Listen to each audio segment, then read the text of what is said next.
Freemasonry, a lodge, or a secret society. It is a symbol of gaining your own personal power. Now in this video, I'm going to be breaking down this symbol in the most detail I can possibly go into. Most people live in a state of illusion. They live their life impulsively, acting based on their five senses, tasting, they want to feel a certain thing like an orgasm, or they're basically just slaves to external things and their five senses, which leads to a very dark path where you'll never actually become a conscious creator and you'll never actually be internally happy.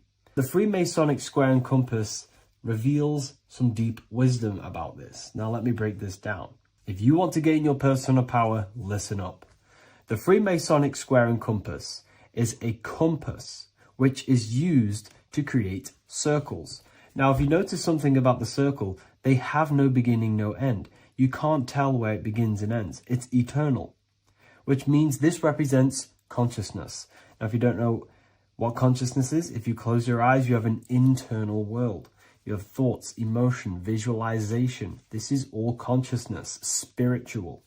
Then we have the square. The square creates squares or lines, which represents matter. It has a beginning and an end. You can quite see where the beginning of the end is, right? So we can even link this to Leonardo da Vinci, the Vitruvian Man. We see the man in the square with the circle. The circle is the eternal consciousness and the man is the square, limited to the physical world. But consciousness is not limited. That's why it's outside the square. This is eternal. The body is mortal. The body will die. Consciousness will never die. If we look even closer at the symbol, we notice in this particular symbol, we have the compass overlapping the square. This is very, very symbolic. This represents spirit over matter, also known as mind over matter, consciousness over matter, the circle over the square. Like I mentioned earlier, most people are slaves to their senses. They go through their day and all they do is chase validation and feelings. They eat all day to feel good, which means they're slaves to their taste. They're slaves to their feeling. They masturbate, which means they're a slave to orgasms and external things. They're literally being governed by the external world controlling their internal world. They're literally living life on autopilot. And don't get me wrong, I was guilty of this too. We're all guilty of this when we join this world because we're not taught this sacred knowledge. Until you actually stop and recognize this, you'll be living life on autopilot, literally not even living. You'll be running off subconscious programs, seeking external validation and being ruled by these five senses. The square underneath the compass represents consciousness on top of matter, which means the internal world is controlling the external world. It is the mind controlling matter and not matter manipulating the mind. In the occult and esoteric world, it's very important that you are conscious of every action that you are taking in your day-to-day life. Never act subconsciously. Always be conscious. What are you thinking? What are you acting? What are you giving your attention? All of this is contributing towards creating because you are a creator. Consciousness is a creative force. You need to make sure that the compass is on top of the square, that your inner world is controlling the outer world and not the outer world controlling the inner. As I've mentioned in many videos before, the internal world of consciousness is what's producing the external world. Your life is just a result of every thought and emotion that you felt in the past. Everything you own, everything you possess, your friends are all reflections of your consciousness. They're all reflections of what you are thinking about.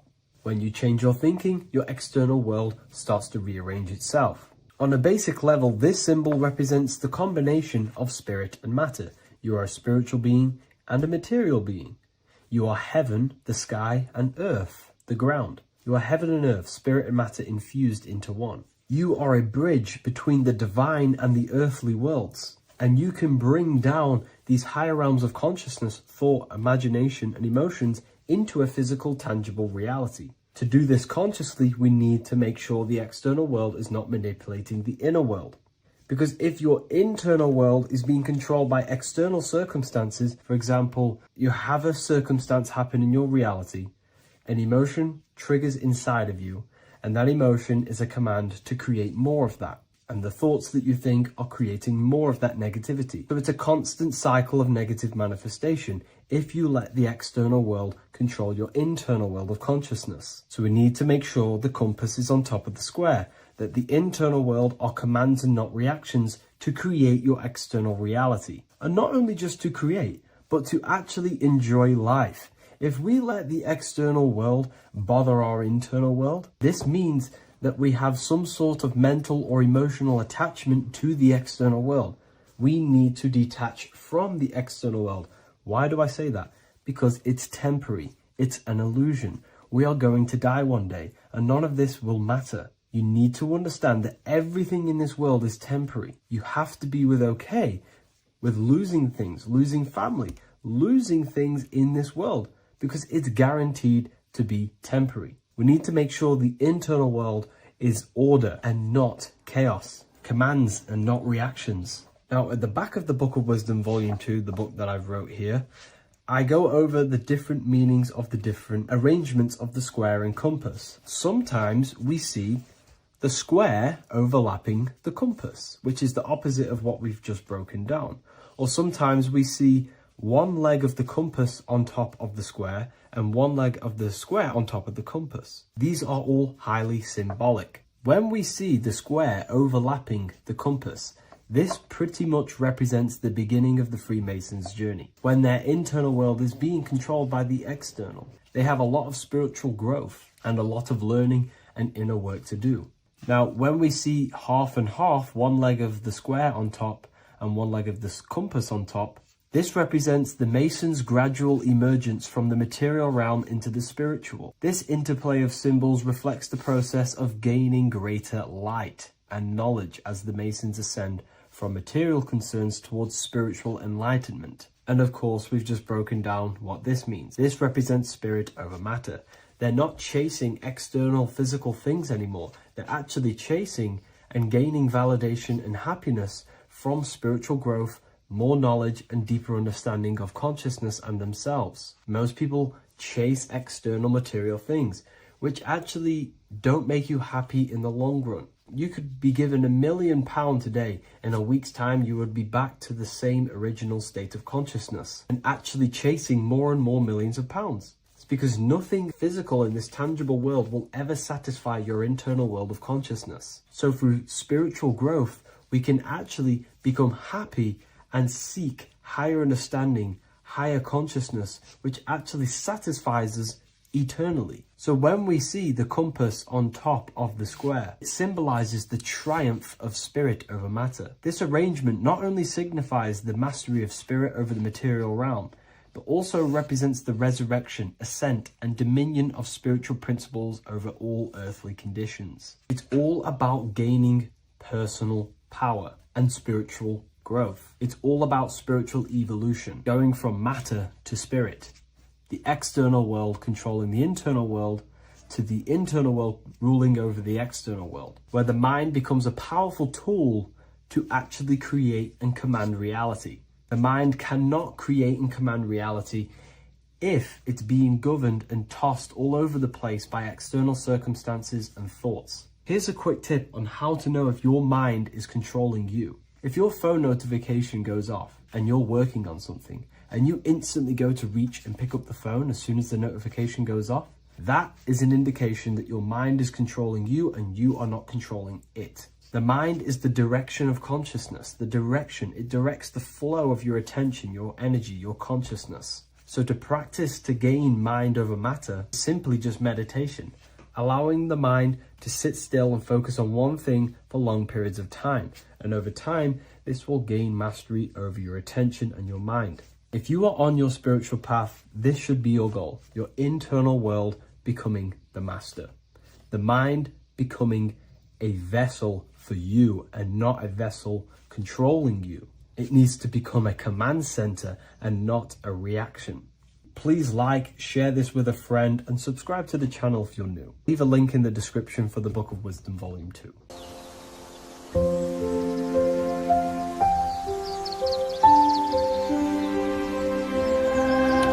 wordofwisdom.com.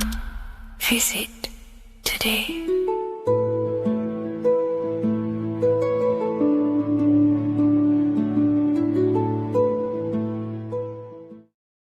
Hello, Seeker. Welcome to Revival of Symbolism, a channel devoted to the language of esoteric symbolism, helping you discover yourself and expand your consciousness into new realms of thought. I'm Harry B. Joseph, also known as Revival of Wisdom, and in this video, we're going to be discussing the symbol of the double-headed eagle, also known as the emblem to represent the 33rd degree Freemason. So let's jump straight into this. We have a piece of Masonic artwork here, which is what we call a complex symbol. A complex symbol is not just one symbol, but many different symbols in one piece of artwork coming together, forming a greater meaning. So we have many different symbols to break down here. And we're going to start off with a little bit of context so we can understand this symbol. This symbol represents the 33rd degree Freemason. Once you reach the 33rd degree of the York Scottish Rite Mason system. So once you reach this level, this symbolism corresponds to that individual. So therefore, this piece of artwork is representing the consciousness, the mindset, the ways of thinking, the ways of viewing the world of the 33rd degree Mason. It represents the consciousness of the 33rd degree Mason. And this is what esoteric symbolism is about. Esoteric symbolism is symbols and emblems representing states of consciousness and teachings within the forces of consciousness. So let's jump straight into this. The first thing that I see when I look at this piece of symbolism is the double-headed eagle, okay? The double-headed eagle. What is this eagle doing? So the thing with symbolism is that symbolism trains the mind to think in a subconscious way. Now, what do I mean? You know, to the person who thinks in linear thought, straight line thought, A to B thought, they see an eagle. They see a piece of artwork. They just see a piece of artwork with no meaning. But to the person who is trained in the occult, these symbols are representing thought vibrations. One example would be in occult symbolism, what we're meant to do. These symbols represent thought forms in the mental plane, within the mind of the individual. Instead of me just giving you the answers, in the occult, they give you symbols. And what you're meant to do is look at these symbols, stare at these symbols, and see what kind of thought arises in your mind, and follow the chain of thought. This is how you unlock deeper levels of symbolism. This is what we call the chain of thought. Now, what do I mean by the chain of thought? If I look at the eagle, I see an eagle on a basic level thought. But then that thought leads to another connection, because this is how thought works. Whatever the character of the thought we think is, or whatever the vibration of that thought, for example, the character of the thought right now would be an eagle, then that leads to another thought. For example, flying. Then flying is connected like a chain to another thought, higher perspective. So we follow the chain of thoughts until we unlock the deeper levels of the meaning of the symbol. And this is what the occult seeks to do. Symbols make and force the individual to go inward. You look at the symbol, it's not a direct meaning, but you have to go inward and start to think and follow the chain of thought that this symbol is connected to until you find its deeper meaning that relates to the individual, to you, to a teaching or a force of consciousness or a state of consciousness. Okay? It's very difficult to explain in words because symbols transcend the barrier of words. Okay? So what we're looking at here is a eagle. And what does the eagle do? Well, the eagle has the ability to fly above the earth. It looks down upon the earth. In allegory and metaphor, this represents a higher perspective of reality, a higher perspective of the world, of the self.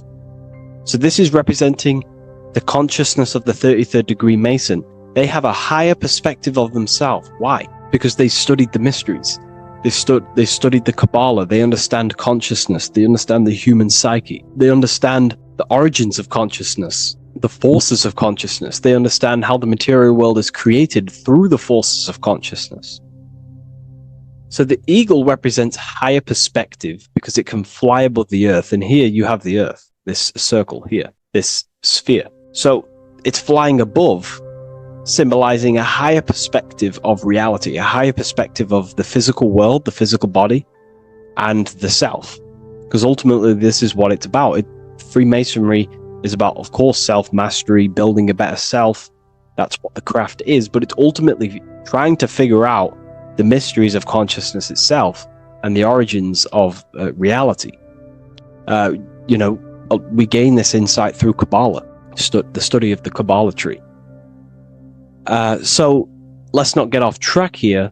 So the eagle ultimately represents a higher perspective of reality because it can fly.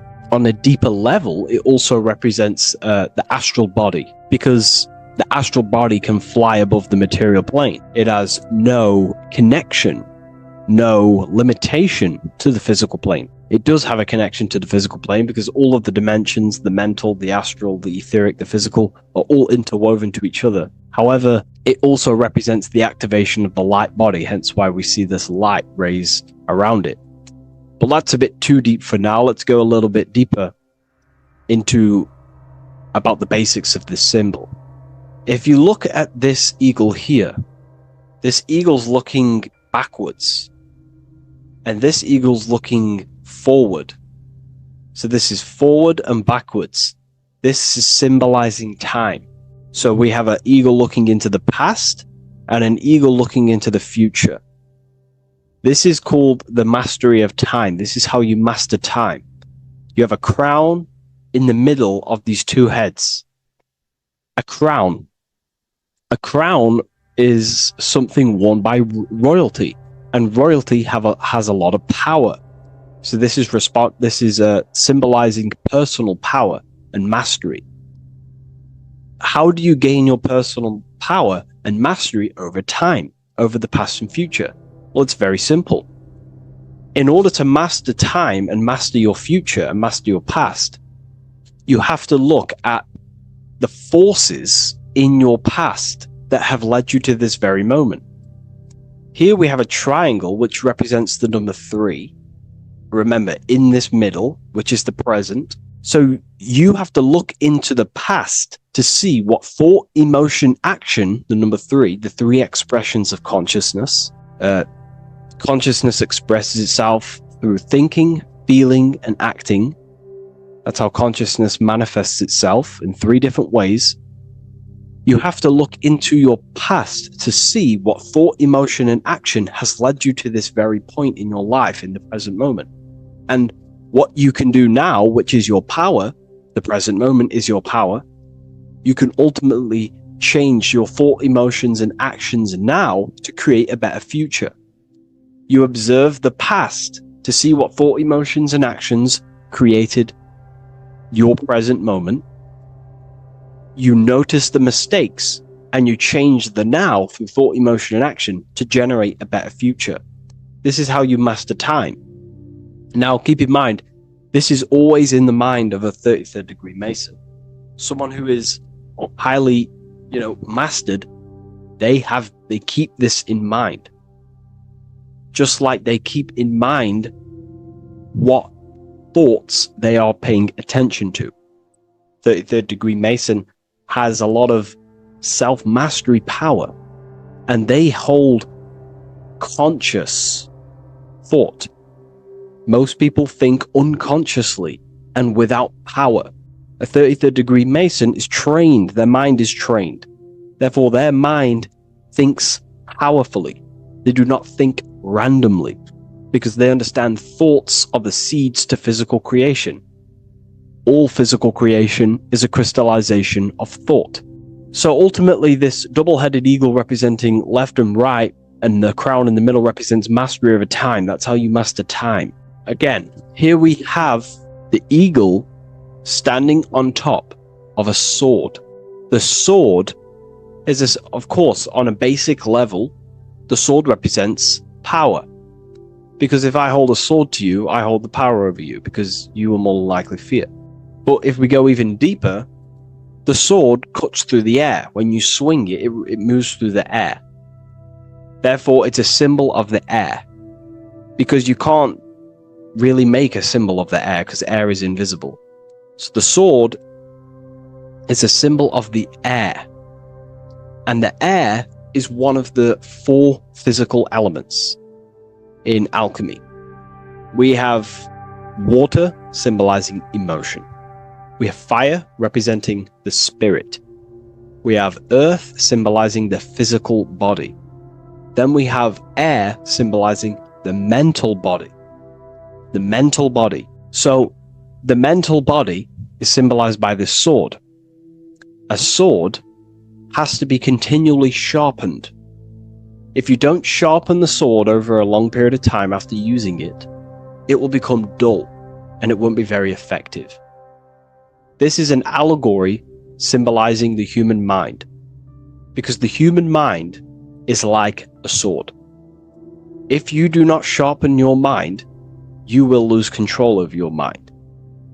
When you stop doing the meditations, when you stop being conscious, when you stop doing the affirmations, the mind falls back into old, unconscious thinking patterns, and we start to lose control of it. The mind is seen as a sword within the occult, because this is pretty much your tool. Your mind is your tool. This, just like the sword is a tool. Your mind is a tool to create reality. So we need to make sure this tool is always sharpened, that we stay on top of the mind, hence why the eagle is on top of the sword, symbolizing control over the sword, mastery over thought. This also goes into thought forms. In the occult, there's something called thought forms.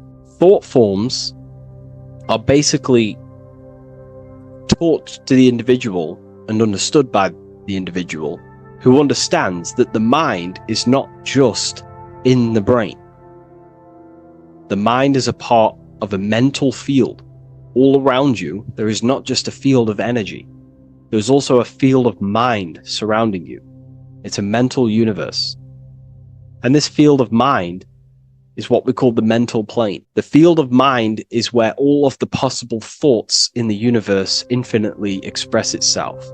So each area has different thought forms. Each postcode, each place you go has different thought forms. This is why if you walk into a cathedral, for example, an ancient, amazing structure, your mind instantly becomes, you're amazed. You feel different when you walk into these areas, because all around you is a mental field. And there's something called thought forms. Thought forms are basically what religion call spirit guides or angels, helpers. This is what thought forms are. Thought forms are basically, if you dwell on the thought that you are going to lose your girlfriend, for example. Let's use a negative example here, because a lot of people can relate to this. Or your boyfriend. Let's keep it simple. Everyone can relate to this at some point in their life, hopefully. Or, if not, it's okay. No worries. It's just an example that most people can relate to. If you constantly dwell on the thought that you are going to lose your partner, what we have to understand is that the mental plane, what we have to understand is that the forces within consciousness, within what we call the universe, is always trying to give you what you want to create. That's your right. The universe or mind or consciousness, whatever you want to call it, is always trying to unfold what you want to create. It doesn't know the difference between something you don't want to create or do want to create. Whatever you think about is ultimately what this power of consciousness or the universe will try and manifest. This is why we have to gain mastery over our thought, because thought are basically the seeds that we impress into the dimensions.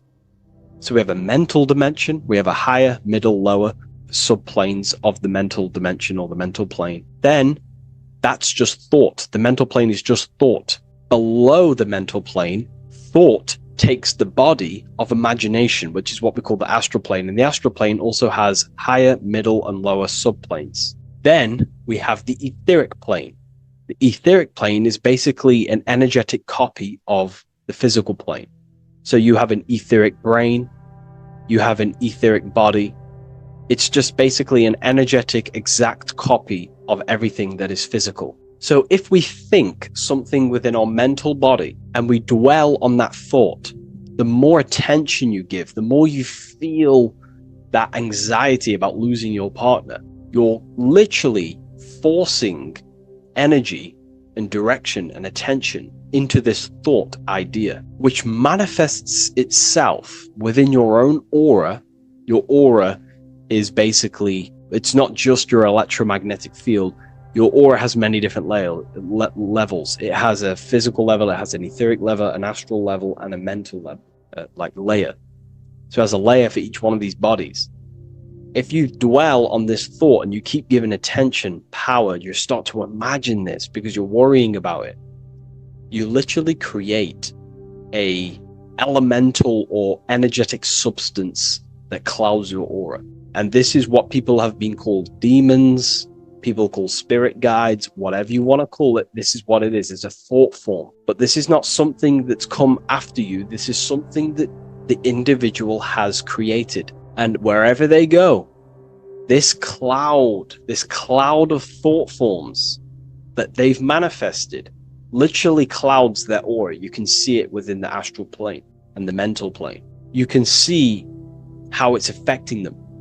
Wherever you go, you start to randomly think about it. You keep thinking about it. You know, it's infecting you. It's like a demon. It's tormenting you. But it's simply just a force, an astral force, and a mental cloud that they've manifested within their aura.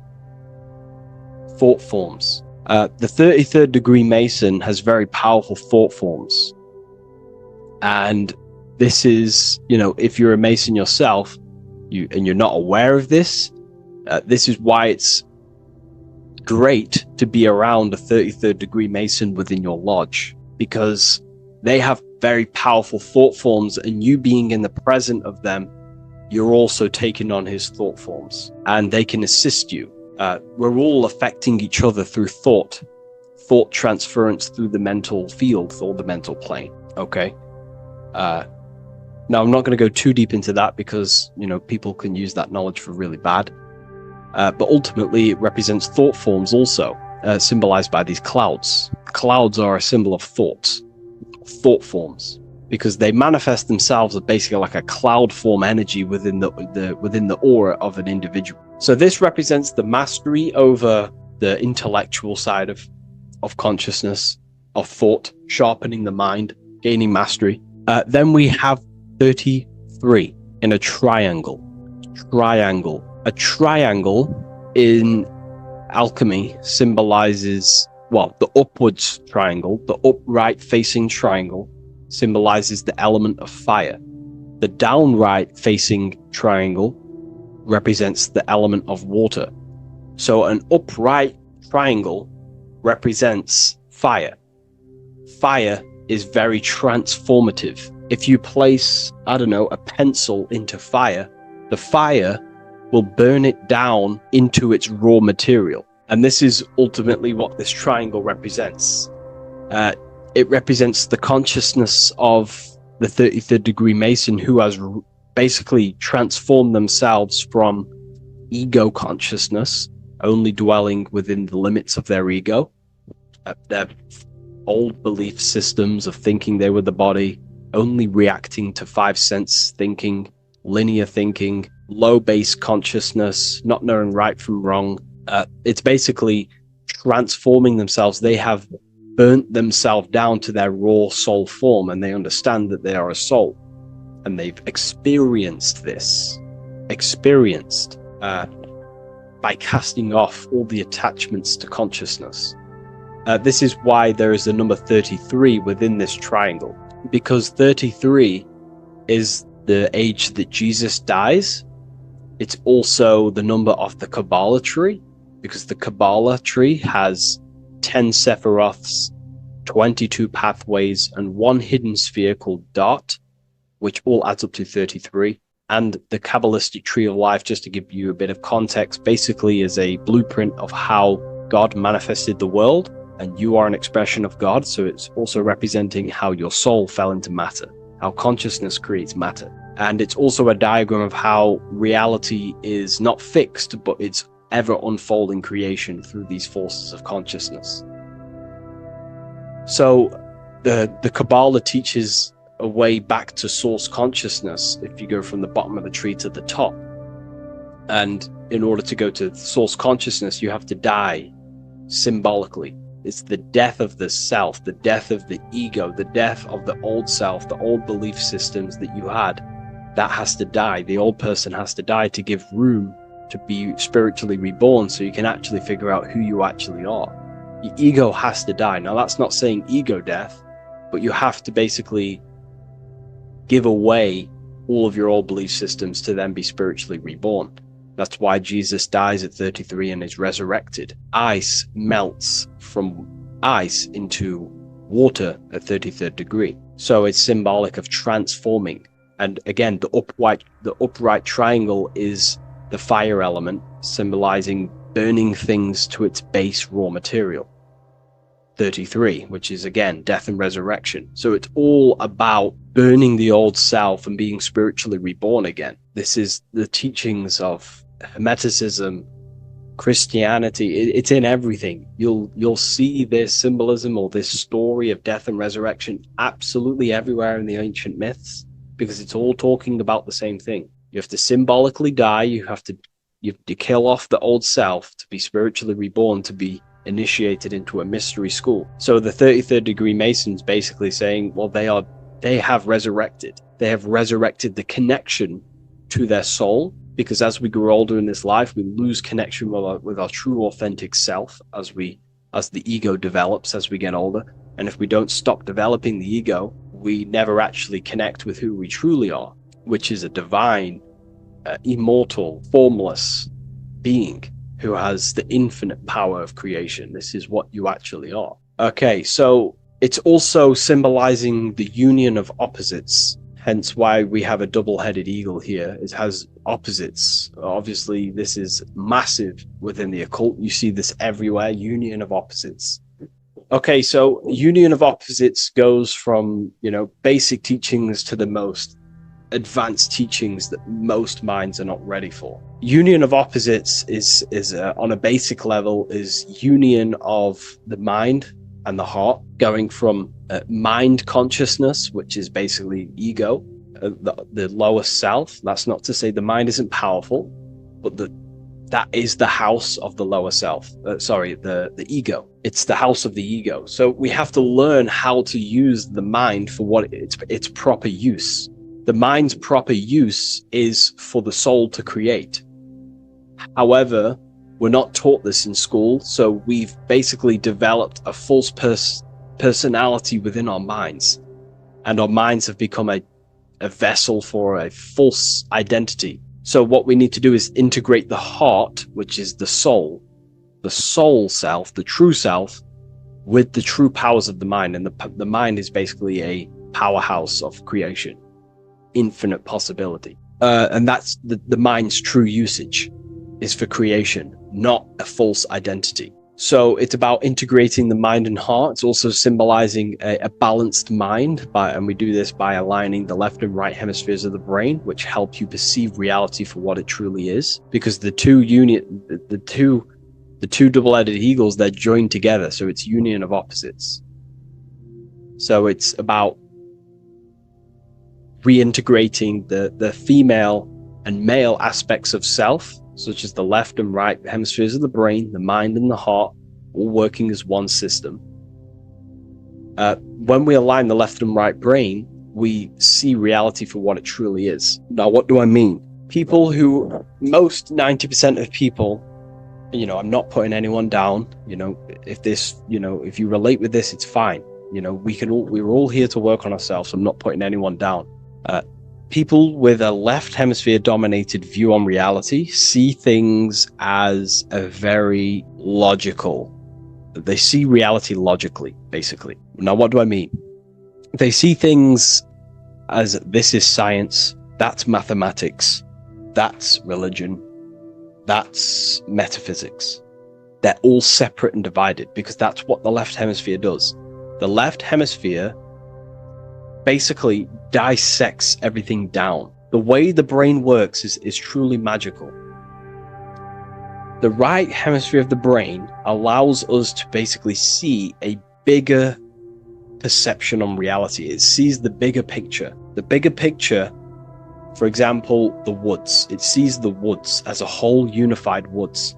But then the left hemisphere of the brain takes that view and perception of the woods, dissects it down and analyzes it into individual branches, trees, leaves, animals, insects. But in reality, it's all one, because all is manifested from the one God, the one source, the unmanifested consciousness, the unmanifested force. So it's union of this. We have to view the world as in, yes, everything is one, but I'm also living in my personal consciousness. Yes, there is a collective consciousness. We're all one consciousness, but I also have my personal consciousness. I need to think about both, making sure that my thought, emotion, and action is contributing towards the evolution of myself and the evolution of humanity. A person who is only left hemisphered only thinks about themselves mainly, 90% of the time.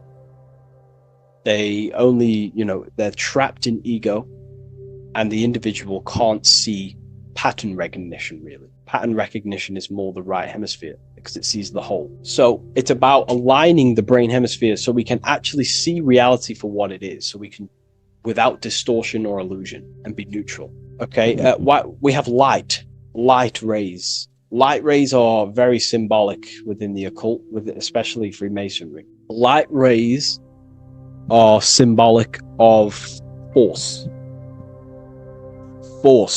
and form.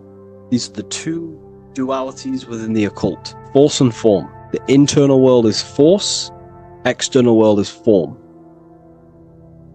Everything outside of you is a formation of force. No force ever takes place on the physical plane. All force takes place within mental, astral, or etheric. The physical world is formation. Therefore, what is the force that drives you? What is the desire that's a force? Emotion, force, thought, force. What are the forces driving you to take action in the physical world? And we need to gain mastery over these forces. Light is also a symbolic of knowledge, because knowledge is considered light. This is why Freemasons say going from darkness to light. Darkness is ignorance. People who are only aware of their five senses, they don't want to know anything else. Their minds are completely shut off. I have my belief system. That's it. I'm happy. I don't care. That's their ego limiting themselves and building their own prison. Light, on the other hand, is about going from a state of unconsciousness, of not being aware, into a state of light. Light makes things reveal itself. If I shine light on you when it's dark, I reveal truth. You're there, you're manifested. If you're in a dark room and I shine a torch on you, you're revealed. The veil is lifted. The darkness is gone.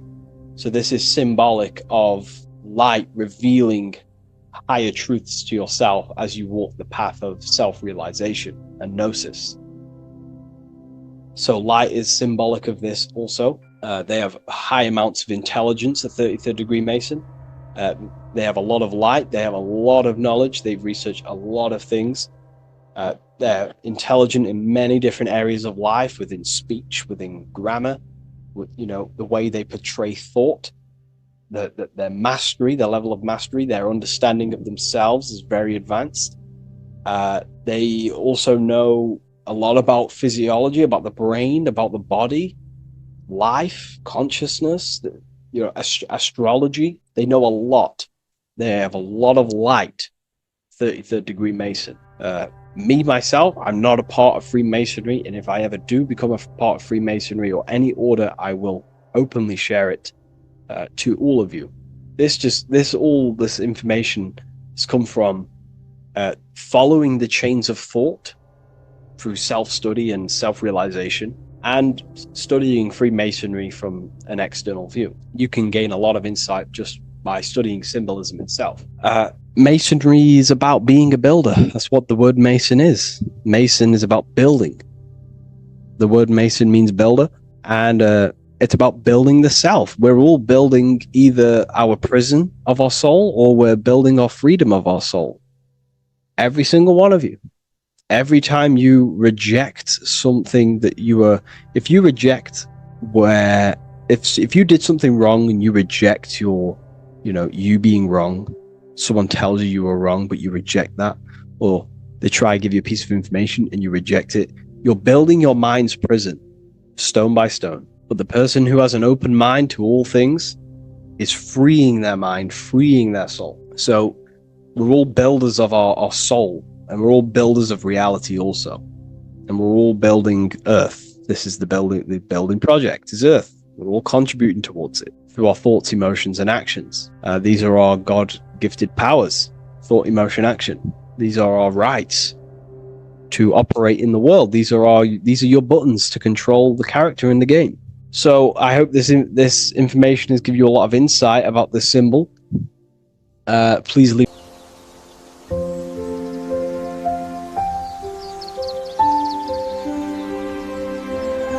bookofwisdom.com.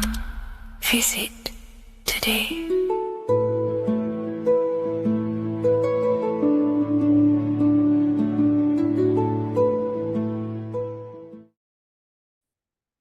What if I told you that you are under a spell, and this spell is controlling you in every aspect of your life, and you don't even realize it? Spells are not what you've been taught. They're not fantasy magic wands that are casted over you. No, no, no. Spells are much, much deeper. A spell is a belief system that is installed into your subconscious mind, which holds power over you. Okay? If I install a belief into your mind and that belief holds power over you and controls you, that is you under my spell. A spell is a belief that someone has installed into you. Okay? You have a subconscious mind. The subconscious holds power over 90% of your daily basis behavior, thought patterns, and overall emotional state. Because the subconscious is the back end of our mind, the mind that we don't really have access to. It's the shadow self, where all of our programs, all of our memories, all of our traumas, all of our everything that we've ever experienced is recorded and kept in this vast database called the subconscious. Now, the subconscious is the 90% of our mind. We are only aware of 10% of our mind, which is the conscious mind, which is what you're using now, what you're consciously aware of. But there is a subconscious mind that holds power over your conscious decisions, and you don't even realize it. For example, as a child, you had a very, very traumatic event happen. Let's say as a child, you were not loved enough by your parents. And this feeling of you not being enough for your parents and feeling alone as a child implanted this seed. And this seed was planted by your emotions, a strong emotion. And over time, as you grew older into an adult, this seed grew and grew and grew. And what this seed grew into is you being very needy, you always seeking validation from others. Okay. But you taking this conscious decision 10 years down the line actually stems from this hidden cause within your subconscious mind, within this little feeling, this seed inside your subconscious where you don't feel like you are worthy. So this results in a conscious decision of you seeking validation from others, being very needy from others. Okay. This is what the subconscious is. The subconscious holds power over us. For example, posting on social media. Why are you actually posting on social media? If you take a selfie with your new watch, new car, and you go and post that onto your social media, why are you actually doing that? On the deepest root cause, it's not because you just want to post a picture. No, it's much deeper. It comes from a subconscious belief or a subconscious emotion of you seeking external validation, whether you believe that or not. But that's what it is. If you're posting on social media, you're seeking attention, you're seeking validation from others on a deep level, on a subconscious level. You may not even realize this because it's subconscious. Now, this is what a spell is. Money is a type of spell. Remember, money doesn't actually exist. Money does not exist. Money is a physical object inside of the material plane. But the physical object has a belief in the mental plane. See, the mind is the highest plane. This is the root cause of reality, the mental plane. Okay? So our belief in our mind has given this piece of paper value and a meaning. But in reality, it's just a piece of paper with a belief behind it. But this subconscious belief behind this piece of paper is controlling your daily basis behavior, is controlling your emotional state and controlling your life without you even realizing it. Without you even realizing that it's all an illusion. Money does not exist. It's the belief that gives the piece of paper a power. And the way we break the spell is by realizing that the money doesn't actually exist. The whole world is under the spell of money and it's controlling all of us. But the spell is the belief. Once we all wake up and realize money has no value, it doesn't actually exist, it's only a belief. There is no actual money. That's how we break the spell. The spell is broken when we figure out that we are under the spell, under the belief, under the illusion of this piece of paper having value, and it's controlling our lives. That's why the word money has mon within it. Mon is moon, and the moon represents our hidden aspect of our mind, our subconscious, and the sun represents our conscious mind. So you have two versions of yourself. You have the self that you show to everyone, the conscious mind, and you have a shadow self called the subconscious, which is the hidden aspect of you. For example, do you really love your partner who you're with, or are you just with them for, is there a subconscious fear of being alone? Do you really want to be with this person, or is it stemming from, are you staying with them because it's stemming from this fear of being alone, of being lonely? Or are you just with them because you have a subconscious sexual addiction? And all of your conscious decisions are actually coming from this little seed of wanting sex or not being alone.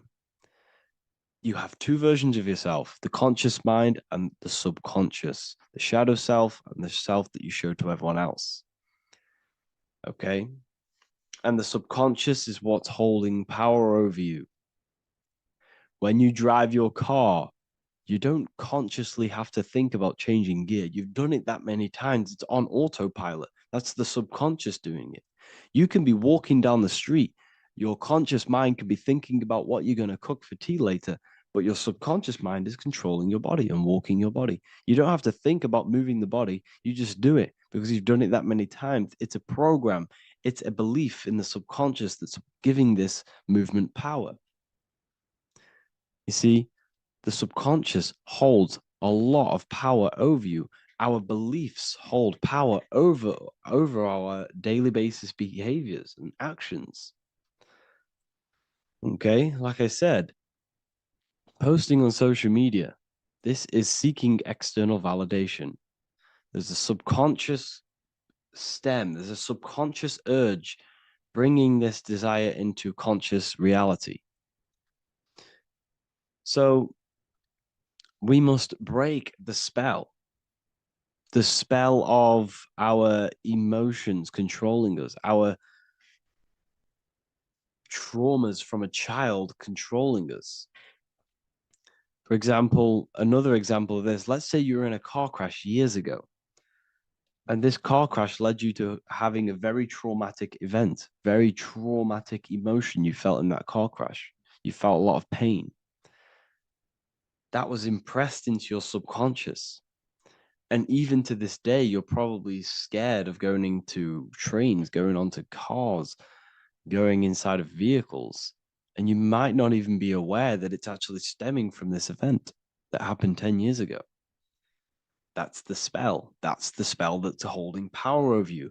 And you don't even realize it. You realize the spell when you realize you're being controlled by this old belief, this old trauma. That's what a spell is. A spell is not something I cast over you with a wand like Harry Potter. Spell's much deeper. It's the hidden aspects of our mind that hold power over us, that control us. Okay? So, how do we get rid of the spell? How do we break the spell? By installing new belief systems, by installing new programs into our subconscious. The subconscious is impressed by repetition and emotion. Everything you do on repeat, for example, tying your shoelaces, you can be looking up into the sky, closing your eyes, thinking about what you're going to create for tea while doing your shoelaces. You've done it that many times, you don't have to think about it. That's the subconscious taking over. Okay. That's the repetition aspect of the subconscious. For example, you could probably run down your stairs. You know exactly how to run down the stairs. If I tried to run down your stairs, every staircase is different. I'd probably fall over. But you've done it that many times, you know exactly how to do it. It's what we call ritual. When you have an evening ritual, when you tidy the house, you do your skincare routine, you wash your teeth, that's a ritual. This is what the ancients called ritual. When we do rituals, we're trying to implant something into our subconscious to either remove an old program, an old seed that is controlling us, for a new one that's going to grow into new light, into a new reality. So you can implant messages, implant new programs into our subconscious, which will then grow into a new reality. Okay.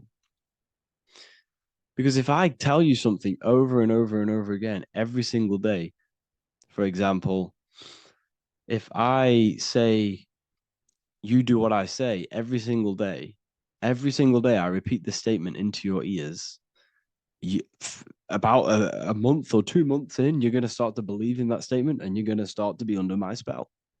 You're going to start to do everything that I say. So this is what spells are.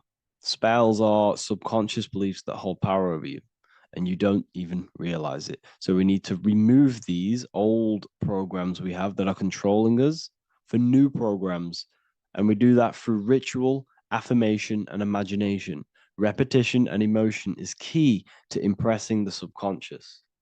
They are the two ways that spells are created, that programs are created. The subconscious only knows the now and it only knows you. So every word you say is a spell. So when you call someone else a name, you're calling yourself a name because your subconscious takes everything you say as truth because it only knows you. It doesn't know anyone else. So every night we can do affirmation. We affirm the reality we want. This is what we call a ritual. We sit down or we stand up, whatever it is, you affirm the reality you are, I am statements.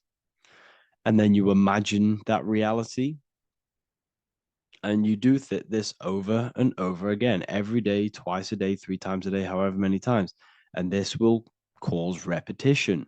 This will install a new belief system into your subconscious, which will then start to show in your external reality. It will start to put you under a spell of the new program. For example, If I install into my subconscious that I believe that I am rich, every single night I affirmate that I am rich, I am wealthy, I am free.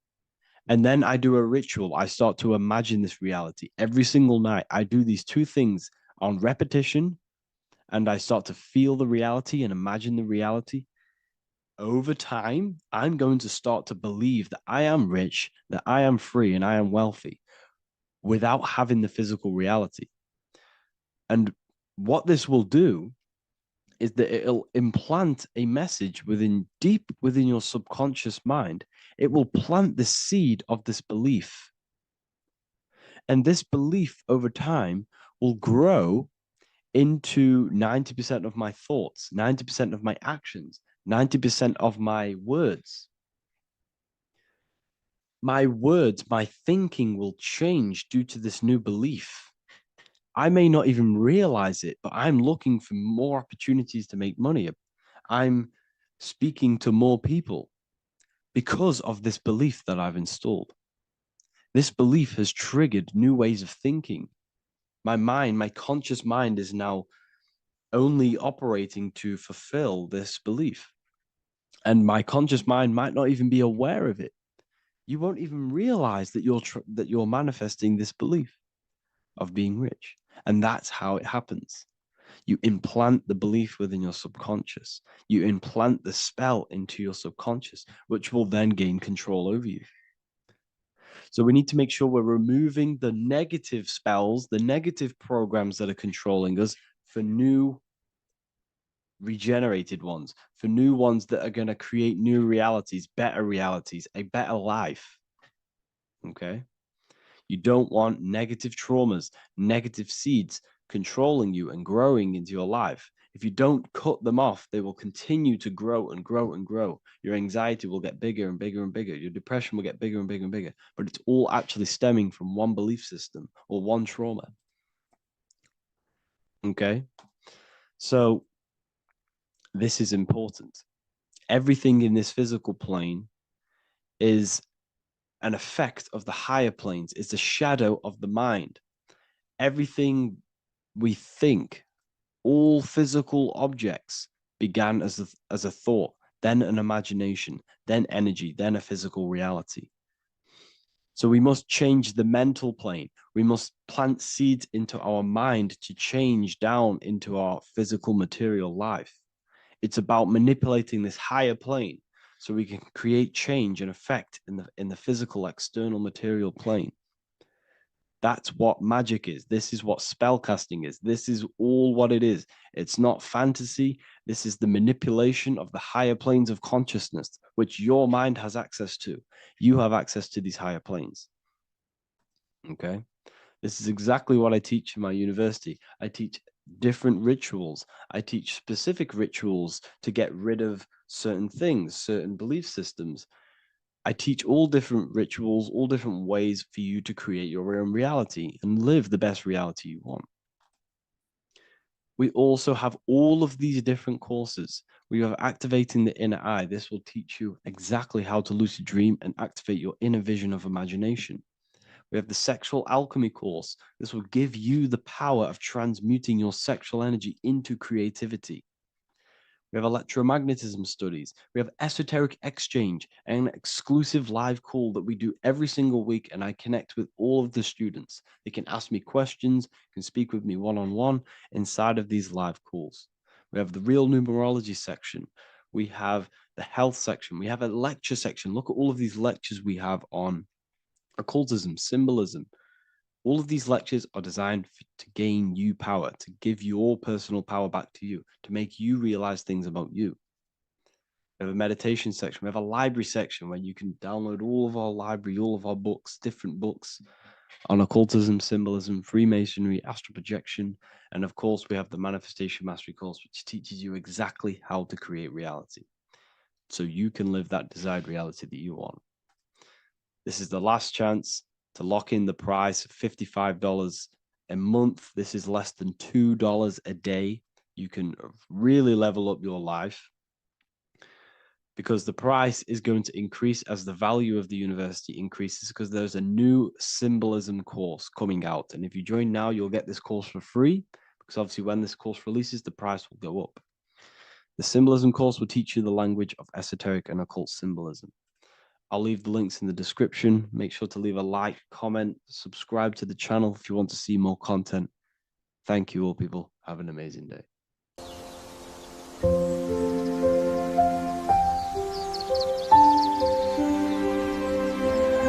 bookofwisdom.com. Visit today.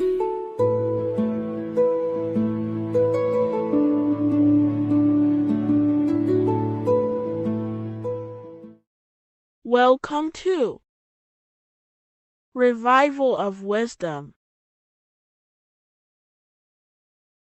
Today, we're going to be talking about portals, portal symbolism, what portals are, okay, and how they show them to us, because they have to tell you the truth, guys. This is the thing with the universal law. They have to tell you the truth. And they tell you through symbols, they tell you through movies, and different things like that. But let's jump straight into this. So first, I want to talk about the Freemasonry symbols. Okay, so first we got, obviously this is some Freemasonry art, but notice how you've got the ladder with a key. Okay, so this is ladder symbolism with a key. So maybe this is talking about ascending. Okay, because look, because this is ascending into the heavens, because it's a ladder with humans going up it with a key. In order to ascend, you must have the key. Okay, so what else do we have with a key? Well, the Netflix show Lock and Key, which is all about portals and keys. Because what the keys do, they open doors, gateways. Okay, so what's interesting about this is that they've got this key here, which represents the Kundalini energy rising up the spine. Okay, but we'll come back to this. But it's that same portal key symbolism. We've also got the Vatican. The Vatican is in the shape of a key. Okay, so you can see the start of it here and the end. So this is key symbolisms. Keys open doors. And notice how it's got the 8-pointed star. Okay, what is the 8-pointed star? Okay, we'll come back to this. This all ties in, guys. I'll break it all down for you. But then you've also got the god Janus. Janus, okay, is known as the god of the doorways. He's an ancient god of Rome, and they worshipped him. However, he's not a god, he's more like a high-level ranked demon. Because he is the god of the doorways. And notice how he's got two faces. Because doorways always have two sides. You're going into somewhere, there's always two sides of a door. And he's always depicted with two sides of a face and a key, because he holds the key to the doorways, to the portals, to other worlds and realms. Okay, as you can see, he's always got two faces and a key. Okay, so now we have the Sumerians, the Anunnaki, and they are always depicted with the two faces. Why do they have the two faces? Because they're symbolizing doorways, and the Anunnaki come to Earth through doorways and portals. So these are what these gods are symbolizing in their artwork. But they always have the 8-pointed star. Okay, what is the 8-pointed star? You see how they always have, look, let me try to find another one. It's the 8-pointed star. This 8-pointed star is Polaris. Okay? Polaris, just like the Vatican has the 8-pointed star with the key. Polaris is the center star. Polaris is a fixed star, it doesn't move. Okay? So the Anunnaki's symbol is also the 8-pointed star. So this is symbolizing the portals and doorways that they come through in order to get to the earth. But Polaris is that center star which does not move. It's always symbolized with the 8-pointed star, just like a compass. Why is a compass the 8-pointed star? Because at the center of our realm is where the most electromagnetic energy is stored. As you can see, we have an aura field, an electromagnetic aura field. So does the earth. And in the center, so like our heart, for example, is where the most energy is stored.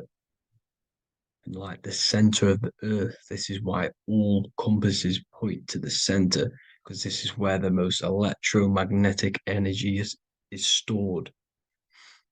It's at the center of our realm. Okay. So like I was saying with the lock and key series, see this here? The Kundalini energy rising up the spine, just like your Kundalini energy rising up the spine. Let me try. I can't zoom in, but you know what I'm trying to say here. Let's go back to Polaris, because at the center is where pole. Can you see the pole of electromagnetic energy? Polaris, the North Pole. It's symbolized. The truth is in the words. It's like a pole of electromagnetic energy. And this is where the aurora borealis comes from. Notice how it's got the word aura in it, because it's the Earth's aura, electromagnetic field. Just like you have an aura, also known as the northern lights, because it's coming out of this center hole in the center of our realm, where the black sun is. And this is where the electromagnetic energy is coming up from. And this is what the aurora borealis is, or the northern lights. It's just electromagnetic energy. And it's symbolized through our symbols, the original O. Okay, because it's like a pole through the middle. Polaris. So this Polaris is the sky vault. It's the portal into this realm, because this is what the Anunnaki are always talking about, always symbolize it with the 8-pointed star. And just like a compass, it's the 8-pointed star pointed to the center, to Polaris. Okay. See here on the Sumerian tablets with the 8-pointed star again.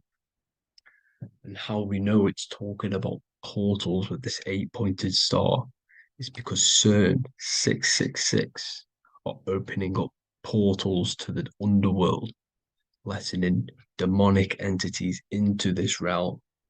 How do we know it's a portal? Because their Hydro Collider has 8 points, just like the 8-pointed star. So they are creating synthetic portals to the underworld to let these demonic entities into our realm. But what is the key? Because if we're talking about ascending through Polaris, notice how here on the masonry art, this luminary here, so this is the sun, that's the moon, this is Polaris, because it's a luminary with what? 1, 2, 3, 4, 5, 6, 7, 8 beams coming off the luminary. just like the 8-pointed star. So you see the ladder with the key going up to Polaris. It's symbolizing ascending out of Earth. So what is this key that they're keeping from us? Because it's a human holding a key going up the ladder to Polaris. Well, chakras. We have 7 chakras. Okay, so this is what they are telling us in the lock and key symbolism. The Kundalini energy rising up the spine. Okay, just like they have 33 vertebrae on the back of your spine. Okay, this represents the Kundalini energy going up your 33 vertebrae, just like in Masonry has 33rd degrees. Okay, so what is the key? Your chakras. Your chakras have to be unlocked.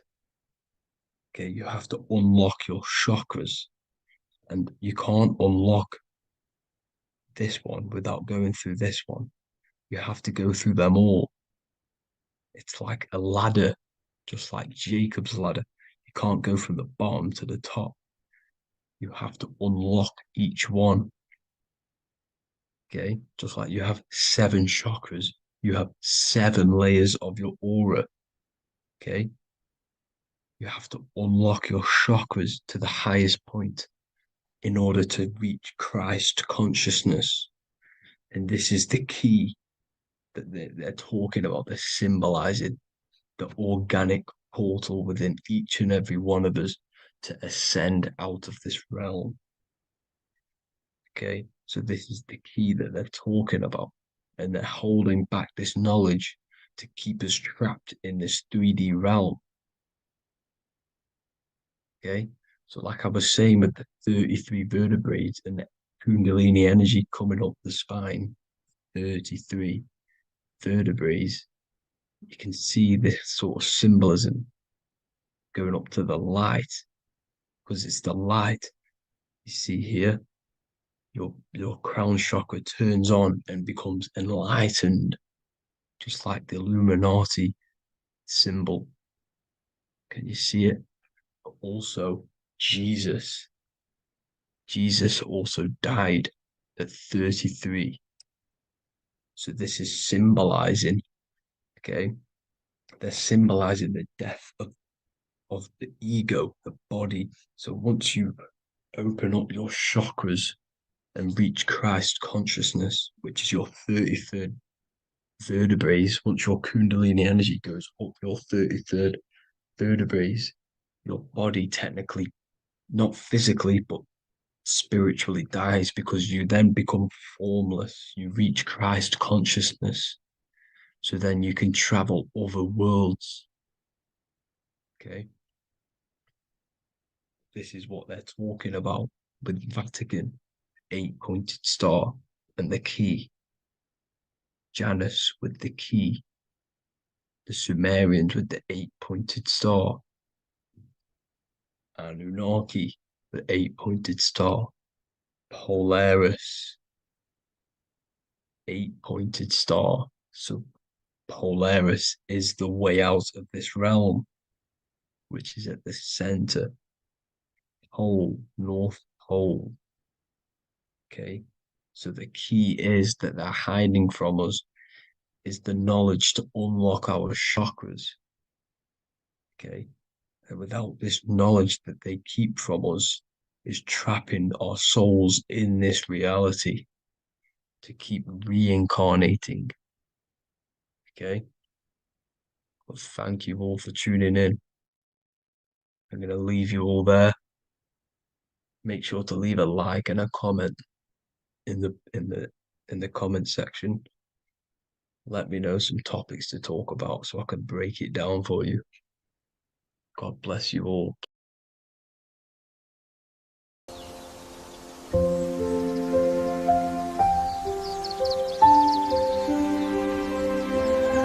bookofwisdom.com.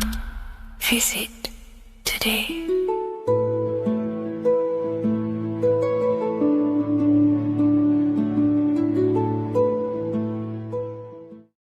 What if I told you that the pentagram can unlock the secrets of creation and make you manifest any reality you want? Hence why the pentagram is used heavily in magic and witchcraft. We have to understand that the pentagram has been heavily demonized. Religions, churches claim that this symbol is associated with Satanism and witchcraft. I personally believe this was intentionally done so that people do not gain their personal power over reality and their life. The pentagram reveals so much about you, and it is one of the most important symbols to understand inside the occult studies. It is one of the most common symbols that you will see across all occult esoteric orders and different occult traditions, such as Freemasonry, Kabbalah, Rosicrucianism, alchemy. You will see this symbol everywhere. And in fact, you even see this symbol, the pentagram, on old church buildings, statues of Jesus next to church buildings.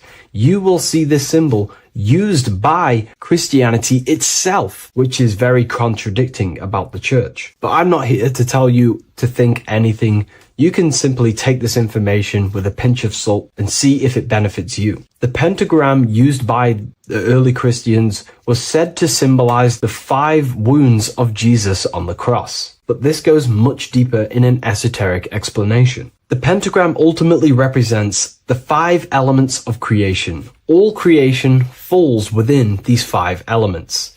We have spirit on the very top, then you have air, water, earth, fire. This is the correct placement and order of the elements. Air is always on the left, water is always on the top right, earth very bottom left, fire bottom right, and spirit placed on the tip point of the pentagram. It's a 5-pointed star drawn with one continuous line. But this actually reveals much deeper things, and we're going to be going into how to use this symbol for magic and creating your reality towards the end of this video.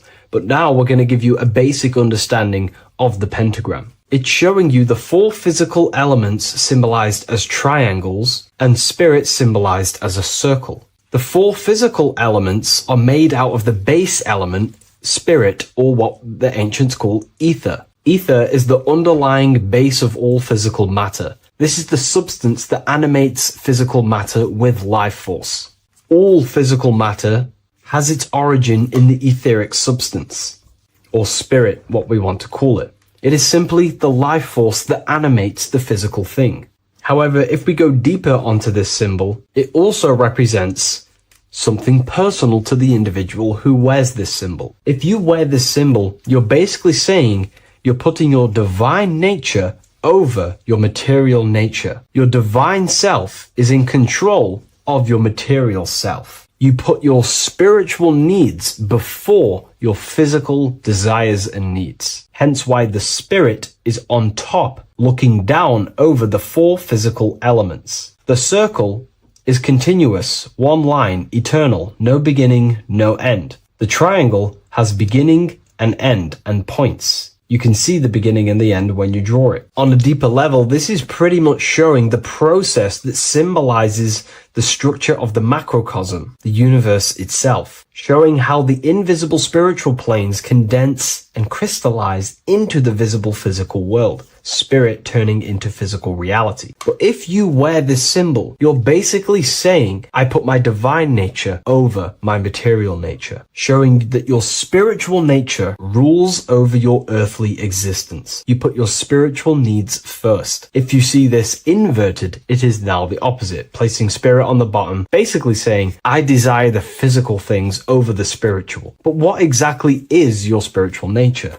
Well, your spiritual nature is simply your internal self. You chase things that are immaterial, such as knowledge, love, experience, expansion, gnosis. These are the qualities of spiritual things that the spiritual person likes to chase and desire, instead of desiring the things that are temporary in the material world and never actually lead to fulfillment. True fulfillment is by chasing spiritual things. God, the nature of creation, the self, gnosis, knowledge. But if we go even deeper, this symbol ultimately represents how reality is created.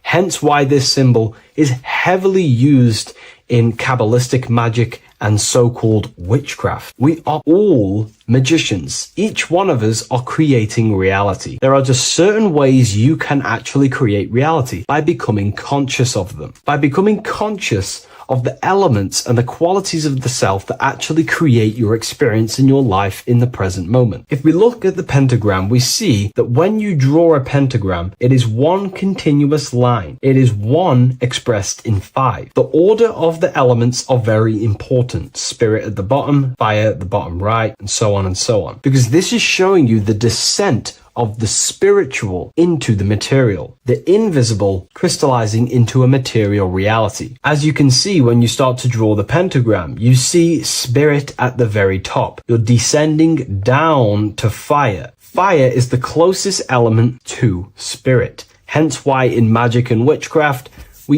people like to use candles. So you're descending first into fire, then into air, then into water, then into earth, then back into spirit. Because of course, the cycle of creation unfolds itself. When you die, you return back to spirit, and then you reincarnate yourself back into physical reality if you wish and desire to. Everything is under this process of matter spiritual. In the daytime you wake up, you're in your material body. When you go to sleep, you enter your astral spiritual body. Everything's in this continual process, renewing itself in spiritual, then material. But the reason why this is associated with magic so heavily is because each one of these elements corresponds to a different body of consciousness, a different vehicle of consciousness. Consciousness has many different vehicles it uses to create the tangible self, the physical reality. For example, consciousness has a spiritual nature. The spirit element in this case symbolizes the emanation, the descent of the one power, the one force that we are all using. Each one of us is using this one power, the power of the source consciousness, unfolding its creation in the present moment. This represents the source, the emanation, the descent of this continuous flow of energy through us that we are tapped into, like a live stream in the present moment. This descends first, the force descends into fire. Fire symbolizes the willpower, will. In this aspect or vehicle of consciousness, the will is the being that directs intention, initiates action, shapes reality through focus, determination. It sets direction, holds intention, projects a desire into form, and aligns your inner world with the outer creation. The will comes out of the force, spirit. Then the will goes with intention to air. Air symbolizes the mental vehicle of consciousness, the mind, the psychic man. The psychic aspects of your consciousness is thinking, imagination, mental images, logic, using the thought or the mental vehicle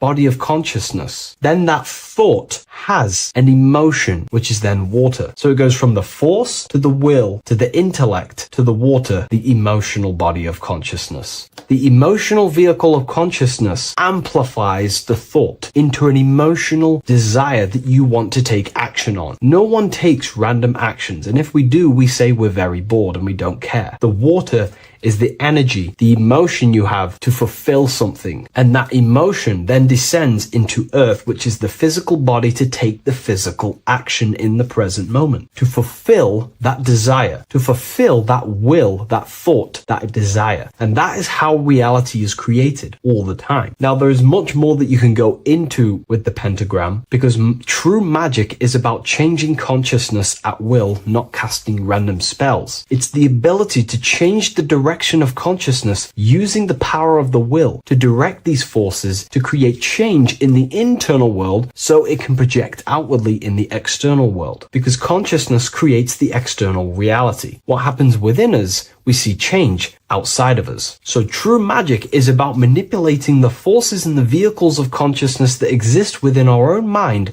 to produce a change in the material world. There are other ways you can use magic, by purifying each body of consciousness or banishing each body of consciousness. Other forms of magic, you can dissect each body of consciousness and work with that specific body. If you think you're using your mind too much, you can start using banishing rituals to banish the power of the mind, to stop overthinking, for example. Or if you have lack of emotional connection with your emotional vehicle of consciousness, we can dissect this body, tap into this body, and invoke this body and strengthen it. We're dissecting each body and vehicle of consciousness so we can work with it to create a specific change inside ourselves, then to be mirrored outside of us. So pretty much this pentagram represents the descent of the spiritual turning into a material reality. Hence why sometimes we see a human figure standing in the point of a pentagram, because it ultimately represents the microcosm. You are the microcosm. You represent the entire process of spirit into matter, the invisible into the visible, the formless into form. The pentagram, drawn in one unbroken motion, captures this divine act of creation, showing how consciousness flows downward through the elements or the vehicles of consciousness to bring forth the material reality. The Book of Symbolism will teach you all about this. It was released November 17th. A lot of people have taken advantage of this. You also gain a free ebook with this copy. Every order comes with a free ebook. And if you wish to get your copy of the brand new Book of Symbolism, you can find it in the description or revivalofwisdom.com. Thank you, everyone. I'll see you in the next video.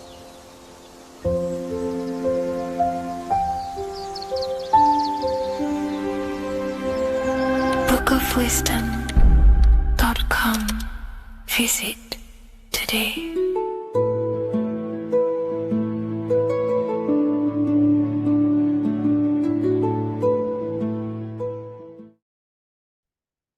As above, so below. This is one of the most crucial teachings within esotericism, occultism, or what we like to call it today, spirituality. I don't like calling it spirituality because it's not spirituality. I teach human consciousness. I teach the science of you and your consciousness alone and your being. And in order to fully understand you and this world around you, you must understand this number one principle of as above, so below. There is many misconceptions of this, and there is many simple teachings of this, but I'm going to break it down today from the most simplest to the most complex, and you will see the connections between all things. This is the most important lesson you could ever learn, and I'm going to teach it you today. So what you must understand is, with the term as above, so below, it applies with everything you see in this world and about yourself. We have something called the macro, which means the bigger scale. On the bigger scale, we have the whole earth. If we look down from the sky on top of rivers, this is what we see. We see this tree pattern. Then on a smaller scale, we see trees have the same pattern. Then we look even closer. We're going smaller and smaller into the leaves of the tree. We see the same pattern. Then we go even more micro into the human brain and look at the human brain cells, and we see the same pattern. This is proof this is a fractal universe, and everything is in the micro is reflected in the macro. As above, so below. As within, so without. On the macro is a reflection of the micro.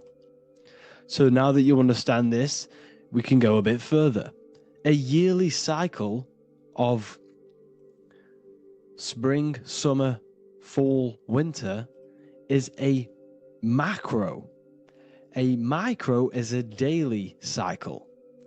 So a day is a mini year. The summer is the midday. Autumn is the evening. Night is the winter, and spring is the morning. This is a macro, a reflection. We have a miniature cycle of the zodiac every single day. And this cycle is also reflecting the cycle of life and death. We live, we are born, which is the spring. We live, which is the summer. We then age, which is the autumn. And then we die, which is the winter. And then we are reborn again. This is the cycle of life and death, and you do this every single day. You see, death is a macrocosm of sleep. This is why we say sleep is the cousin of death, because you die every single night. You do this process of life and death every single day. As above, so below. What's in the micro is in the macro. So when you go to sleep, you are essentially dying. And then in the morning when you wake up, you are then born again. This is a fractal cycle that we live in. Everything in this whole world is fractal. Everything applies to as above, so below. We have the sun, we have the moon, we have the day, we have the night. We have the life, we have the death. We have the conscious, we have sleep. As above, so below. We have the conscious mind, because now we're diving into as within, so without. As above, so below more refers to the external world. As within, so without is referring to your inner world and the outer world. What you must understand is about yourself. You exist in two realms. You're an individual. The dual nature of you. You exist in two realms at once. You have an inner world of your thought, emotion. This is the inner world that no one else can see but yourself. And you have an outer world with a physical body which everyone can see. So you exist in two worlds. You have the inner voice, you have the outer physical voice, which I'm speaking to you with now. But I also have an inner voice, which no one can hear, only but me. So you exist in the light and you exist in the darkness. The sun represents your external self, your physical, conscious mind. The moon represents your shadow self, the inner self, the psyche self, the spirit self. There is an as above, so below. The sun is within you. The moon is within you. Everything is within you. Now that you understand as above, so below, what is your body? Your body is a miniature earth. Let me repeat, your body is an earth. Your body is the earth. Okay? Because like I say many times in all of my videos, you are not in the world. The world is you. You are the universe. Your brain is a computer creating this reality. What you see with your eyes is produced in the back of the brain called the visual cortex. You don't look into the world, the brain produces the world. The body produces the world. When you touch something, you're not actually touching something. This is the electrical nervous system. When you touch something, what you feel is actually electrical signals on your nervous system reporting back to your brain. Therefore, when this body dies, you leave the earth because this body is the earth. Okay? As above, so below. You have the mental plane, the astral plane, the etheric plane, and the physical plane. This is essential for understanding reality and the teaching of as above, so below. Everything in this material plane began in the thinking mind. For example, the microphone I'm speaking into, the phone you're watching this video off, or the laptop or iPad. Where did this begin? It didn't begin in the factory. The first ever place this item begun was in the mind of an individual. The invisible realms of mind is where all physical things and physical items begun. Essentially, this physical plane is the effect of the thinking mind. This world is the world of effect. It's the world of outcomes. When you see something, it is already manifest. It is already being manifested. It is an effect. And in the effect of the cause, which is the thinking mind. Therefore, the mind creates thoughts, which is the mental plane. Then after thoughts creates imagination, which is the astral plane. These two are spiritual. They are non-physical. So spirit kind of means non-physical. Then you have the physical planes, the etheric and the physical plane. As above, so below. What happens in the mind is manifest on the physical plane. Like I said, the phone that you are holding, it was a thought, and then it brought down into a physical reality. As above, so below. You change the mind, you change your reality. Your environment, the word environment has ment in it because your environment is mental. So now that you understand this, so what is the world around you? The world around you was created by the mind of God. It was manifested through God's thought. So you are living in the mind of God. You are a thought in the mind of God. God thought you into existence. But like I said, we are all fractals. Everything is fractal. If God exists, this means that you are God, as above, so below. God created you through the thinking mind, and he gave you a thinking mind. So God created the macrocosm. God created the macro, the whole world. He designed the whole world, the sun, the stars, the moving. He designed this. But then he gave you the thinking mind to design your own life and create your own life in his world. You are a microcosm of God's macrocosm. Just like God thought you into existence and the whole world into existence, you are a microcosm thinking your world, your reality into existence. You see this now? Everything is a reflection. Everything is a mirror. Everything is fractal. So in order for you to change your reality, you must change these higher planes. Your thought and imagination are the two key aspects of creating physical reality. Every object you see around you was begun in these higher planes of the non-physical, and they were brought out of spirit into physical matter through the thinking mind and physical action. So now we're going to get a bit deeper. The brain is not the mind. Now that you understand, we have spirit and matter. As above, so below. You have a non-physical side of reality and a physical side of reality. The mind is the spiritual brain. The brain is a physical manifestation, a physical effect of the mind. The mind uses the brain to operate in the physical world, and it's the same with the heart. The soul manifests itself physically through the heart. The heart is a physical manifestation of the soul, of the emotion, thought and emotion, the mind and the soul, the brain and the heart, heaven and earth. So you have the inner world and the outer world, the spiritual, non-physical, and the physical. So we are all on this process of awakening, an expansion of our minds into new fields of thought, into new fields of awakening ourselves.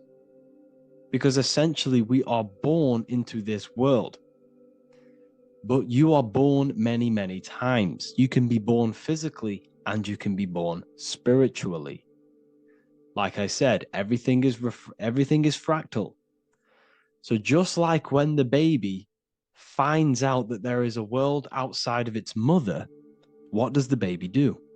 The baby seeks a way out of its mother, and then the baby is now born into a new world, a world outside of its mother's womb.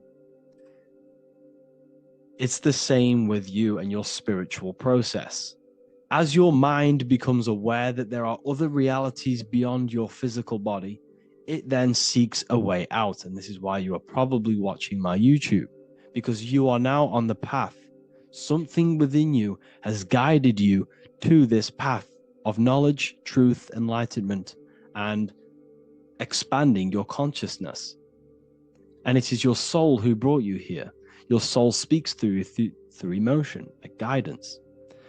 Emotion is the language of the soul. When you feel very bad, this is your soul telling you you're not in the right place. You're doing the wrong things. Because the soul is always unfolding its purpose, which is expansion and learning. That is it. The mastery of the self and the learning of the mind is the only thing that counts in the end after this life. So you are on a journey of expansion, of learning, creating, and spiritual rebirth. As above, so below. What does this body tell you? When I see someone overweight, I don't see the overweight. I don't see the body. I see the mind. I see an undisciplined mind. I see a mind that lacks self-control. I see a mind that seeks external validation. That's what I see when I see an overweight person. I don't see his body. I see the result of his mind. Because what does the Bible tell you? You shall know them by their fruits. It's the same saying as above, so below. You shall know them by their fruit. The fruit is their manifestation.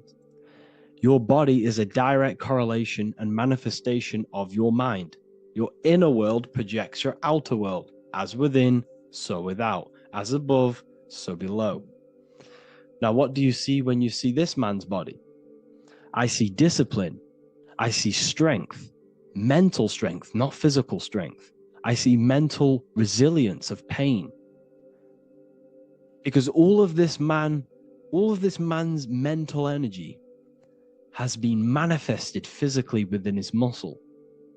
This body is a direct manifestation of this man's mind's pain and suffering, and it shows discipline. This is why people instantly respect you if you are in shape. You walk into a room and you are in shape, people will instantly give you respect because they know that you are mentally disciplined. The body is a reflection of your inner world, and it's the same with your friends, your family, your connections with people.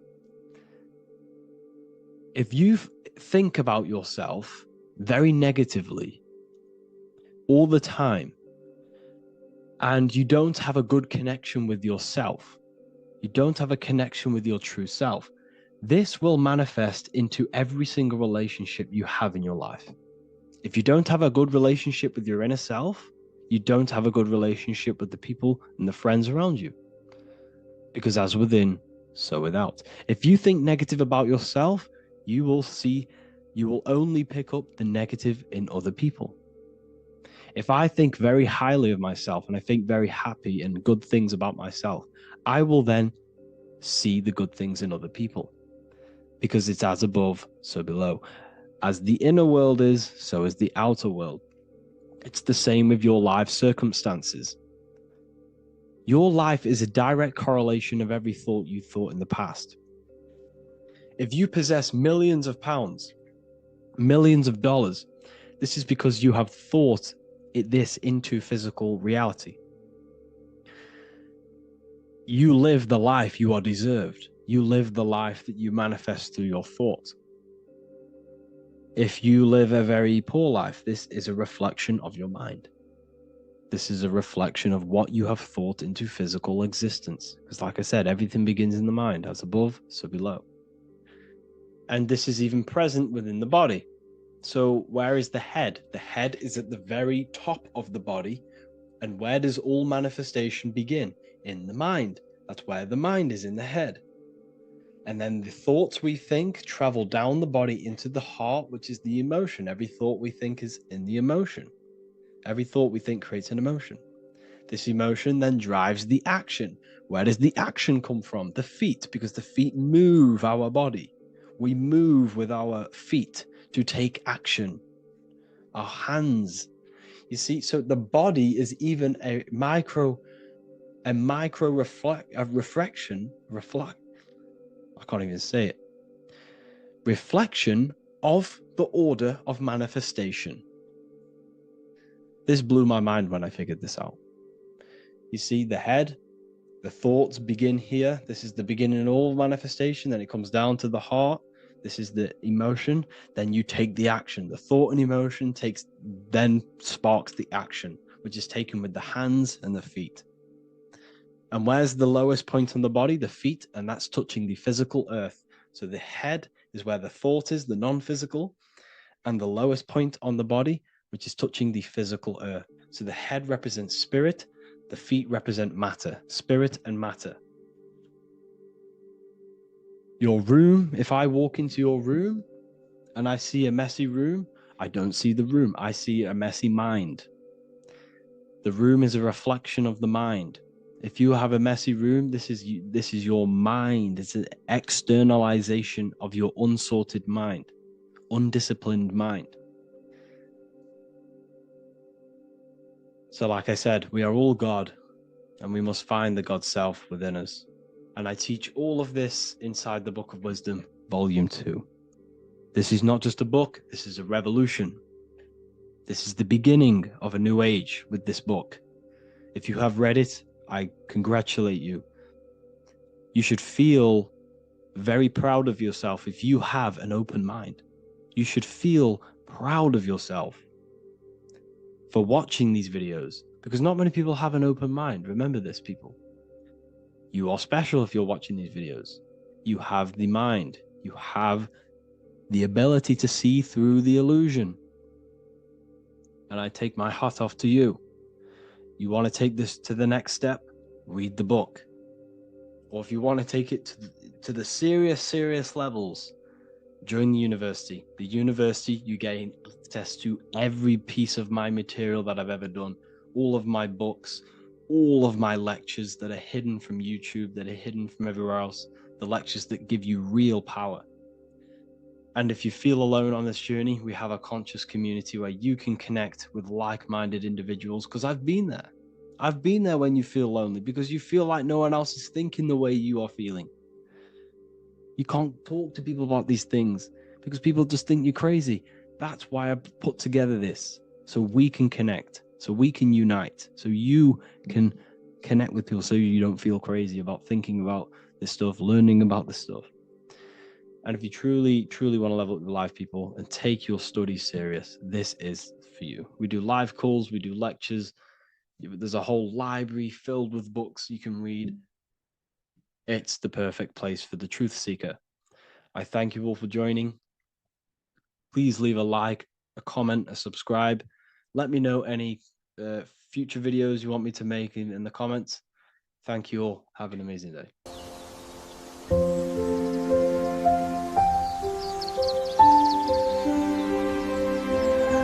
bookofwisdom.com. Visit today.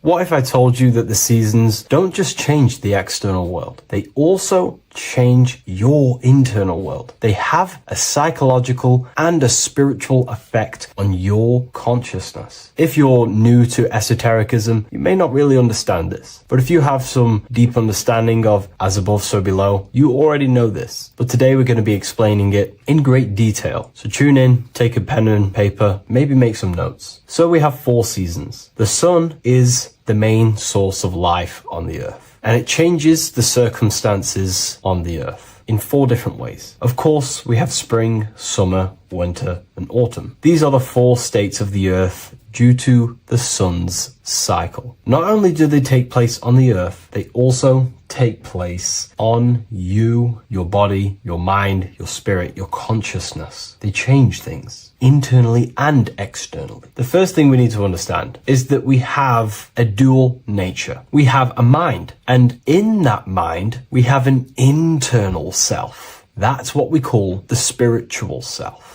It is the individual that exists within their own mind, within their own consciousness. It is the self that imagines, thinks, feels. That's the spiritual self. And internally, that self is the true self. when it's detached from the false identifications, of course, such as the ego. But the true self dwells within the mind, and that's the immortal self. That's the self that will never die, never perish, that will always be there and it always has been there. The internal self. But on the other side of the mind, the outside of the mind, we have this, what we call our physical human body. This is our external physical body. So outside of us is a physical reality, but inside of us is a spiritual non-physical reality. Inside of us cannot be measured. Outside of us can be measured. So we have an internal world and an external world. I think this is the reason why the word individual has the word dual at the end. Dual meaning opposing or two. We have a dual nature. Inner world, in the mind, and a self out the mind. And the mind acts as some sort of doorway. It is a doorway into ourself. So in esotericism, this is what it's all about. It's about we work with the internal world. We try and figure out who we are from the inside out, not who we are outside of us. Because we realize that the external world is nothing but a crystallization of what's happening inside of us. Our lives are a result of every single thought that we thought in the past. So let's not get off track here. Let's carry on. As I was discussing the seasons, we have an internal world in the mind and a self outside the mind. And this is reflected even in the cycles of the heavens. This is how you know the universe is intelligently designed, and the law of correspondence corresponds with everything. The law of correspondence is as above, so below. It's not a Hermetic principle. It's not a Freemasonic principle. The law of correspondence, as above, so below, is just the law of life of the universe. It is in everything. So the daytime, the sun, this is external impressions or expressions, should I say. We express ourselves outside the mind, in the outside world, in the material body, taking actions outside of us during this daytime. The sun represents outward expression. The daytime, this is when we wake up, we're conscious, we do things outside of our mind. But then the nighttime comes around and it becomes dark and the moon rules over the nighttime, and we return back to our internal world. We return back to the darkness. We return back to the internal self, the self in the mind. Really is fascinating. And this is as above, so below. This follows the correspondence. This follows the law. Although that the outside world has a cycle of day and night, so does our own mind have this cycle. As above, so below. As within, so without.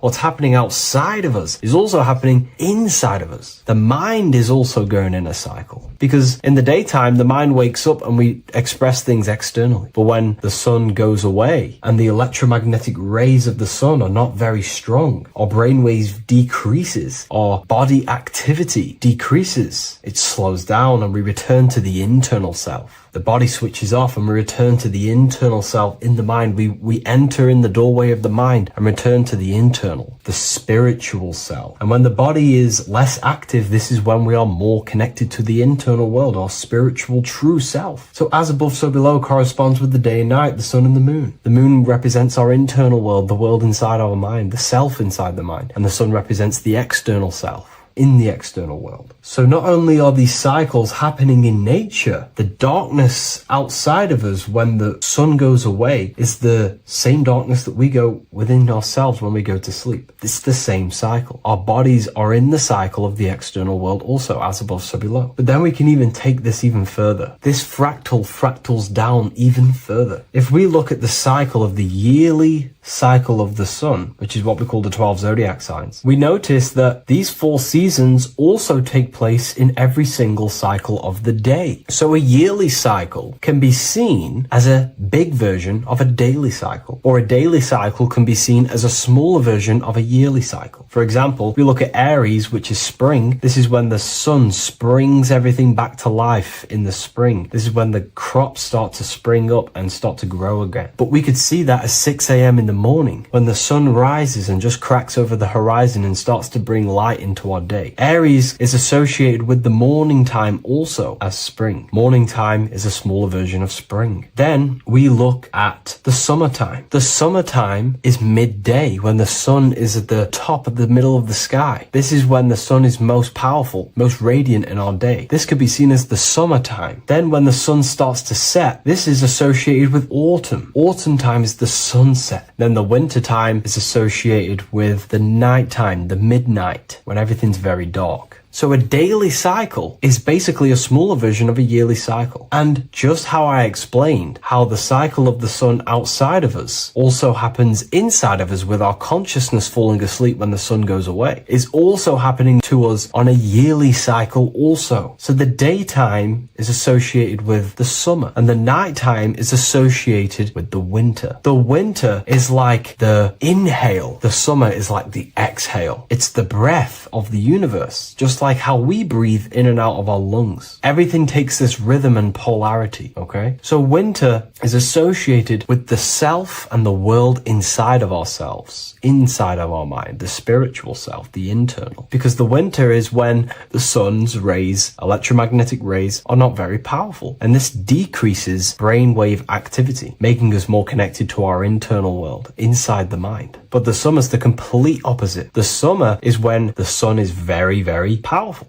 And the sun's powerful electromagnetic rays increase brain activity, making us more actionable in the physical world outside of our mind, in the external world. So summer is the daytime and winter is a big version of the nighttime. Vice versa. Just like how in the winter, we're more in the house. We're inside buildings because it's very cold outside. Animals hibernate. They go inside. They go into little places. They collect all their food and prepare for the winter. They go inside. They go in darkness to hibernate. So does our consciousness, our spirit, the self inside of our mind. We can use these cycles to our advantage, to evolve spiritually, to connect and be more balanced. You know, I've mentioned a lot of this inside the university to my members, to the family inside of there. We discussed this. We had a great discussion about this. And, you know, the live calls we have are priceless. The conversations you can have with someone when they're awake, you never forget them. You always have deep, meaningful conversations. And we discussed this deeply, and we're going into some interesting things about how we can use these types of changes in the seasons for our spiritual growth. We even discussed about spring and autumn and how they're associated with the different spiritual bodies that we have. But anyways, let's not get off track. Lucid dreaming,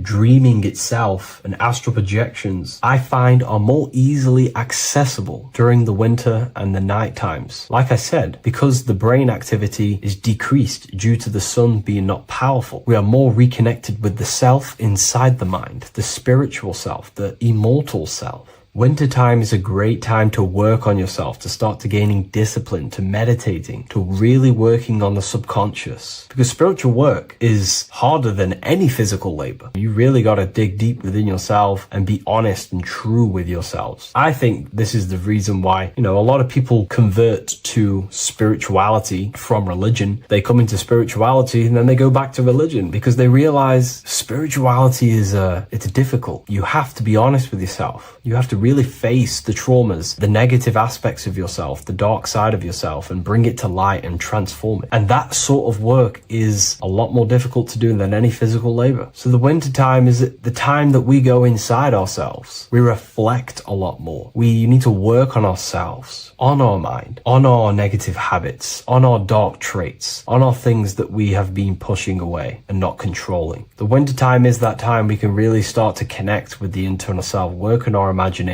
work on our mental willpower, work on all of these things like lucid dreaming, astral projections, and purifying ourselves, removing any mental barriers, any negative belief systems that may be subconsciously holding us back. It's easier to access the subconscious in the nighttime and in the winter, especially the winter. That's why I made this video, because we're in autumn now. We're transitioning into the winter. So I thought I'd share this with you all. And it's important to understand that you are a microcosm of God. Like I said, the law of correspondence associates with everything in the universe, people. Everything. And that's the best thing with the law of correspondence. And I've been using this for the past 3 to 4 years, right? The law of correspondence has determined and filtered out so many lies that was given to me, that's given to you, that's given to everyone in the world. The law of correspondence is like a filter. If someone gives you a piece of information, for example, gravity, and it does not apply with the law of correspondence, then you know it's a lie, because it's a universal thing. What happens inside of me also happens outside of me. What happens in my astral world happens in my material world, more than likely. As above, so below corresponds with everything. The same structure in my veins, in my nervous system. It's the same structure in the trees, in galaxies, in everything. As above, so below. The universe is a fractal universe. Therefore, the point that I was getting at is that you are a microcosm of God. The same mind that God manifested things through thinking. He thought the stars, the earth, nature, the human body, designed everything with the God mind. He thought everything into existence. And that mind, them powers that God used to manifest everything into physical existence through the power of thought, is the same mind that you possess, but on a smaller scale. God manifested the macrocosm through thought, as the universe is a mental universe. Everything you see around you was thought, then manifested into physical reality. God manifested the macrocosm, the world, through thought, and that same force of thought you use to create the microcosm, to create your own world. You think your life into reality, your world into reality. Your body is a microcosm, a miniature universe. Every thought you think commands 50 trillion cells in your body, and your cells religiously execute on every command that you give it. You're in charge of 50 trillion cells. You're literally commanding a whole civilization inside your body. And this is how you are a reflection of the divine. The God mind created the macrocosm, the world, and you create your own world inside that world using the same power as thought. Very powerful. So everything that happens outside of you is also happening inside of you. The law of correspondence is the most important, the law that you could possibly learn, because it makes everything so clear for you in the universe. Makes life so clear. You see reality for what it truly is. It's a reflection of the higher dimensions. Just like how reality right now is a reflection of what's happening inside of people's minds and consciousness. We can't blame the elites for all the negative things that's happening in reality, because all the negative things that's happening in reality is the negative things that's happening in people's minds. We need to take control of ourselves. So with that being said, thank you all, everyone. If you wish to read more, 90% of you watching this video have already got this book. I want to say thank you for your support. It means the world to me. It makes me research more and write more books. And the book of symbolism is coming very soon. So thank you, everyone. I'll leave a link in the description for the university, for the live calls, and for the book if you wish to join. Have an amazing day.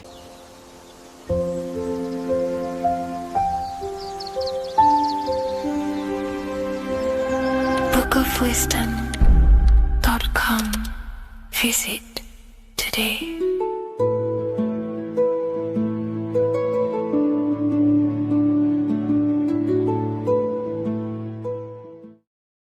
What's good, people? We're back with another video. This is going to just be a quick video. Manifestation, magic, bending reality. So let's jump straight into this. So you have a conscious and a subconscious part of your mind.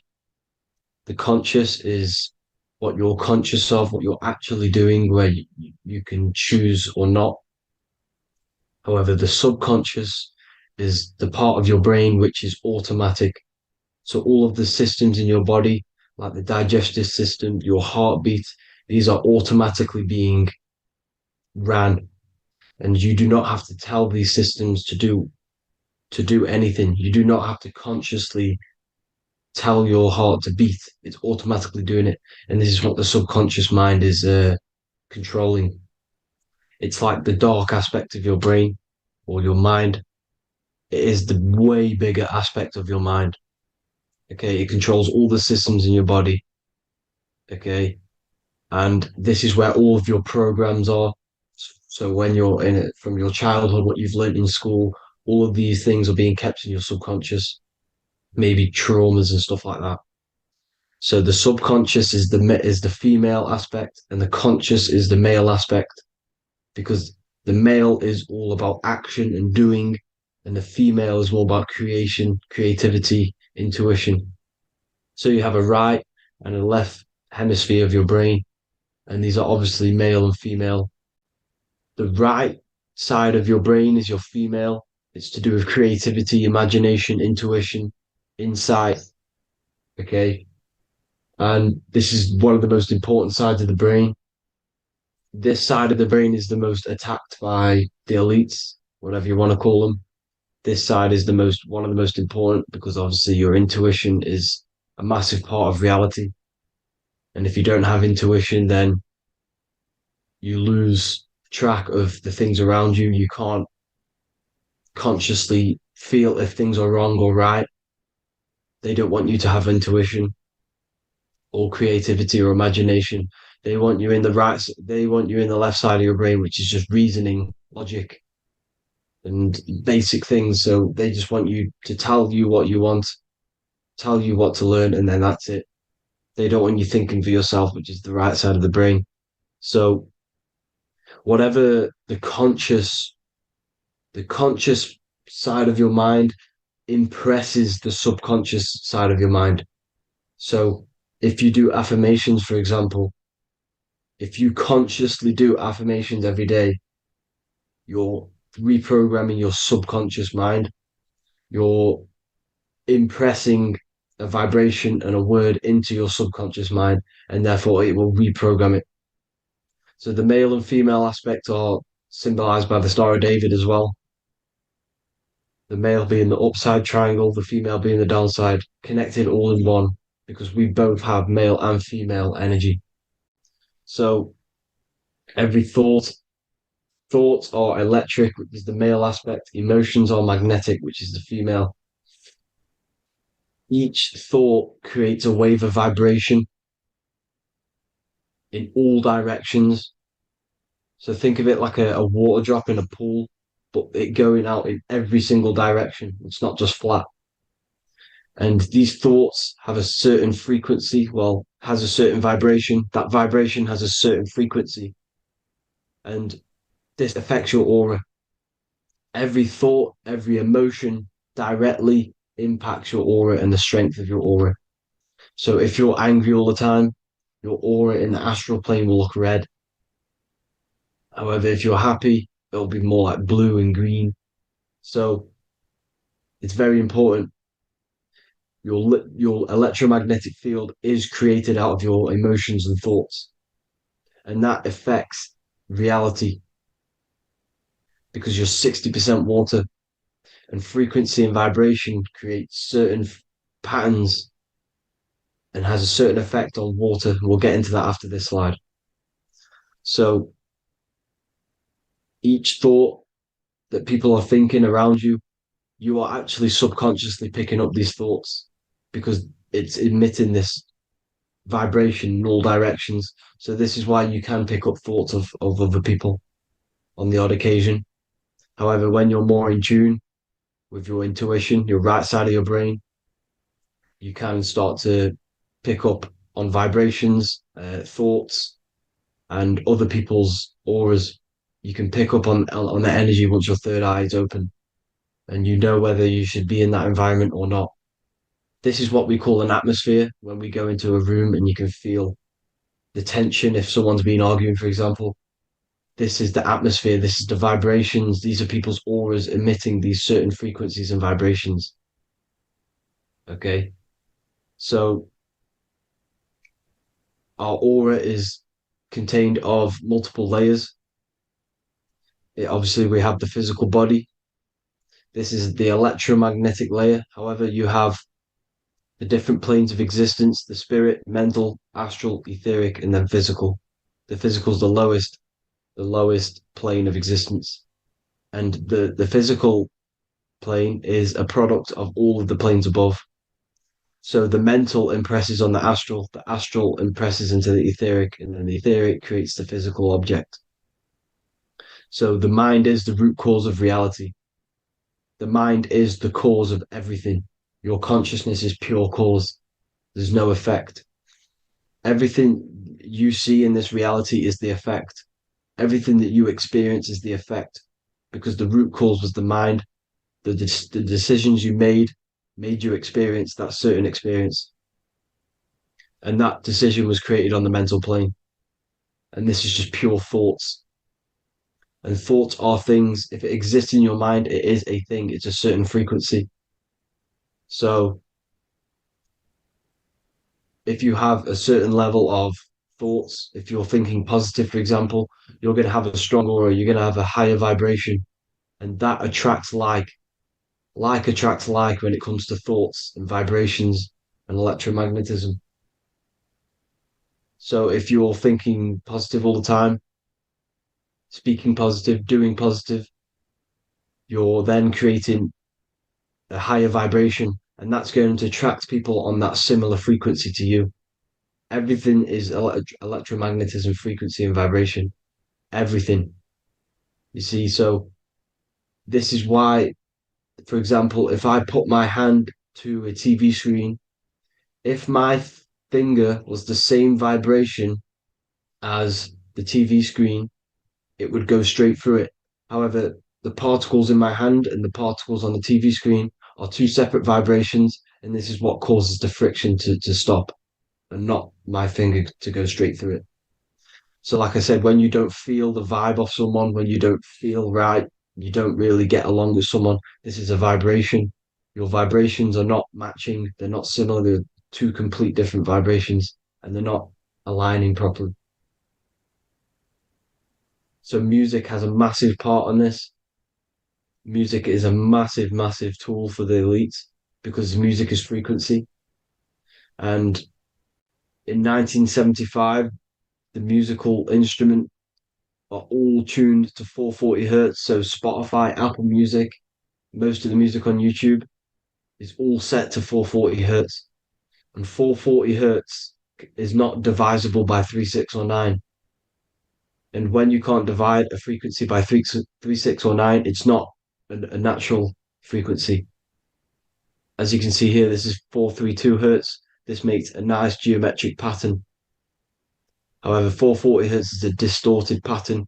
So when you listen to this, this actually shuts off the whole right side of your brain. Like I said at the start, this is the most attacked side of your brain. It's to do with creativity, imagination, intuition. When you listen to 440 hertz, it shuts off the whole right side of your brain.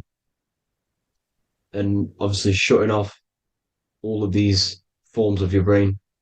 Music is a very, very powerful tool for the elites because it's the only thing which can enter your soul or your ears without consent, your body without consent. Everything else has to be through consent. You choose whether to eat something, you choose whether to drink something, but frequency, you're going to hear it no matter what. This is why it's so powerful.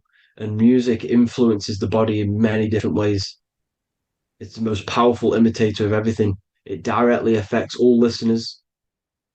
It directly affects intentions, gestures, movements, and actions. It stimulates your mind, and certain songs, certain catchy songs, can reprogram your subconscious mind, invoking certain emotions. This is why when you listen to slow beat songs, it makes you feel more sad. When you listen to upbeat songs, you feel more energetic. This is because these frequencies have a profound influence on reality and on how you feel. Because, like I said, you are 60% water. And as you can see here, each frequency creates a different geometric pattern. And inside of you is 60% water. So, like I said, 440 hertz is going to make a distorted pattern in your water. And this is going to have a profound effect on your emotions and your reality. So, like I said, health is not just the body. It's you are made of body, mind, and spirit. You need to look after what you put in your body. You need to look after your spirit and look after your mind. It's very important to keep all these in balance because once one of these are unbalanced, it affects the other two. So if you're eating wrong, it's going to affect your spirit and mind. If you're thinking wrong, it's going to affect your body and spirit. These are all interlocked. You have to look after them all. So it's very important you understand music. Stop listening to low vibrational music. To be honest, you want to listen to music without any sort of speaking inside of it.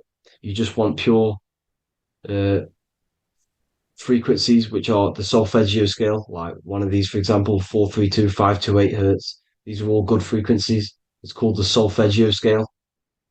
And these frequencies make you more in tune with nature. 528 hertz is what the earth vibrates at. So it's very important. And the Rockefellers are the one who changed this to 440 hertz. The Rockefellers, one of the elite families. So if you want to manipulate reality, it's very important to have your chakras aligned and having a high vibration, because the higher your vibration, the more powerful your words and your intentions are on reality. So the lower your vibration, the harder it is to affect reality. because you're on a lower state of consciousness. You want, like I said, you have the mental, astral, etheric, and physical. Everything is a product of the one above. As above, so below. This is what Hermes Trismegistus was saying in the Egyptian days. This is where it comes from. As above, so below. If you affect above, it directly affects below. So, like I said, meditation helps on this, helps align your chakras. Think positive, feel positive.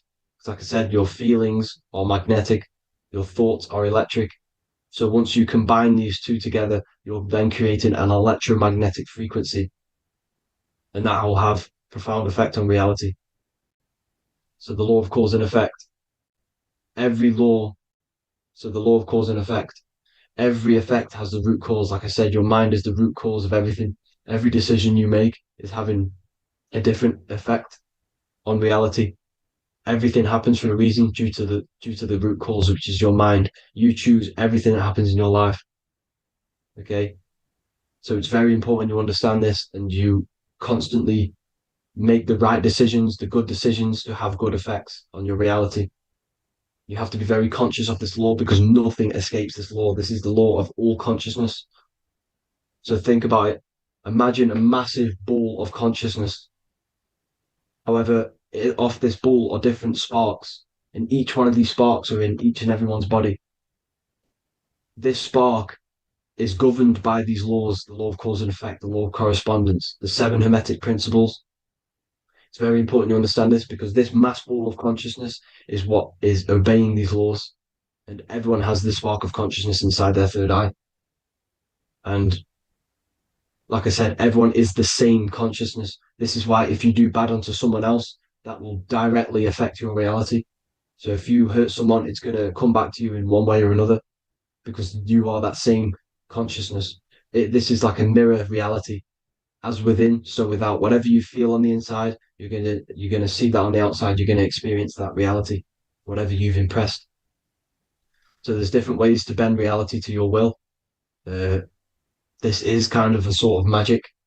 So obviously you have black magic, which is manipulating reality to harm and influence others, or to be very selfish. And then you have white magic, which is manipulating reality for the good of humanity. So you do have to be very careful with your intentions, people, when you're trying to manipulate reality, because this is nothing to be played with. If you are manipulating reality for the wrong reason, it's going to come and bite you in the ass in some way or another. Because everything is balanced. Everything balances out in this reality. Nothing escapes the laws. Not one thing escapes the laws. So if you're stealing from yourself because it's just going to come back in one way or another. Inside of everyone's heart, you know whether you're doing good or wrong. You can feel it when you do something wrong. You can feel it when you do something good. The heart is the center of the torus field. It's balance. And this is why you say follow your heart, because it's the center of the torus field. It's very important to listen to this inner voice inside of you because that is telling you the right things to do, the good decisions to make. And when you keep following that voice, that good voice inside of you, it takes you to your life path. Very important to follow that voice. However, don't let the ego get in the way of it. Don't care what your friends are going to say. It's very important to understand this. So you have different ways of manipulating reality.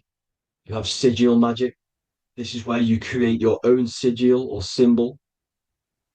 You create your own sigil and symbol, and then you charge it. You behind that symbol, you have an intention. So, for example, if you want to manifest wealth, you create a sigil which represents what you want. You create that sigil, you draw it out, you charge it because wherever your attention goes, energy flows. So whatever your attention is, you're sending energy that way. So what you do with your eyes and your hands, you place attention on the sigil. Imagine that it's glowing. Imagine that you're sending energy to the sigil. And then you burn the piece of paper once you've done this. And then after this, you meditate on that symbol. You constantly think about that symbol because that symbol is the frequency, is the thing that you want to manifest. So that's one way. Or you can just meditate on your reality. So imagine yourself having already what you have. This is what they call a mindset. You must set your mind to the frequency what you want to manifest. Okay. So if you want to manifest wealth, for example, imagine yourself being wealthy. What would it feel like? What would you be doing? Imagine a scene in your mind. Constantly do this, and you're putting out that frequency. Like I said, you must think because the thoughts are electric, and then you must feel, which is magnetic. Together, this creates an electromagnetic frequency. And this is how you attract things to you. You will attract the certain people to come in your life to bend reality to your will. Okay. Or you've got mirror magic. Stare yourself in the mirror, because a mirror reflects light, it also reflects energy. So you've got to be very careful with what you say to a mirror. You've got to be very, very, very careful, because whatever you send into that mirror is directly sent straight back to you. So if you're thinking negative, you're sending negative energy back straight to you, and that's going to have an effect on your reality. Affirmations are very important because your words are frequency, your words are vibrations, and each word you say has a certain frequency. If it's if it's positively charged, it's going to affect you positively. If it's negatively charged, because like I say, your brain and your mind is like the director of energy. That's what your brain is, and it directs energy into certain things. You can either positively charge it or negatively charge it, and this brain is creating your reality constantly. It's manifesting your reality constantly in the present moment. So this is what the government knows. The government know your mind is the root cause of reality. This is why they call themselves a government. Government. The New World Order is not being manifested by them. They are controlling the information. They are controlling your perception of this reality. And they know the mind is the root cause of reality. Therefore, if they control your perception of reality and your information, what you believe, you're going to manifest that information, that perception. So we, the people as a collective consciousness, are the ones manifesting this new world order. You see, so this isn't black magic. They're actually tricking us into manifesting their own their plans, this new world order. You see, this is how smart these people are. They know how to get around the laws of reality. They know how to bend reality to their will without facing the consequences. They're getting humanity to do it. You see, there is a collective consciousness. As like I said, we all have that same spark of consciousness, right? So as a collective consciousness, we are on a very low vibration at the moment. However, we are waking up rapidly. There are more and more people waking up at the moment, and light always chases away the shadow. Light is a lot more powerful than darkness, you see. So one person waking up has a massive effect than one person being asleep. It has a profound effect. Because like I say, the light always chases away the darkness. It's more powerful. The light is always more powerful. High vibrations are more powerful than lower. So that's it for this, people. I hope you all enjoyed. This is a short, quick video. God bless you all.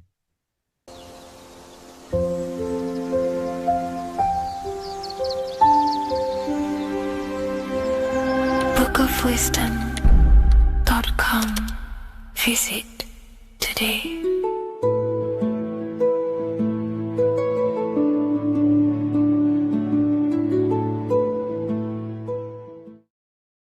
In this video, we're going to be talking about the evolution of consciousness. You are born human, however, you possess consciousness, which is the awareness behind your being, the awareness behind your thoughts, the experiencer behind your five senses, the experiencer, the observer behind your thought, emotions, and senses. You are an eye, an invisible consciousness looking through a lens, which is your body. Your body produces this physical world that you experience. Your brain produces this world. Your brain and body is a technological computer. However, you are an infinite, ever-expanding consciousness behind this physical body. And there is an evolution of consciousness, a cosmic journey of expansion. And this is why we see so much pyramid symbolism in the occult and esoteric world, and especially within Freemasonry.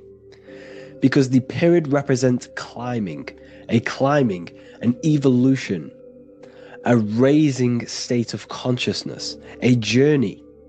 Steps symbolize a journey upwards. This is the raising and the evolution of consciousness, our inner world, the transmutation of our inner selves, of our souls and consciousness and our minds. So when we see this pyramid, we're seeing a evolution, a way up to source consciousness. And the eye in the pyramid represents your source consciousness. It represents illumination. It represents divine guidance through this evolution of consciousness. This is why we see the ladder. Consciousness is ever expanding on an infinite journey of evolution. Each individual is a part of this cosmic process, contributing towards the ongoing expansion of both mind and awareness. As we evolve, we collectively explore deeper levels of existence, expanding the boundaries of thought and consciousness. The mind has the ability to expand infinitely into new realms of thought, into new dimensions of mind. The mind cannot be filled up. It is not a physical substance. The body can be filled up because it is a physical thing, but you cannot fill the mind. Therefore, the mind is constantly expanding, ever expanding into new fields of thought. So what we see in Freemasonry, the ladder, is again a journey, an elevation of consciousness. When we are born with an infant consciousness, and as we gain older, we gain an adult consciousness. Our inner world, our inner mind, and our emotional intellect changes and evolves. We are significantly different from when we were very young as an infant. It's because our consciousness evolutes, it changes, it alters like water. So, just like this evolution of your own consciousness as growing up, there is consciousness of beings existing in cycles beyond our own. And their consciousness is unimaginably different from ours. They operate on a higher level of understanding and knowing, experiencing reality in ways that transcend our current comprehension. Our minds right now cannot comprehend the highest states of consciousness. There are entities, there are beings beyond our own, existing in higher dimensions of consciousness that we cannot comprehend because they have expanded. They are on a further way up the ladder of consciousness. However, we are all on the same journey. None of us can take the same journey. There is one ultimate goal, reaching source consciousness. However, this is always ever expanding. However, we are all on a different journey. There is one truth, one source, one goal. However, there are billions in different ways of reaching it, and we are all on these different paths to source consciousness, to this ladder, this evolution of universal evolution. Okay? Their awareness is attuned to new dimensions of existence, reflecting a more advanced stage in the cosmic journey of consciousness evolution. So when you take DMT, you are shot into these higher realms of consciousness where you meet these beings who look similar to these images. They are not speaking to you physically. They don't speak to you three-dimensionally through vibration and words. They speak to you mentally. If you have done DMT, then you know this. And if you have met these beings, then you know this. You might have even met some of these types of beings on mushrooms or any psychedelic drugs. Because ultimately, when you take these mind-altering substances, it's altering your consciousness. It's merging your consciousness with the spirit of that substance. And you are essentially attuning your mind to higher dimensions of consciousness. That's why we say we're getting high when we take these substances. Therefore, when you meet these beings on DMT, you are essentially meeting beings who are attuned to higher dimensions of consciousness, and they speak to you mentally. They speak to you telepathically through thought, because the universe is mental. Everything exists within the mind. The way you are now, your physical existence, is a state of mind. Mind, thought creates matter. Spirit and matter are two opposing ways of thinking. If we have a very spiritual mind, we have an expanded mind, we are a spiritual person through the mind. However, if we have a very low state of consciousness where we think about food, sex, lust, and all physical things, then we have a physical consciousness. Matter and spirit are two opposing forces, two ways of thinking. The mind attunes itself to different levels of understanding in different dimensions. So, essentially, this is what we're looking at. The body is a vessel for the fluidic, formless consciousness, a temple that houses the essence of our awareness. While the five senses are limited to perceiving only the physical plane, the mind transcends these limitations, capable of perceiving the full scope of reality. It is through the mind that we access deeper truths beyond the material, tapping into boundless nature of existence. Physical existence is a thin band, a thin layer of reality. It's like 0.001% of reality. And your five senses are only tuned into this layer of reality. But the five senses are, by design, only allowed to perceive physicality. But the mind has the power to expand beyond this physical five sense state. The mind has the power to expand and evolute. It is a conscious decision whether you want to take this path or not. You can stay in a three-dimensional way of thinking, or you can expand your consciousness from within. It's not an external journey. There is no God going to save you. You must save yourself. Therefore, behind every single one of these eyes is the same source consciousness. However, we are all different cells in a different journey. The organs in your body, the cells in your body are all alive. They all possess same consciousness, universal consciousness. However, we are all on a different journey of evolution. As above, so below. As the baby is in the mother's womb, when the baby becomes conscious, there is a world outside of its mother. What does it do? It presses and seeks a way out to be born in the other world outside of its mother. It is the same with your consciousness, your mind. When your mind becomes aware that there is realities beyond the immediate surroundings, it seeks a way out. And this is exactly what I'm doing to you now. I am now expanding your mind and telling you there is other ways of reality. There is other dimensions of consciousness which you can access through inner transmutation, through different ways of thinking, spiritualism, and meditating and connecting with yourself and detaching from external things. We can upgrade our consciousness. Your body is a womb. Why Jesus says you must be born again to see the kingdom of God, because you are born physically and then you must be born again spiritually, awakening your inner consciousness. So like I said, as the baby is in the womb, it's the same principle. As above, so below. You were a baby. You were in your mother's womb and you figured out there is a world outside of your mother. So you seek to weigh out your mother to be born in another world. It's the same now. You must do this now. This is your spiritual evolution. This is the evolution of consciousness. It's ever expanding. When you die, this is a transition. You must learn to not fear death. This is another part of your spiritual journey.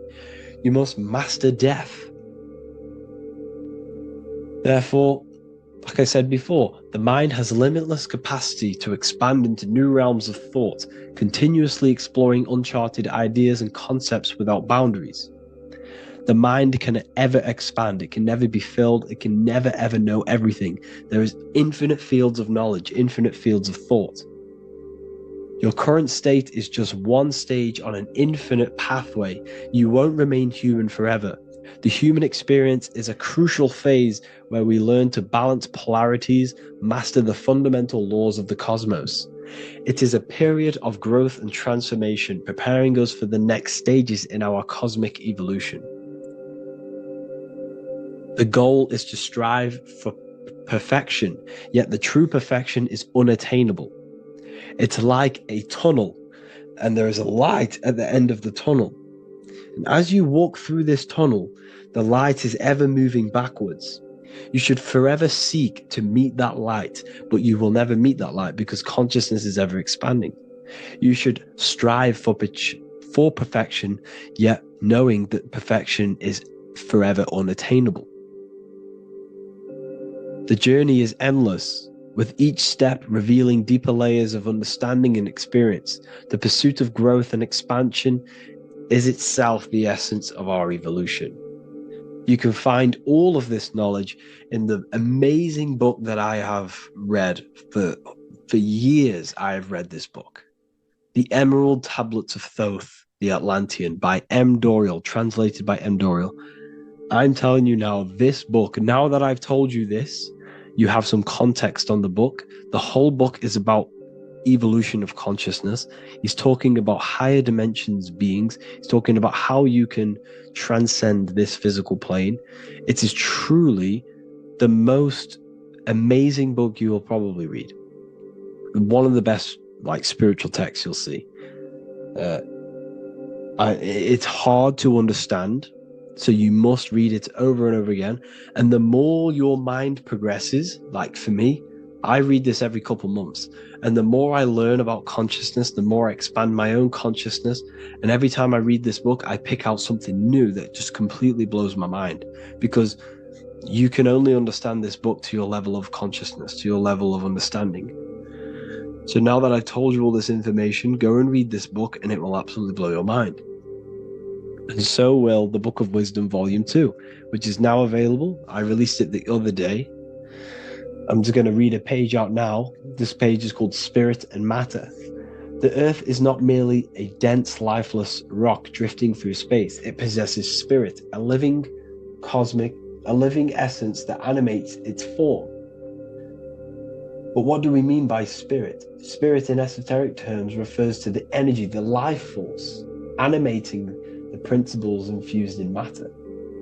So essentially, what this page is talking about is how everything has spirit, consciousness within it. You are the middle, you are spirit and matter.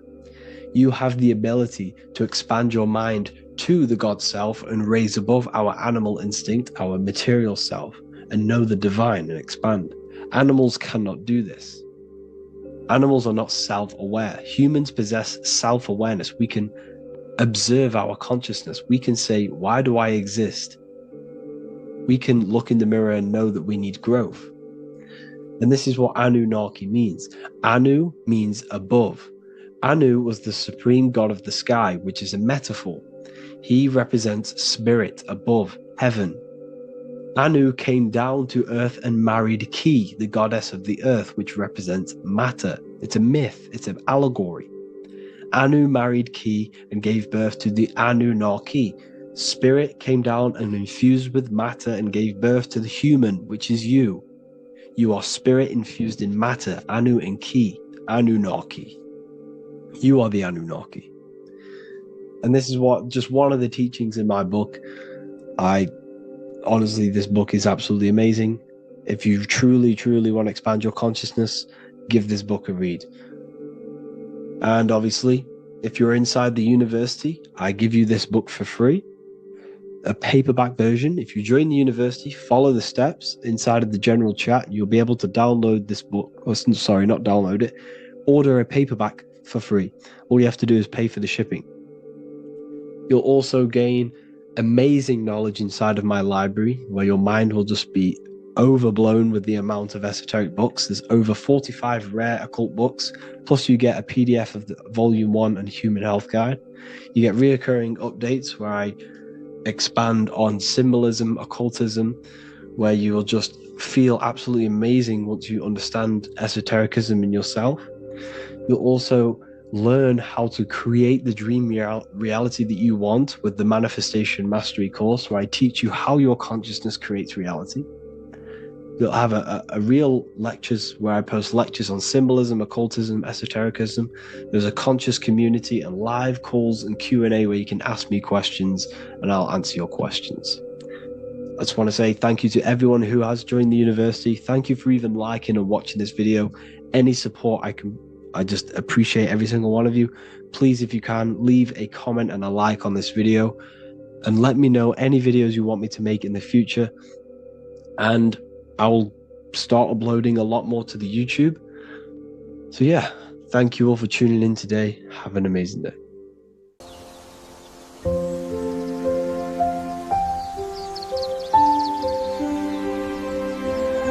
bookofwisdom.com. Visit today.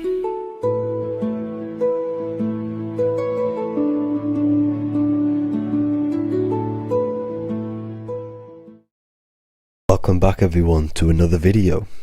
Today we're going to cover everything that you need to know about the mind, starting with the two aspects of the mind, the conscious and the subconscious. The male aspect of your mind is the conscious. This is the 10% of your mind. The conscious part of your mind is only aware of everything around you, your vision, your sight, your smell, your taste, your hearing, and your current state of emotion and thought. Every thought that you consciously think about has an emotion directly attached to it. That emotion is then impressed onto the subconscious part of the mind. The subconscious part of the mind is the female aspect of your mind. It is also a whopping 90% of your mind. Subconscious mind is controlling all of the subconscious processes which happen within your body. For example, your subconscious mind is controlling your heartbeat, your digestion of food, and all of the things that you do not have to tell the body to do. It is the hidden part of our mind which is controlling all of the hidden things. The subconscious mind is like a recording supercomputer. Everything that you have experienced in your life is all recorded and stored within the subconscious mind. One of the most important things about your subconscious mind is that it stores your mental programs. Everything in the subconscious mind manifests into behavior and actions within the body. Your daily basis routine and habits are all mental programs within your subconscious mind. These mental programs are created by mainly two ways. 1, repetition, and 2, emotional impact. The repetition is fairly simple to understand. The more you do something, the more it impresses onto your subconscious mind and becomes a program. That program will then manifest into your behavior. However, with the emotional programs, they work a bit different. The stronger that you feel an emotion, the stronger it is impressed onto the subconscious mind. And then that emotion becomes a program. For example, you had a very traumatic moment happen when you were a young child.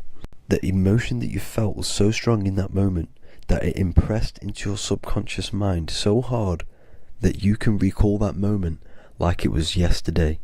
That traumatic event that happened to you when you were young will still manifest into your daily basis behavior even to this day. However, it manifests subconsciously. For example, if you were in a car crash, you will be wary to enter cars with certain people. All because of that traumatic emotion that you felt and impressed onto your subconscious mind. Another example of the subconscious manifesting into our behavior is posting on Instagram. Most of the time, the reason why you post is because your subconscious mind is seeking gratification. So before you actually do something, question yourself and find out the root cause of why you are doing this. Another thing that you need to understand about the subconscious mind is that it takes everything you say and hear literally. So for example, if you go and say, "You are an idiot" to someone, your subconscious mind will only pick up the word idiot. It only knows yourself. It doesn't know anyone else. You are casting a spell on yourself just by saying that to someone else. This is why the golden rule is to treat others like you'd like to be treated. Now, you can rewrite these programs which are already in your subconscious mind. However, it does take consistency. You have to change these programs which have been running for years. And by changing these programs, you change your behavior, because these programs manifest into your behavior. The best way to do this, personally, is to listen to affirmations first thing when you wake up in the morning, and do this for 10 minutes every single morning. Then at night time, you want to think and feel that you are becoming the reality that you desire. The more that you feel this reality, the more it will become a program and impress your subconscious mind. For example, you're trying to gain financial freedom. If you trick your subconscious mind into creating a program saying that you are financially free, this will manifest into your behavior. You will start doing more work. You will start looking for ways to make money. Your mind will be set on the frequency of money and financial freedom.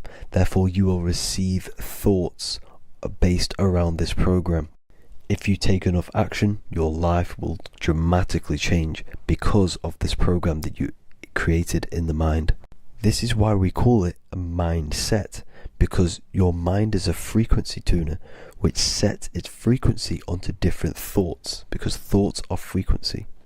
If you fill your mind with a specific frequency, you will gain thoughts and ideas based around that frequency. To create a stable mind, you need to master your emotions. You need to change your mindset. Everything that you experience is neutral. Based upon the mindset that you see it, you either give it a positive or negative charge. By understanding this deeply, you will then control your emotions. I hope you gained some wisdom and enjoyed this video. Please, if you can, leave a comment and a like, and subscribe to the channel if you like this content. Love and light to you all.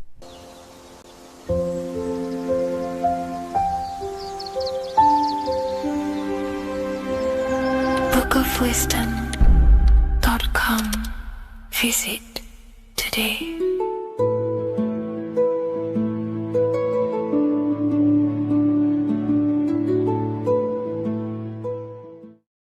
There is a secret meaning behind the number 666. 666 is 3 sixes. The number 3 in occult and esoteric numerology represents the 3 aspects of human consciousness.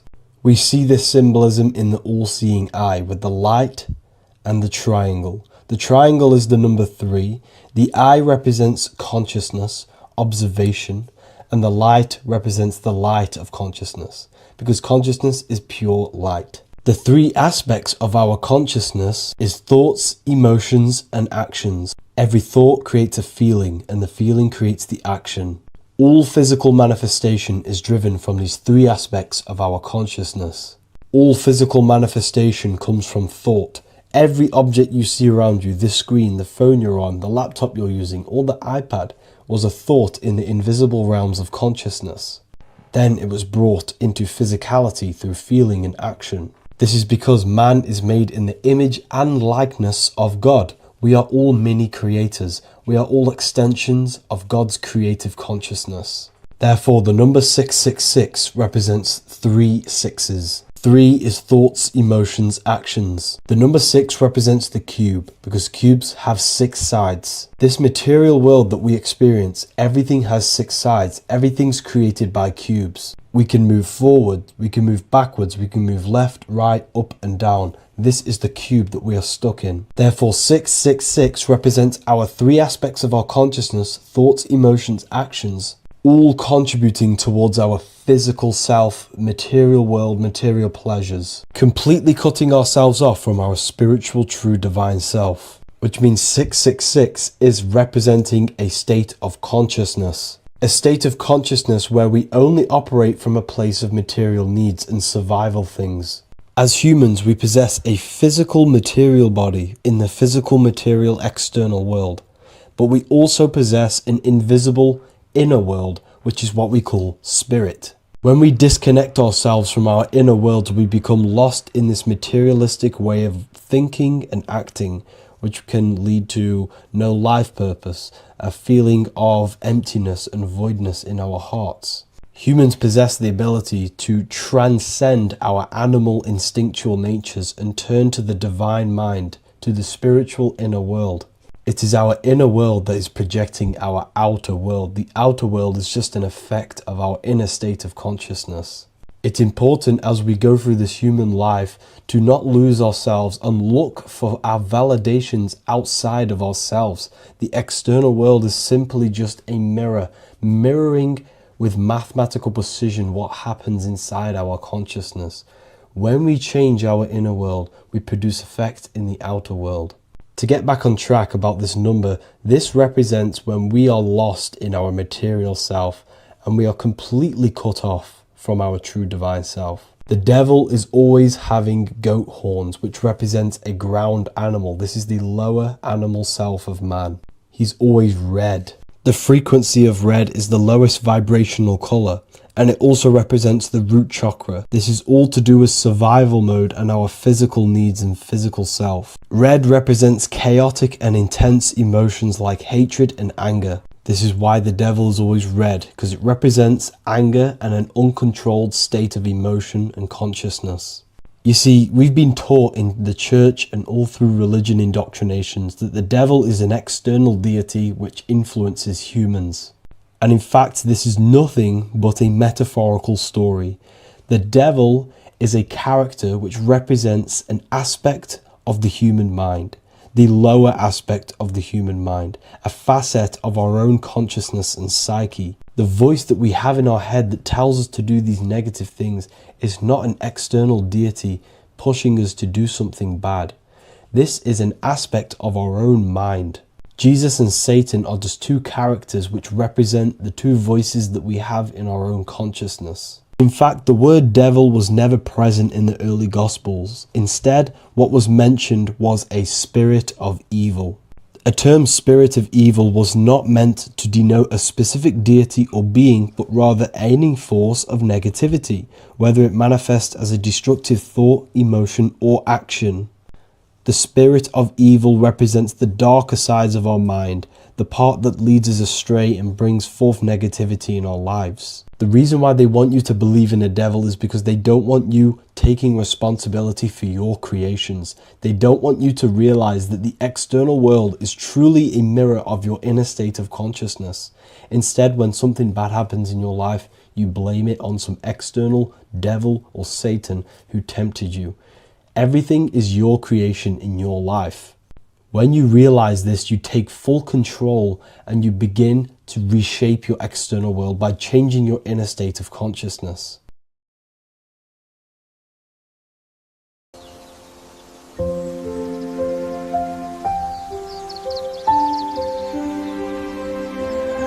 bookofwisdom.com. Visit today.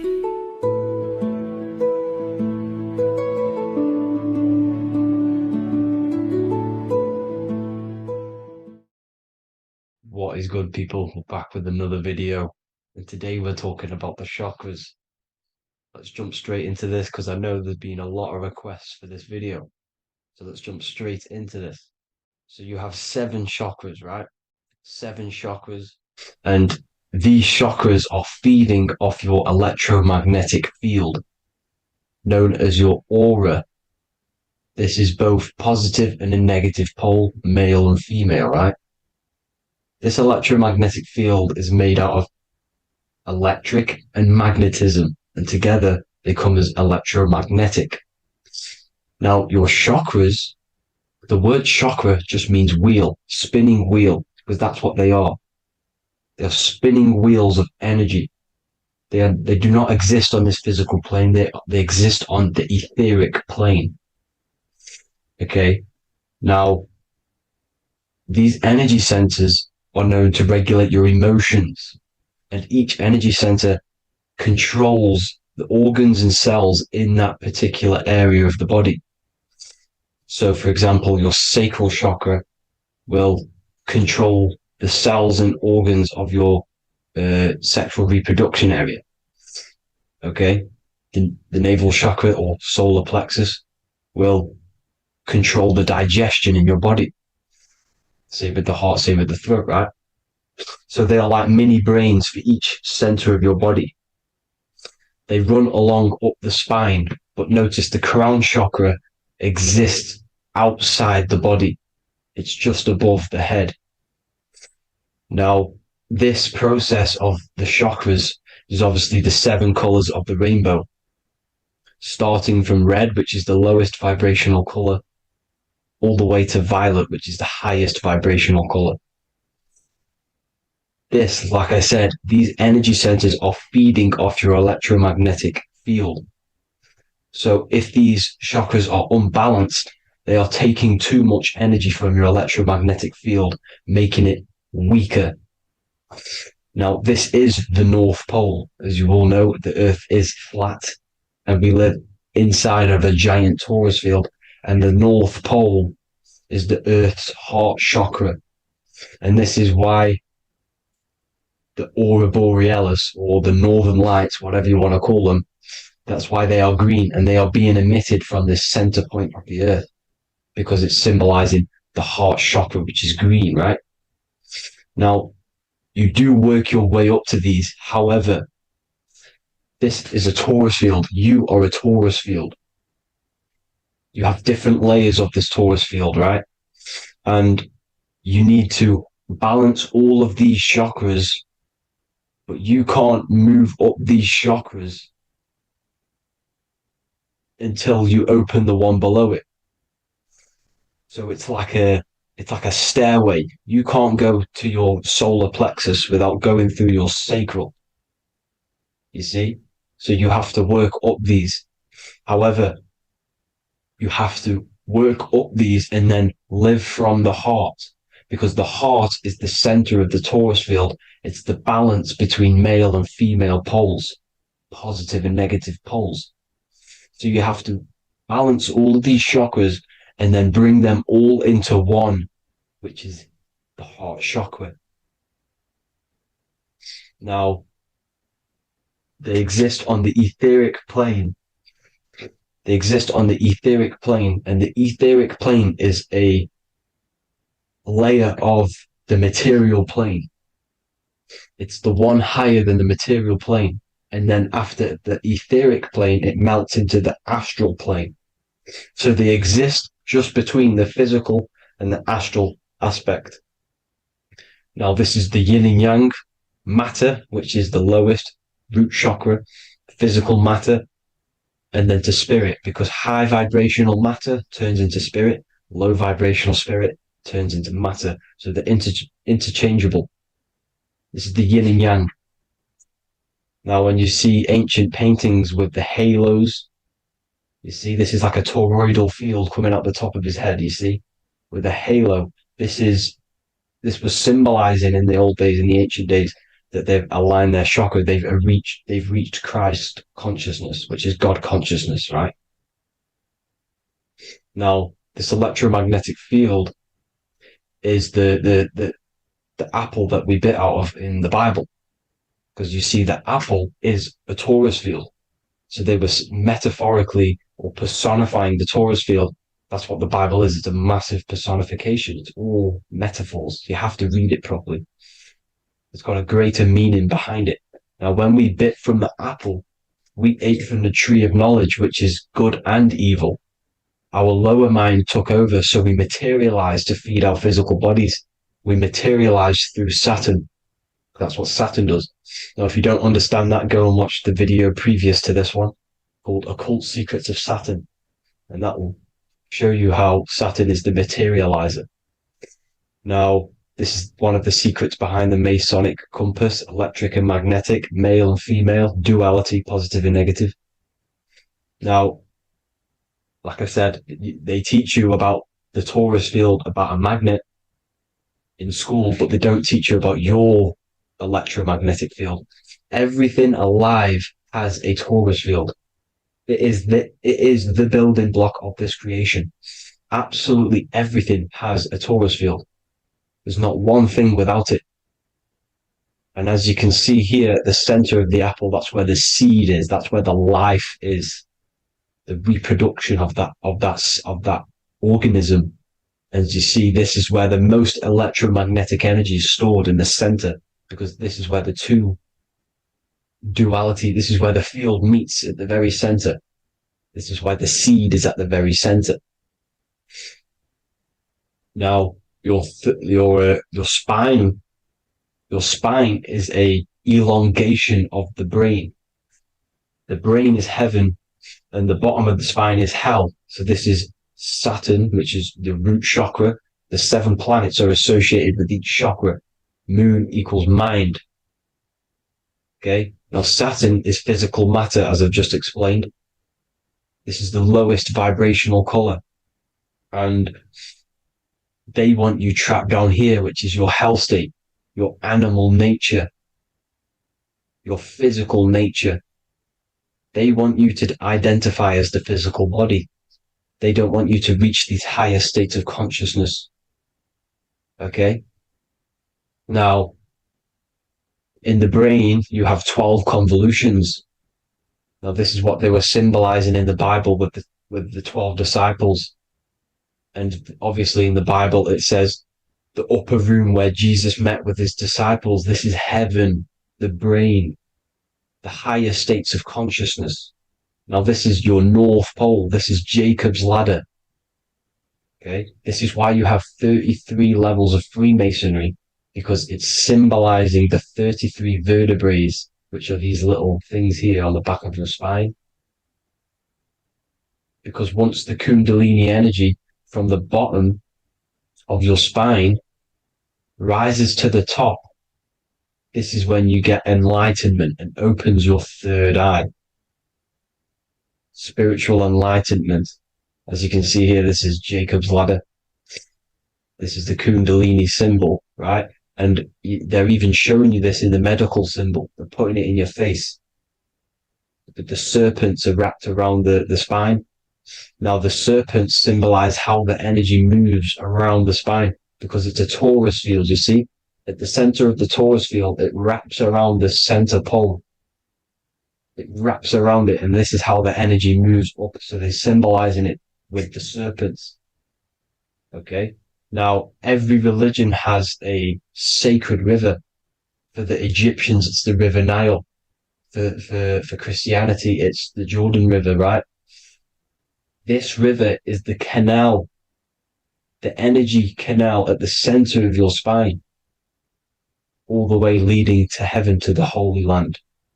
This is the chamber which the energy rises up, right? Now, they used to say the gods descended from heaven to man. This is just heaven. This is the mind state. And they said the gods were connected by a rainbow bridge. That's the chakra system, the rainbow bridge. Okay. Now, the ancients called this place Midgard, Earth, where both evil and good live, right? Midgard. But you can go to heaven, which is a pure mind state, because once you're in heaven, nothing negative can ever bother you. That's completeness, pure Christ consciousness. Now, this is why Jesus dies at 33. He didn't actually die, but it's symbolizing the death of the physical body. Not the death of the physical body, but his consciousness rising above the physical body to, as I said here, matter to spirit. Matter died off and he came spirit consciousness. This is symbolized by the 33 vertebrae, which is obviously the 33 levels of Freemasonry. And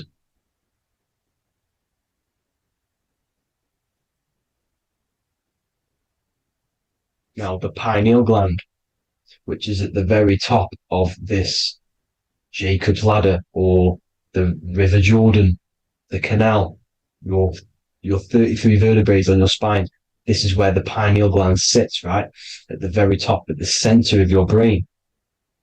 Now, there's multiple ways this was symbolized. The Eye of Ra, which is used by the Egyptians. Now, this pineal gland is the seat of consciousness.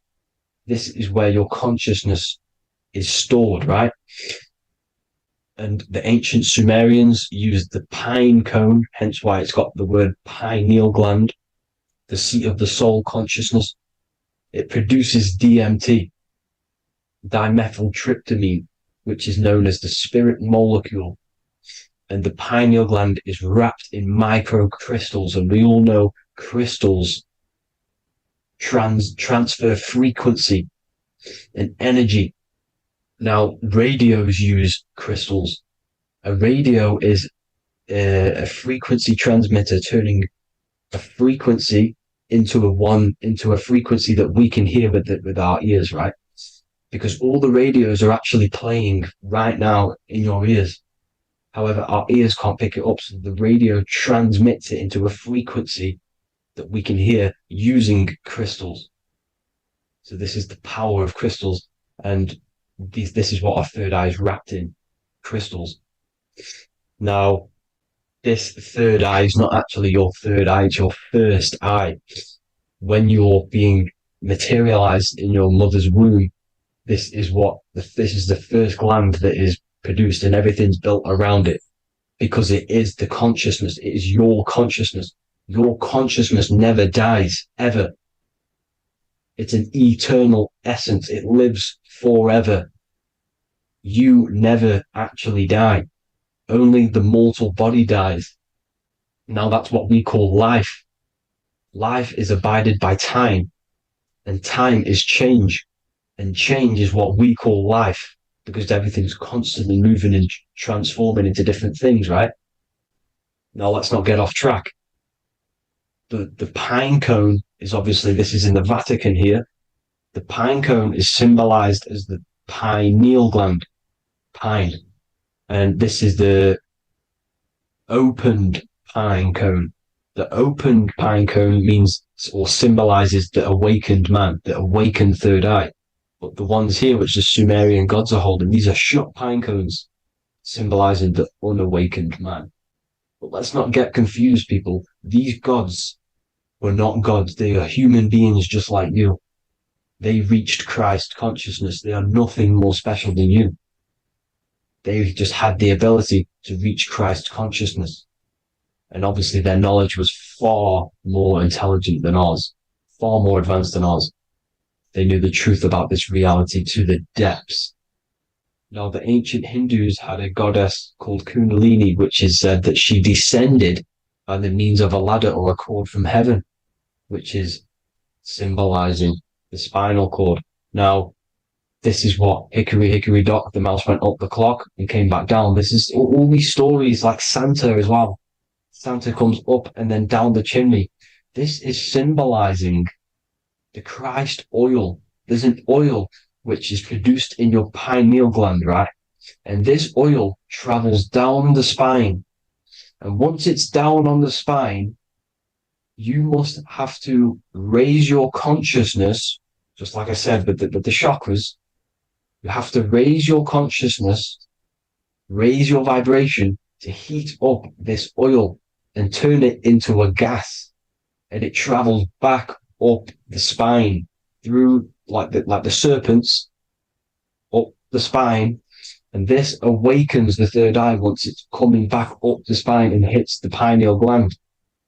This is the secret behind Santa and hickory hickory dock, because Santa comes down and feeds the presents and goes back up the chimney, and he lives in the North Pole, the positive pole. This is the North Pole, people, and the presence is your sacred oil.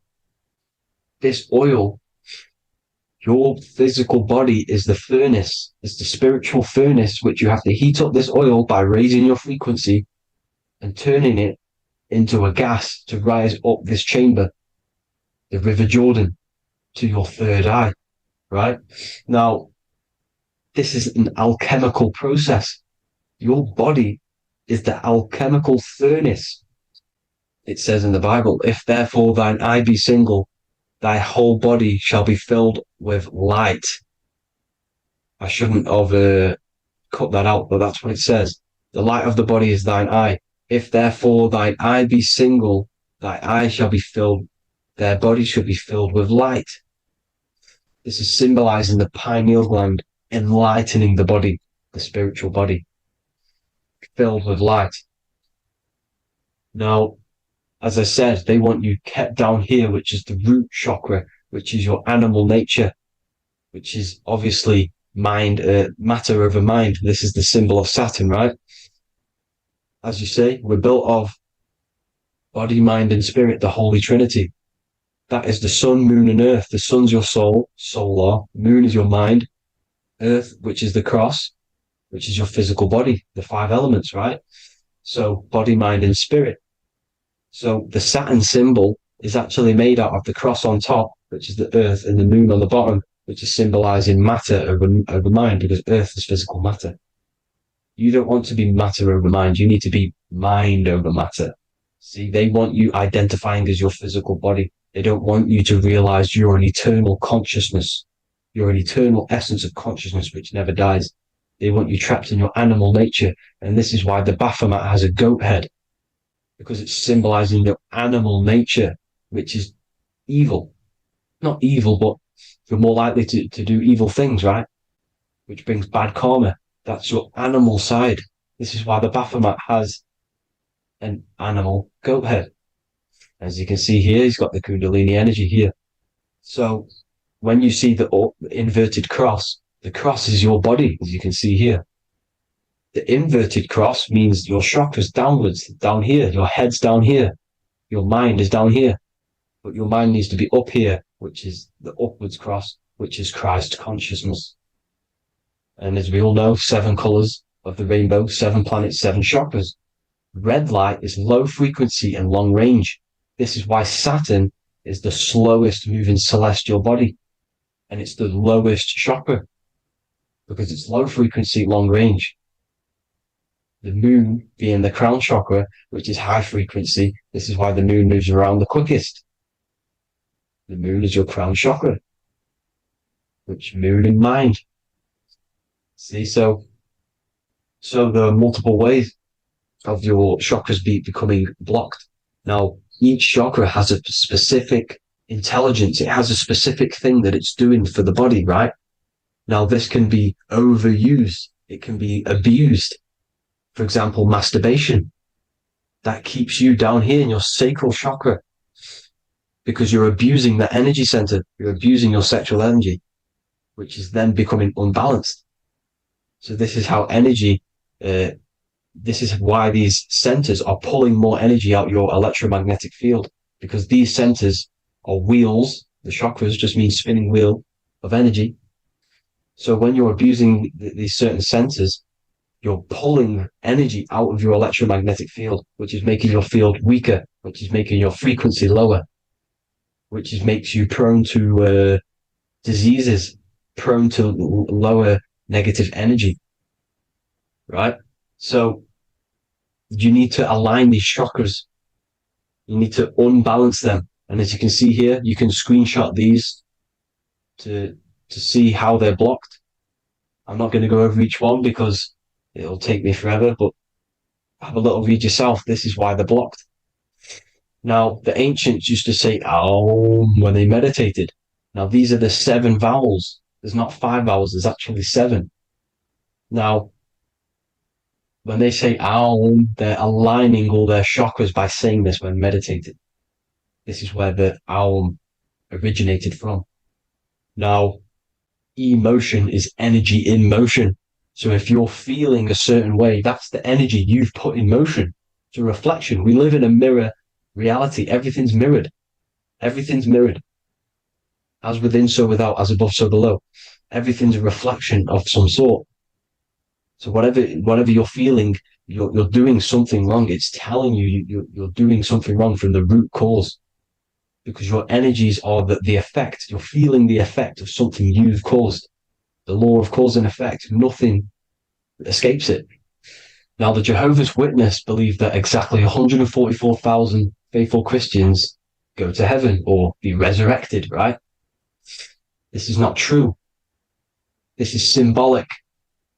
144,000 go to heaven. Now, the petals on the chakras, this is the root chakra, this is the crown chakra. Now, if you add up the first 5 chakras, the petals, add up the petals on the first 5 chakras, you get 48. And then you get to the third eye, which has 2 petals. 48 times 2 equals 96. 96 plus 48, which you got from here, equals 144. The last chakra has 1,000 petals. Times 144 times 1,000, you get 144,000. This is a frequency. This frequency is the frequency of the ascension up your chakras. This frequency is a high frequency, which turns that oil into gas, which rises up the spine, activating your third eye. Right? So this is all the religions are all symbolic for this sacred secret of Christ consciousness. As it says in the Bible, the kingdom of God is within. It's not out there, people. You must look within yourself. You are God. You are a spark of his consciousness, infinite consciousness, right? So 144,000 is a frequency, and you must achieve this. Like I said, these people in the past, they're not gods, people. These were just humans. Nothing special. They just reached Christ consciousness. Now, they keep you in these lower vibrational states with the food, right? And as you can see here, all of these fast food restaurants are mainly are red and yellow, which are these lower states, these lower 2 chakras, lower vibrational colors, because they want you trapped down here in matter. And these foods are so low vibrational, they will keep you down here, because your gut produces, I think it's like 80% of melatonin. Melatonin is your feel-good hormone. These foods will not make you feel good. This is very low vibrational. Meat. It's not meat, it's raw flesh. These animals are stripped from their family, put on a conveyor belt, watch their friends be tortured, and then get slaughtered in a slaughterhouse. Think of all the fear that's running through their blood, all the hormones, all the fear, and you're going to go and eat that very low vibrational energy. As you can see here, this is the light photons within fruit. You can see the life force in this fruit. You must think, feel, and do positive to raise your vibration. As you can see, earth equals heart. If you rearrange it, everything in nature is green, right? The aurora borealis is green. You must align all these chakras and then live from the heart, because the heart's the center of the Taurus field. You must become the consciousness in the center. So that's it for this video, people. Thank you all. God bless.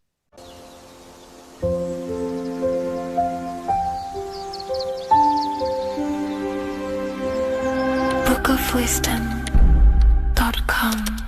Visit today.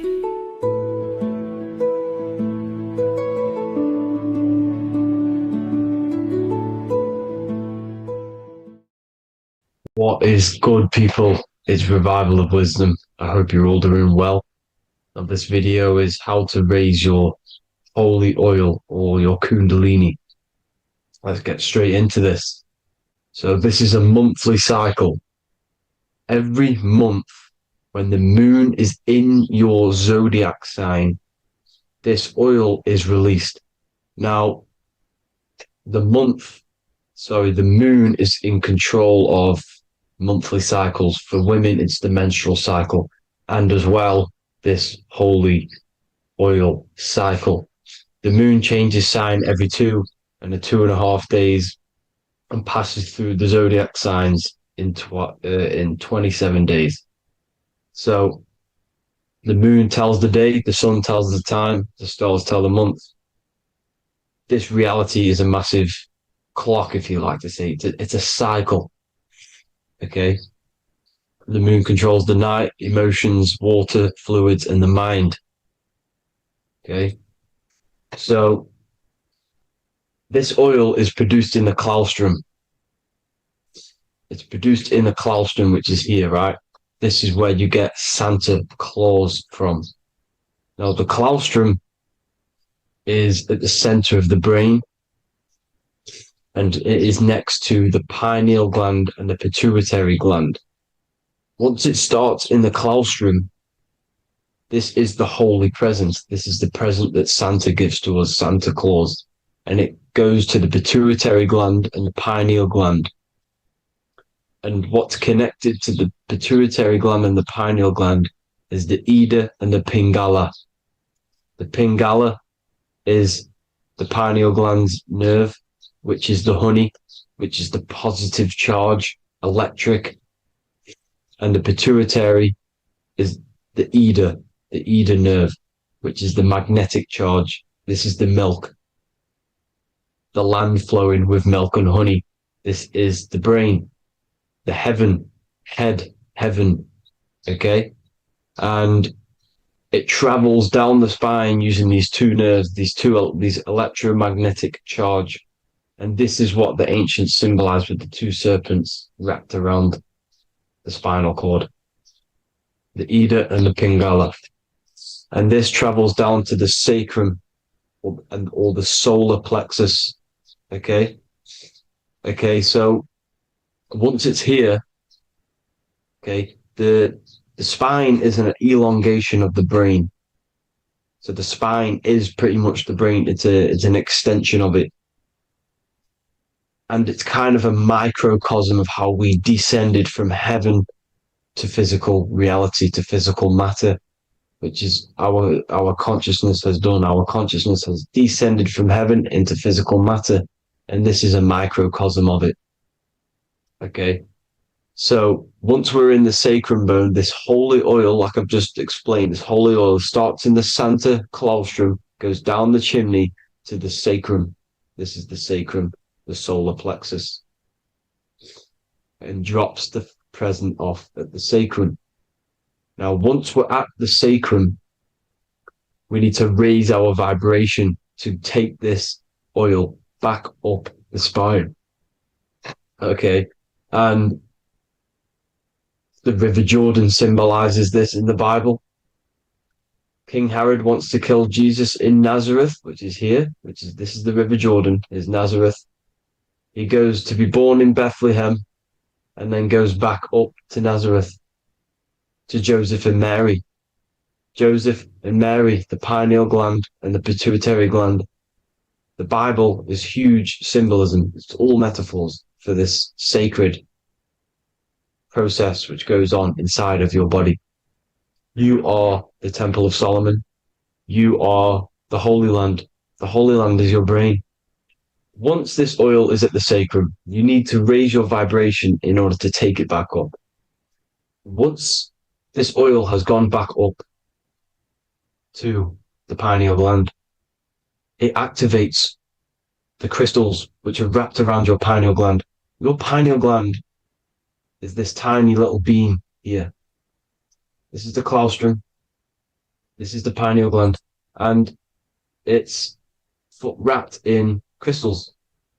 And when this oil travels back up the spine by raising your vibration, back to the upper room where Jesus met the 12 disciples, or the 12 cranial nerves in the brain, and it activates and it turns on this pineal gland.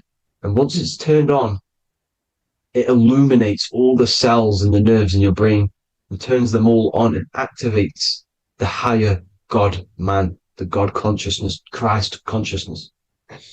And it regenerates the whole body. This is the secret to regeneration. It regenerates all the cells in the body. And this is how the ancients lived for thousands and thousands of years, as talked about in ancient texts. They lived for hundreds and thousands of years because they knew this secret. And this fluid, this brain fluid, the secretion, or the Christos in Greek, which means gold, because this is the alchemical process from turning lead to gold. Your body is the alchemical furnace. Now, the ancients knew about this center of the brain because they symboled it. This is the Eye of Ra, and it's the brain. And this is what's wrapped around our consciousness. Our consciousness isn't wrapped around the brain. The brain is built around the consciousness. We are the consciousness. You don't have a soul, you are the soul. Okay? Now, the head, heaven, hell, heel at the bottom of your foot, that's hell. head is heaven and hell. Simple. Now the pineal gland produces DMT, which is dimethyltryptamine, which is known as the spirit molecule. So let's move on. Now, when this oil travels up, back, the spine, the chimney, it crucifies at the top, which is called the vagus nerve. So when it reaches here, the optic thalamus, it crosses and crucifies once it's raised back up. And this is why Jesus dies at 33. He was crucified at 33. Because you have 33 vertebrae on the back of the spine. And then it's crucified by the cross of the vagus nerve. When this oil crosses the vagus nerve, this is the crucifixion at 33. And it symbolizes the death of the physical consciousness. You then become spirit. You then become God consciousness, activating the Kundalini, regenerating the body and the mind. Okay. The Garden of Eden. You are the Garden of Eden. The land of milk and honey is upstairs. The pituitary, which is the milk, the pineal gland, which is the honey, which is DMT. It even says this in the Bible. As he brought us into the place, and he has given us this land, a land flowing with milk and honey, which is also symbolized as the sun and the moon. The Bible also says, the light of the body is the eye, not the eyes, the eye. If therefore thine eye be single, thy whole body shall be full of light. This is the activation of the pineal gland by raising this oil back up to the pineal gland, to the center of the brain. Neither shall they say, see that here, or see there, for behold, the kingdom of God is within you. So he's saying, don't look out there. Nothing is out there. It's all inside of you. Everything's inside of you. You're the universe. Now, how to raise this oil back up to the pineal gland? Every month, like I said, the moon controls the cycle. The moon controls monthly cycles. When the moon is going into your zodiac sign every month, this oil goes down the spine and you must raise your frequency to get it back up. You must retain your seed. This is the most important. Your fluid, your secret, your holy fluid, your life force. You can't let that go. That life force is the reason you're alive. This holy oil is the reason you're alive, because it feeds all of the systems in your body. It feeds all the systems in your body. You have to retain your seed, alkaline diet, positive thinking and meditation. Okay? When you retain your seed, you will live longer. The moment you release it, you're killing yourself. You're killing a piece of yourself every time you release your seed. Every single time.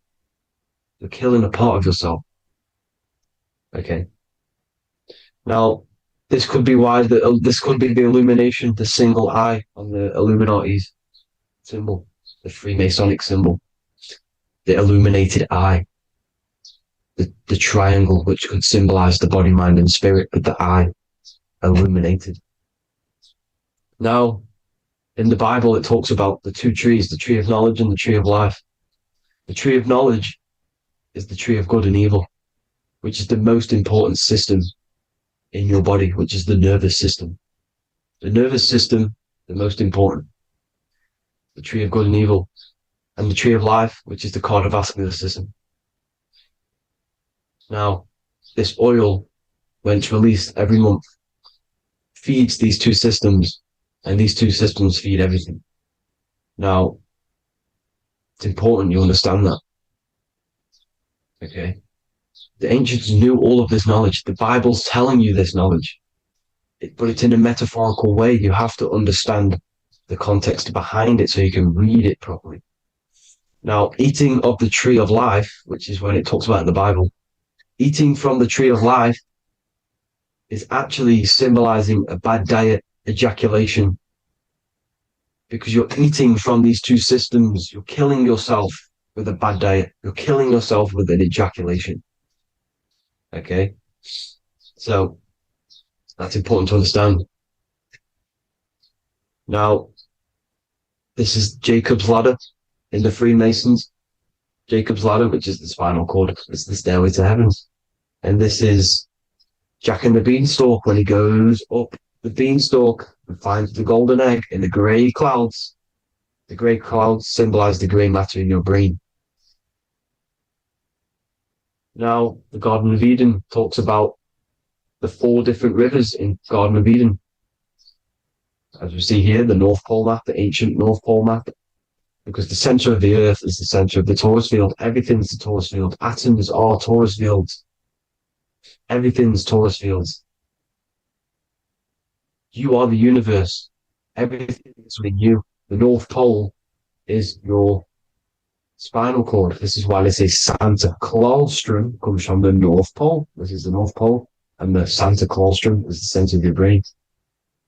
Now, there's 4 rivers which come from the Garden of Eden. There's the blood, the Christ oil, which is the oil we're talking about, urine, and saliva. These are the 4 sacred oil, 4 sacred fluids in your body. And these are constantly abused in today's society. These secret societies are targeting these fluids. Okay? This is why porn is free. They sexualize society through Disney. Go and look at some of the Disney movies. There's so many subliminal messages which sexualize these children because they want you sexualized. So you release your seed, which is one of the holy fluids in your body, especially your semen, your sexual energy. So important you retain this. So important because it's your life force. It keeps you alive. Okay. Now, let's recap on this. If you want to raise your oil every month, you can't just retain your seed for the month. You have to retain your seed forever. Don't just do it for a couple of days. You have to do it. It's a lifestyle. You want to become God consciousness, you got to do what it takes. It's hard in this society because this society is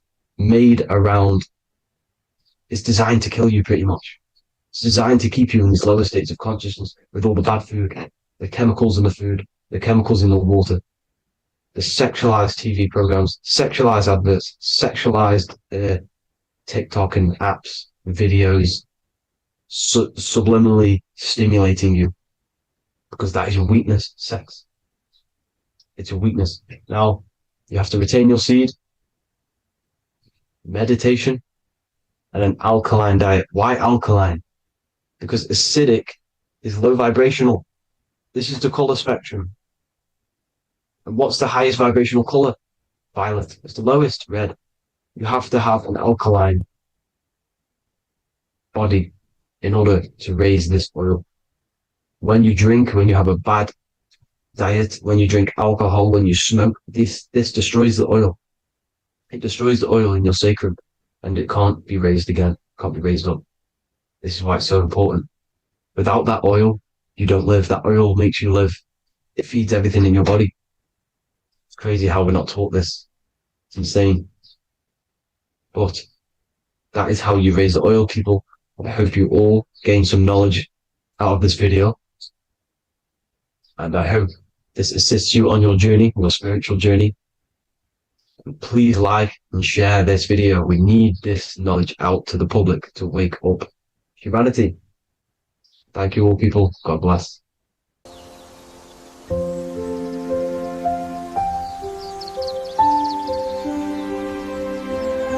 bookofwisdom.com. Visit today.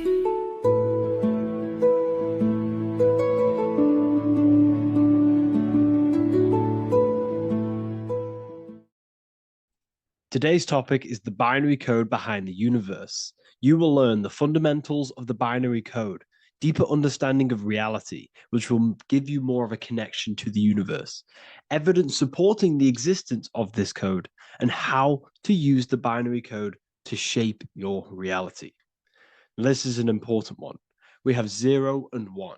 This is the binary code of the universe. It underlies everything. It is the source of all creation. The universe is binary in nature, meaning it exists as both something and nothing, on and off, male and female, light and dark. Everything has its polar opposite. At its core, all that exists is zero, representing nothingness, infinite potential, and one, representing something, order. Zero represents the feminine, vast, formless, and infinite potential.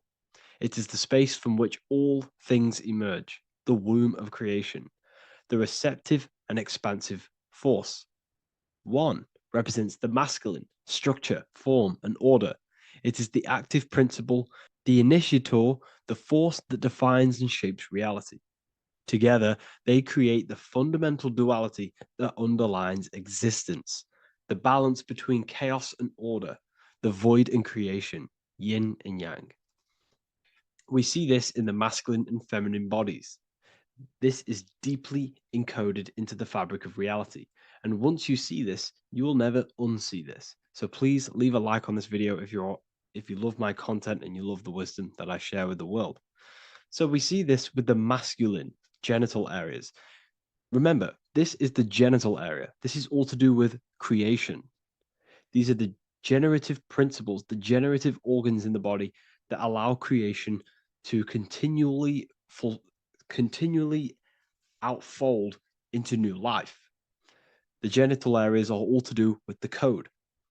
The male is the one, the action. He's the initiator. The feminine is the zero, which is the infinite potential, the womb of creation. 0 and 1.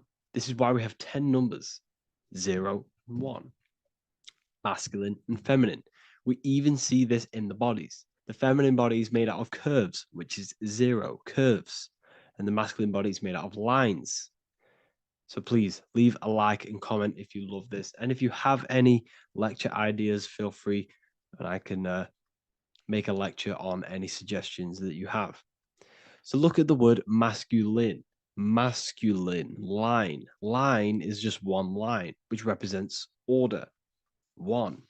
Feminine. 9. 1 and 9 equals 10. 0 and 1. The binary code of all creation. Why is feminine? Why the number 9 for feminine? Because the moon has to go around 9 times to create a human in the feminine's womb. And look at this image of nature. All nature is zeros and ones. Now you can tell the stick is a one. It's a line, and here we have curves. It's curves and lines. Curves and lines create reality, creates matter. Everything is 0 and 1. We even see this with the sky. The sky represents zeros. They represent curves, the heavens, the heavenly bodies, the sun. These are circles, the moon, circles, the planets, circles. Down here is matter, representing the square. We have the Freemasonic square and compass, representing lines and circles, masculine and feminine. We see this with Leonardo da Vinci, with the circle representing the spirit, the void, the womb of creation, and matter, which is the body. This is the soul in matter, infinite potential in matter. This represents spirit over matter. This represents the architect of reality, zeros and ones, spirit and matter. This is all the same thing. Understanding this binary nature of the universe, where 0, feminine, represents the infinite potential and 1, masculine, symbolizes order and structure, can benefit you in several ways. Manifestation and creation is the first way it can benefit you. Now that you understand this, you understand that everything comes out of infinite potential. 0, infinite potential. 1, action, equals manifestation, equals creation. So you must pull things out of infinite potential. If you have ideas but don't take action, too much 0, nothing materializes. You'll never materialize if you sit there imagining all day, visualizing all day. You have to take action. They both come hand in hand. If you only take action without tapping into intuition and creativity, too much 1, your actions may feel hollow and misdirected. Using both effectively leads to greater success in life, work, and relationships. This is the 33rd degree motto, or this is on the 33rd degree of Freemasonry Scottish Rite logo, and it's called Order ab Chaos, order out of chaos. Chaos is the zero, infinite potential. Chaos is the dimension of the imagination. This is where this all ties in now. Imagination is the dimension of infinite potential, pure potential, formless creativity, and the realm of infinite possibilities. It is the void, the unmanifested energy that contains all that could ever be. That is the imagination. The imagination is the dimension that you are connected to, and you can pull any idea out of and materialize it into a reality. Matter, on the other hand, is order brought out of the imagination, chaos. It is when raw potential is structured, defined, and crystallized into form. This is the fundamental principle of order out of chaos, the process of turning the unseen into the seen, the abstract into the concrete, the dream into reality. That's why we say dreams into reality. Dreams are in the imagination, infinite potential, and the human mind is connected to high dimensions of consciousness, which we can pull ideas, things out of and materialize it into our lives. Whether that's good or bad, that's completely up to you. But we have access to higher dimensions beyond the physical plane. And this is the secret that the human mind is connected to, and that you are not just a physical body. Okay? The universe itself was born from chaos. Before form, there was only energy and potential. Our minds function the same way. The mind is a microcosm of the universe.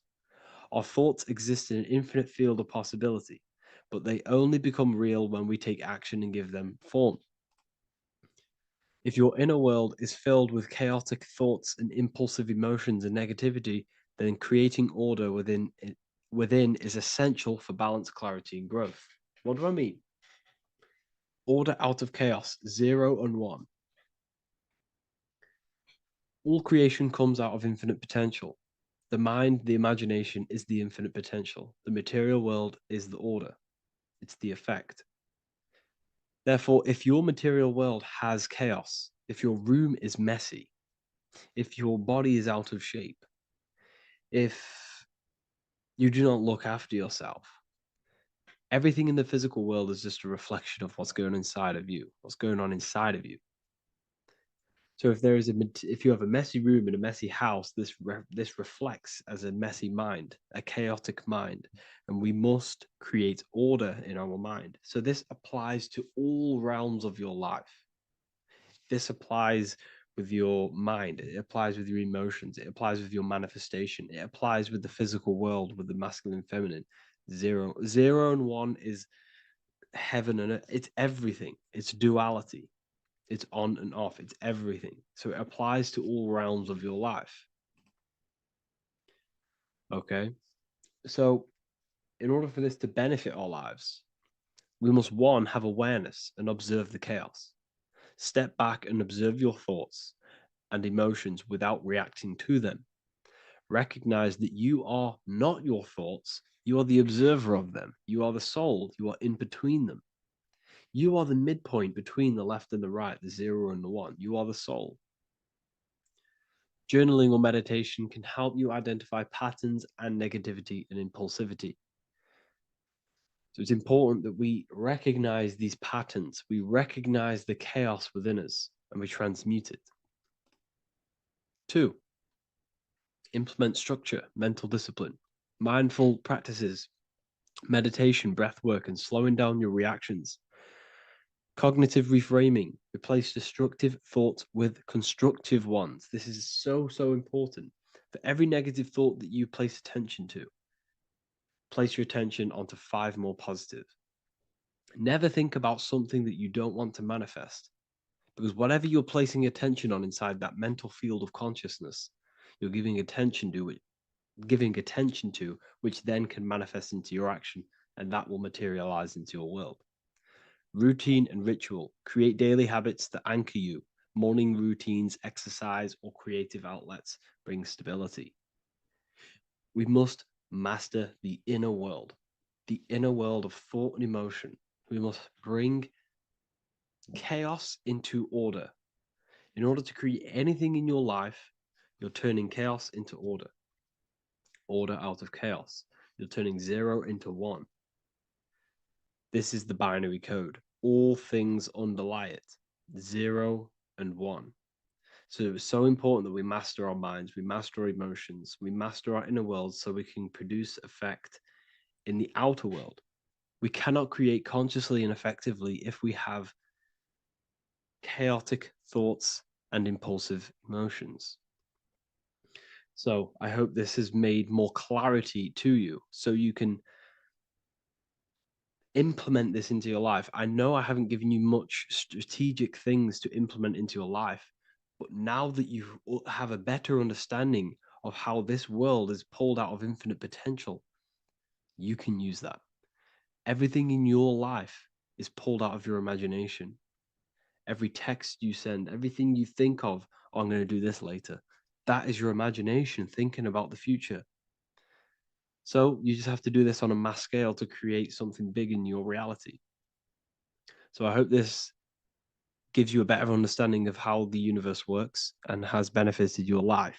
If you have any comments or any suggestions or how this video made you feel, let me know in the comment section. I'd really appreciate it. And I'll see you all inside of the Symbolism Masterclass on March the 8th.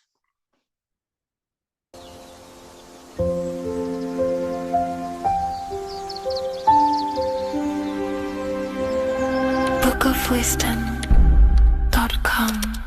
Visit today.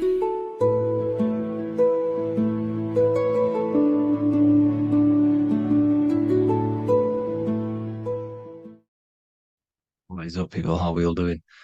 Today, we're talking about the flat earth cosmology. So let's jump straight into this. Please drop a follow and leave a like to help the algorithm. So we live in a torus field. Everything's made out of torus fields. And every torus field has motion. It's what it is. It's the motion of energy. And every torus field has a center, which is the black hole. It's a womb of creation. It's counter space. Now, this is why the North Pole is magnetic, because the center of this torus field is the most magnetic part, the strongest part of the field. So this is why all compasses will point you to the center. And the Earth's magnetic field is spread across the whole of the Earth. And it's spinning, as you can see here. It's like a tornado at the center. And this tornado is the force which is spinning the sun and the moon around us. You got the sun, the moon, Polaris, just like in the Masonic cosmos here. The sun, the moon, Polaris, the all-seeing eye.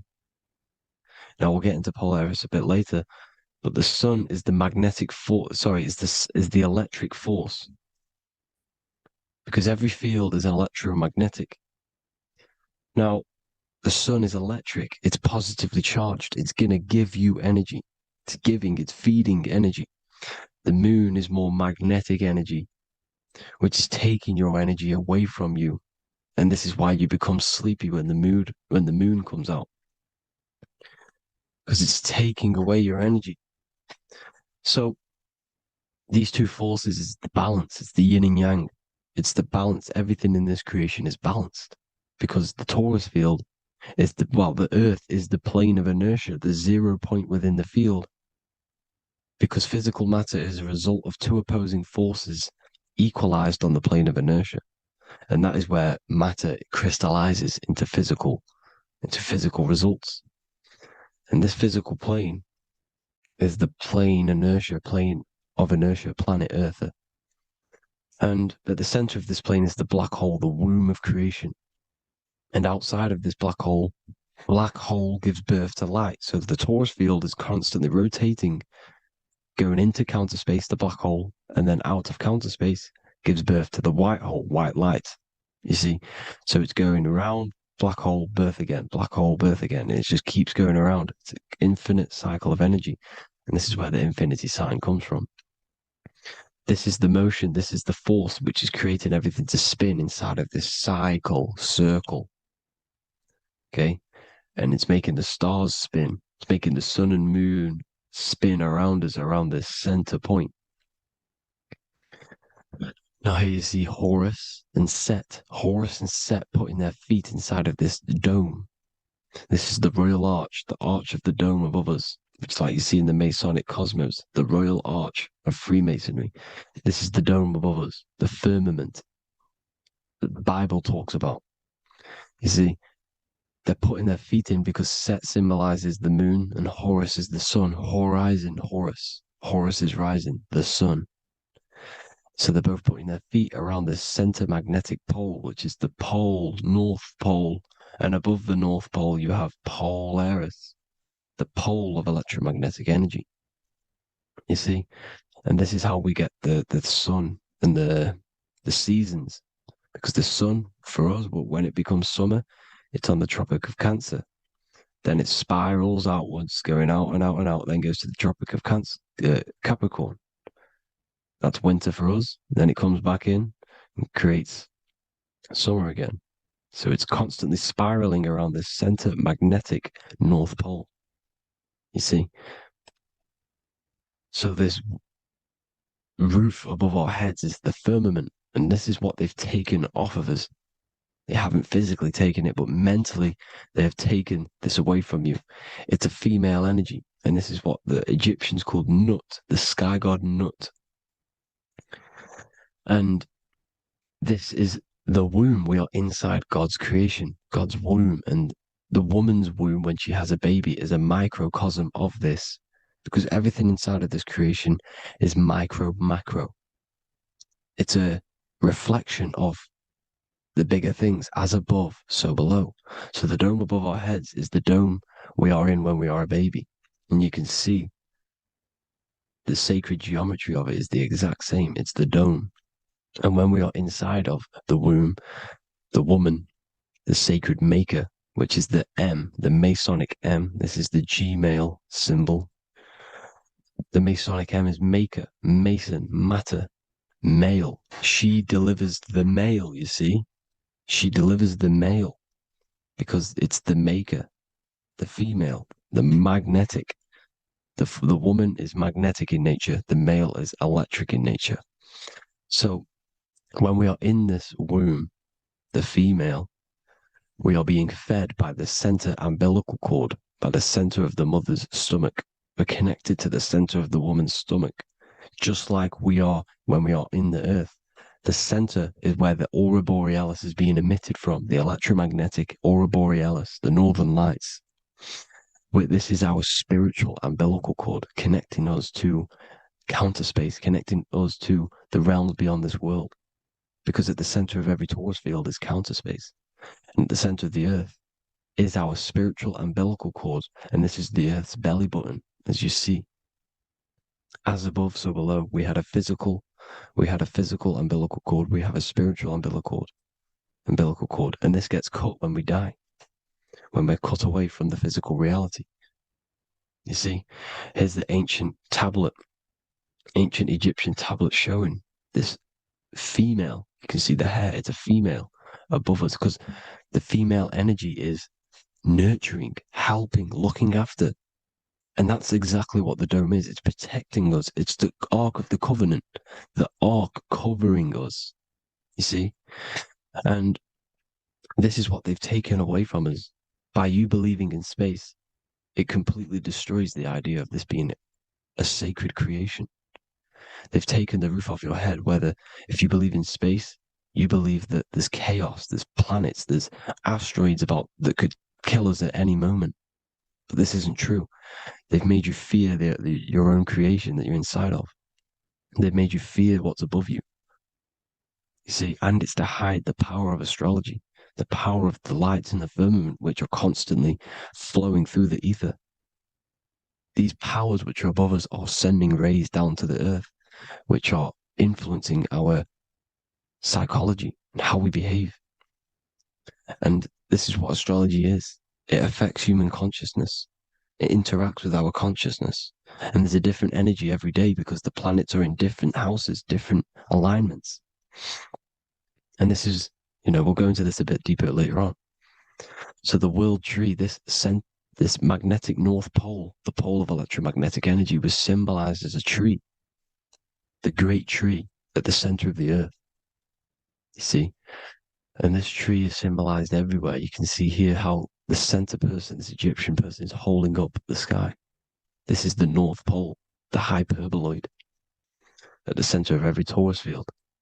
And this tree was in the Mayan cosmology. This is an ancient depiction. This is the torus field. There's the plane of inertia.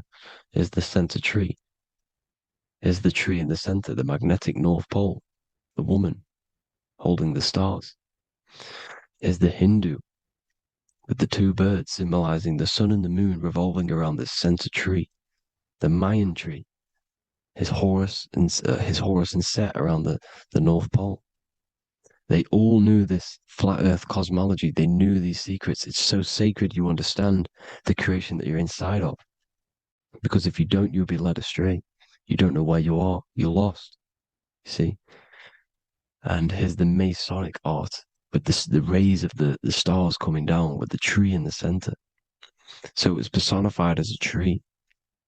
And we are in Asgard, Midgard, the middle garden, where there's good and evil. So the 7 layers of heaven, which is talked about in the Quran. Each planet has a different layer of the firmament, and this is the 7 layers of heaven, and these are our 7 layers of the energy centers in our body. So we start in the stars, so we are stars in a physical body. And this is why we say Mr., Sister, Fraudster, Sinister. Stir is star, and we are in the stars, and our star descends into the soul system, not solar system. And as we descend into the soul system, we enter Satan's kingdom, Satan's world. As it says in the Bible, Satan is the god of this world. Well, if you've been into my research for a while, you know Satan is Saturn. Saturn's world, because Saturn's the outermost ring. He's the Lord of the Rings. And you enter his kingdom, the kingdom of time, and this is why Saturn's the time god. As soon as you go past the rings of Saturn, you're now in the soul system. You're now in time. You're now bound by space and time. And you're bound to the earth plane, the heart. Earth is heart. It's a rearrangement, it's an anagram for heart. And the heart of the electromagnetic color spectrum is green, and that's why the earth is green.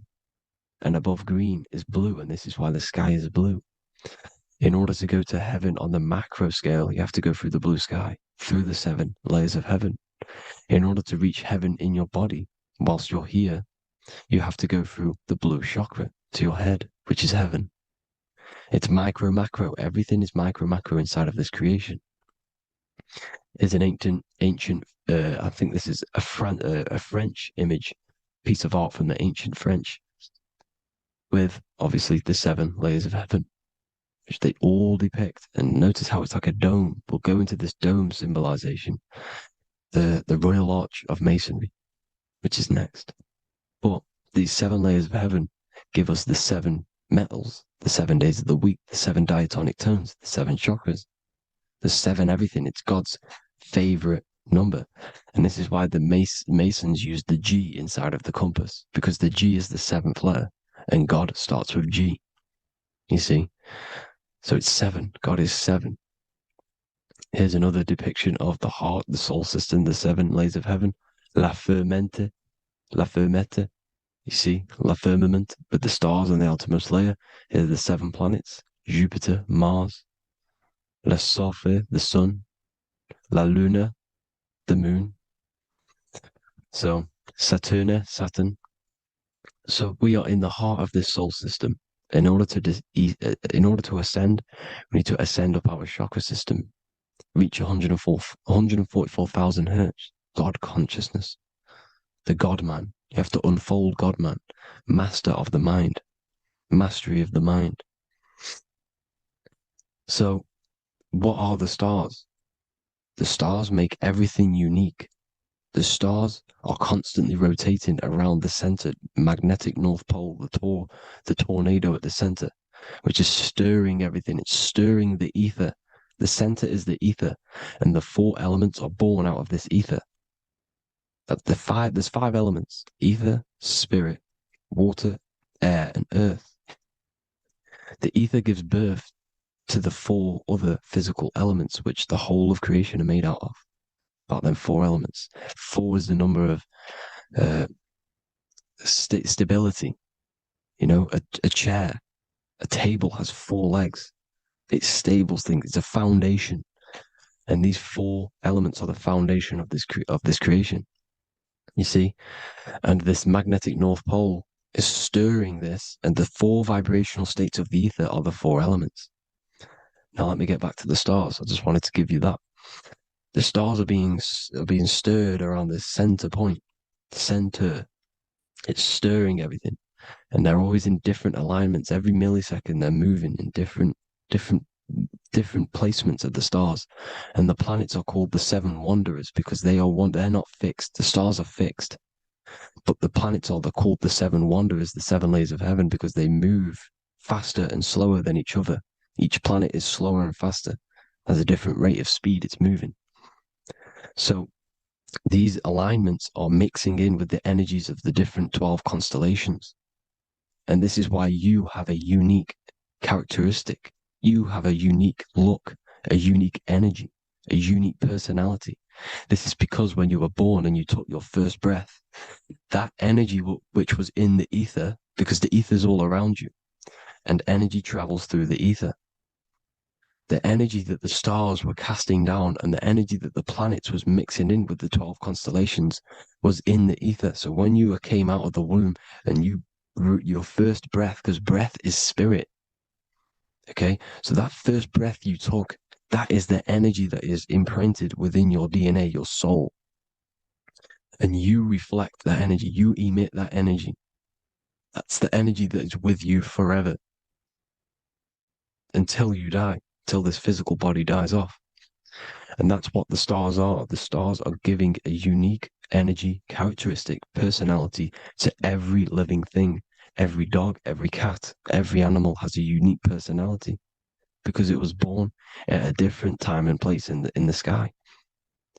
Okay, the stars are your destiny. Now, the stars are constantly changing as well. If you look at stars through a telescope, they're constantly changing and forming different forms. You can see here, it looks like water. It looks like light through water because it's the ether above us, a sea of ether. And this light is being emitted through it, and it's just constantly changing, giving different energies, each star. So this is why this is what the zodiac is. It's the expression of energy. It's the expression of the stars. And each constellation has many different personality, different energies, different traits. Each planet has different traits, depending where your planets are, depends what energies you hold. No two person have the same energy. There's no one. It could be similar, but no one's the exact same. It's because of the stars. The stars are never in the exact same split place. The planets are always in different houses. So here's some Royal Arch symbolism. Here's the Royal Arch of Masonry, as it says here. The sun and the moon, the constellations. Here's Cancer, the 7 planets, the 7 stars. Here's the Royal Arch. This is the firmament. Here's the duality. Black and white, duality, good and evil, rest and motion, dielectricity, magnetism. See? So this is what the Royal Arch is. It's symbolizing the cosmic dome above us. The womb we're in. We're inside God's womb. And here's George Washington, the Freemason, inside of the Royal Arch. You see? With the G, the Masonic G, God, 7. Here you see another depiction of George Washington with the stars in the dome above his head, his Polaris, the sky vault, Polaris. We'll get into that later. Go inside of all of your ancient churches, you will see the dome. Go to the Vatican, you'll see the dome. All of your ancient churches have this dome because it's the dome above your head. The ancients knew this. This was known. We did not live in space. It was known back then. They all knew. This is Crown Court, which is one of the most important courts in the UK. You can see it's clearly so much Masonic symbolism. You've got the 4 pillars of Masonry. The Royal Arch is like an arrow pointing upwards to Polaris. As a Disney World is under a dome. in his Polaris, the sky vault. You see? And also 666 in the symbol. Here's more, 7 layers of heaven. Here's an ancient depiction. The firmament. Here's the astral plane outside of the firmament. The royal arch. You see? It's everywhere. Here's Polaris, the 8-pointed star. Polaris is in between the sun and the moon. It's at the center of the Taurus field. And Polaris corresponds with the pineal gland as well because it's the all-seeing eye. See? So is Polaris, the 8-pointed star, which is at the very top. It's the very center. It's on top of the North Pole. And it's an 8-pointed star that's always symbolized as an 8-pointed star. Here you see the Vatican. The Vatican is a giant key with an 8-pointed star. See, it's a key. Here's the dome. Here's the Space Delta, the USA Space Delta logos. Here you see the Egyptian god looking from the center of the North Pole, looking upward to an 8-pointed star, Polaris. An arrow pointing up to Polaris. Here's another, the bear holding a key with an arrow up to Polaris. 7 holds the key to Polaris. Here's an eagle holding a key above the North Pole to Polaris. Polaris, and here's another one. There's another bird, like a dragon, holding a key to Polaris. Because Polaris is definitely something to do with leaving this creation. Okay, maybe, I can't say for sure, but maybe it's to do with ascension, and this is why the Vatican hold the key to the 8-pointed star. And this is why the space, well, we all know space is a lie, but they're showing Polaris and its sacred symbology. Maybe it's to do with something leaving this creation, going to another.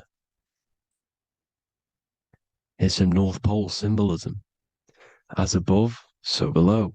You see the four seasons of the Big Dipper constellation going around Polaris.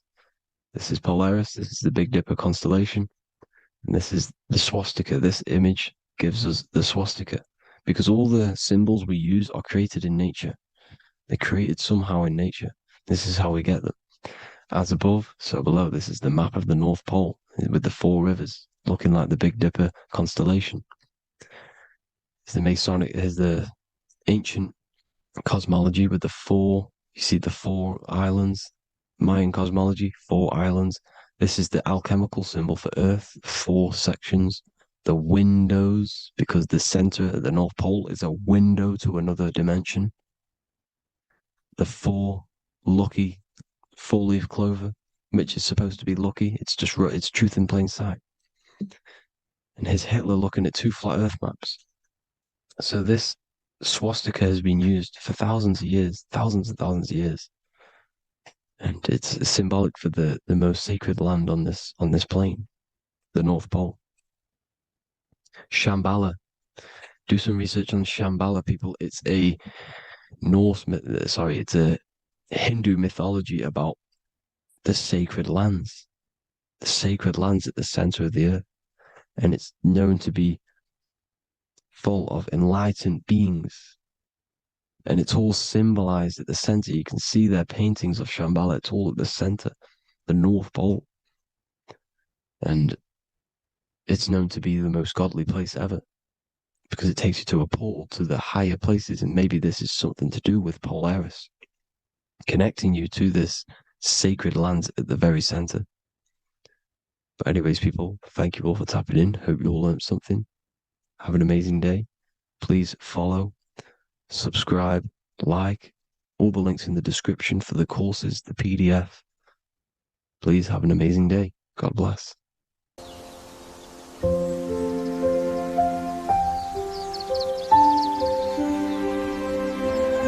bookofwisdom.com. Visit today.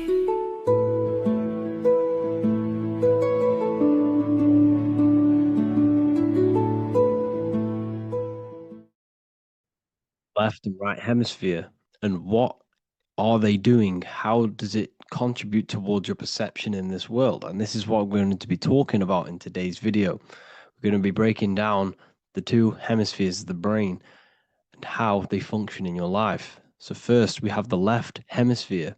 This is the logical hemisphere. This is the analytical, divided, scientific, or verbal hemisphere. The right hemisphere is creative, wholeness, artistic, symbolic, and metaphorical. The right hemisphere does with non-verbal things. It produces a holistic perception. It is more to do with creativity. Because what you must understand is that we are not in the external world. The world is produced by our brain. We see with our brain. Our eyes are a part of the brain. What we touch is the brain's interpretation of electrical signals on the nervous system. What we smell is the brain's interpretation of smell through the nose. What you taste is your brain's interpretation of chemical reactions on your taste buds. So what you are experiencing is the brain. The brain is a computer creating a simulation.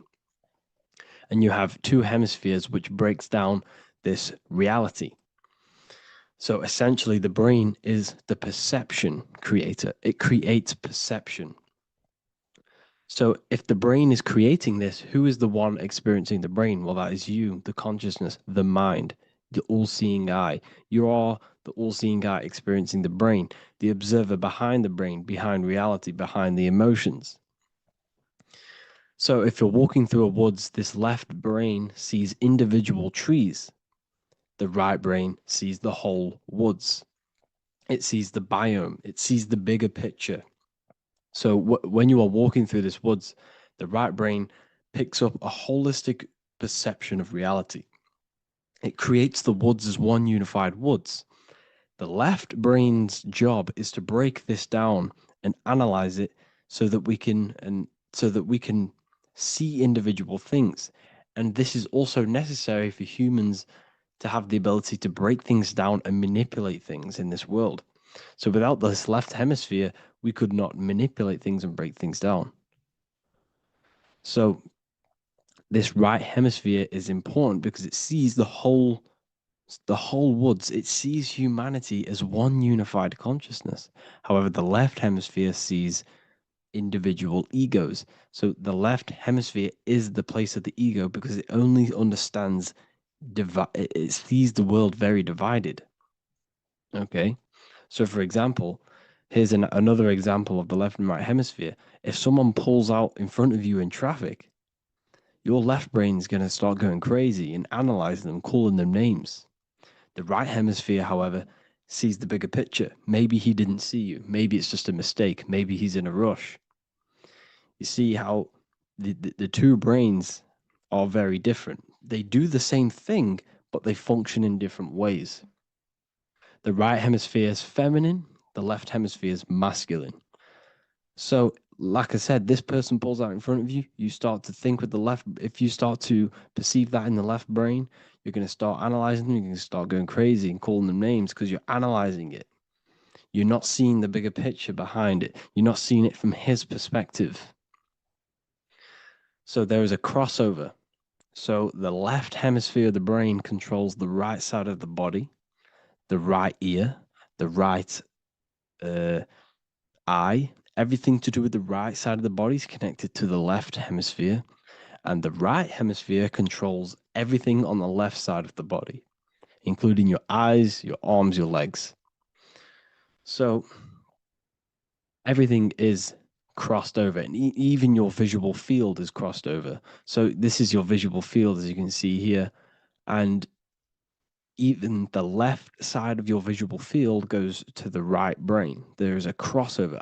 No one really knows. There's not really a reason for this. However, this is how the human body is designed. As we all know, the human body is the most advanced piece of technology on the face of the earth. They cannot replicate the human body. And they tell you it has no creator. This is crazy. People are that brainwashed, they can't even understand that their body is the most advanced piece of technology.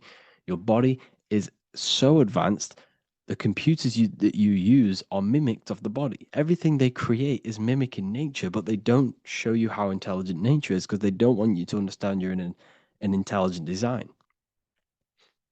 So anyways, let's get back on track. There is a crossover in the brain, and this is why they teach you to write with your right hand. And I was speaking to someone who's in a nunnery, or whatever you want to call it. They were a nun, or they knew someone who was who was a nun, and they forced these people, these nuns, to write with their right hand. You had to write with your right hand. This is why, I'd say at least 70% of the world, or 80%, is right-handed and right-legged, because they taught us this to activate the left hemisphere more, because of this crossover that happens in the body. So when we are using this right side more, we are using that left hemisphere more.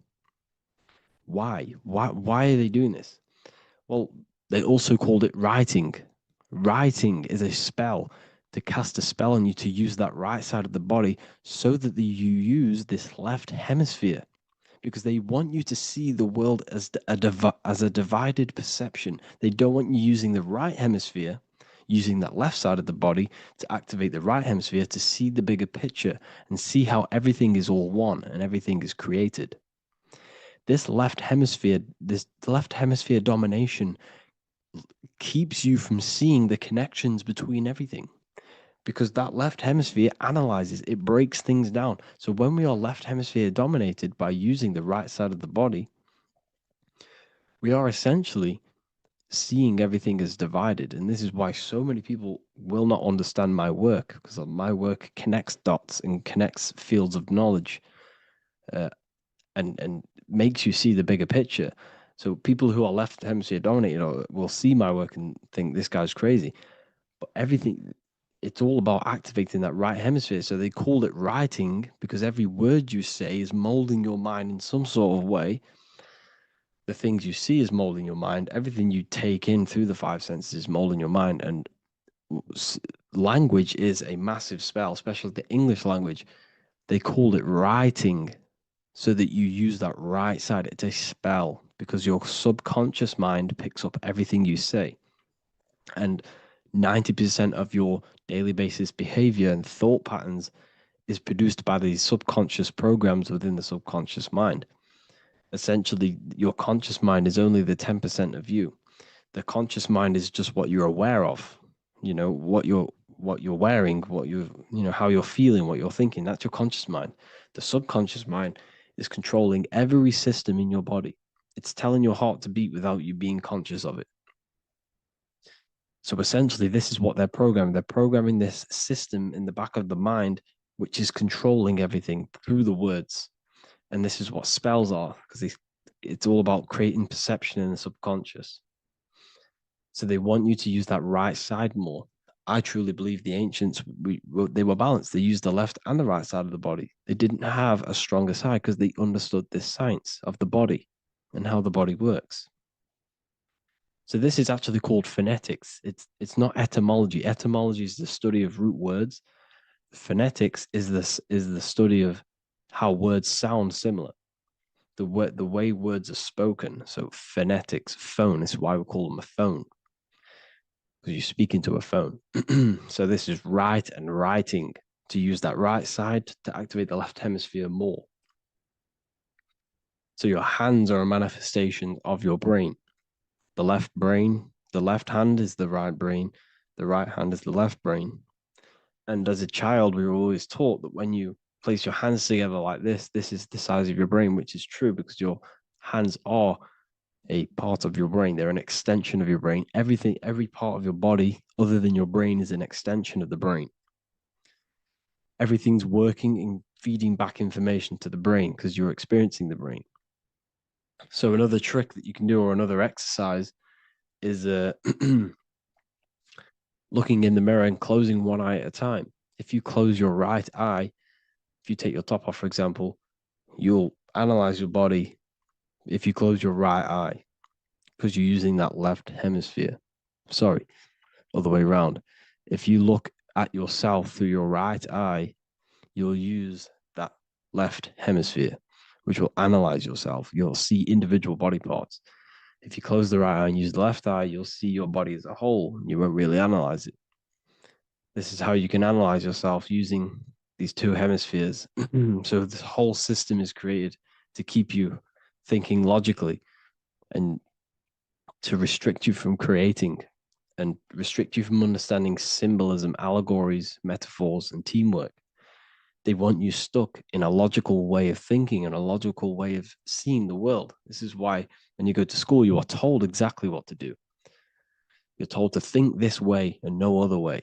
You're told to do orders, do this. It's a very left-brained system, because if we all started to open up this right hemisphere, we'd all see, wow, everything is all one, everything's all connected. And this is what my work is doing. I'm showing you everything is one. The physical world is an illusion of duality, but everything comes from the one source, the one mind. The universe is a giant mind. I am mind, you express mind. We all possess mind. Behind the physical body is the same mind consciousness. And we are all expressions and fractals of this infinite consciousness called mind. And this is what they don't want us to figure out, is that we are all just one consciousness expressed. It's an infinite consciousness. It's even in the squirrel, it's in the dog. All of these different animals, they're just different bodies, but behind the bodies is the same consciousness, which is mind. That's what the pineal gland is. The pineal gland is not the mind, and it's not the third eye. The third eye is your mind. If you have a closed third eye, it just means you have a closed mind. If you have an open third eye, it just means your mind has expanded from beyond physical things through astral projection and mystical experiences. This is how you gain an open third eye. It's just an open mind. A mind that has astral travel, that's explored the realities within the mind. So everything they do is to keep us in a divided state. Divide and conquer, right? That's their motto. All to keep you thinking how everything is divided. Everything they've done is division. Postcodes, countries, everything is divided. Like football teams and all this stuff. It's also a natural process when you grow up, because as you grow up, your brain is constantly analyzing the world. So this is sort of a natural process of how you become more left hemisphere dominated, because your brain is always analyzing. And unless something awakens you, you can awaken that right hemisphere where you can start to see the bigger picture. Even the music, it's all tuned to 440 hertz, shuts down the right hemisphere of the brain. 440 hertz, Spotify, Apple Music, the radio. Every time you turn on the radio, it's tuned to 440 hertz. This was specifically tuned. It never used to be tuned to this. It was in the 1950s. It was changed. The standard music tuning was changed to 440 hertz because it shuts down that right hemisphere of the brain. They don't want you thinking, seeing the world in this way and perceiving things as one. And I'm going to show you. It tells you this in the Bible. Cast the net onto the right-hand side of the boat and you will find the fish. What was Jesus saying? You see, people read the Bible and they don't understand it. If the Bible is not talking about you, then it has no meaning.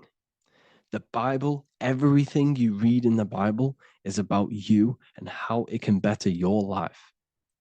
It occurs to you. So if Jesus says, cast the net onto the right-hand side of the boat, this is an allegory. The boat is your body. Cast the net.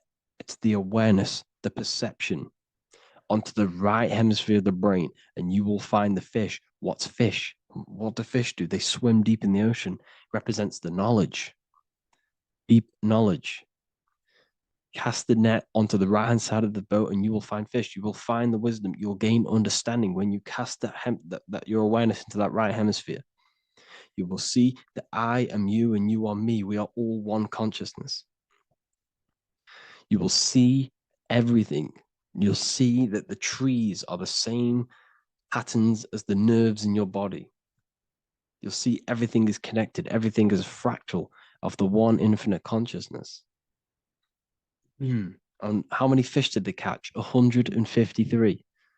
That adds up to 9. This is now numerology. The Bible's filled with numerology. Adds up to 9. What's 9? Human consciousness. It represents consciousness. You're in the womb for 9 months.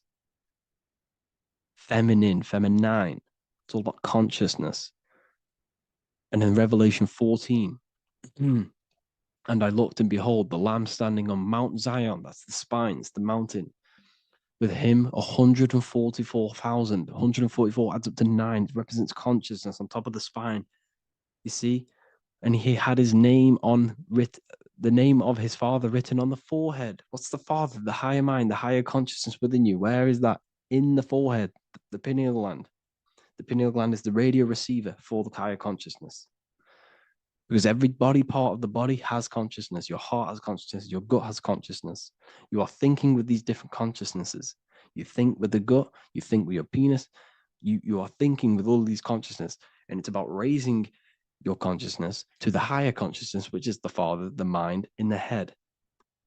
Don't think with the lower parts of the body because that is your animal nature. Think with the higher parts of the body. It's all representing consciousness. How to activate the right hemisphere of the brain? Well, it's all to do with non-verbal things. So music will activate the right hemisphere. Make sure it's tuned to the right frequency though, 432 hertz, 528 hertz. Any frequency that adds up to 3, 6, or 9 is good for you. Meditation, turning off the thoughts, and you raise yourself to the higher brain. Symbolism. Symbolism is all right hemisphere. Reading between lines, metaphors, determining the Bible, it's all right hemisphered. Seeing the bigger picture, it's reading between the lines. So tithing in the Bible. These people in the churches are giving 10% of their money to the church. It's nothing but a scam. What these people have done is they have externalized the Bible.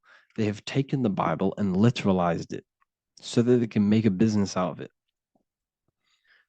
So what they're doing is a tenth of the produce of what it says in the Bible, a tenth of the produce of the land, whether grain or fruit, is the Lord's and is holy. So what's that saying? The tenth of it's basically saying give the 10% to the Lord, to God. What does that mean?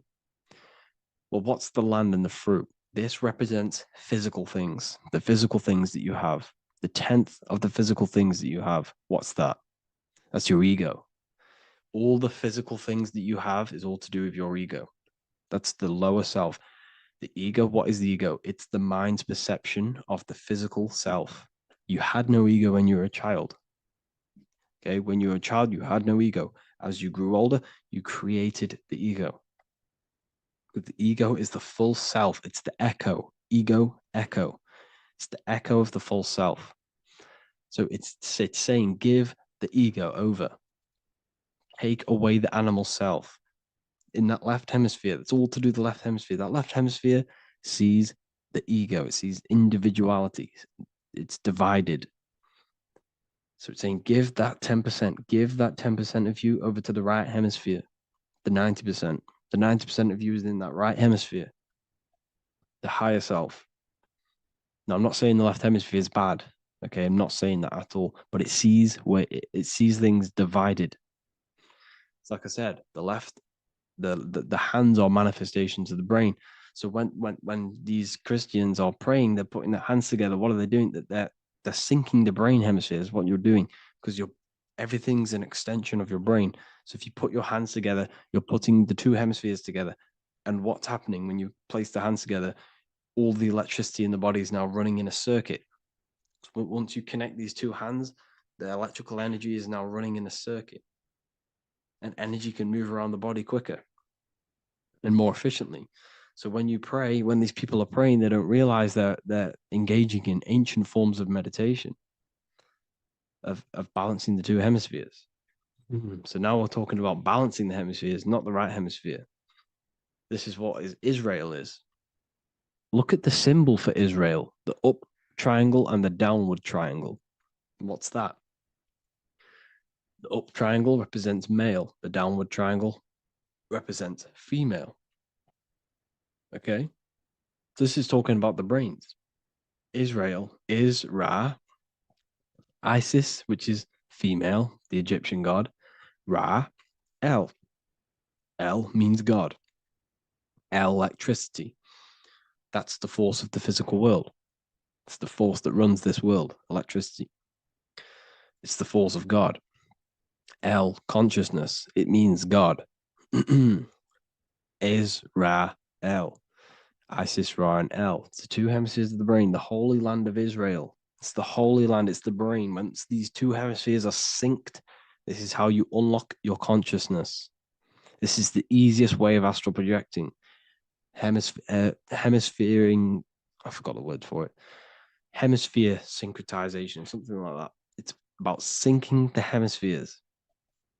This is how you unlock your consciousness. Once the brain is running as one electrical system, this is how you balance the two masculine and male opposing energies. Once these opposing energies are no longer in war with each other, the brain, they come together to work as one. You unlock your consciousness. You are born again. What happens when a male and female have sex? It creates a new child. It becomes one. You are born again. Once the two hemispheres of the brain, you are born again. You can then have an out-of-body experiences. So this is why the symbol of the Holy Land, Israel, is the up and down triangle back combined together, because it represents unification of the male and female, unification of the hemispheres. You're born again. You unlock consciousness. And you can get this for free. It's called the Gateway Tapes on my website. Basically, it's a audio track from the government, and they did this in the Gateway Experience. It's a CIA document, and what they do is there are different forms of meditations you go through. I think there's about 5 waves of meditations you do, half an hour each one, and it will teach you. It will sync your hemisphere, because what does it do? They understood that playing one frequency into one ear and another frequency into the other, they understood that the right ear is connected to the left hemisphere, the left ear is connected to the right hemisphere. So when you play 2 different frequencies into both ears, what happens? The brain picks this up, the 2 hemispheres of the brain picks this up, and it syncs it. It syncs these 2 hemispheres, these 2 frequencies together. So now the brain is working as one to sync this frequency. So this is how you can sync your hemispheres, through listening to these frequencies. Okay, you can get them for free and do the meditations yourself. This will definitely help you. This is an easy way to astral project. So it's all about syncing the hemisphere and seeing reality from a unified perception. We should all aim to get out of that left hemisphere. I'm not saying don't use it, but we should now start to see. We should not start to read between the lines of the Bible, read between the lines of the symbolism they're showing. Study symbolism, study allegories and myths. What are they trying to tell us through these allegories? And, this is how we start seeing things in a better way. Once we understand that we are all microcosms of an infinite consciousness, we can all come to one, because love is the unifying force of this infinite consciousness. We are all divided. We are all disconnected from our hearts. Once we all connect with our hearts and see that everything is one, we can all start to love and come together as one, because love is the unifying force of consciousness. So if you haven't already seen, I now have launched the Ethereal University. I will be doing lectures like this one, but even better, deeper, and even releasing knowledge that I can't talk about online, as they are censored. I'll be doing lectures every single week. I'll be doing live calls every single week. You also gain access to my library, which is filled with over 45 occult books, filled with knowledge. Okay, I'll show you now. Plus, you get my book, The Book of Wisdom, PDF form, and the Human Health Guide, PDF form. You also get all of this stuff, the health section, Q&As, Ethereal meditations. We've got some celestial studies, cosmology, and numerology coming soon. You also get the brand new Manifestation Mastery course, plus the library. And there'll be new books, new lectures, new live calls every single week. Or you can get the Book of Wisdom, use the code WISDOM in all capital letters to gain 40% off. This sale will be ending very, very soon. So if you're watching this, be very quick to get yourself a physical version or a PDF of my book. You can get it in all these languages. Hope you enjoyed this video, people. I'll see you inside the Ethereal University, the real university. Have an amazing day.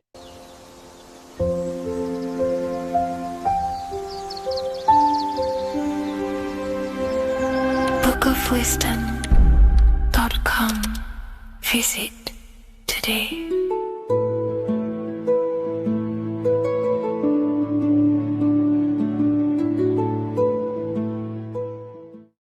The scariest thing about having your first out-of-body experience and leaving your body is the realization that you have after. You realize everything you've been told about yourself, reality, the earth, what you're doing here on earth is a complete, utter lie. Your self-belief of what reality is and what you are is completely shattered. You now fully understand that you are more than your physical body that you inhabit. My first out-of-body experience happened a few years ago, but before all of that, I remember being a child, going to bed and closing my eyes, and I remember as a child feeling like I was floating above my body and moving. And maybe subconsciously this has led me into knowing intuitively that there is more to reality, and I've gone down this path of esotericism, occultism, consciousness. Maybe that has led me to this, I don't know, but I've always had this subconscious intuition in my mind that there's more to reality than what we've been told. And maybe it came from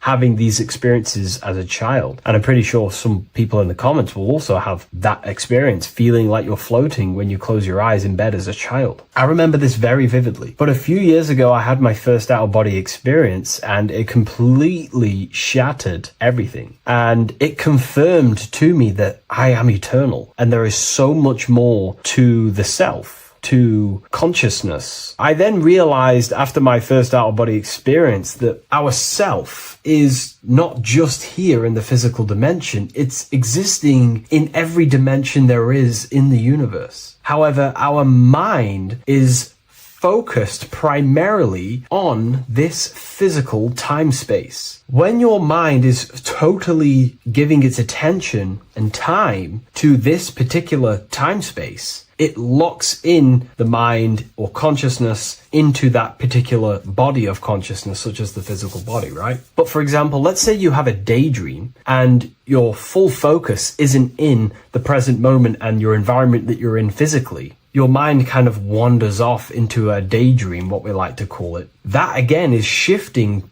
time space. Your consciousness is 40% here in the physical plane because your body's there, but then the other 60% is in this daydream, this imagination. So you're shifting time space, and what an out-of-body experience does is allow your mind to reduce that attention to the physical body and access attention to this altered body or dimension of consciousness. So I'm going to give you the story of my first out-of-body experience, because I know when I was researching this, I was always looking for personal stories about someone's out-of-body experience, and there's not many out there, to be honest with you. Well, based off my research, I couldn't find many, you find a few, but I'm going to give you my experience of my first out-of-body experience that happened a few years ago. It was early in the morning. I kept on waking up and falling asleep to my alarms. I went back to sleep after waking up for like the third time in the morning. When I fell back to sleep, that is when I had my out-of-body experience. It's also good to mention that I have been listening before that about podcasts, books about our out-of-body experiences, astral projection, and things along them lines. So this was stored in my subconscious, this topic. And I had a desire in my heart to actually experience this for myself. Long story short, I went back to sleep early in the morning because I kept on waking up, and it began with this tingling sensation, a high energy sensation. It was like bursting, intense, high frequency energy. My attention was no longer in the time space of my body, but my attention shifted into this energy body, which I now understand. I didn't understand at the time properly, but I now understand that as my consciousness started to feel like it was being pulled upwards, right now, our time space, our attention is in our body, and you feel all the data of the senses, right? And that's what I'm feeling right now. That's what you're feeling right now. But imagine that was completely stripped. My attention was no longer feeling the sensations of my body, because my body kind of just dissolved as I fell back to sleep. So this was a natural out-of-body experience. I didn't force it. I didn't meditate. I didn't do anything. This was just a natural out-of-body experience that I had. And a lot of people get these that I've read about. So my attention started to feel like I was being pulled upwards, and I no longer felt my body, but I felt this intense energy, frequency, sensation all around my body. It felt like this, like it felt like illuminating energy that's moving very, very, very fast. So my conscious awareness was now shifting. I now understand. My whole body faded into this sensation. My whole mind faded into this energy sensation, this tingling, free. It was very, very intense. I was not feeling my normal senses anymore, only this energy. This energy was also pulling me up.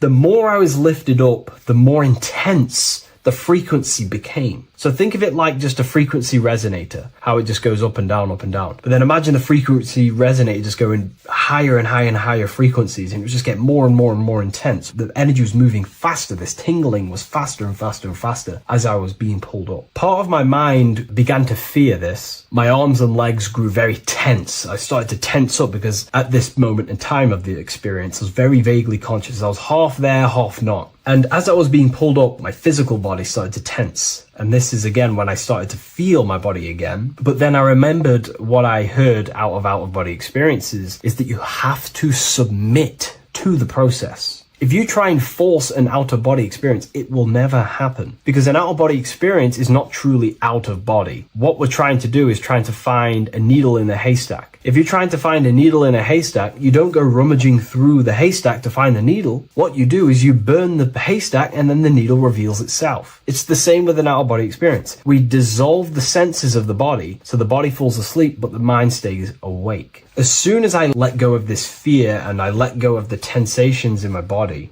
I started perceiving through another state in this energy body, but I didn't see my body. It was just like perceiving and seeing, but no body, like a camera. When you look at a camera view, you don't see what the camera looks like. You're just seeing through the camera. It's the same as that. I had no form, but I was just seeing. I was just like a floating eyeball, seeing into this altered state of consciousness. I was just seeing. I first saw my street outside my house with lots and lots of people walking on the street, but I could not see the people directly. Everything was black and green. The background was black, but I couldn't see the people. I could just see a glow of light around the people, like an egg shape. They were just walking on either side of the road, other directions. I could just see more and more people moving faster and faster and faster. I didn't realize then, but then I did start to realize later on in my journey that that was more than likely the etheric plane that I saw. The etheric plane is the plane of life force and vitality and electromagnetic auras. So that was my awareness shifting from physical into then the etheric plane, the plane of life force and energy. Now, the etheric plane is very, very, very difficult to actually access consciously. The etheric plane acts as a bridge between the physical body and the astral body. To actually access the etheric plane alone is very, very, very difficult, and only certain trained individuals can do that. The etheric plane is not really a conscious plane where you can stay there and be conscious. It acts as a bridge between the physical and the astral plane. I could see the glowing auras around people moving along the pavement. The people moved faster and faster until the scene started to just dissolve as these people were just moving faster and faster. It was not very clear at first, but I subconsciously knew that I was having an out-of-body experience. This is when I really started to realize that I'm being shot out my body. When I realized this, I submitted even more. I started to just let go. The more and more I let go, I kind of like split through a veil, and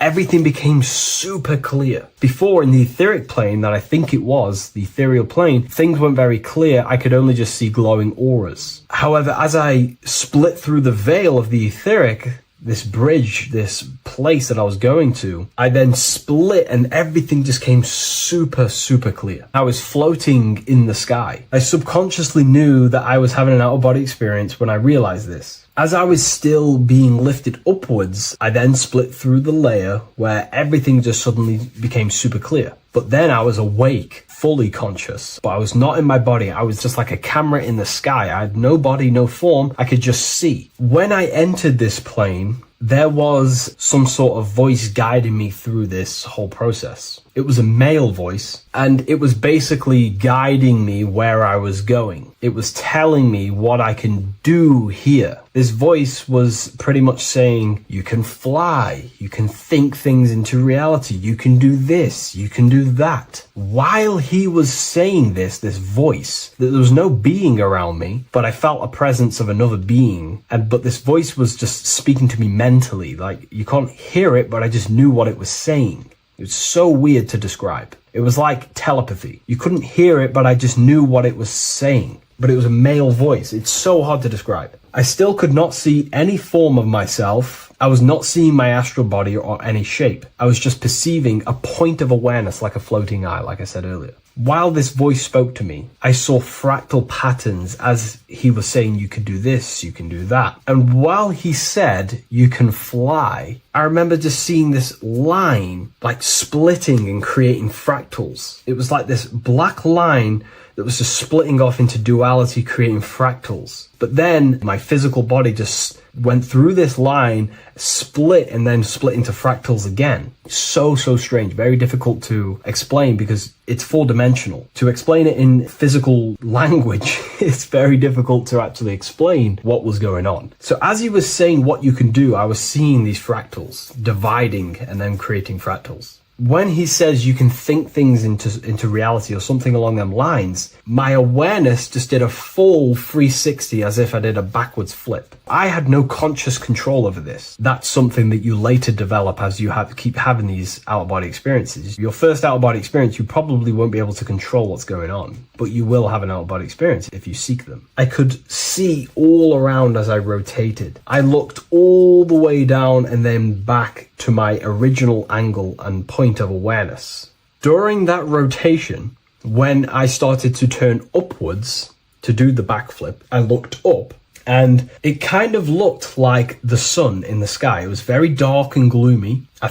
Now I know that was more than likely the lower astral plane because very dark and gloomy, and it was very kind of dense there. I looked up and I could see this. It was like the sun, but it was white, pure white light, and it was shining down over the astral plane, and that was the only light in that place. That's why it was so dark and gloomy there. And I then realized in that particular state at that time, I thought that was God. I don't know what it was. Maybe it was, maybe it wasn't. Maybe it's the light of the higher mental plane shining through into the astral. But I looked up at it and I realized that was God. That was the source. That was the higher dimension beyond the astral plane, which is the mental plane, the higher astral planes, and then the mental planes, the planes of thought. Then once I saw that, I was in complete shock. As I rotated backwards even more, I then get the view of seeing down, completely down, like a bird's eye view. And I could see like an old medieval gloomy town. It was dark, almost night, with very little light. The only light present was the light from above. The town was old-fashioned, gloomy, misty. I looked over it from above. Then the experience began to fade. I don't remember anything after that process. But I'll be honest with you, the process of leaving my body for the first time was extremely intense. The frequency, the energy were overwhelming but powerful. Letting go and choosing to have no fear was the key to that experience. Just to give you a little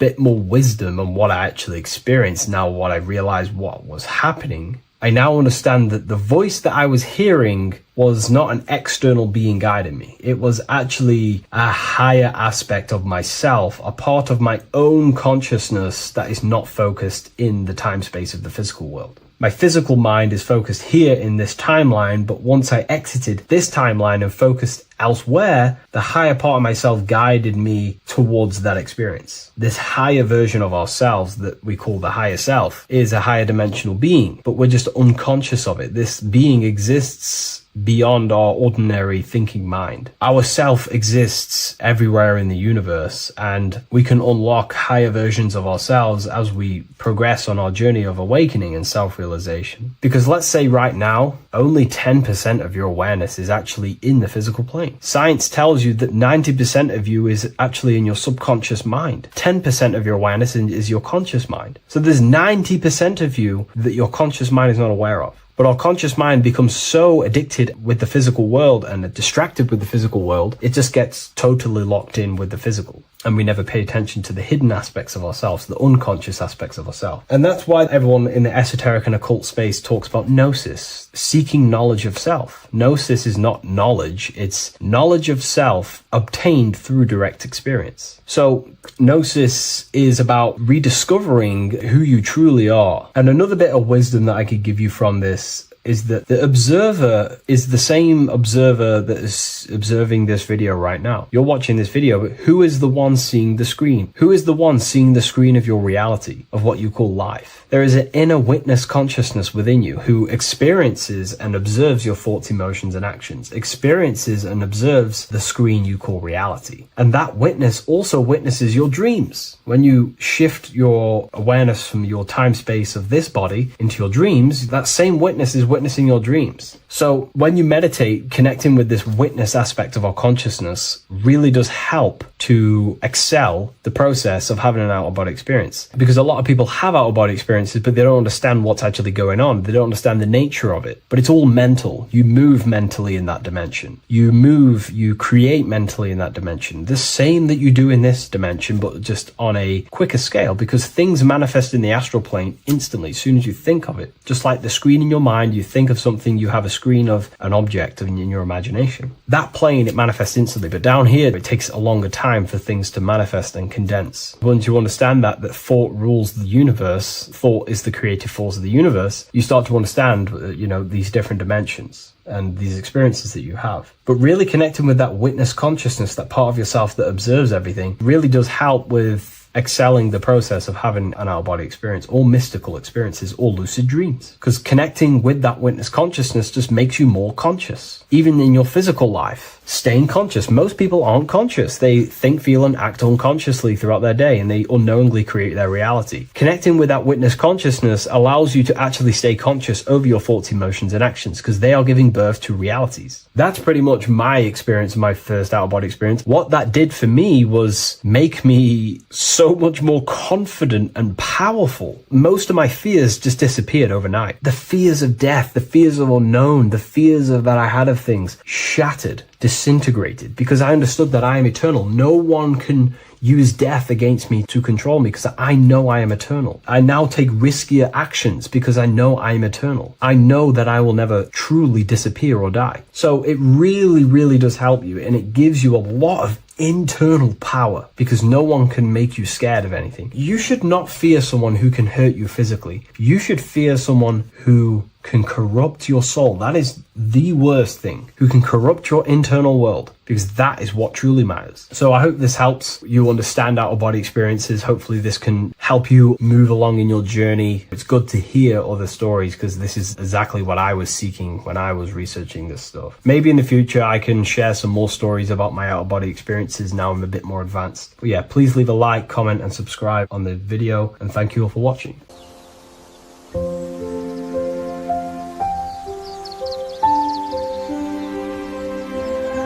bookofwisdom.com. Visit today.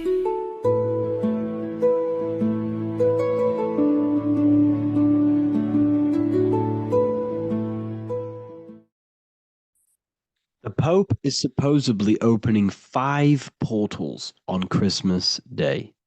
Now, I know this video is a bit late, but I'm going to be commenting on what I think this symbolism and this ritual truly means, and what they are trying to do to society with this symbolic ritual. So the first thing we must understand is that everything these people do on a mass scale, all of these major events that they take place on, are all symbolic. They're all ritual. They all have purpose. Okay? So when we look at the locations of these 5 doors that are in Rome, we actually see the sigil of Lucifer when we connect the dots of all of the 5 door locations. This is the sigil of Lucifer. Lucifer is not what you think. Lucifer, sigil of Lucifer, represents the outline of the human brain and our visual perception field. Now, the human perception field is how our brain interacts with the external reality. Our external reality is not physical. The only thing that exists outside of you is pure energy, formless, vibrational energy and light. Your brain is an energy decelerator. Your brain decelerates this light, this energy, into a material reality or perception that you can interact with. You don't look into the external world. The energy, the light enters the eye retinas, goes through the optic nerve, and travels to the back of the brain called the visual cortex. And the visual cortex is what shapes your visual screen. Now, if you are seeing the screen, this means that you are not the body, you are not the brain, you are the perception observing the screen that you are seeing. You are the eye behind that, you are the person behind that. So, what this is actually symbolizing is perception. This is a symbol of perception, of perceiving the material plane, of how spirit interacts with matter. Now, what's Lucifer? Now, the word Lucifer means the light bearer. He's known as the light bearer. The word Lucifer originates in Latin. Luci means light, and fer means to bring. It's the light bringer. The eyes, the visual perception of the light bringer to your reality. You see, everything outside of you is light. You are made of light. The word hue man means light. Hue means color, which is a form of light. And man means manifested. We're light manifested into material form. Every single one of us is Lucifer. When we fall for the material world, the external world, is an illusion. It is the false world.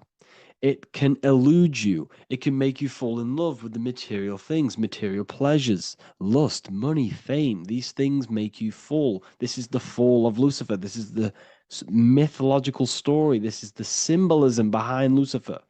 It's you. Are you falling for material pleasure because you are a divine spiritual being from the higher planes, not from this plane? Now, if you let your divine being fall for this material plane and fall for the evil that can take place in this plane, then you are Lucifer. It represents the false light, the false reality. This symbol, the sigil of Lucifer, it symbolizes the interplay between light, consciousness, and the perceptual experience of the physical reality. The external world is truly internal. What we visually perceive is essentially light waves carrying information, which then gets processed by our brain, the central computer of our nervous system. Okay? So, how many doors are open? 5 doors. So 5 is the number of perception as well. 5 fingers on each hand, 5 points on the human body, 5 toes on each foot. We have 5 senses. 1, 2, 3, and 4, they're spiritual numbers. 6, 7, 8, and 9, they're material numbers. 5's the gateway. 5 is the middle bridge of how our spiritual self interacts with the physical self, how spirit interacts with matter. So this ritual is symbolic of perception. This is maybe bringing in a new perception. A new event will happen after this, a new perception of the world. Or personally, I think this ritual was to obviously shape the collective consciousness, because your reality is an externalization of your inner consciousness. It's simply just a mirror. Your material life, your material world outside of you is simply a mirror reflecting with mathematical and geometric precision of your internal consciousness. Your consciousness is creating and causing the effect called reality, physical reality. Your life is a result of every thought you thought in the past. Therefore, with that being said, everyone who perceives this ritual of, oh, the Pope's opening 5 spiritual portals, who's letting in demonic energy into the world, they're going to let demonic energies and demonic spirits all in the world. Well, what if I told you the only portal they're opening is a portal in your own mind for negativity? By you believing in negative forces coming into the world and going to possess everyone, that's opening up your own mind. The collective spiritual community has been brainwashed in thinking there's going to be demonic energy. Therefore, what will happen?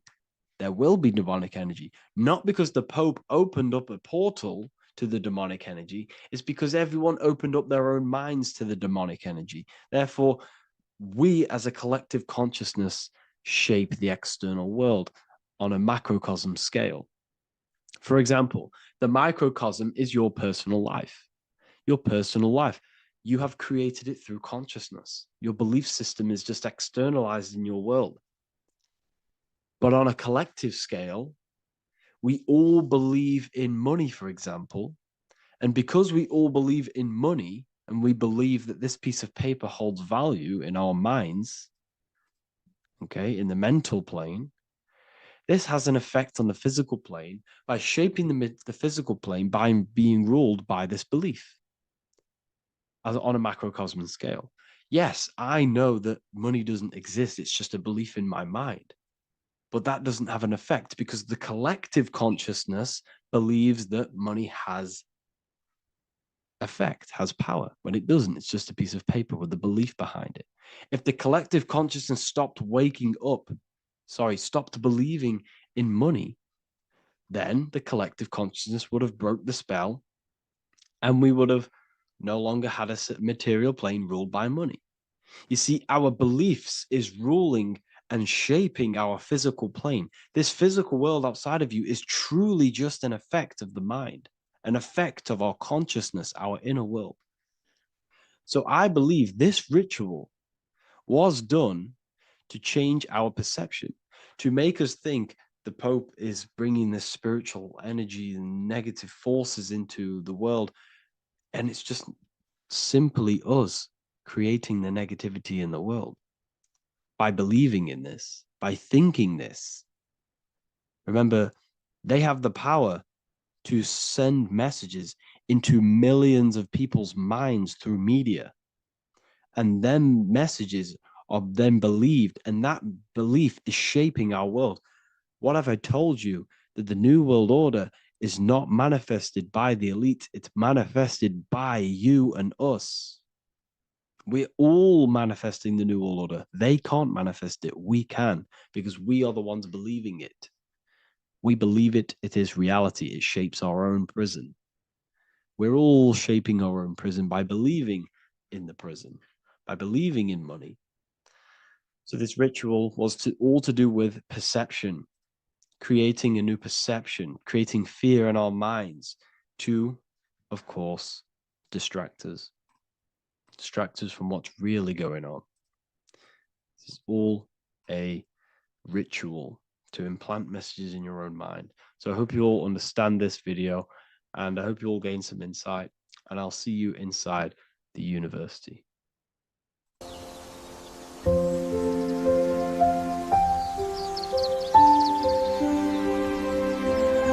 bookofwisdom.com. Visit today.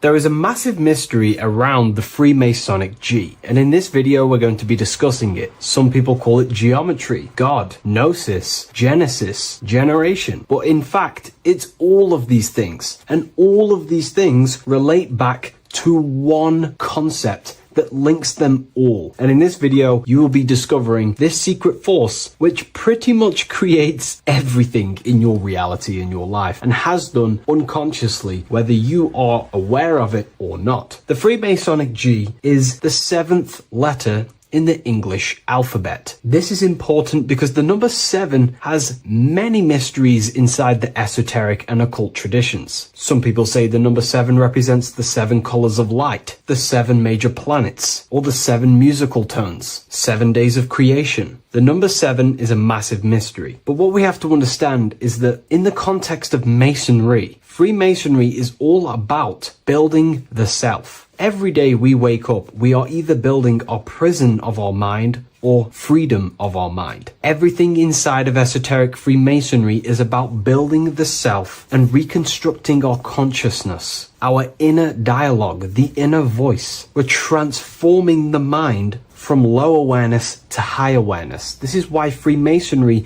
uses the allegory of stonemasonry, stones, chipping away at stones. The stone is in fact you, and we are perfecting the stone, which is your very own mind. Because the universe is a mental construct. Life is happening to us inside our minds. We are all the universal mind expressed and clothed in a different body. Therefore, now we understand that everything is about the internal inside of Masonry. This G relates to something inside of you. Hence why you see the G inside of the square and the compass. It's something internal in you. G is the 7th letter of the English alphabet, and the number 7 symbolizes the 7 cognitions of the mind. In esoteric and initiatory traditions, the 7 psychological cognitions of the mind refer to the 7 distinct modes through which human consciousness perceives, interprets, and transforms reality. Different schools use different names, but across Hermetic, occult, Gnostic, and mystical systems, the same underlying pattern emerges. The mind has 7 functional powers, each representing a layer of awareness and a stage of inner development. Number 1 would be perception. The first cognition is the raw reception of sensory and subtle impressions. It is the gateway where the outer world enters the inner world of our minds. Perception involves learning to see without distortion, to notice the symbolic dimension behind ordinary appearances in an occult interpretation of perception. The second one is interpretation. After perception comes the act of making meaning. The mind organizes impressions into patterns, beliefs, and judgments. Esoterically, this cognition determines whether a person interprets life through the ego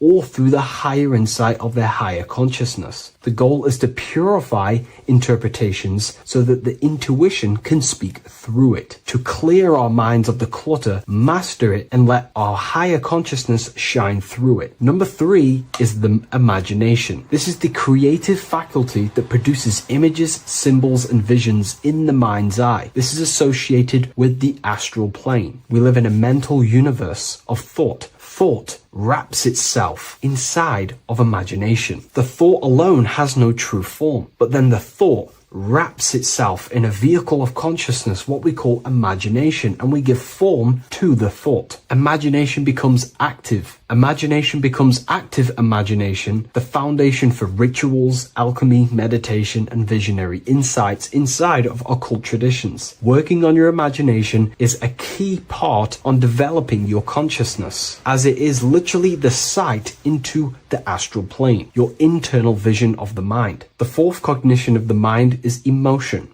Emotion is energetic response that gives intensity, direction, and magnetism to thoughts. Emotion fuels the magical will. Unrefined emotion binds us to lower impulses. Refined emotions become devotion, compassion, and the inner fire to transform thought into a tangible reality, to become a conscious creator. The fifth cognition is will, the faculty of intention, decision, and directed energy. Will is the power that aligns personality with the higher self. It is the driver of discipline, transformation, and the capacity to act consciously rather than react unconsciously. Most people walk through life as an unconscious zombie, living day to day, running off subconscious programmings, never actually using their conscious mind. We develop our will and try to align our will with the highest will possible so we can align our will with our higher mind. So the higher mind can manifest through us in the material plane. The sixth cognition of the mind is memory, the storehouse of experience, impressions, and archetypes. It shapes identity, determines how one repeats and transcends past patterns. Memory includes not only personal memory, but also a deep strata of the subconscious and the collective subconscious field, what we call the Akashic records. Memory is a massive quality that you must work on inside the Masonic system. You are required to remember certain rituals and certain things so that you can regurgitate them to pass on along the degrees. Based off my research, I myself personally am not a Mason. The seventh cognition of the mind is intuition, the highest cognition possible. It's direct knowing. It bypasses the linear reasoning and reveals truth as the inner illumination. Intuition is the voice of the soul. It is the guiding force, guiding our physical vehicle of consciousness through this physical experience, providing revelations, insights, and even sometimes gnosis and higher understandings. They are the seven principles and cognitions of the mind that we should work on. Sometimes they're symbolized as seven luminary planets, because lumen is light. The planets are light. Light is consciousness. Consciousness is light. Now moving on to the true understanding of the G, the higher understanding of the G, as I mentioned previously. This is what we call the generative principle, the care principle, the human heart principle, the female aspect of consciousness within yourself. All creation is built upon a care. All action is built upon a care. You only act on what you care about. You care about paying the bills and staying inside your house and looking after your family, for example. Therefore, you take the action to generate the reality and generate money to pay the bills. Them actions are driven by the force of care. If you care about a plant, you take the action to water the plant and it grows. If you care about your partner or relationship, you give them attention and care and love, and you grow the relationship. As soon as you stop providing care, watch the relationship crumble and the reality destroys itself. Care is the generative force of reality. This is the generative principle that generates your experience in this world. We are in a continual state of becoming. Each cause gives birth to an effect, and that effect gives birth to a new cause. The G is the generative principle that drives creation in the present moment. Reality is creating, unfolding in the present moment, and the G is the force inside of you that generates your experience. You're watching this YouTube video right now because you have a care in your heart for the information I have provided in the past, and you have a care about watching this video. As soon as you don't care, you take action to do something else with your time that you actually care about. The G is the generative force of the heart. It is the love energy. You only take action on what you love or care about. The whole world is built upon this principle. This is why we say money makes the world go round, because the whole world has a G or a care for money, and it's making everyone wake up in the morning, take actions, and make the world go round. It is the G, the care for that principle or money object to generate that reality. It is the force that drives you, hence why the G is sometimes surrounding with light rays, because it represents a force, emanation, something that is invisible but driving the physical body. The G is the internal force that focuses thought into an action. We can think many thoughts, but the thoughts you don't care about, you don't take action on. But the thought you care about, that you have a G for, intensifies that thought, focuses and directs it into an action to generate that experience and reality. The whole world is built upon this principle. The sun is a perfect example of the generative principle. The sun gives all of its life, light, never asking for anything back, making everything grow and generate on the earth. Everything in your life is built upon this principle, and gaining control over your care gives you control over your actions and your reality and what you generate. Once you see this, it is truly beautiful that the world is actually built upon love. This is why they say love is the force of God. It is. Truly. This is the reason why God begins with a G. It's about Genesis. Genesis means creation. G, generation. Anything that generates and creates is all to do with a care or a love energy. But don't get me wrong, people can love sick and twisted things, and they act upon them sick and twisted things. This is why purification of ourself is important by understanding this principle, as it is a very powerful principle to understand. This is the reason why the word gift begins with a G. You're giving something. I care, I'm going to give you something, a gift. Or guidance. This is what guides you into becoming something, what you love. This is why also gnosis begins with a G. Gnosis is not actually knowledge. Gnosis is knowledge attained by direct experience or through direct experience. For example, you're not believing you're watching this video right now. You know you're watching this. Know, gnosis, same phonetic sound. It's about knowing. Gnosis is about gaining knowledge of the self. Self-knowledge through direct experience.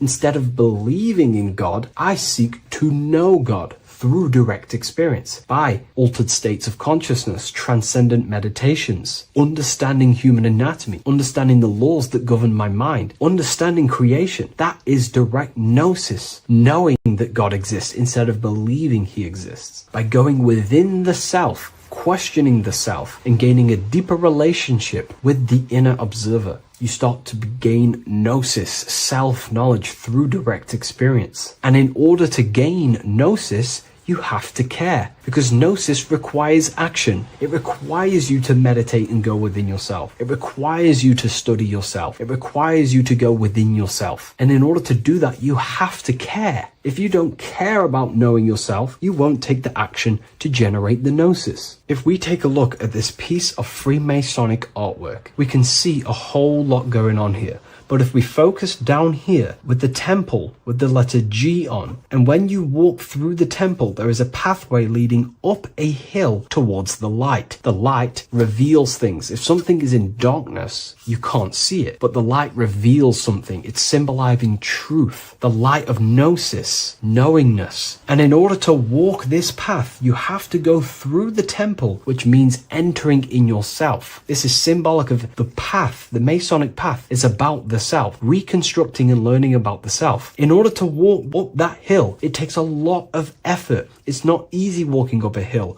You're going to be tired. It's not easy. It's horrible. Who likes walking up a hill? I know I don't, but people like hiking and stuff. I understand that, but it's symbolizing this is hard work working on yourself, because the labor of working on your mind is the hardest labor you will ever do. It's called the great work or the Masonic work. And in order to climb that mountain, you go through the G. You have to have the care. If you do not have the care, you will not walk up that mountain. You will not generate the gnosis. You will not get close to the light. You have to have the G to walk that path of self-mastery and working on your mind. This is very, very important. If you want to gain the light, you have to have the G inside of you. You have to have the care to generate a higher consciousness. If you want to earn more money, you have to have the care, or else you will not take the action necessary to generate that reality. This is why we have to master ourselves and write down everything you love. It could be even the bad things. It could be lust. It could be anything you're wasting your care energy on. Try and remove them one by one. Master them and become disciplined. And then you'll have more G energy, care energy to direct towards something else in your life to generate and grow that experience or reality. Again, the word grow, G. It is a growing force. What you place your love and care into grows and expands. What you have a G for is what you spend your time and attention on, your two spiritual currencies. So this is the Masonic G, and I hope you gain a deeper understanding of this. So that is pretty much everything about the Masonic G that you need to know, and hopefully this has helped you. If you wish to learn more and gain guidance through your life and understand yourself on a deeper level, the book I've used today is called The Book of Symbolism. I'll leave a link in the description.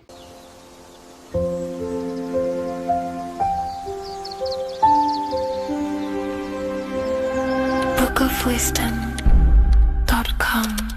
Visit today.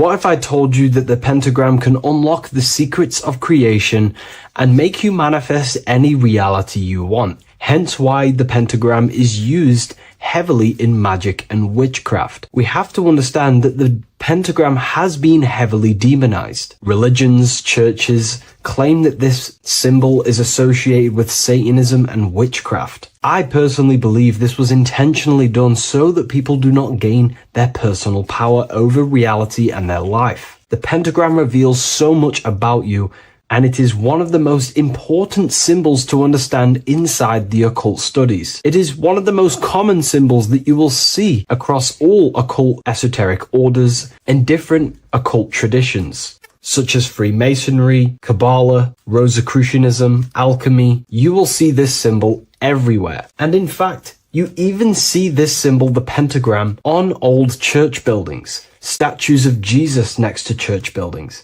You will see this symbol used by Christianity itself, which is very contradicting about the church. But I'm not here to tell you to think anything. You can simply take this information with a pinch of salt and see if it benefits you. The pentagram used by the early Christians was said to symbolize the 5 wounds of Jesus on the cross. But this goes much deeper in an esoteric explanation. The pentagram ultimately represents the 5 elements of creation. All creation falls within these 5 elements.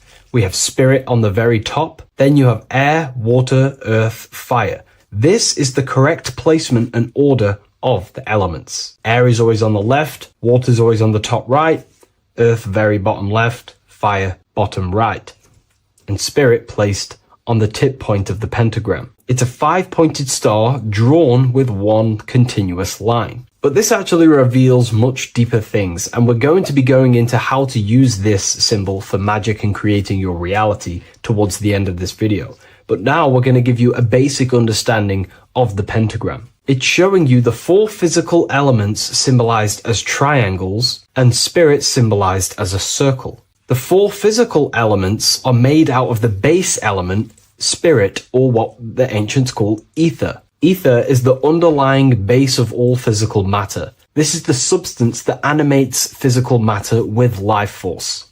All physical matter has its origin in the etheric substance, or spirit, what we want to call it. It is simply the life force that animates the physical thing.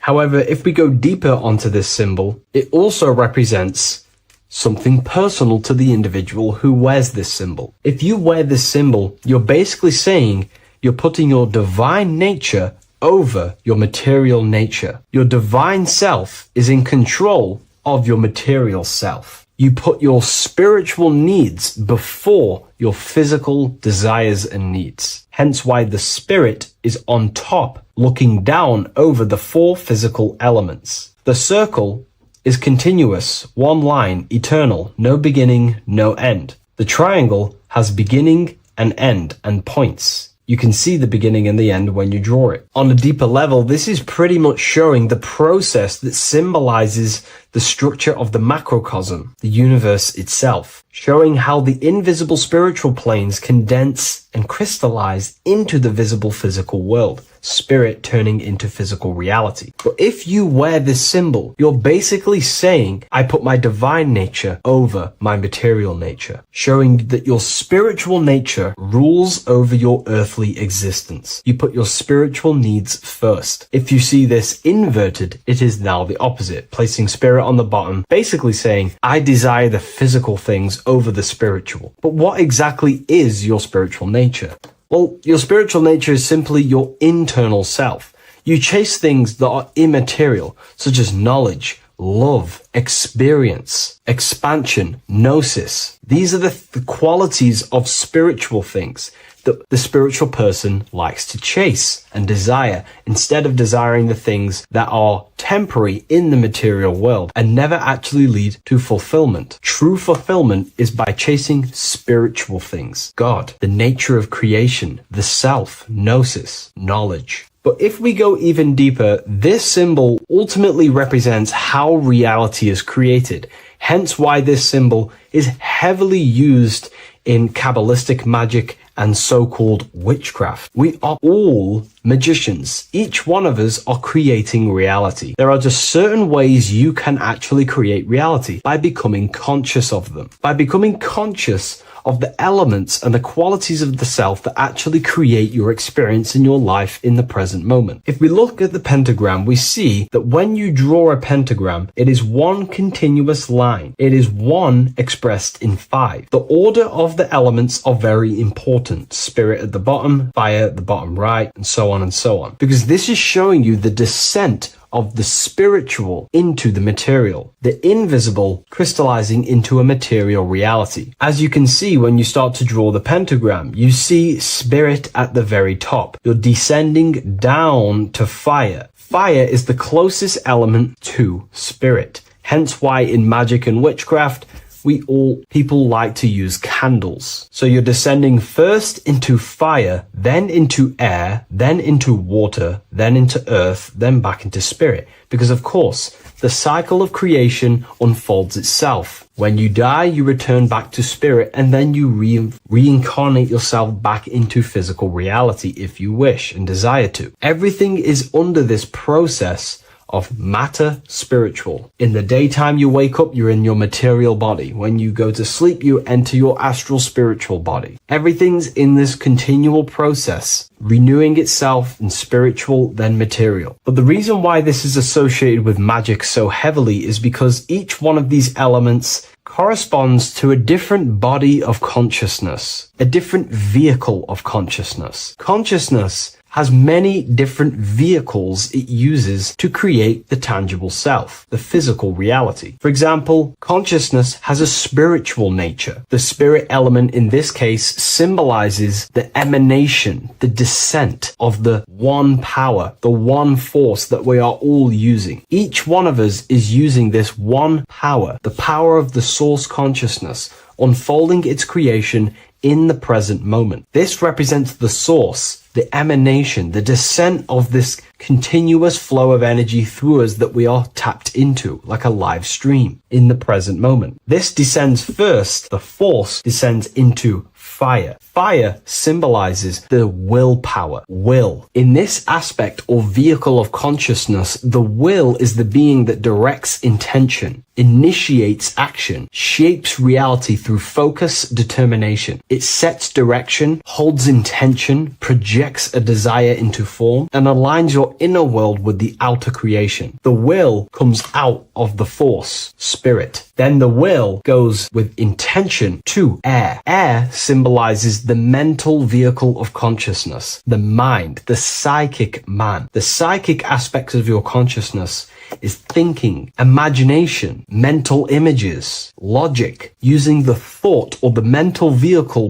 body of consciousness. Then that thought has an emotion, which is then water. So it goes from the force to the will to the intellect to the water, the emotional body of consciousness. The emotional vehicle of consciousness amplifies the thought into an emotional desire that you want to take action on. No one takes random actions, and if we do, we say we're very bored and we don't care. The water is the energy, the emotion you have to fulfill something. And that emotion then descends into earth, which is the physical body to take the physical action in the present moment, to fulfill that desire, to fulfill that will, that thought, that desire. And that is how reality is created all the time. Now, there is much more that you can go into with the pentagram, because true magic is about changing consciousness at will, not casting random spells. It's the ability to change the direction of consciousness using the power of the will to direct these forces to create change in the internal world so it can project outwardly in the external world. Because consciousness creates the external reality. What happens within us, we see change outside of us. So true magic is about manipulating the forces and the vehicles of consciousness that exist within our own mind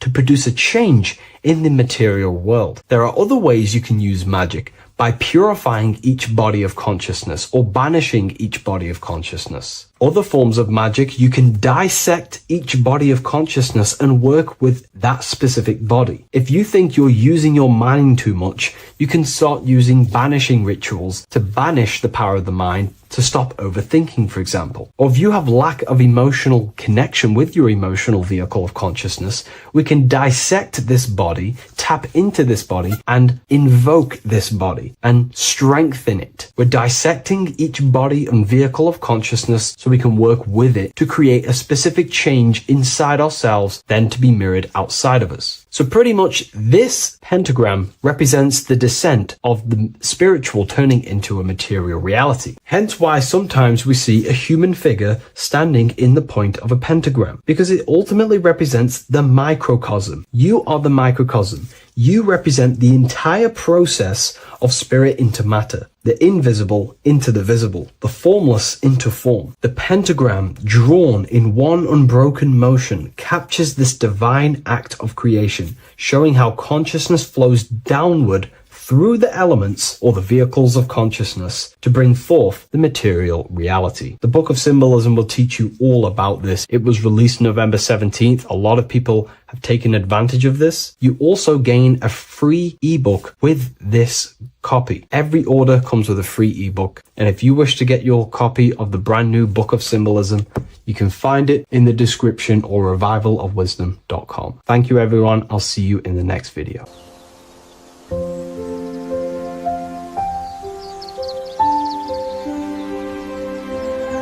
bookofwisdom.com. Visit today.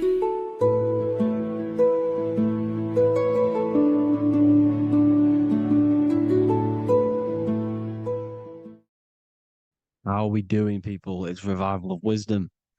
We're back today talking about sun worship. Okay? And please enjoy, sit back and enjoy the video. First thing we need to understand is that the sun is the risen savior. It's the light of the world. Without the sun, we have nothing. Now, the sun is the Son of God. We didn't make the sun. No one owns the sun. But who created the sun? Obviously, the Creator created the sun. Therefore, it is the Son of God. And that is what Jesus is symbolizing in the Bible. The Bible is a metaphorical story. That's why it's called the greatest story ever told. Because it is a story about the sun, the zodiac. It's about you, the systems in the body. It's about everything that is sacred in this creation. Now you can see the suns behind Jesus' head in all of the ancient portraits. Even the ones that are more modern, you still see a sun on the back of his head. Because he is the sun. He's the light of the world, our risen savior. And this is what Christians are lost, because they don't realize it's a symbolic story and they think Jesus was a historical person. He's not a historical person. Okay? This is what we need to get out of our mind. This wasn't a historical person. It's the Son, our risen savior. The Son is the soul. It's the soul of this creation. Because what is a soul? A soul is pure life force, pure energy. Whatever a soul inhabits, it gives life to. Like our soul feeds our body. The sun feeds the earth because the sun is a soul, and that's why the ancients called it Sol.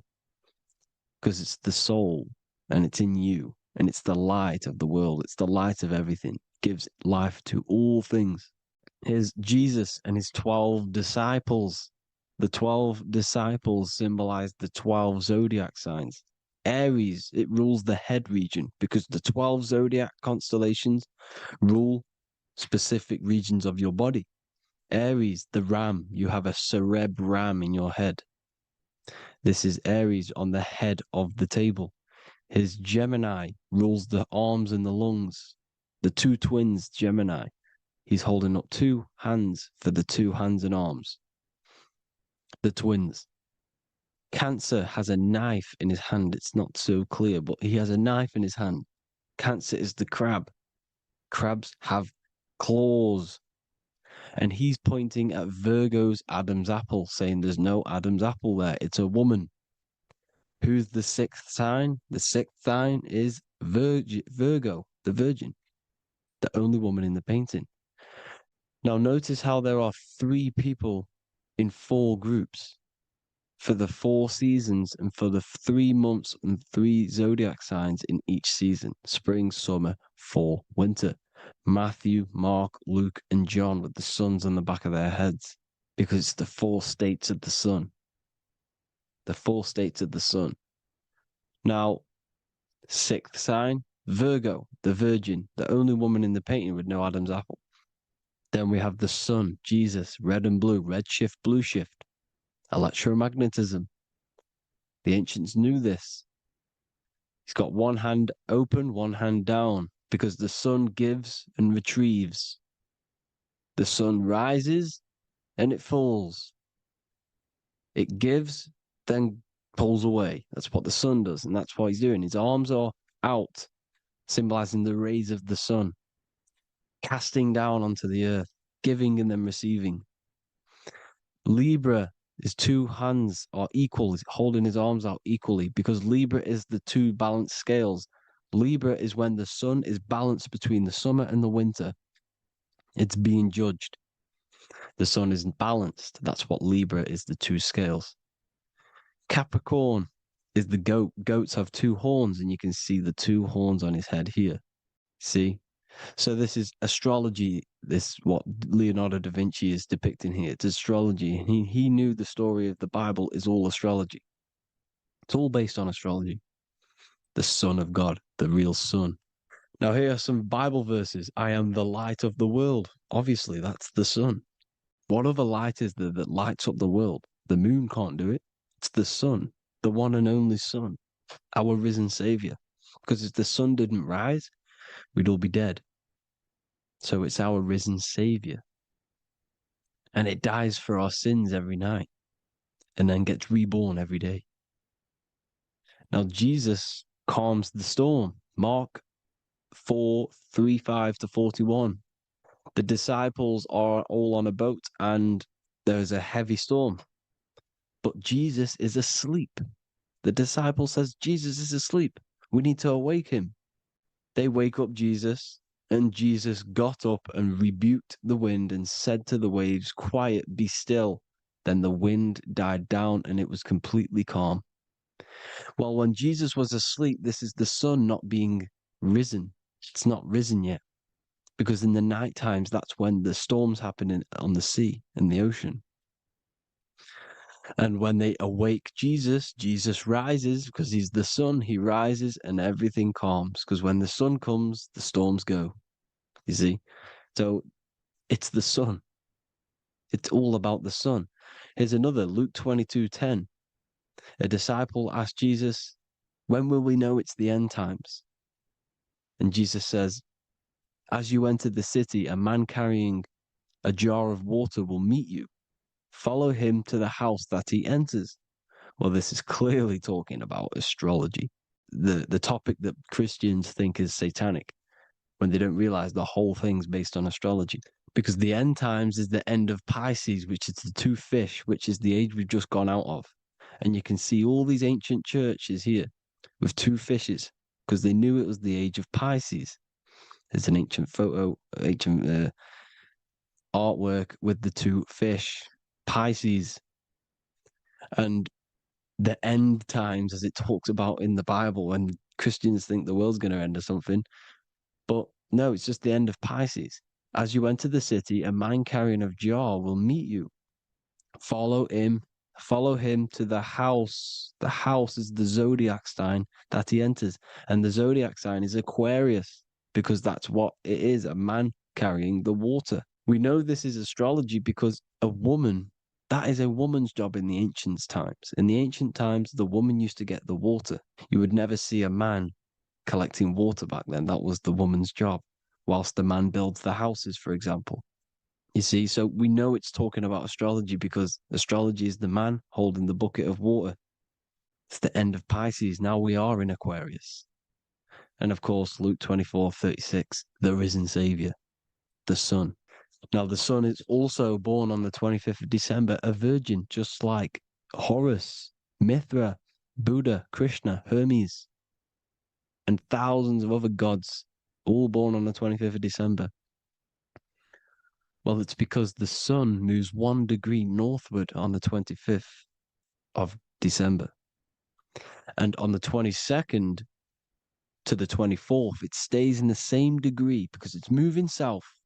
But then on the 22nd, it stays in the same degree on the Southern Crux constellation. And the ancients called this the sun dies on a cross, because the cross is the Crux constellation, the Southern Cross.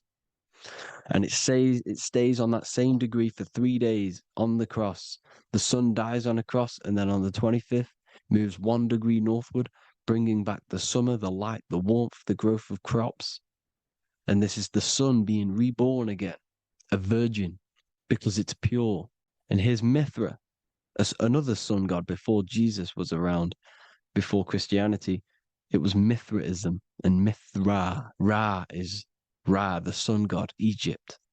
It's all about Ra, the sun. You see the crown of thorns on Jesus' head, symbolizing the rays of the sun. And here are the rays of the sun on the back of Mithra's head. Krishna, the sun. Buddha, the sun. Horus, horizon. All born virgins, all did miracles, all resurrected. Dead for 3 days. Well, here he is, dead for 3 days on the cross. And resurrected. Because it's the most ancient religion ever been on the face of the earth. The worship of the sun. And we should worship the sun, because without the sun, we are nothing. The sun feeds us, feeds the earth, feeds everything. Without the sun, we are nothing. It's been reversed, and now we're worshipping man. When we're worshipping a man called Jesus, was never real.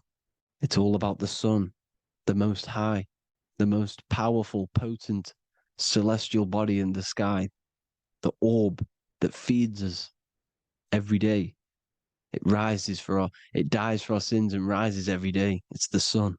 Now on the Holy Communion Day, it's the worship of the sun. They give out many suns. It's Jesus holding a sun.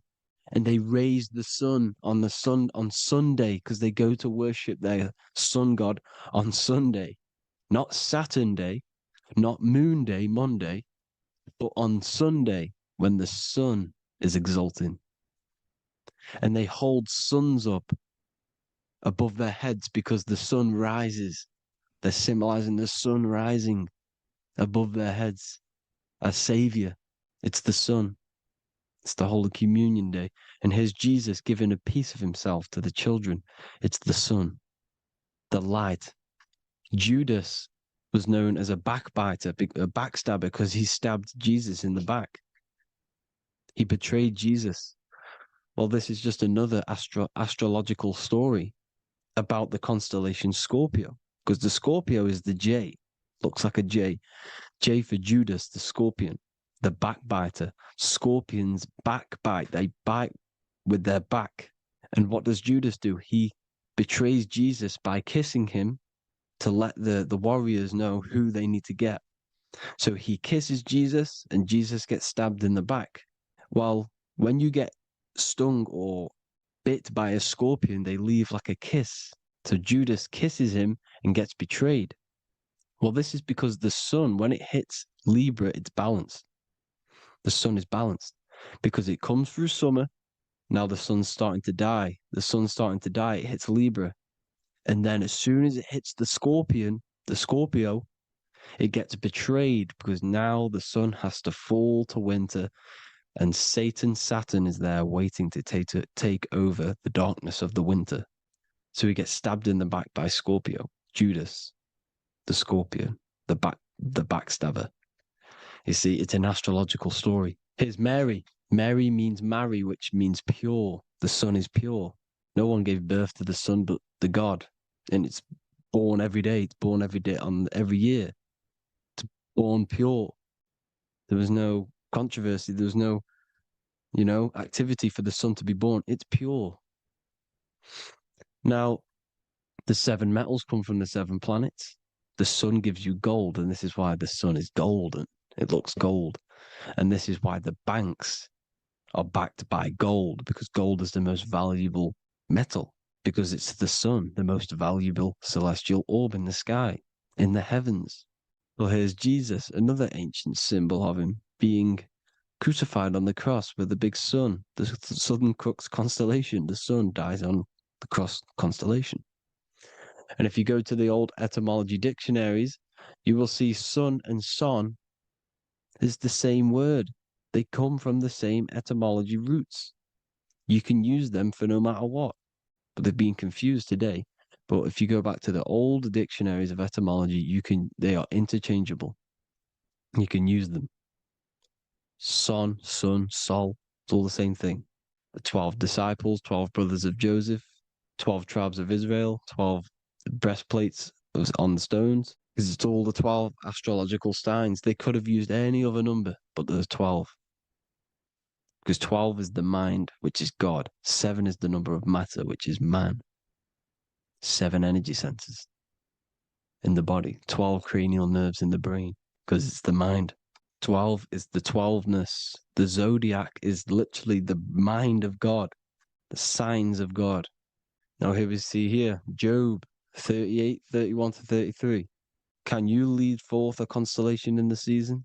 He's asking you, can you read the sky? Can you read the heavens?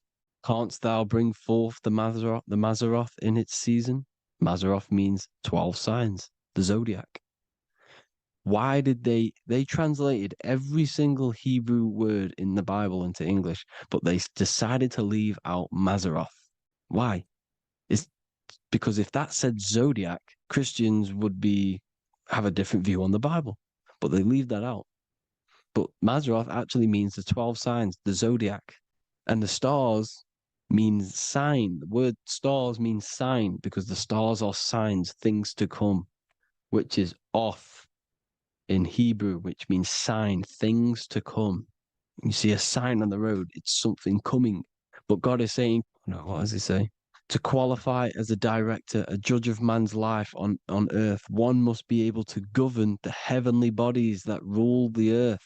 It's telling you to read the heavens. We need to read the heavens. Astrology, the 12 zodiac signs, the mind of God. It's telling you, read the Mazzaroth, read the zodiac, because they are things to come in your life. They are signs. It's not satanic, it's made by God. God said, let there be lights in the firmament of the heavens to divide the day from the night, and let them be for signs. Signs are things to come. The 12 zodiac signs. It's all about astrology. Here's Mary holding the sun. His son, her son. It's the sun in the sky. The one and only, the most high. The soul, the solo because it's on its own. The most powerful, Ra, radiance. Here's the Pope holding the sun. All 3 popes holding the sun because they're sun worshippers and they know the true meaning and origins behind Christianity. Sun worship. Here's the Vatican is a sundial. Yes, this is literally a clock. Your watch is a sundial. It's got 12 sections on it for the 12 zodiac signs. 12 hours, 12 Horuses. Now here you see Jesus walking on water. Well, it's the sun, and here's the beard of the sun. Here's the pyramid of the sun, the illuminated one, the all-seeing eye, the sun. Here's the Ankh. The sun creates these symbols. The ancients knew this. Now, when you see these headdresses, these are actually the days of precession of the sun.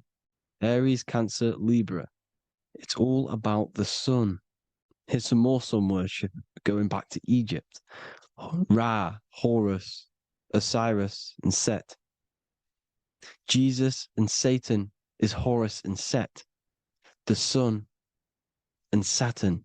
Saturn rules the winter, Satan. Jesus, the sun, the light of the world, rules the summer, rules the day. Satan's the night, Saturn's the night, the sun is the day. The evil brother, Satan. Well, Horus this is where we get the word hours from. There are 12 Horuses. The sun moves in 12 Horuses, 12 hours. Where's Horus? What hour is it? Where's Horus? His Ra, 12 noon, Ra radiates powerful, the most high sun. That's why he has a sun on the top of his head. These are the four states of the sun.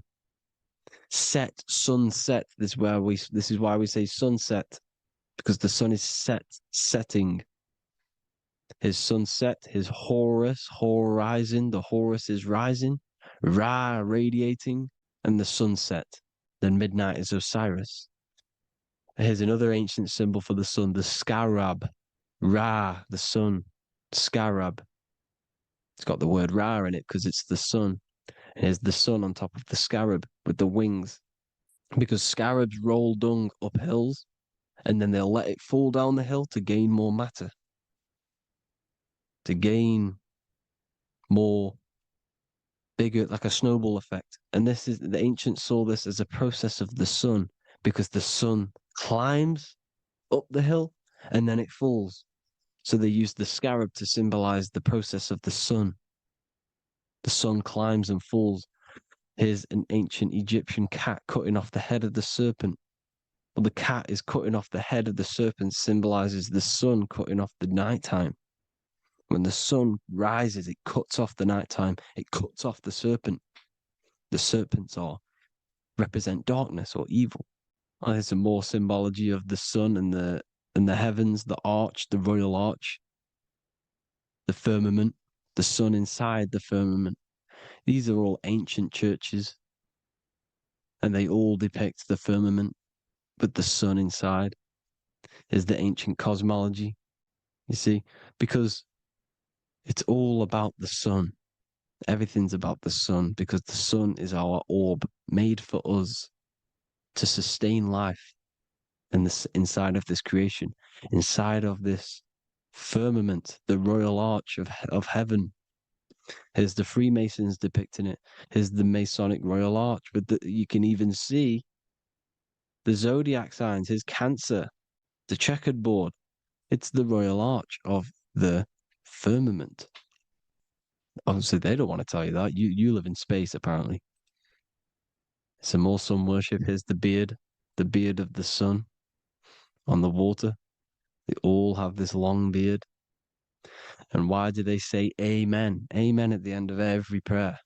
Amen is a sun god, a creator god. It's all about the sun. So thank you all, people. Hope you all enjoyed. Hope you all gained some knowledge and insight. Please give me a follow, drop a comment, drop a like. Have a good day. Love you all.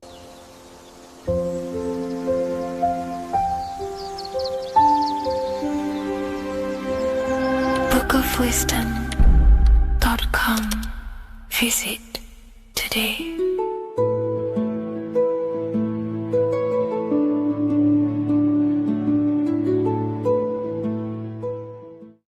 What is good, people? It's Revival of Wisdom. Today we're going to be talking about Saturn. I've done this video in the past. However, this video is going to contain a lot more in-depth explanation of Saturn. So the 33rd degree Mason, Manly P. Hall, said, Saturn is the key to crystallization, physical matter. Light is matter, matter is light. They are interchangeable. Low vibrating light turns into matter, high vibrating matter turns into light. And Saturn is the god of this world, this physical world. He crystallizes light into matter. This is symbolized as the Masonic checkered board, matter and spirit, matter and light, light and matter. He's also the god of time, destruction, justice. He creates and destroys, because all things in time die. He creates and destroys you. So, because we live in this physical world, which is the electric world, this is why we say electricity, because it comes from the root word of El, Saturn. They used to call Saturn El, E-L. This is why we used to say Elohim is God. The real God of this world is Saturn, but it's being hid. This is being hid. Jesus is Saturn. All of this is Saturn. It's all Saturn worship. It's the real God of this world, So, physical matter is a result of two opposing forces equalized on the plane of inertia, because everything is created out of electromagnetic toroidal fields.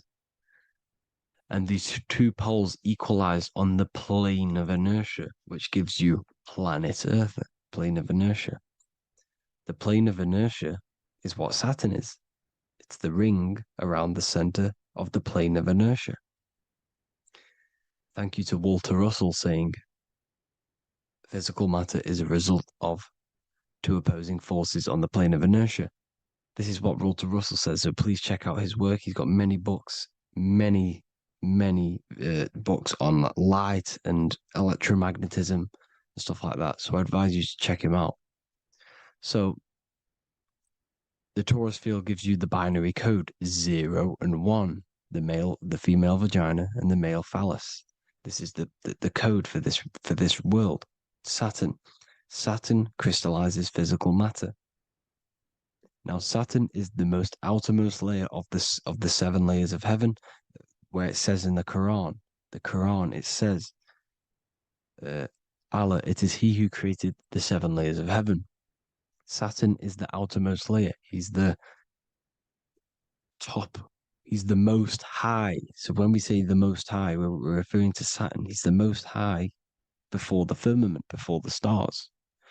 So Saturn is the god of this world. He's the Lord of the Rings. He wears the crown. The crown is the rings. Crown, Kronos. So the planets are luminaries. They are lights. They are beings. They are energy, conscious energy. And we're in the heart of the solar system. Saturn is the outermost layer. He is the one of this world. He's the god of this world. Now, on the North Pole of Saturn, you have the hexagon. Add up all the sides. It creates the 6-pointed star. Or it can be created as a cube. The cube is very important. The 6-pointed star is very important.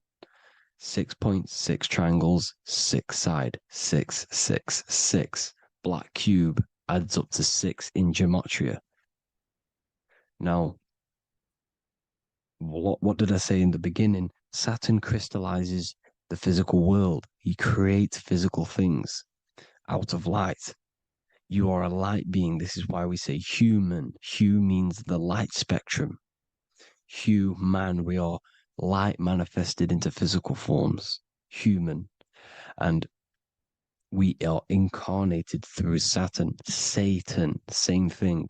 The number of the beast is 666, and the 666 comes from the 6.6 triangle, 6 sides of Saturn, 666. We are all known as carbon-based life forms. Carbon, the atomic structure of carbon, is 666, 6 protons, 6 electrons, 6 neutrons. We are materialized into our physical bodies through Saturn, through the number of the beast. These bodies are the beast, it's the animal. The divine, the Christ, is the consciousness within, because you are a physical, spiritual being combined into one, hexed into one. Hexagram. This is a hexagram. You're hexed into physical matter, spirit and matter, light and dark, combined into one. Now you contain of the mark of the beast, the mark of your body. Your body's the beast. It says in the Bible, Satan, who is the god of this world. This world. There are many different worlds, but this world is run by Saturn, and it says that in the Bible. Saturn is Satan. It's the same thing. And look at the crown of thorns wrapped around the heart. The soul is in the heart. The mind is in the brain. The soul is wrapped around the rings of Saturn. You're wrapped in physical matter. This is what it's showing you. This is symbolizing the rings of Saturn wrapping you. And the cross on top is the cross of the cube. The cube, the black cube of Saturn, unfolds into a cross. So Satan, who is the god of this world, Corinthians 4:4 in the Bible, Satan, who is the god of this world, has blinded the minds of those who don't believe. Saturn blinds your mind because the God of this world materializes you and he blinds your mind when you incarnate into physical matter. When you enter this soul system, not the solar system, you hit Saturn first. He materializes you. And look at the symbol for Saturn. This is the symbol for Saturn. All of the planet symbols are created out of the Holy Trinity. The Earth, Moon, and Sun. Body, mind, and soul. The sun is your soul, the moon is your mind, the earth is your body. Your body's made out of the 5 elements. The sun is your soul because the sun is life force, gives life to everything. Your sun is a soul. Your soul is the sun of your body. The moon is the mind. The moon is the moon of your body, the mind of your body. Intelligence. So all of the symbol of the planets are created out of these. The Saturn symbol is created out of the Earth cross, matter, and the moon crescent, moon, mind, matter over mind. This is why Satan, who is the god of this world, has blinded the minds of those who don't believe. He blinds your mind. Look at the symbol, it's showing you. The Saturn symbol is matter over mind when it should be mind over matter. So we descend into a soul system, into our 666 Saturn carbon suit bodies, and we are matter over mind. Then we have to move up the spine to go back up to spirit, to mind over matter, where you manipulate your own reality. Now look at this. It creates the number 5. 5 is the number of change. You're moving from this side of the number sequence over to the right side. You're moving from the spiritual into the physical world. You're incarnating into the 5 elements, the 5 senses. So the cube, the black cube of Saturn, is another major symbol.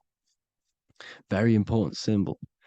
Here you see the cube, and the color black is associated with Saturn because Saturn's associated with death. He creates and destroys, light and dark.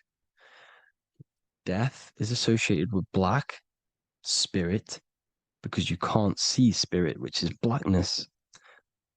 So the black cube is black because Saturn rules the nighttime, which is dark, blackness, and he rules the winter, which is death, blackness.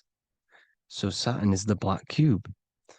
Cubes have 6 sides: up, down, right, left, back, and forward. Cubes are 6-sided. Everything is 6-sided inside of this creation because you're incarnating, you're materializing, crystallizing into the cube, the world of the cube. Everything's a cube. Everything's got 6 sides. Here's Leonardo da Vinci showing you that you're in the cube.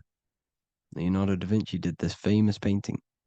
You're in the cube, you're hexed into physical matter, or you're incarnated into the 3rd dimension, the 3-dimensional world, which is a cube, 3D. And black cube adds up to 6 sides of the black cube. The Kabbalah means cube god in Arabic. And look at what they do. They worship the cube, the black cube, and they stand in rings like the rings of Saturn.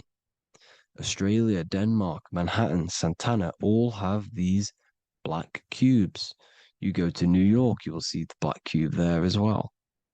These black cubes are everywhere because it is the real God of this world, So look at the cross. The cross unfolds into the cube.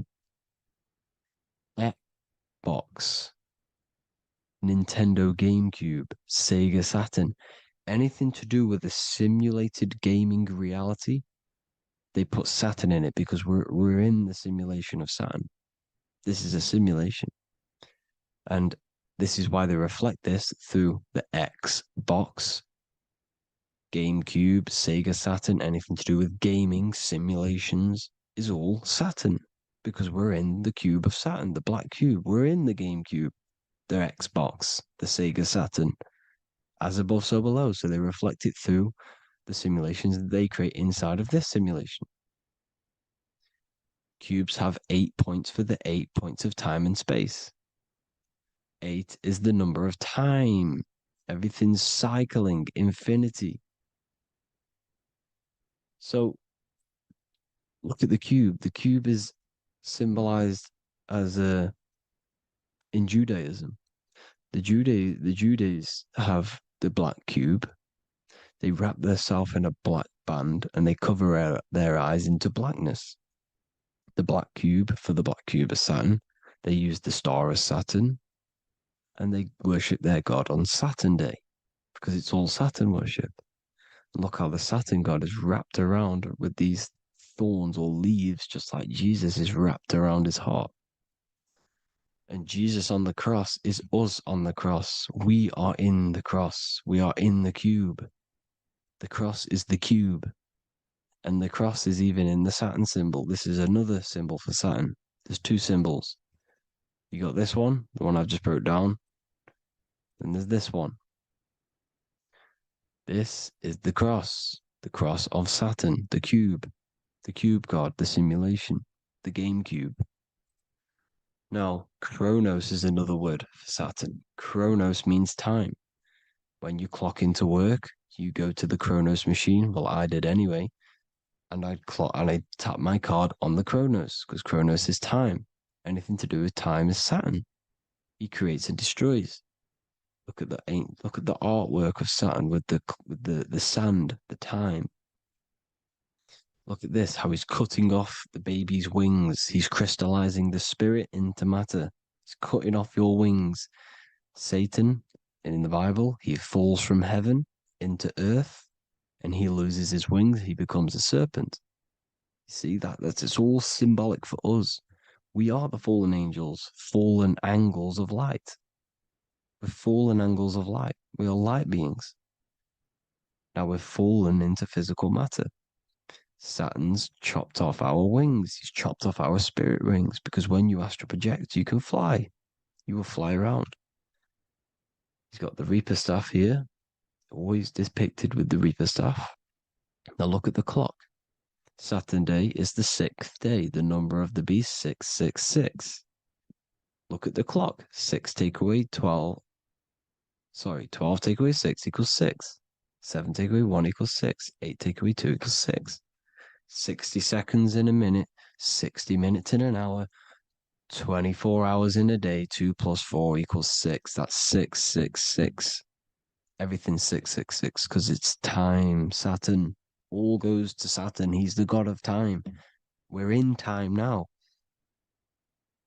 We're in time. We're in the time, which is God, the god of this world, the god of time. Now look at this. The Reaper is also depicted as the Reaper with the staff, the black cloak, black symbolizing death, spirit. Judges wear black because Saturn is the law. He's the god of this world. He's the law. This is why they wear black cloaks. When you graduate from university, you wear a black cloak and a black cube on your head. You've been hexed. Funerals, you wear black because it's all to do with Saturn, Father Time, Father Crystallization. Now, Saturn, here's another one of him cutting off the wings of a child because he cuts off the wings. He creates and destroys your body. We're in the electrical world. Everything that is electrical vibrates. All vibrations have to come back to a standstill point, which is death. This is why your body dies. Your atoms stop vibrating. Herona. Look at the crown. The crown is the corona. Corona means crown. And look at this is an alcohol brand for beer. You can see the staff of Saturn in the symbol with the moon crescent. Corona, which is the crown, Saturn, the crown on Saturn, the rings. And then you've got the staff. It's all Saturn worship.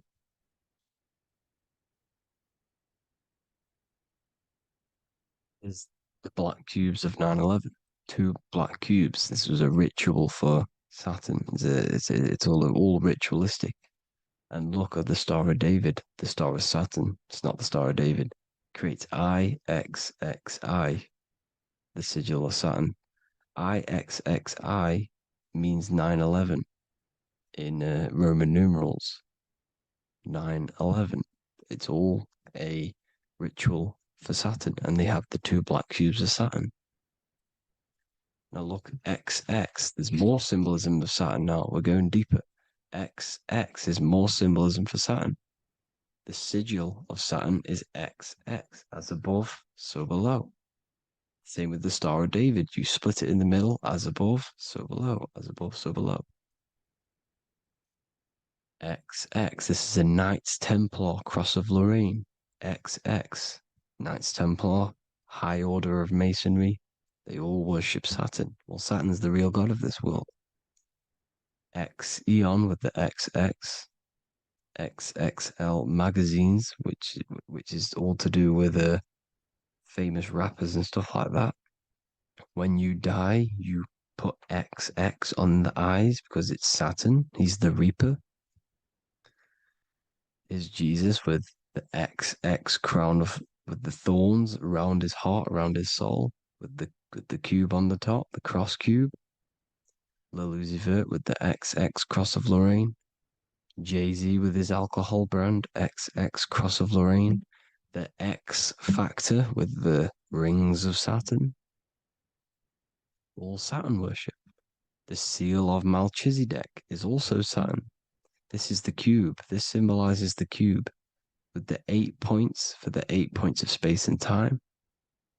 And this is the cube. It's another ancient symbol for Saturn. Here you see the star of Saturn with the Melchizedek symbol around it, which is all to do with Saturn. Here you see an altar, the Holy Grail, the Melchizedek symbol on it, and they're worshipping it. This is why we wear rings, wedding rings for the rings of Saturn. It all goes back to Saturn. Earrings. The 8-pointed star of the ancient Sumerians is all Saturn. It's all Saturn. So the ancients, the symbols of Saturn goes on forever. It's in all of the major corporations. You can see it everywhere, the rings of Saturn. Toyota is an obvious one. Internet, Nike, Target, Sega, Saturn. It's all Saturn worship. All Saturn worship. Because he is the real god of this world. Here's Kanye West's album with a Saturn here. Here's Michael Jackson's album saying X escape. There's the X again. The X escape. You have to escape this reality. Maybe that's what he's pointing at. Here you see it on the dollar bill. The star of Saturn. Here you see it again on the dollar bill. So that is it for today's people. I hope you all gain some insight on Saturn. Please like, comment, and share if you can. Subscribe if you like the channel. Please have an amazing day. God bless.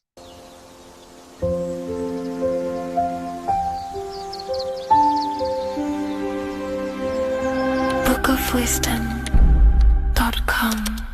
Visit today.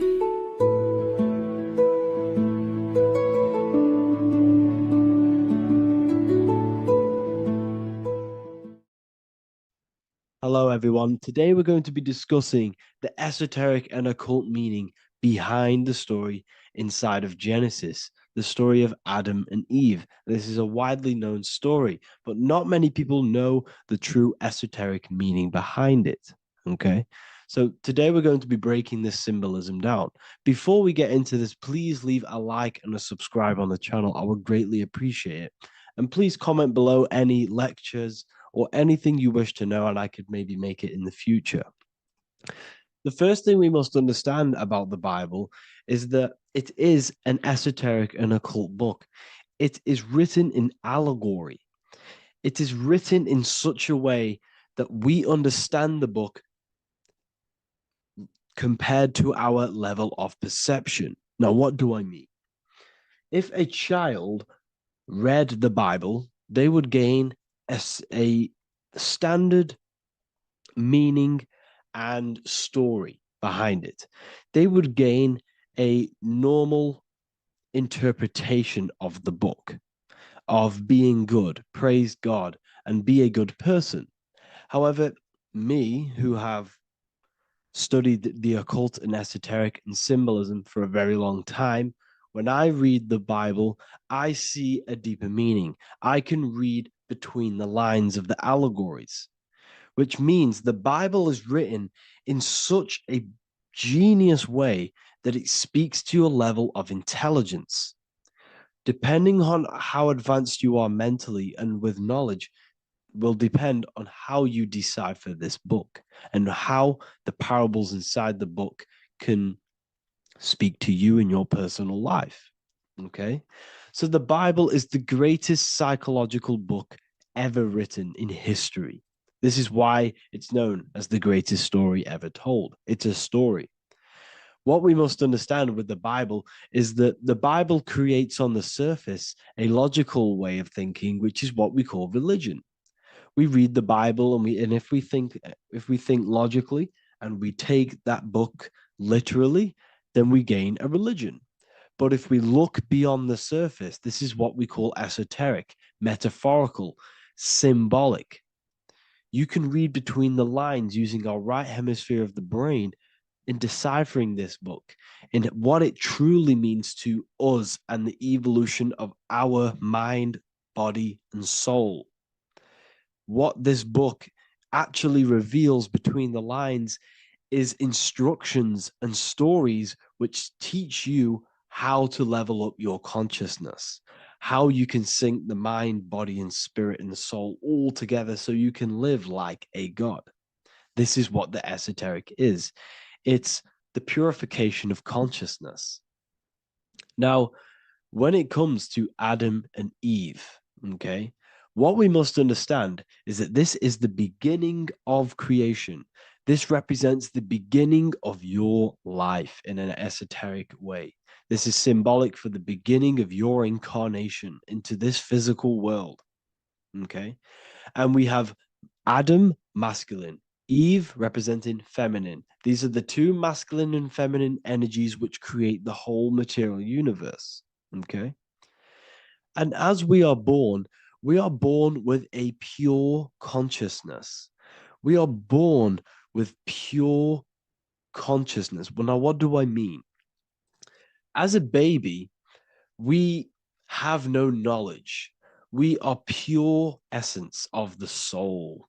You know, we don't gain the knowledge of good and evil. We are pure. Yes, we're not happy all the time as a baby, and we're not sad all the time, but we have no ego. This is what I mean. Our consciousness is not split. As a baby, you are whole. You have a whole consciousness. You are yourself. You have no false identifications, no limiting belief systems, nothing. You are pure awareness and the pure soul and the pure mind. Now, this is what Genesis is representing.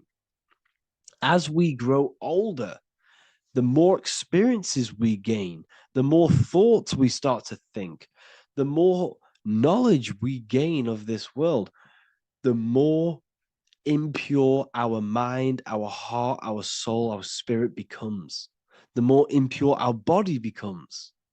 As we grow older, we're infected with negative beliefs, negative thoughts, and society norms. This is a big one. As we grow older, we are molded by society.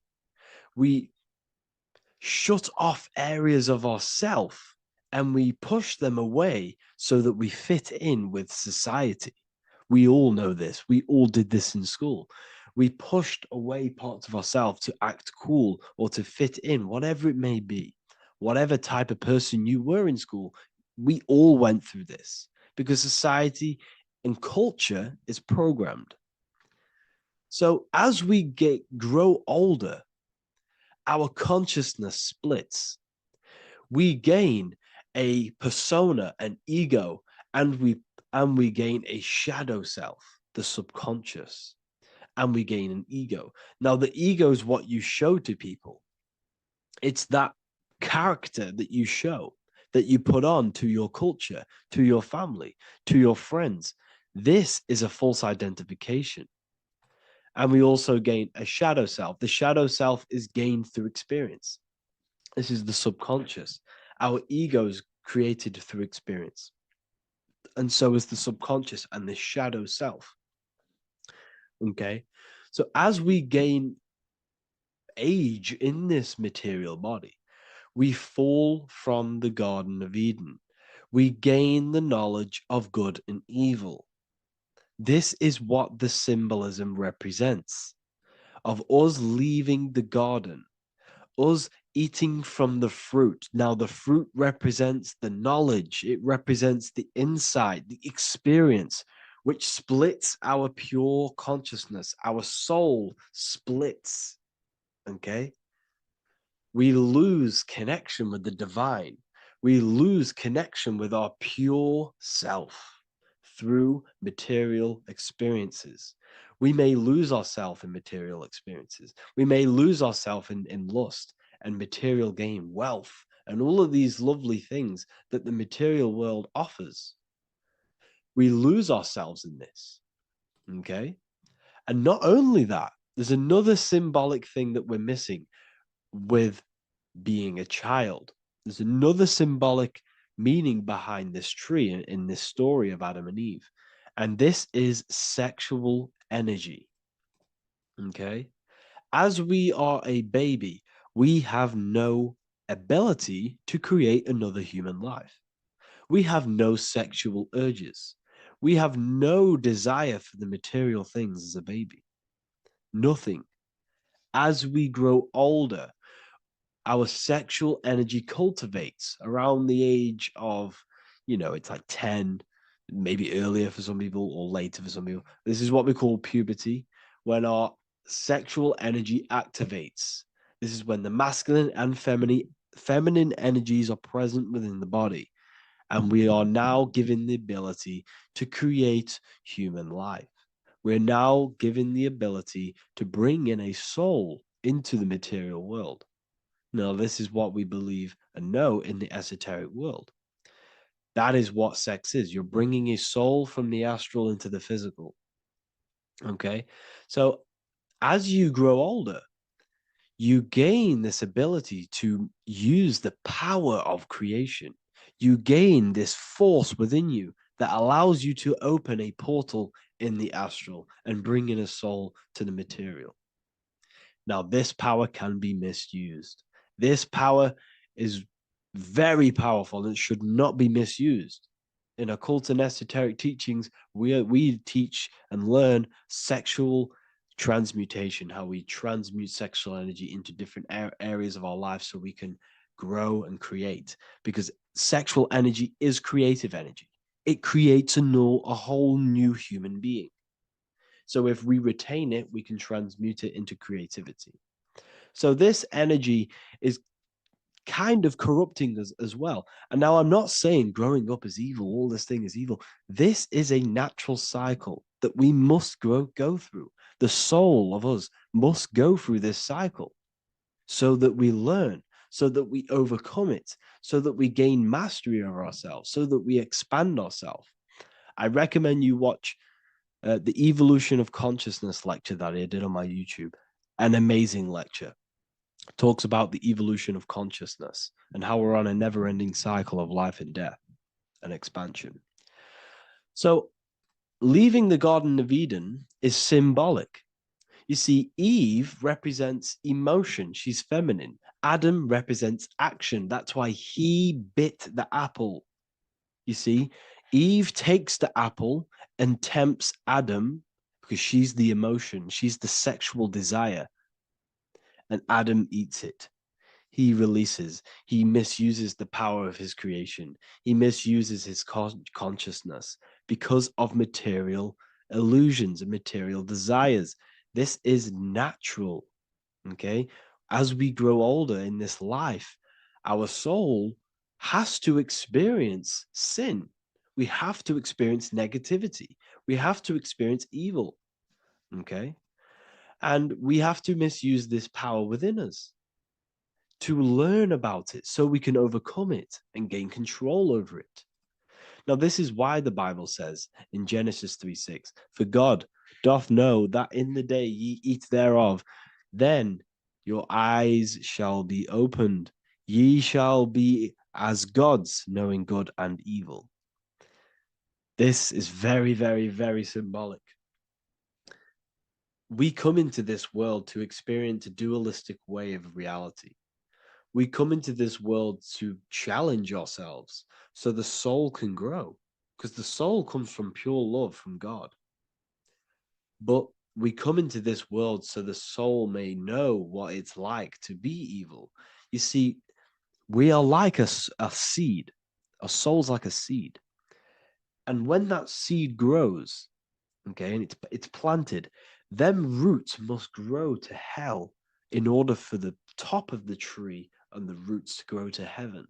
In order for the soul to reach the highest states, it must descend down into the lowest states. Good and evil. This is the story of good and evil, okay? And this is the story, a psychological story of how the human mind has functioned in this life. This is what this story is representing, of how our soul and mind is functioning, how our consciousness is splitting and growing up and evoluting. Okay.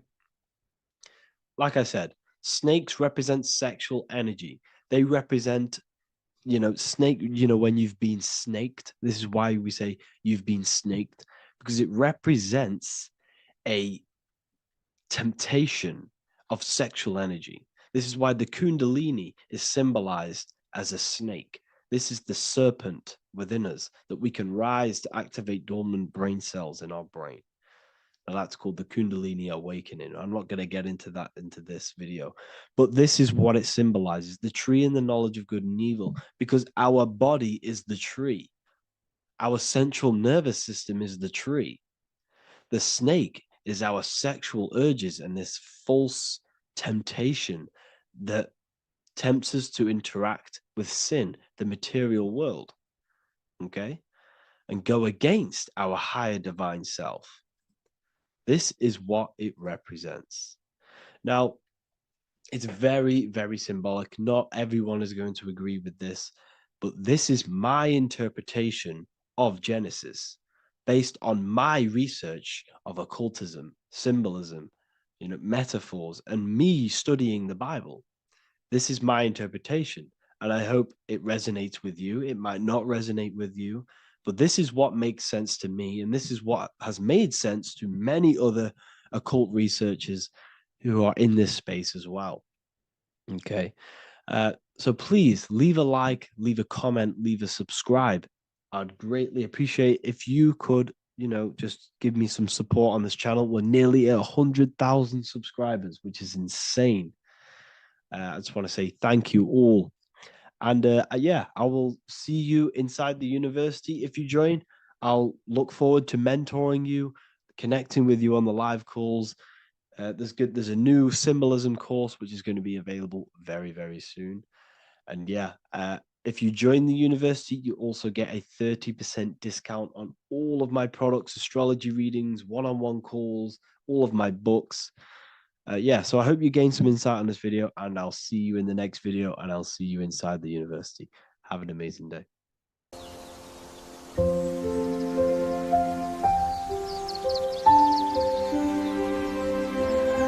bookofwisdom.com. Visit today.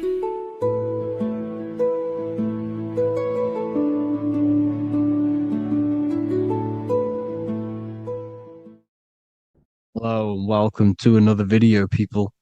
Before we start, please like, comment, and subscribe if you wish to see more content. Today we're going to be talking about the mental universe and how everything is mental. This is the #1 law on the Kabbalion. If you've never read that book, it's called The Kabbalion. A very good book. It's the first law, because this is the most important thing you need to understand, is how everything exists within the mind. Behind every single one of these eyes is the same consciousness expressed in different bodies. The mind is what gives perception to what you're experiencing. Behind every single one of these eyes is the exact same consciousness, but the brain that they inhabit is giving them a different perception, a different being, a different body. Now, this is the difference between humans and animals. Humans possess a advanced consciousness, an advanced mind that gives us the ability to be aware of ourselves mentally, physically, and spiritually. We can reflect on ourselves. When a dog looks in the mirror or an animal looks in the mirror, it doesn't know what it's looking at. It doesn't realize it has a consciousness. It can't reflect on itself. It can't say, I want to improve in this area. It doesn't have that consciousness. We have a divine consciousness. Take away the N for divine, and you get with a D, put it with a D, you get divide, because we have a divided two-way consciousness. An animal only has one. However, it's still the same mind. We're all mind. We're all mental. We all exist within the mental plane. Look at this person walking. The body, the brain is sending electrical signals through the 12 cranial nerves, which the 12 disciples that spread the gospel of Jesus, right? You have 12 cranial nerves in your brain. There are 12 disciples which spread the gospel of Jesus. Jesus represents the mind, the intelligence, the invisible intelligence that we all are, the same intelligence, the same exact consciousness, which then sends a command into the brain. Then the brain sends these 12 electrical signals through the 12 cranial nerves to control the rest of the body through the nervous system. This person walking is not, the body is not walking. The mind is telling it to walk. And the brain is it's a supercomputer which is decoding these demands given to it by the mind. Because the pineal gland will have something to do with the ether, because the ether is physical and non-physical. The mind is sending the commands through the ether to the pineal gland, which is then getting broken down into electrical codes within the brain and sent throughout the nervous system to control the body. And this is why in the Sims simulation, because the body's the simulation, it's a false reality. It's the fake reality. It's not the real you. You are formless. There is no form, but the third dimension is a dimension within your mind. Matter, mind, light is all a product of your mind. It's all in the mind. Now, this is why The Sims has this green little diamond on top of the head. Because this is you. This is your invisible intelligence controlling the character. Okay? It's controlling the character. And this character is in the world. Your consciousness isn't in the world. The world exists within you, but the body is a vehicle for that realm that you land in. When you have a dream, your mind transcends this body into another body, duplicates your body into another unite. Unite is one. We're all one. It's all one universe, expressed in many different ways, infinitely. And the vehicle that you land in is the body to operate in that realm. This is the all-seeing eye, as you see here. The eye, this is all the intelligence. This is the ball of consciousness, God, expressed in different bodies. We're all this same one. in different bodies, as you can see here. And this intelligence is expressing infinitely throughout the universe, an infinite universe. There's no beginning, no end. There was no beginning of the universe. There is no end. It's infinite, always has and always will. But the mind is what gives you the ability to explore the universe, to make perception of it. We are God in disguise. We are God in disguise. We are God in flesh. But the body can become attached to the mind, can become attached to the body if the mind is not aware of itself. When the mind is that blinded by matter, and we lack knowledge and understanding of what we truly are, a formless, infinite being, a traveler. This is why Freemasons are called Freemasons. Mason means traveler. Free. You're a free traveler because your consciousness is a traveler of the universe. When we lack understanding, our mind bounds to the body because we don't separate the body with our different layers of consciousness. When we separate them and identify that we are mind, body, emotion, you then can apply this knowledge to when you want to astral travel and explore the different realms of your mind, because the mind is the universe. People, this is what we need to understand. The mind is the universe. I am you and you are me. This is the Egyptians showing you this. The Ankh is the symbol of life. This is the one ball of consciousness, mind, giving it the Ankh life to all the different life forms. The cows, the birds, the snakes, and the big Ankh given to the humans, because the humans are the most intelligent. We have the most advanced consciousness. We have the most advanced consciousness.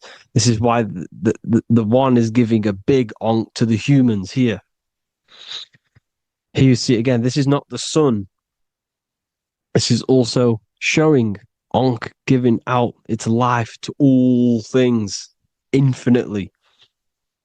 And this is the Most High.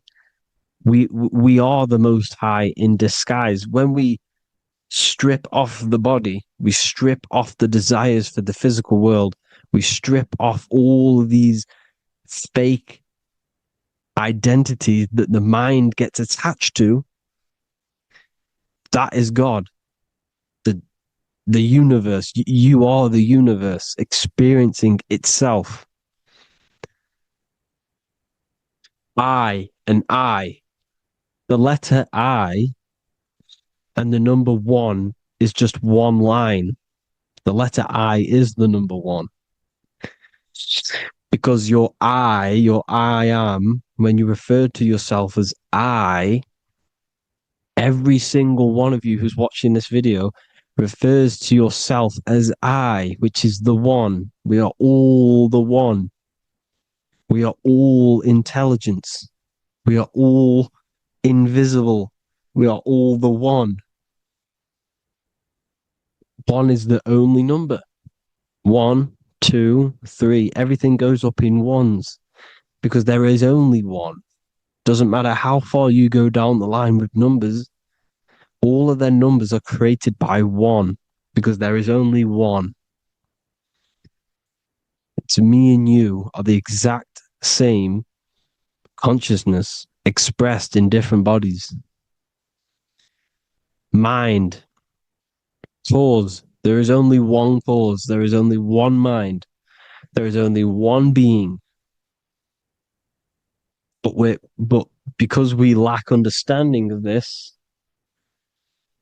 we think we are the bodies. And this causes division because the physical world is the most illusionary world. It's an illusion. It's all an illusion.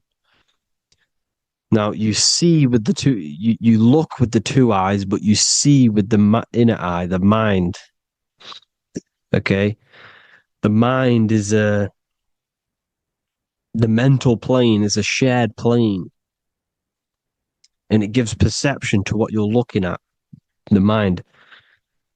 I'm affecting you when I speak because the mental plane is shared. We all share mind. We all express mind. When I'm speaking to you, I'm affecting you because we are mind. So the words that I'm saying, which are being manifested from my mind, are being manifested through my body into vibration, is affecting you. I'm affecting you with what I'm saying. And these words are having an effect on your mind because we're all mind. This is why you need to be careful what you're listening to, music and all sorts. Because music can also create thought loops within your mind. Because the chorus, we shouldn't be listening to choruses. Choruses are loops. And what they're saying in the chorus is being looped. And this can create thought loops within your mind. Go and listen to an old song that you used to listen to about 5 years ago, 10 years ago, 20 years ago. Go and listen to an old song, and you guess what? You will get nostalgia. Why will you get nostalgia? Because that song will trigger the thoughts that you were thinking in that time of listening to that song. So songs with choruses create thought loops, and they reprogram your subconscious mind. It's important why music is very powerful. Mind and mind, same word. See, language is the truth, people. This is why I use language in all of my presentations, especially the English language. It's riddled with occult truth. I is my me. I, you, and me, or I, one. We are not the name. We are I. Every single one of you is I because we are all the one, all mind. Now, the only thing that is truly mine is my mind. When you say something is mine, it's an illusion. It's not yours. The only thing that is mine is mind, my mind. Okay? It's my mind. It's the only thing. It's the same word, mind and mind. Like I said before, everything's one. Hot and cold is different degrees of the same thing, of the one substance, of degrees. The 7 colors are different frequencies of the one white light. Everything is one. There is only one. We are all one. Everything is one. Hot, cold, day, night. It's the same degree of one, which is mind. The mind's perception is what's giving it, labeling it hot or cold. The mind's perception of colors is what is giving it red or purple, hot or cold. There is only mind. The mind gives things perception.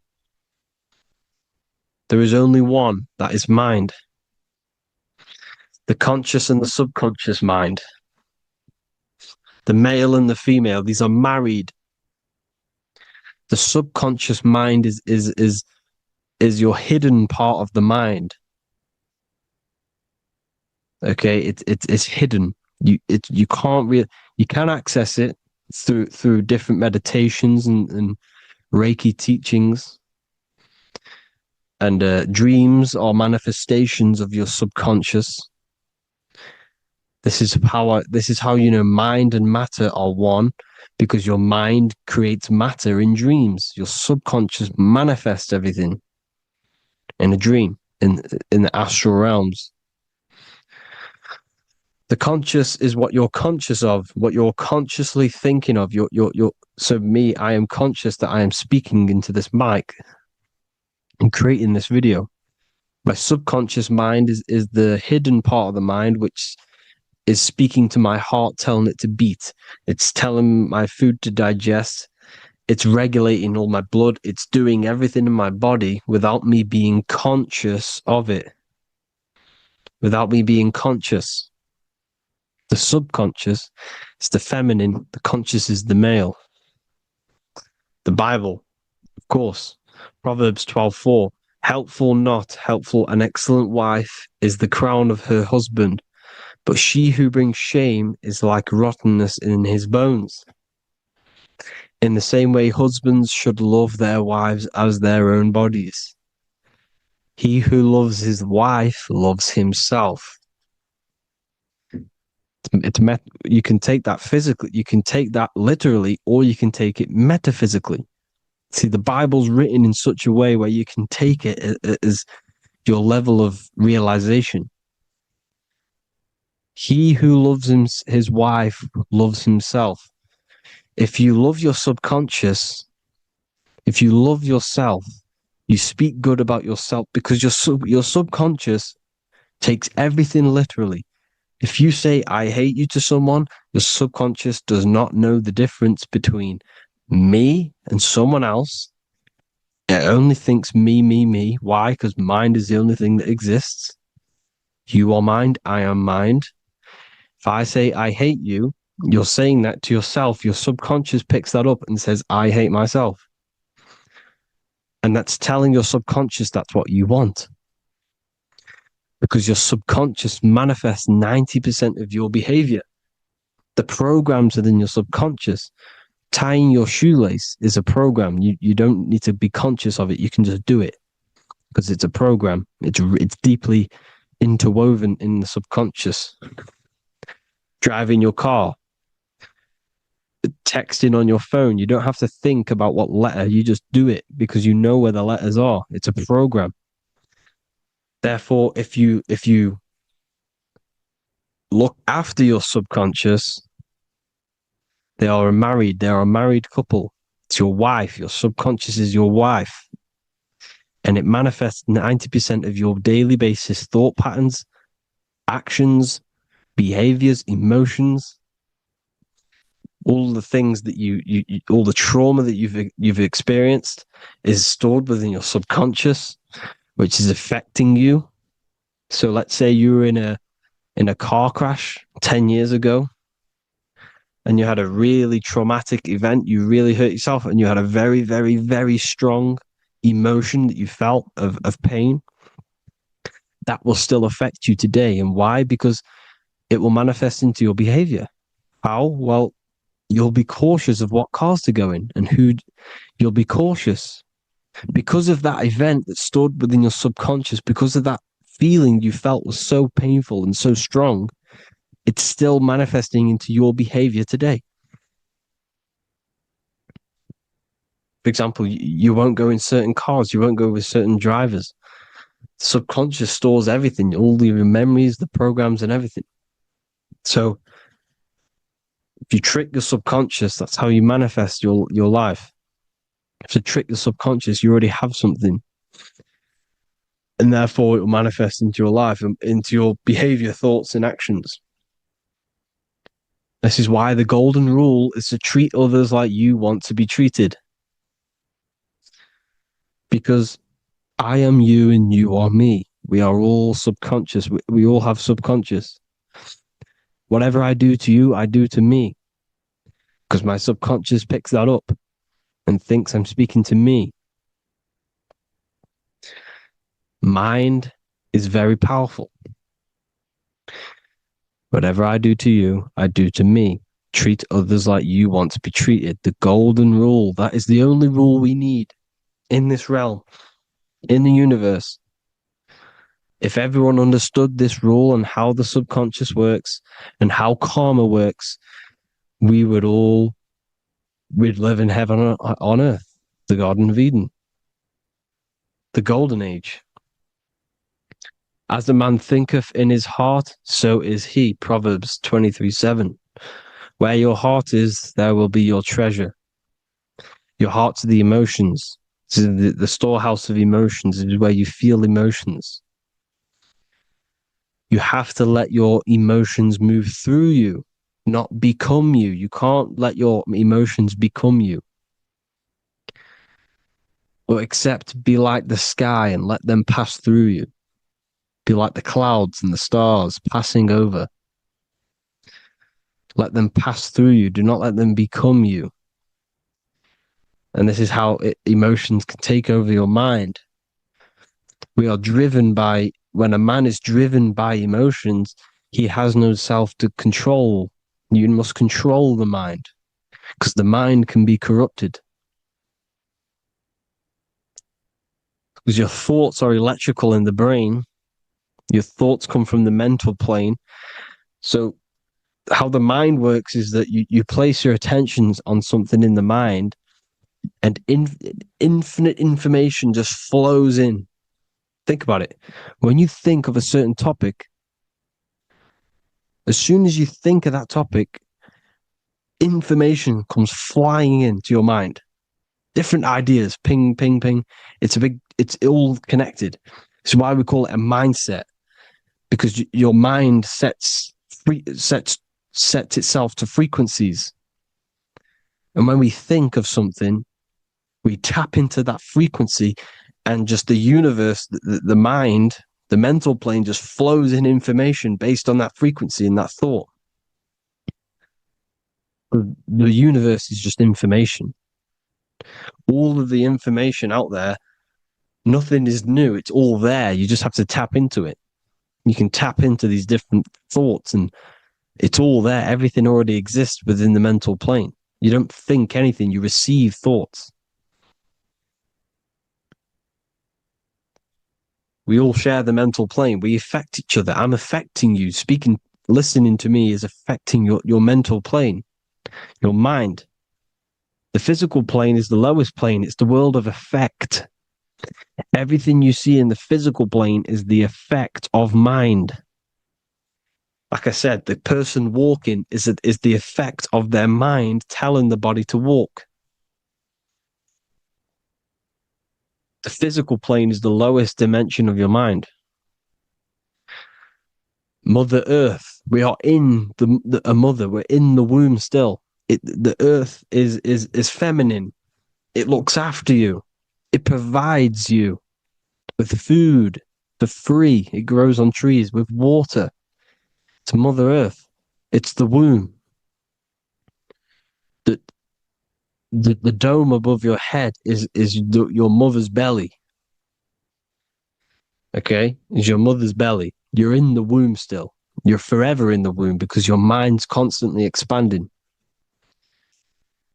Because when the baby's mind figures out that there is a reality outside of its mother, it starts to hear the people on outside of its mother, what does it do? It figures a way out of the mother, and it becomes born again in the water, in a hospital, into the other world. It's the same with our minds.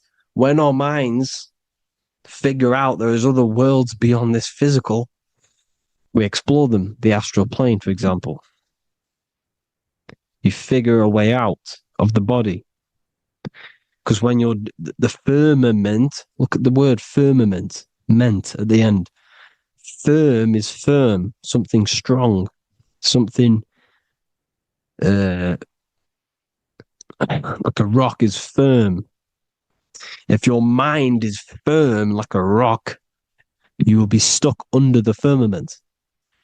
So, for example, people who are very programmed and can't think outside the box, they have a firm mind and they'll be stuck under the firmament because your mind is the only thing that's keeping you under the firmament. It's the only thing. When you're doomed, doom is dome. This is the dome, which is your head. Your head is the dome. Above your head, above the earth is the dome, the ethereal barrier. But that's just an external manifestation of your head. You don't leave the earth, you leave your body to leave the earth, because your body is the earth. It's a dimension within your mind. So when you're doomed, you're doomed. Your reality is your level of realization. You realize something, or when you have an idea, the mind, and the EYE or I, same thing, mind, it's all mind. Reality is your level of realization. You realize there's other worlds, that's your reality. Your perception's your reality.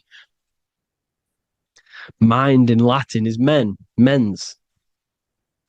Jesus was known as the fisher of men, which is the fisher of minds.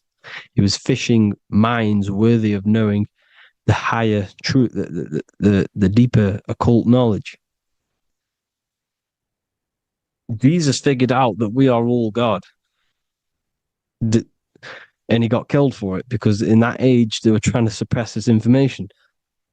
Jesus figured out he was God, because we are all God, every single one of you, and they killed him. Because we're all mind. We are not the body. We're the invisible intelligence, which is God. But you are not God if your mind is attached to this physical world, to the worldly pleasures. If you master your mind and travel the depths of your mind, that is God. Mental and men. Look at the word mental. It has men in it. Men in the Bible means mind. Here you see the Masonic symbol with the eye, the mind. Looking over, everything is the one. Everything comes from the one. All the lines coming off it, giving its life to all of the life forms. Down here on the bottom, you have duality, black and white. Up here, you have singularity. One and the two. Unification and division. The lower self is divided into the left and the right. So the Bible even says, I forgot what verse it is, but it says, it's better to go through life with one eye than to have two and be cast into the fiery abyss of hell. I'm not sure what verse it is, but you can research it yourself. It's better to go through life with one eye, to be unified consciousness, dimension. No brainer. The language tells you the truth, people. Dimension. The dimensions are in your mind. Entertainment. Entertain the mind. Disappointment. It's all in the mind. Environment.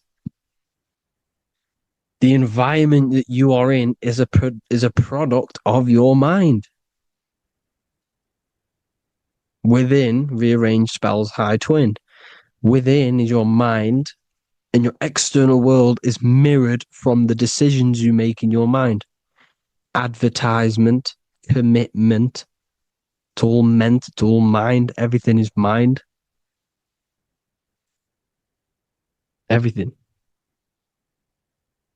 So, this is important. The collective thoughts and collective beliefs. The collective, because we all share the mental plane. And because of this is why we are in a weakened state of consciousness at the moment. Because the collective thoughts and the collective minds overall are asleep. And they don't believe in anything. You see, everything is true within the mind. You think of something, it is there instantly. You think of a chair, it's there in your mind. You think of anything, it's there instantly. So everything's true within the mind. Anything can happen in the mind. anything can happen on the physical plane if the collective consciousness, the collective minds, believe it to be true. This is why back in the days, in the ancient days, you look at all the old world stuff, you see all this crazy technology, and it's because as a collective, as humanity back then, they believed that they had much more open minds. Therefore, the things manifested in the physical world were a lot more out of the box, so to say, compared to today. For example, magic is not as powerful today because the masses don't believe in it. It's still powerful, don't get me wrong. But if the masses believed, or if everyone knew magic could be real, because it is, anything's real in the mind, it would be a lot more powerful. You see? So and what they're trying to do is create a hive mind worldwide. They're trying to make one religion, an external God. What happens when you worship something external? You give energy to it, because where attention goes, energy flows. Where your mind gives attention to, energy goes there. And when we all believe in external gods and give our worship and our power to these external things, we all give energy to it, which will manifest as a demon in the astral planes. It's a hive mind. They're trying to make a hive mind to summon our energy. Trying to summon our energy. And it through mind, through collective thoughts. The hive mind. They want one religion, one government, one currency, one belief system. And that will create a hive mind, which will limit our consciousness, which will limit what we can do in the physical world. Because if everyone doesn't believe in certain things, it cannot happen, because it's all in mind. Mind is so powerful. I am you and you are me. I hope you all enjoyed this video, people. If you haven't already, join the Wisdom Academy. The Wisdom Academy, we have many occult lectures just like this one. Also, we have just launched Mindwave Hub. If you want genuine frequencies, genuine binaural beats, because the ones on YouTube, the ones on Spotify, Apple Music, they're all tuned to A440 hertz, which shuts down the right hemisphere of the brain. If you want to gain access to your true consciousness, your mind, you need to balance the two hemispheres and balance the chakras. You can do that externally by listening to binaural beats. If you want true frequencies, true binaural beats to hemisync the chakras, hemisync the brain, to gain access to the different dimensions of your mind, well, you can gain access anyway, but it's going to help you if you're trying to learn this.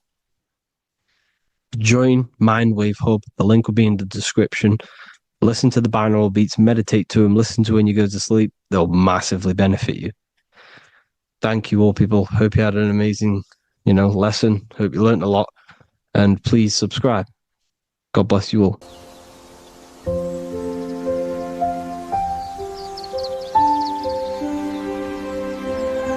bookofwisdom.com.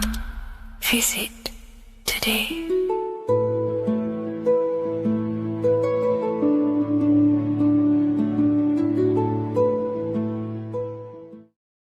Hello, Seeker. Welcome to Revival of Symbolism, a channel devoted to the language of esoteric symbolism, guiding you to discover yourself and expand your consciousness into deeper realms of thought. I'm Harry B. Joseph, also known as Revival of Wisdom, and today we're going to be discussing this particular piece of Freemasonic artwork, and in the context of force and form. This is a very important ideology to understand about life, your reality, and ultimately to gain your personal power. So if you want to gain your personal power, you have to understand force and form, which is one of the most basic understandings and teachings within the occult schools of thought. So if we look at this piece of artwork that we have here on this Freemasonic drawing or painting, whichever it is, we see in this context, force and form. Now, there is a lot going on in this piece of symbolism. There's so much more than just force and form. However, in this video, we're just going to be breaking down the force and form aspects so you can gain an understanding. Here at the very top, we have light rays. This represents force. Here below, you have the physical manifested plane, form, force and form. All creation is force and form. It is the interplay of force and form. Force is the invisible energy that moves, and form is the pattern that contains and directs that movement. Force without form is chaos. Form without force is lifeless. So without any force, there would be no movement or manifestation. Without form, there would just be chaotic forces within the universe. So force and form are the opposites in duality, force and form, okay? So without any force, which is your spiritual life force, your consciousness, which is force, your body wouldn't even exist, because your body is the formation of the spiritual forces. Your life is a creation of your forces, such as thought, emotion, imagination, desire. We're going to be breaking that down in detail so you can use these forces in your life, okay? So we have light rays here. This is a force. This is light emanations coming down from above into the world of form. We have to understand, no physical action on the physical plane, there is no force. All force takes place within the astral and etheric realm. So that's what we must understand. Force takes place in a higher dimension. What you see in the material realm is the formation of that force. So every movement in the material is made manifest through the invisible forces.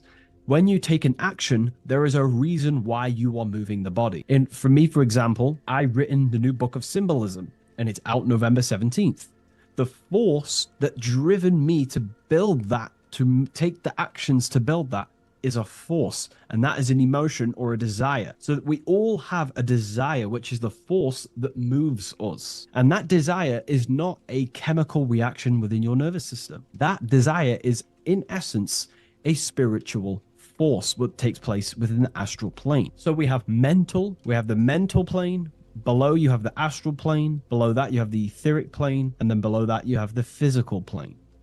All creation begins in the mental plane, what we think about. But then if we have a desire about a specific thought, we have a specific emotion towards a specific thought, such as, I don't know, making money. We all have a desire to make money, right? That desire then focuses down the mind, because you can think any thoughts you wish, but if you do not have a desire or an emotion towards it, the mind will not be narrowed down to one specific thought. So then that thought has an emotion or desire behind it, which then manifests itself. The thought descends into an astral form. The thought takes the body of an astral desire or imagination. That imagination and desire feeds the human heart. That human heart feeds the force through the physical brain, through the nervous system, and then allows the body to take physical actions. So each one of us has forces. So it's very, very important that these forces, such as desires, are not random and they are controlled. Because if you desire many different things, you are uncontrolled, you will have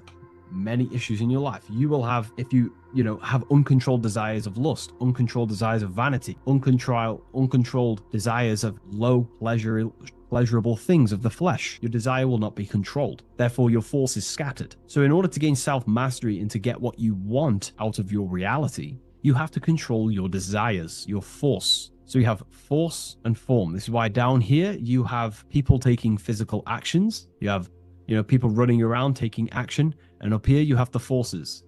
So it is the astral forces that is in constant rotation and interplay with the physical material realm, force and form. Force originates in the higher planes of consciousness and descends through the mental and astral into the physical. Within the mental plane, force takes the shape of thought. Thought is the first outline of form, the archetype that gives structure to creative currents. When one conceives an idea, the pure spiritual energy flowing through the consciousness becomes clothed in mental matter. This mental form is the mold through which all subsequent energies must pass. It defines the direction of movement and determines the quality of the outcome. Within the astral plane, the same force becomes emotion, desire, and vitality. Here, the mental pattern receives life. The astral body, being composed of the substance of feeling and magnetism, fills the thought form with motion and color. Force in the astral plane is dynamic, fluid, and responsive to rhythms of desire. If desire is pure and unified, it directs energy faithfully into the form conceived by the mind. If desire is scattered or conflicted, the astral force distorts the form, producing confused results in the physical world, confused actions, chaotic actions, if you do not have your desires and your heart under control and your emotions under control. Thus, the quality of one's emotional life determines how effectively forces passes through the pattern of thought. So the emotional quality of life, of your life, is determining your actions, because we all take action on what we care about, on the force that is driving us. So we must unify our heart with the higher mind, with higher thought, thoughts that are not selfish, thoughts that are not egotistical. In the mental plane, there are three subplanes. We have higher mental plane, lower, middle mental plane, and lower mental plane.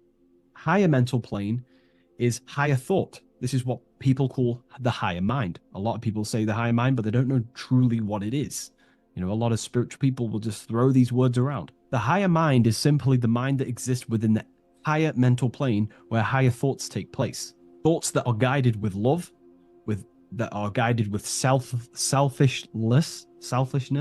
without being selfless, you know, thinking with, you know, without being egotistical. If you, for example, if you think, how can I make money? How can I gain? How can I do all this stuff? And you're thinking how to make money for yourself, for personal gain. That's a selfish thought, and that will manifest in the lower mental plane. If you want to become more of a powerful mind and gain your personal power, you want to think in a different way to penetrate the higher mental plane, because the lower mental plane, most minds in the collective consciousness operate in the lower mental plane, because that most people think unconsciously. Therefore, their minds are not trained to think in the higher mental plane. So most people dwell in the lower mental plane. This is where all the lower thoughts are. There's not very good ideas because the collective consciousness is there. Once you start to raise your mind, you then start to learn to think differently. Instead of thinking, how can I make money? How can I gain? How can I, you know, get this? Think differently. Think on a collective scale to penetrate the higher mental plane. Think, how can I benefit the world? How can I do something that's going to benefit people? Because money will come as a side effect of that. That's just one example. So when you shift your mindset to use the higher mental plane and train your mind, you're gaining willpower. You're also penetrating the higher mental plane where better thoughts are. You receive better thoughts, better guidance through thought forms. That's a whole other lecture I can make. Thought forms, which are basically demons and spirit guides, what people call. They're just thought forms. So we truly do live in a mental world, and everything is force and form, symbolized by the light and the material reality. The individual who understands this relationship between force and form begins to work consciously with the descent of energy through the different planes of consciousness: mental, astral, etheric, physical. When you hold a clear mental image, you create the form. You fill that image with emotion and desire, you generate the force. When you act upon that energy, you complete the circuit of creation. The process is simple yet exact. Force always seeks form, and form always requires force to live. If the mind is undisciplined and the forms it creates are vague, force dissipates into confusion. Energy without direction creates turmoil in the astral body, manifesting as restlessness, anxiety, or inconsistency. If the emotions are intense but the form is weak, the force becomes misdirected, often leading to chaos in one's actions. Conversely, if the mind creates a strong form but the emotions are dull or lifeless, the form remains unanimated, a structure without vitality. True creation requires the balance and union of a defined mental pattern and vibrant astral current. So it's about aligning your mental and emotional states, symbolized by these two pillars here. Well, they are the extremes. So the moon would be your emotional state, the sun would represent your intellectual, or the masculine and feminine. However, they are the extremes. So this middle pillar represents the balancing of those. So when we balance our mental and emotional state, we become conscious co-creators using force and form. It's a very important lecture, and I know this is a quite complex and advanced lecture, but this is what this channel is about, Revival of Symbolism. It's about more advanced teachings. But hopefully you can get your head around this. There's a few books out there you can definitely read. I can't think off the top of my mind, but you can read this stuff up. It's great information. It will definitely help you in your life. Force and form. And if you haven't already, join the waiting list. I'll leave a link in the description for the Book of Symbolism, November 17th on revivalofwisdom.com. If you wish to be notified I'll send you an email. I just want to say thank you for your support. Please like, comment, and subscribe, and share to a friend. I'll see you in the next one. Absolutely. Let's refine that into your signature deep and esoteric.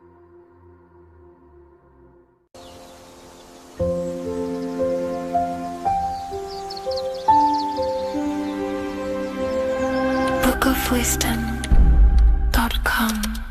Visit today.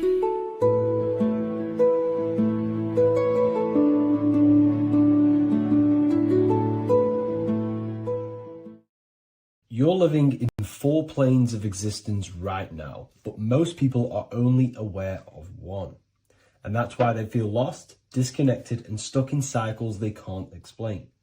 If you don't understand the blueprint of reality, you'll keep trying to fix the physical, while the real causes lie in the unseen dimensions that you have direct access to.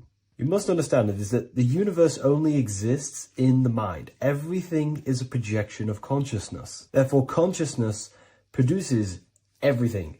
Our internal world is consciousness. Our external world is this physical body, physical world. Everything is an externalization of consciousness. For example, this was a thought. Now it's made physical.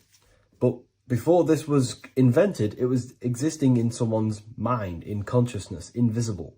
Then it was made manifest, made physical. So everything in this physical plane is the effect. The cause is consciousness, mind, the mental plane. So now I'm going to explain these different dimensions of consciousness. You don't just exist in this physical plane. The physical plane, in fact, is the lowest plane there is. It's the illusionary plane. So first of all, we have the Buddhic plane. This is the nothingness. So think of it like this. Absolute nothingness. If you turn off thoughts, there is nothingness. This is the void. And out of the void springs infinite potential, which is the mental plane. Now, your mind has no limitation. It can think anything, be anywhere, anytime, any place. In the whole world, there is no limitation with the mind. This is the realm of infinite possibilities. This is the realm of thought. Thought is a dimension, information and thought. To go a little bit deeper on this, there are pockets of thoughts, what we call in the occult fields of thoughts. Your mind does not think thoughts, it receives them. Your mind is like a radio. Whatever the mind is tuning into, setting its mindset, setting your frequency or setting your mind, you will receive thoughts based on that set, whatever you set your mind to. So there are pockets of thoughts that we penetrate in the mental plane. The mind is the mental plane, the infinite possibilities. This is the spark of creation. This is where all things begin to manifest as an idea in the mind as a thought. So if you want to gain certain information, you need to meditate or do thought exercises where you are penetrating that dimension of thought, that pocket of thought. For example, if you want to find a way on how to make financial wealth, you would use your mind, set your mind on wealth and money and think, close your eyes and think about that specific topic and see where your mind takes you. And you will expand your mind into different pockets of thought and gain information. So this is the mental plane. This is how you can use the mental plane. You can use the mental plane to do this. Then we have the astral plane. We have higher, middle, and lower astral plane. The astral plane is the body for thought. So every dimension, physical, etheric, astral, mental, Buddhic, is a body for a dimension above. Each dimension below is a product of the dimension above. So for example, the astral plane is imagination. This is the lucidic realm of imagination. This is where thoughts begin to manifest into some sort of form. It's not a physical form because this is physical, but imagination is a lucidic form. It's not really physical, but it's there. It's a projection of light. It's astral matter condensed by the willpower of the mind. So depending on the vibration of that thought, will depend whether it manifests in the higher astral plane, middle astral plane, and lower astral plane. If you think about more material things and visualize material things, this will manifest on the lower astral plane because material matter is low vibration. Now, that does not mean it's evil. That does not mean it's bad. Okay? It just means low vibration just means more material. But if you think and imagine more spiritual things, this manifests on the higher astral plane.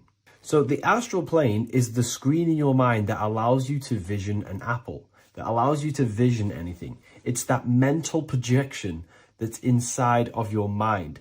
Now, this is what we call the third eye. It's an eye because the eye is the mind, and the mind can see into the astral plane.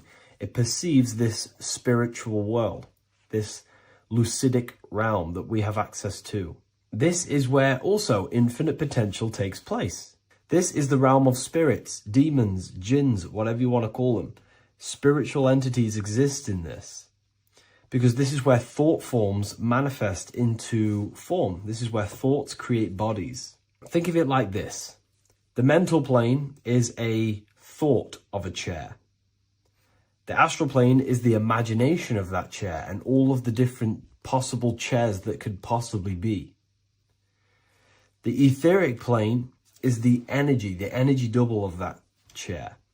And the physical plane is the physical chair. So, as you can see, the higher we go up, the more formless and lucidic it is. The lower we go down planes, the more dense it becomes. This is formless and this is form. Everything manifests through this process. This highlighter is down here in the physical plane, but the idea began in the mental plane. Everything begins in consciousness before it creates a physical body. It goes through this process. Therefore, if you want to start to mold and create your own reality and create things in your world, you can use these planes to your advantage. You can use your mind to do mental thinking exercises by closing your eyes and expanding your mind into a different pocket of thought to gain wisdom, gain information, gain downloads. The way you do that is simply get into a meditative state, close your eyes, pick a topic that you want to think about, and see where your mind takes you, but always remain centered on that topic. And you can do this for maybe an hour or two or half an hour, and your mind will take you places where you will unlock information. You can even use this to make decisions in your life. Think of the topic and see where your mind takes you. You'll gain information. This is how you use the mental plane for ideas. The astral plane is imagination. You have to reconnect with your imagination very vividly. Your imagination, your consciousness is infinite. It's not a three-dimensional plane. It's an infinite plane. You can think and make form anything in your consciousness, in your imagination. You can think anything and you can imagine anything in the most vast details. You just have to reconnect with your imagination. I have a free book on my website. I'll leave the link in the description. It's an ebook. It's called Activating the Inner Eye. This is going to help you reconnect with your imagination. It's a practical guide on how to imagine. So once you know how to use the mental plane and astral plane, thought and imagination, you pretty much need to use the physical plane to take physical action with this physical body that you have and start to manifest these desires you have in the higher planes. Now, it's very important that we master the mind because the mind is the very fabric of reality. We become what we think about. Your life is a product of every thought you thought in the past. It is the mind that directs the flow of consciousness. And wherever this consciousness is flowing is what you will create in your life. Consciousness is the most potent force in the universe. And the mind is pretty much the universe in a microcosm form. It is infinite potential. And your mind will continue to expand into new realms of thought forever and ever and ever. You are eternal. You are not this physical body down here. You are consciousness. Literally dreaming that you are in this physical body. So everything begins with the mind. We need to be conscious of the thoughts that enter our mental field of consciousness. There is a level of self-awareness that you can reach where you can become conscious of pretty much every single thought that enters your mental field. Now, we have over 7,000 thoughts a day. You can gain such mastery over your mind where you can become conscious of every thought you think. And that is when you gain superior power. Because when the mind is fully under control of self, you can direct the mind's potent force into a specific goal.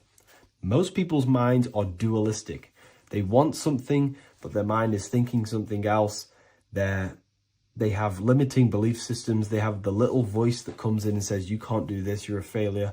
That is a fractaled mind. The mind needs to be singular. It needs to be on your team and not an enemy. Do not let your own mind take away your power. Your mind should be on your team, giving you power, giving you the best possible thoughts and the best possible beliefs. When the mind is in this condition and on your team and not taking away your power through the destructive thoughts, it becomes a potent, powerful force used for manifestation to create anything. And the way we get the mind on your team is through constant meditation to learn how to control the mind and turn it on and off. Subconscious reprogramming through visualization, affirmations, cultivating emotions associated with your goal. All these three ways we can reprogram the mind slowly over time so that it becomes powerful and becomes on your team and doesn't give you negative contradicting thoughts. When the mind is fully aligned on one thing, it can create massive empires and things in your physical reality. So I hope this video helps, and I'll see you in the next one.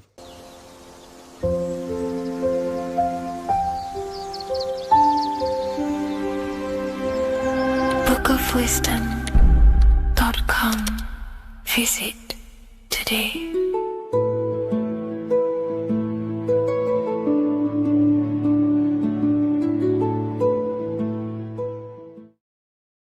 So depression doesn't actually exist, and in this video I'm going to show you how depression is actually a choice. And I'm going to give you some solutions on how to deal with it. And this is probably going to change your life forever just by doing this alone. Okay, so the first thing you need to understand about depression is that it exists in your conscious mind. It exists in your thinking mind. So what is inside your thinking mind? You have your body, your name, your reputation, your trauma, your memories, your family, your worries, your interests, your bills, your passion, dislikes, goals, right? Most people identify their lives with this. They identify their lives with their thinking mind. They think they're their name, their job, their reputation, their memories. But this is not who you actually are. Who you actually are is the observer of that. What happens if you stop thinking? What is left? You're left with unconditioned consciousness. You're left with the self, which is what we refer to as I. We are the consciousness, not the thinking consciousness. You are not these labels. You are not your thoughts. You are not your job, your name, your reputation. Okay? And the reason why I'm telling you this is because it's very important, is that we are something beyond this body, beyond this name, beyond our thoughts. We are the consciousness. So depression exists inside of the thinking mind, the conscious mind. Okay? So if you want to get rid of depression, you must learn how to escape the thinking mind. And not only just escape, but that's step one. In meditation, you do meditations, right? We sit still and we have to learn how to control the mind and turn off the thoughts. And when we turn off the thoughts, depression goes out the window because there's no thought present in your mental field of consciousness to be depressed. Okay? You must understand, who is the one suffering from the negative thoughts? Who is the one suffering? Your mind is not suffering because the mind is producing the thoughts. Your body's not suffering from the negative thoughts. You are suffering. And who is you? You are a soul. You are that feeling. You are that person beyond the thoughts, beyond the feelings, beyond that. You are the one experiencing. You are that. Meditation gives us the ability to turn off the thinking mind. This allows us to escape our thoughts. Okay? And it gives us, over a long period of time after meditation, you'll be able to turn this switch, and this switch will be able to turn off your thoughts.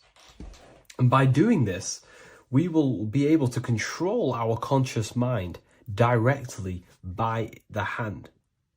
So when you notice yourself gaining them negative thoughts, we can then turn off the switch of turning off the conscious mind and rising to our authentic self and knowing the thoughts are just illusions. Now, let me tell you something that's very powerful. Most of your thoughts are coming from beliefs. Most of your feelings are coming from beliefs. So if you have a feeling of lack, this is coming from a belief that you don't have much. If you are feeling alone, this is coming from a belief that you are alone. So what we must do is restructure ourselves. We must restructure the subconscious mind, and we do this in many different ways. We can do this with meditation. We can do this with visualization, visualizing our desired reality as if we are living it.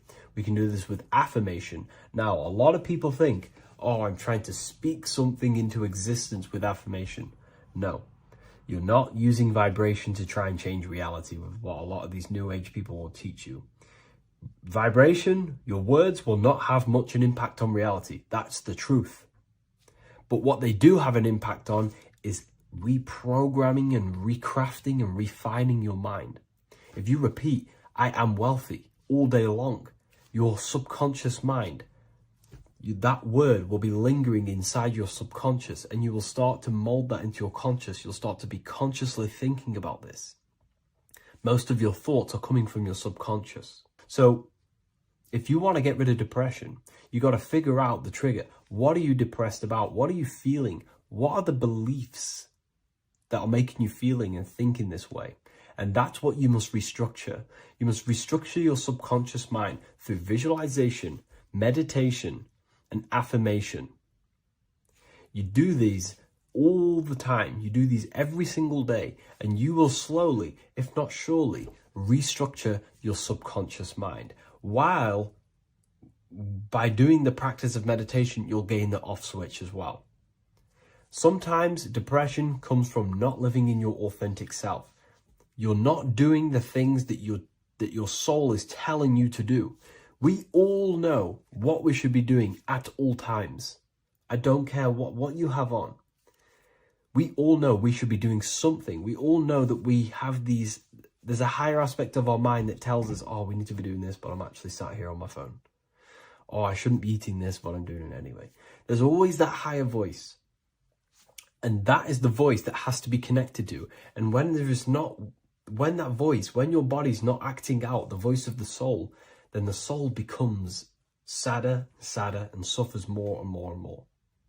There has to be a connection between the soul, the mind, and the body. They have to work in unity. Okay?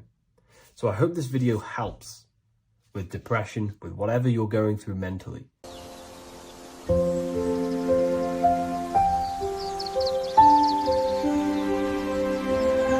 bookofwisdom.com. Visit today.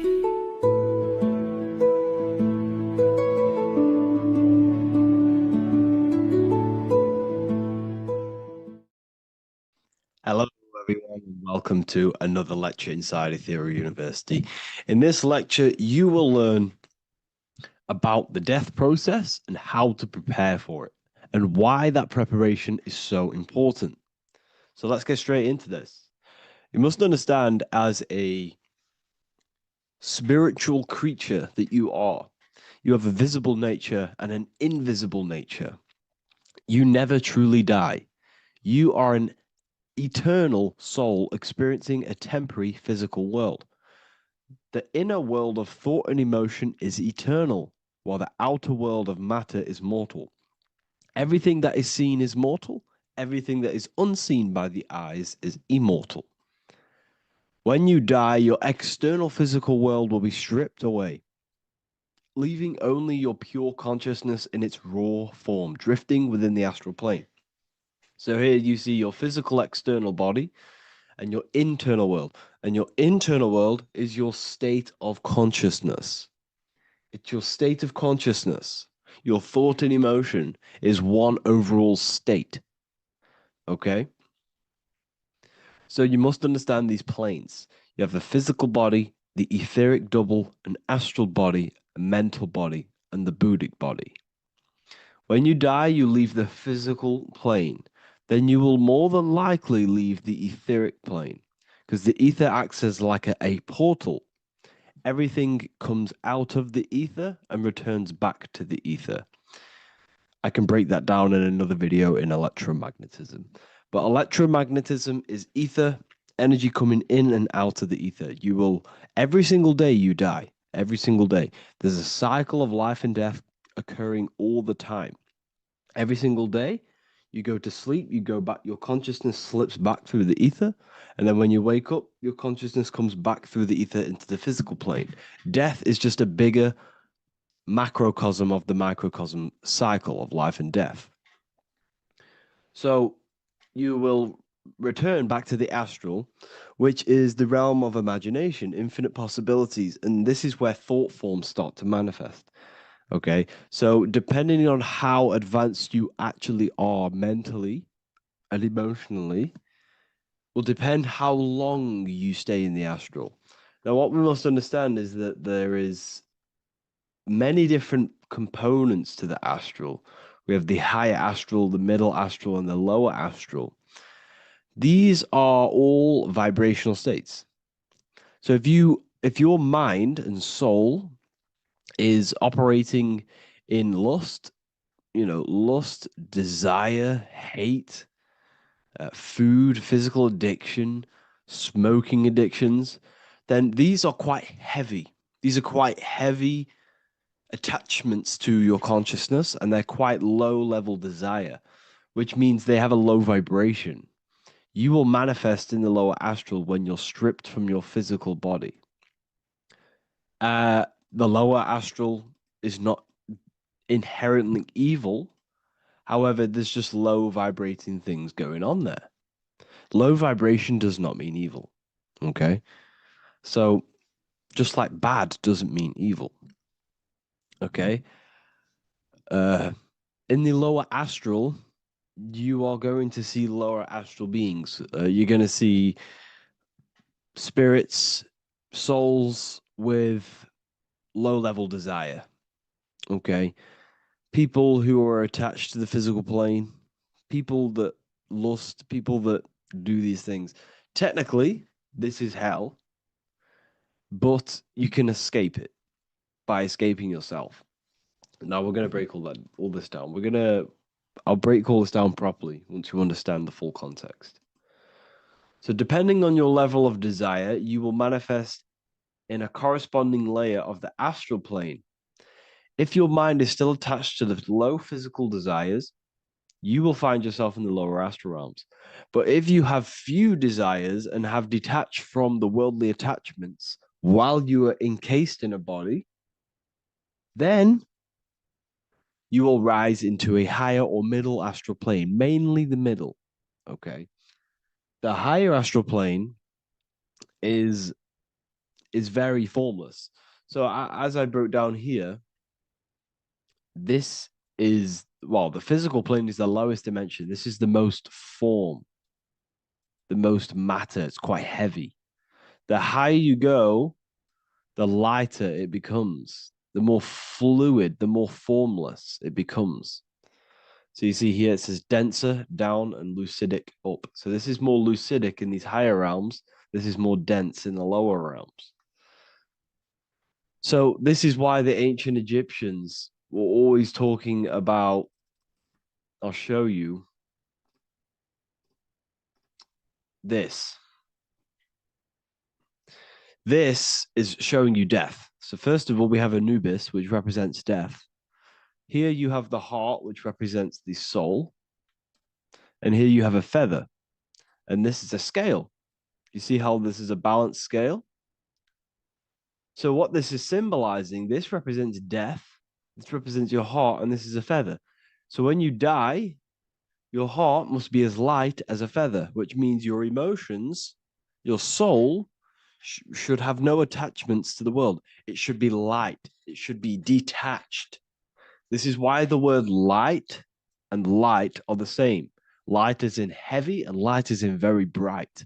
Because when you're less attached to the things, your soul shines, you're authentic, you're light, you're very bright soul, and you have no attachments. Your light is in not heavy.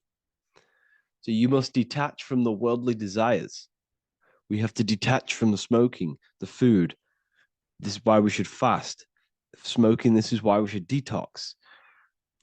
We should also meditate. We should also be able to sit with ourselves for long periods of times. Okay, I'm going to break all this down properly.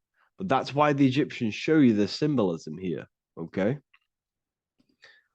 So you're stripped of your material body. So that state of consciousness you're in right now, your inside will, if you shut your eyes, that state you're in, that is what you're going to experience when you die. Okay. And you're going to be manifested into the astral. In the physical plane, you can mask or hide almost anything. But in the spiritual realm, you cannot. The astral body, your thoughts and emotions directly shape your spiritual body, your astral body, revealing your true inner state. So your desires that you can hide in the physical plane, your emotions, your thoughts, you can't hide any of that in the spiritual plane, in the astral plane. That will directly shape who you are, your color of your astral body, and your astral body as a whole. So here we have Kim Kardashian. If you could see this lady's astral body, you would run so far that you would be horrified for the rest of your life. If you could see their spirit, their astral form, it would be horrific, because their mind is so attached to, physical things, so attached to desire, money, fame, worship, power. These people do not want to die. These billionaires and millionaires will never want to die. They will do whatever they can to stay alive, because they understand what when they die, they have to face themselves. They have to face their inner world. And their astral body, their true authentic self on the inside, is horrible and horrific and so low vibration. So this is where it comes in. You must be as light as a feather. This is what the Egyptians are showing you in their artwork. Your soul must be as light as a feather. In order for the soul to ascend to a higher plane and not look at that physical plane and say, I want to go back, or I want to desire things down there, you must detach now and prepare for death. Hell is not a place. It's your own personal suffering born from within. If your mind and soul are deeply attached to mental fixations, emotional wounds, and physical addictions tied to the material world, that pain will follow you into the astral. This is your true judgment day. You judge yourself when you die. You see your authentic self. There's no hiding. Right. Imagine right now that you that everything you cling to was stripped away. No matrix, no electricity, no food, no TikTok, no phone, no possessions, no distractions, no one else. Could you sit alone with yourself for just 1 hour? Could you sit alone with your thought and emotion? That moment of truth is what you must begin to prepare for. Could you sit alone with yourself? Can you sit alone for long periods of time and just think? And if you cannot, then you're running from your internal world. You're running from your thoughts. You're distracting yourself from your thoughts. This is what we must address. Now, don't feel bad if this is you. We've all have problems. We all have internal problems. But this is what we have to face directly in order to prepare for life after death. We must meditate for long periods of time. Not even meditation. We should be able to sit with ourselves with no distractions and just think. This is what the people of the past used to do when we had no technology. People would sit and think for hours. This is what we need. Because if you cannot sit with yourself, imagine sitting with yourself with no physical body. That's the level that's going to happen. And we need to prepare for that. The soul and mind must become as light, as weightless, as radiant as a feather to ascend to a higher plane and move beyond the physical life. To rise, they must release heaviness, attachments, burdens, fears, and desires. The lighter and brighter your inner being becomes, the more freely it can rise into a higher state of existence. Ascension is not about going somewhere, it's about becoming something pure, clear, and luminous. Okay, this is very important. Very, very important. We must detach from the worldly things. So, enough of that. How do we do it? How do we attach? How do we prepare? Number one, you must detach from the material things. Start loosening your grip on things, possessions, titles, even identities. They are temporary. Appreciate them, but don't let them define you. Let nothing outside of you define you. Nothing. Your name is not you. Your job is not you. Your reputation is not you. Your bad past is not you. Your good past is not you. Your business is not you. Everything outside of you is not you. Now, what I'm saying is, I'm not saying go full right hand path and never care about anything physical, never care about your family, don't love your family.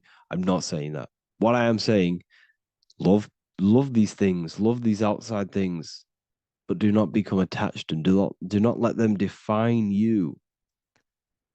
You must be okay with losing anything that is outside of you. You must be okay with that, because you must understand the physical plane is, it's promised that everything is temporary. Everything is temporary in this plane. So don't ever think it's going to be there forever, because it's not. And you must remind yourself, not remind yourself, but I think about this sometimes when I start becoming a bit attached to work and stressed. I just remind myself that I'm going to, this is temporary. I'm going to leave this world one day and I'm not going to care. So you must have the balance. Okay. The balance is key. You can go down that right hand path and just fully cut off from the world like a monk and shave off your hair, disconnect from the physical world. You can do that. That's not wrong. There's different paths in life. You have the left hand path, purely physical. You have the middle path, which is balance between the physical and spiritual. Then you have the right hand path, which is monk mode, where you fully disconnect from the world.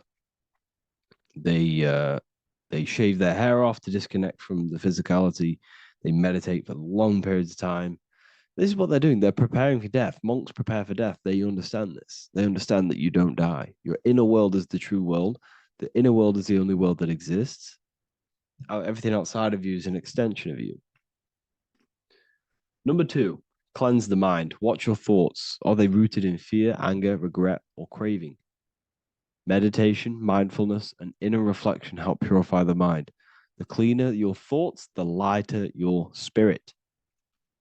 So your astral body is formed by your thoughts. It's formed by your emotions. If you sit around thinking about eating all day, you're going to have a very heavy astral body. It's going to manifest in the lower planes. But if your mind is thinking about good things with good intentions, love, knowledge, expansion, you're going to manifest even the middle or the higher. And there are ways to even ascend out of your astral body. Yes, you can ascend out of your astral body and out of the mental body, but that's all very advanced, and I'm not going to teach that yet. I'll make another video on that, but you can ascend from them bodies. The astral plane is not the end. You can keep ascending as a soul until you're left with just the pure essence of the soul. But we're going to, anyways, cleanse the mind, reprogram the limiting belief systems, let go of mental attachments. And the way you do this is by getting a piece of paper and writing down every single attachment that you have. And you're going to realize, dude, there's more than you think.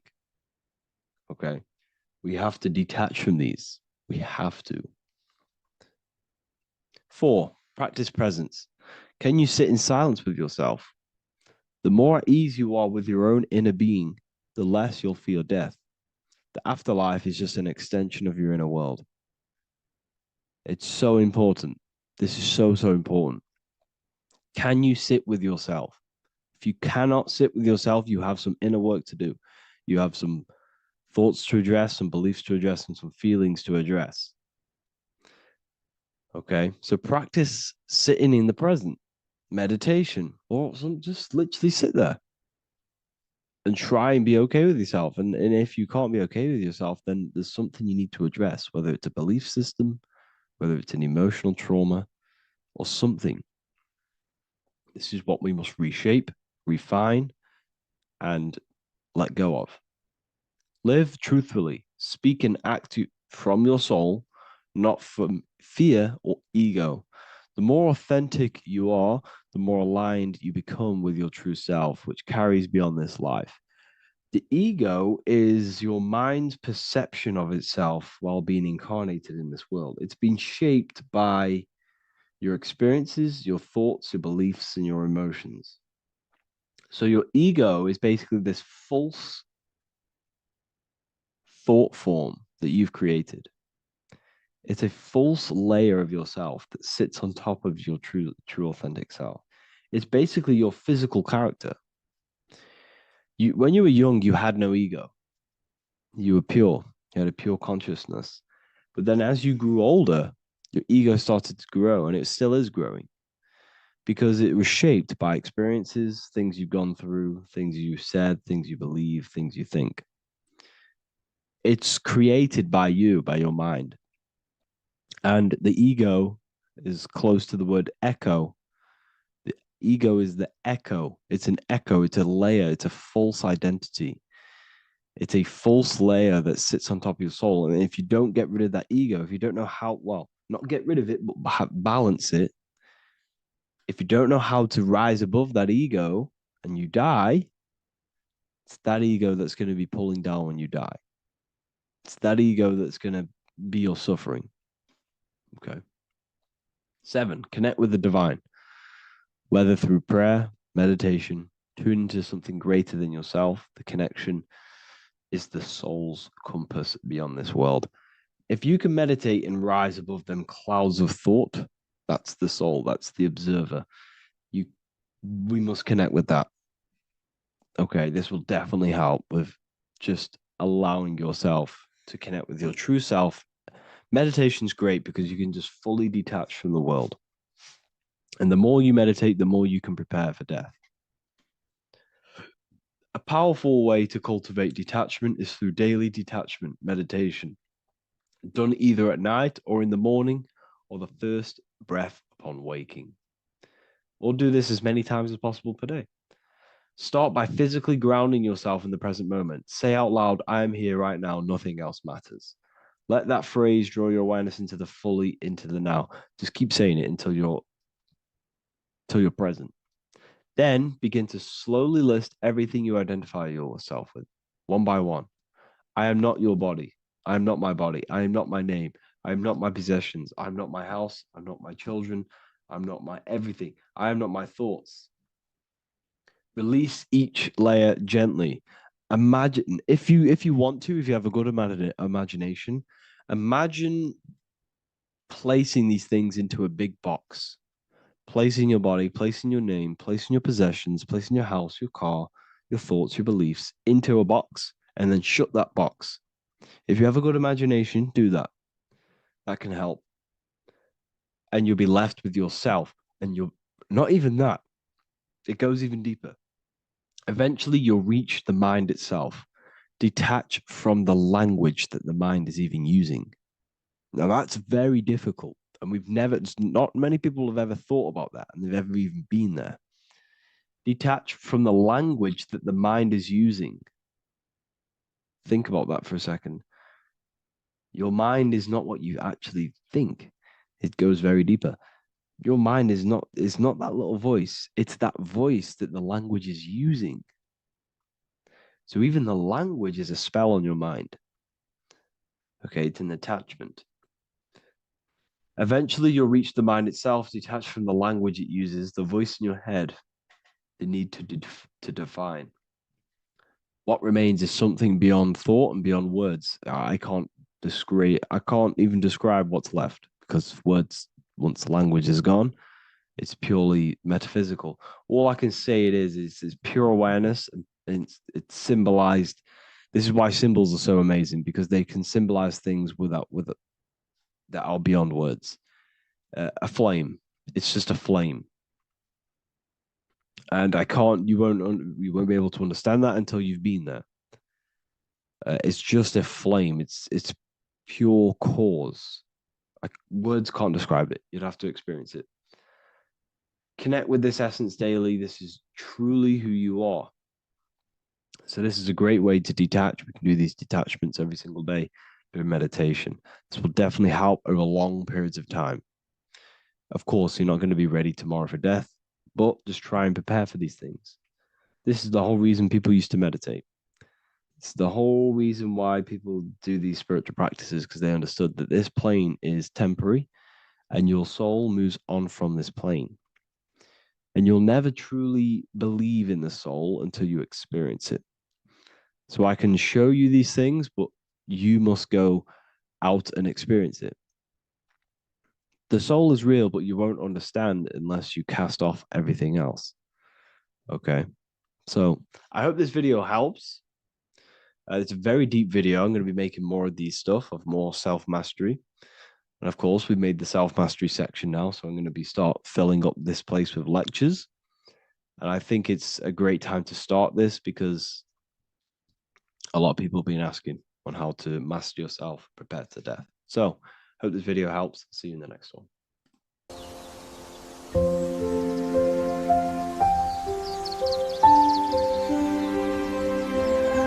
bookofwisdom.com. Visit today.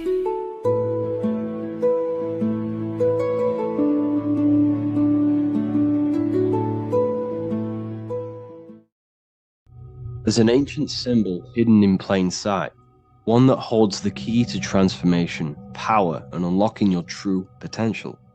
It's been used for centuries by mystics, rulers, and even modern science, but almost no one understands its true meaning. Once you do, it will change the way you see yourself and the world forever. Stay with me, because this could be the key to your own awakening. The symbol of the snake, or the serpent, is a very powerful symbol that refers to something within you, that we all are on this journey. So first of all, we see this symbol in ancient Egypt on the top of the pharaoh's head. We also see this with Buddha, with the snake on top of the Buddha's head and below. We also see this in Rome, with the Roman god Mercury holding the staff with the snake. We see this in Adam and Eve's story, with the snake tempting Eve. We even see this today on the medical facility. What does this mean? Why is this symbol being used for thousands and thousands and thousands of years? It has a very deep esoteric meaning. We see this in the caduceus staff, and we even see the snake representing the Kundalini. What does the snake actually mean? A lot of people think it represents the Kundalini, which it does. However, there's a deeper interpretation of this symbol, and it goes very far beneath the surface of what the snake actually represents. Okay? So first of all, when looking at symbols, we need to observe what the snake does in nature. The serpent sheds its skin. The serpent shedding its skin is a sacred symbol of an inner transformation. It transforms from its old self to a new self. It sheds layers of itself. As the snake discards its old exterior, it mirrors our own journey of realizing outdated beliefs and patterns, paving the way for a renewed, authentic self on the esoteric path of awakening. Essentially, it represents transformation, but not transformation of our physical bodies, transformation of our inner world. Now, this is where things get a little bit tricky, and you may become a little bit confused, but I'm going to make this very clear for you. The snake symbol, or any symbol, can be used for different context. For example, The Kundalini. We see the snake representing the Kundalini. We all know that energy can't be destroyed, only transferred.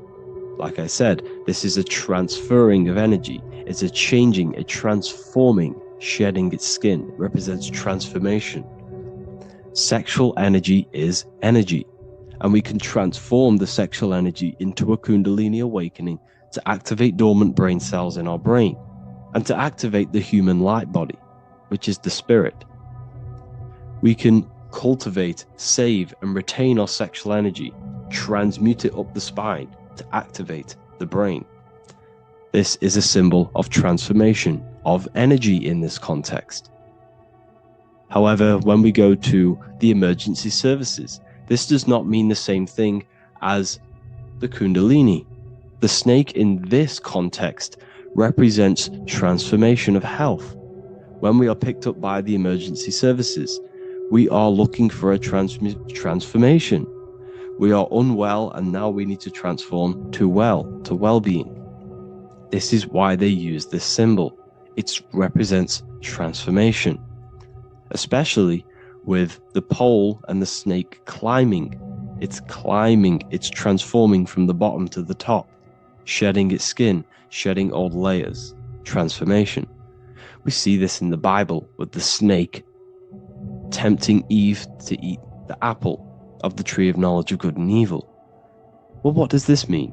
Where's the transformation in this? Well, this is a very hidden one. The transformation takes place in Adam and Eve's consciousness and their mind.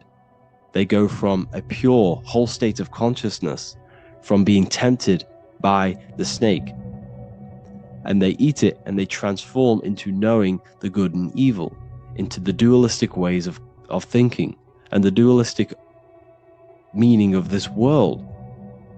Let me rephrase that. They understand the dualism of this world, and they now understand the two good and bad ways of thinking. They know the knowledge of good and evil, of duality. They shifted from a whole state of consciousness into their consciousness being split into good and evil. This represents the journey of every single soul that incarnates into this world, including yourself. When you were a child, you were whole. You had no understanding of good and evil. But as you grew older, you eaten the fruit. You grew to understand the knowledge of good and evil. Your consciousness split from a whole into a separate and divided way of thinking and divided understanding of the world. We suppressed aspects of ourselves to fit in with society norms. And we just limited ourselves with limiting belief systems. We knew the knowledge of good and evil. Our consciousness split from a whole state. This is what Adam and Eve is symbolic of. We see this with the Roman god Mercury, with the snake. Mercury represents intellect, communication. He's always flying in the air, which represents the air, the mind, the intellect. He's holding the snake to represent transformation of the mind. This is what we call mental alchemy, turning base metals into gold, turning the unenlightened aspects of our mind into enlightened ones, turning our negativity into power and control. We see this with Buddha, and Buddha is all to do with transformation of the inner world, transformation of the mind and the soul and the emotions. And it also represents the Kundalini. We see this in ancient Egypt. We always see the snake on the head, representing the place where the third eye is, representing the intellect or the mind, the mind's eye, the third eye, whatever you want to call it. This is the place of the invisible intelligence within us. This is our mind or intellect. And this is the transmutation of the mind. This is why the snake is on the head, representing the transformation of the mind, going from the unenlightened into the enlightened, going from the uncontrolled to the controlled mind, so that we can control the very fabric of reality. I've kind of just given that away. Why is this important? Humans are creators. We're the architects of creation, endowed with the divine power to channel the fourth dimension, which is the imagination, into reality. Each thought and intention is a seed. When nurtured with focus and clarity, transforms the unseen into the tangible experience. This creative process bridges the gap between the ethereal and the material. Humans are creators. It's impossible for you not to create. Whether you're doing this consciously or subconsciously, you've been creating your whole life, turning non-physical thought into physical reality. We are creators. However, the mind cannot create in a state of chaos. The mind cannot create with limiting beliefs. The mind cannot create with thoughts that come and destruct our minds. The mind cannot create consciously and effectively if there are impulses within our mind and we have no control over the mind. So this is where self-transformation comes from within. This is where the snake comes in. The snake represents the transmutation of our mind from the uncontrolled to the controlled. In this context of the Egyptians with the snake on their head. It's all to do with mental alchemy. In the occult tradition, the mind is seen as a delicate instrument that demands constant vigilance. Left unchecked, it reverts to archaic and destructive thinking patterns. Like a finely honed blade, it must be continually sharpened through discipline and self-refinement.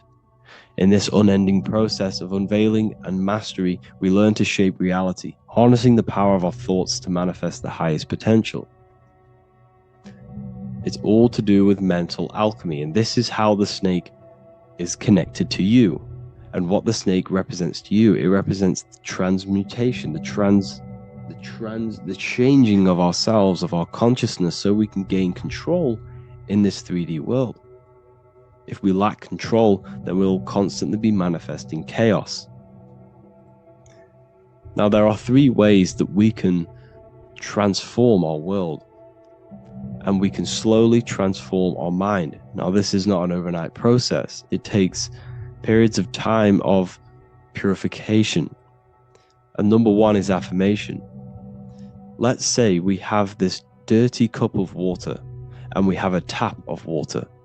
And in this tap, it's pouring in more water, clear water. Over time, if I keep pouring clear water into this cup, it's going to slowly purify this cup. And then in the end, it will look like the cup on the right. It's the same with your mind. The cup represents the limiting beliefs, the negative thoughts, the negative mind, the uncontrolled mind. But if we keep repeating affirmations over and over and over again, such as I am disciplined, I am powerful, I am limitless, over time this can purify our subconscious and we can gain control over the mind, and we will become conscious of the thoughts that we are giving attention to. The second way is meditation. Meditation allows one to develop an off switch for the mind, providing a sense of control over it. Over time, we gain the ability to filter our thoughts and become more conscious of the ones we choose to engage with. Meditation, over a period of time, will give you this button that allows you to filter out negative thoughts. If you have a negative thought in your mind, you'll be able to become conscious of this and redirect your mind's attention. This is all about self-control, because remember, we become what we think about. The snake represents the transmutation of the self. And another way is visualization. Visualization allows your subconscious mind to experience the reality you desire, accepting it as truth. As the subconscious becomes more immersed in this imagined reality, it works to manifest it into your conscious experience. Your visual eye, visual eye. You're using the mind's eye to see and mold your future. That's what imagination is for, to create in your future. You can become your future now in your imagination. And this can slowly purify your consciousness, slowly purify your mind, which will then, if you do all 3 of these over periods of time, you will see great transformation from the inside out. And your outer world will start to mirror your inner transformation, because it's as within, so without. You change your inner world of consciousness, of thought, and emotion, you'll change your external reality and your circumstances. So I hope this lesson has gave you a great understanding of what the snake actually represents. And now that you see it, you will see this everywhere. Every time you see a snake, you know it represents the transformation. So please, if you can, leave a like, comment, and subscribe, and turn on the alerts to make sure you never miss a video. And if you have any video suggestions, feel free to make a comment and I can make a lecture on it. I appreciate you all watching this video today, and I'll see you all inside my university if you're inside, and I'll see you all in my Telegram if you join, and I'll see you in the next video, of course. Thank you and take care.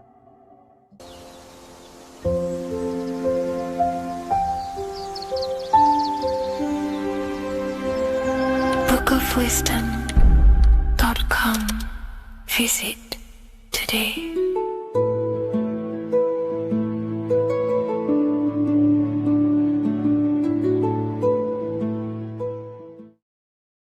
How are we all doing, people? It's Revival of Wisdom from the Wisdom Academy. Today we're going to be breaking down God, consciousness, and the higher and the lower self, and how to overcome the lower self. Now, the first thing you need to understand is that you are the invisible intelligence within the brain, within the body. This invisible intelligence is known as the mind. But you are not the mind. You are the observer of the mind, which is the soul, the invisible entity. The mind is your intellect, your intelligence. Now, the mind is, it's hard to put this in words, but the mind is something that gives you the ability to explore the universe. And this inner self is the I am. It's the quiet, the inner self, the voice you see in you hear in your head. This is why within spells high twin, inside, internal. The I is also the number one, which is one line. Because the one and only, is the inner self, which is the I am. This is why you say, my name is Harry. You are not Harry, you are the I, the inner self, the intelligence. Okay, this is why Jesus in French is I am. You look with the two eyes and you see with the inner eye. I and I, the same thing. Okay, because the I inside is what gives you the perception of what you're looking at. So when someone's trying to explain something and then you catch on saying, I see now, it's because you're seeing with your inner eye, the one that gives you perception, gives you intelligence, gives you the ability to understand things. This is the internal eye, the invisible self, which the physical body is nowhere near as complicated as this inner self. Is in infinite potential.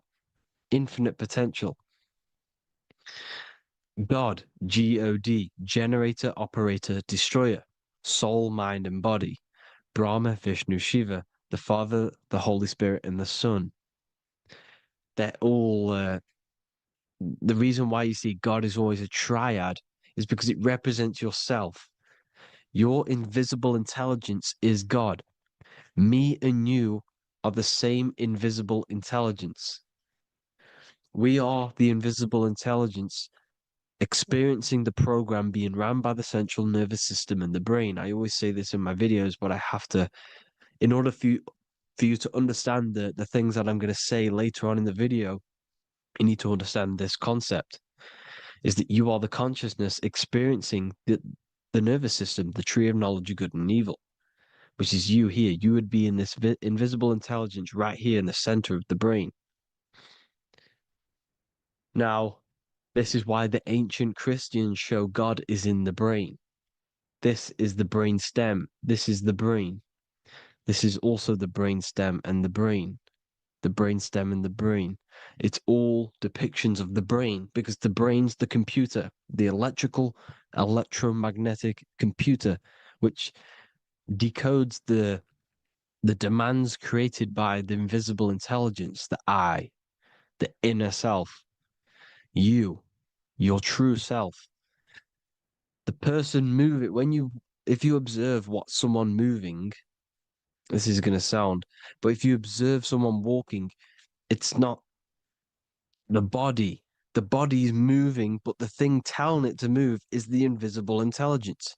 Before you kick a football, a decision is made within your invisible intelligence, your mind. And this consciousness, this invisible intelligence, is either stuck between the lower self and the higher self. Okay?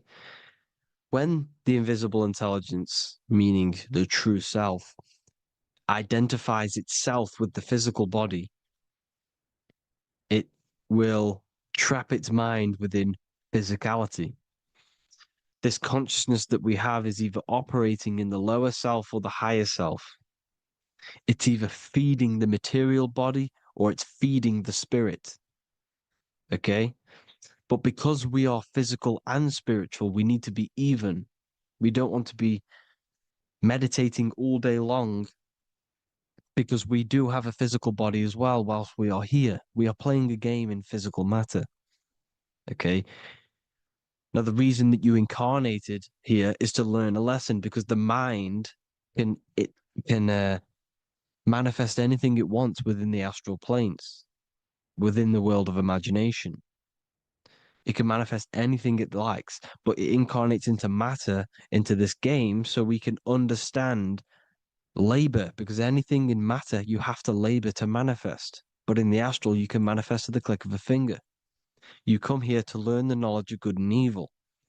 And your consciousness, I came out a bit off topic there, but your consciousness is experiencing the lower or higher self. The lower self is manifested in the lower parts of the body. Sex, food, and power, the lower three energy centers.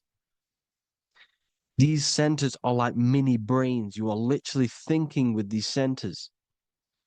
And when your mind is stuck within these lower centers, you'll think, have you ever heard the term of thinking with your penis or thinking with your, you know what, as a man? Even females maybe, but mainly this is a boy saying, you're thinking with your penis. This is a truth. It's truth in plain sight. You think with these energy centers. When you're living off the lower three centers, all you care about is sex, food, and power. Eating, sleeping, and greed. Power's kind of like greed. Now, when we move up to the higher parts of the body, when we live our life within the higher parts of the body, this is considered heaven. Love, expression, intuition, and wisdom. This is what we need to be aiming to do, moving out of the lower half of the body and living our life within the higher self, the higher parts of the body, thinking with the higher energy centers, thinking with love, expression, intuition, and wisdom, spreading love, expression, intuition, and wisdom to others. Heaven is even. This is why Jesus is pointing at the heart chakra, always pointing at the heart. Earth rearranged his heart because in earth you're manifested as a physical being. You're in the heart, good and bad. You need to be balanced between the good and bad. Because love can be a demon too. That's a whole nother video, but love can be a demon. Now, the seven chakras are known as the seven seals in the Bible. When the Lamb opened the seventh seal, there was silence in the heaven for about half an hour. This is a verse from the Bible. The Lamb is Aries, which is the higher brain, the cerebrum,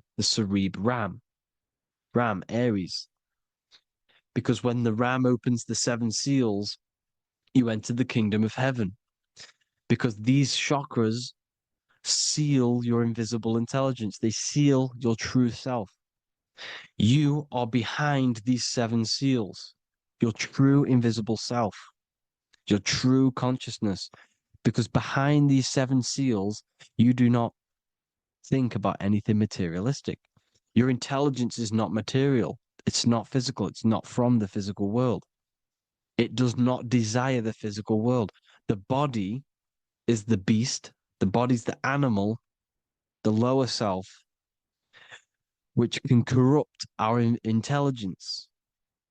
It can corrupt the intelligence. Okay? Now, we need to balance these chakras so that we gain a deeper connection between this intelligence and the brain. Because when there's a strong connection between the brain and the intelligence, your body and the intelligence, you have a strong connection. Therefore, you can manifest what the intelligence is saying at all times. Meaning, when, for example, your higher self, this is intelligence, the higher intelligence is always speaking to you. It's always guiding you. It's always telling you the right thing to do. You can feel it when you're doing something wrong. You can feel that you're doing something wrong because this higher self, this intelligence knows what it needs to do here.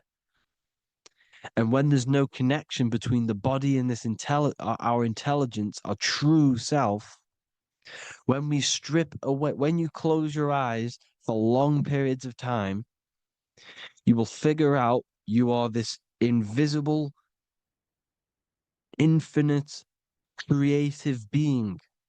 There's no words that I can't describe what it is, but it's the voice inside of your head that you can feel when you close your eyes. You are this being inside of the heaven, because this is heaven, this intelligence. And when there's a strong connection between the body, you can manifest everything it's saying. When everything is balanced, when you're no longer thinking with the lower centers, when they're all balanced, you're not thinking in particular with every center, you balance them all, you can manifest everything it says. Your body will act out what the intelligence is always saying. This is God in the brain, the intelligence, trying to touch Adam, representing the lower self. This is why they're not touching. Notice how Adam is resting, but the intelligence is always reaching out, stretching, symbolizing metaphorically saying it's guiding. I'm always reaching out. The intelligence, your intelligence is always guiding you. It's always reaching out to you. But Adam is ignorant of it. The lower self is ignorant of it. And that's why he's so relaxed and God is so stretching out. Because at our highest self, that when you think of when you want to better your life, that highest true version of yourself is God. When you're manifesting this, your highest self, this is God. Your truest form, your most perfect form, that is God. Your highest version of yourself, that is God. Emotions are not what you've been taught. Emotions are not something that should be reactive, okay? You should not let the emotion be you, except that you should experience them instead of letting them become you. You need to understand there's a separation in our consciousness. You have the soul, which is the person who is observing your thoughts. When you think a thought, who's the one observing that thought? The soul, you, the I am, the I, the inner self, the one and only. And inside of every single body, inside of me, inside of you watching this video, there is this same intelligence that is inside of me, inside of you. And it's the exact same intelligence, experiencing a different body. And this is what we mean by the universe is mental.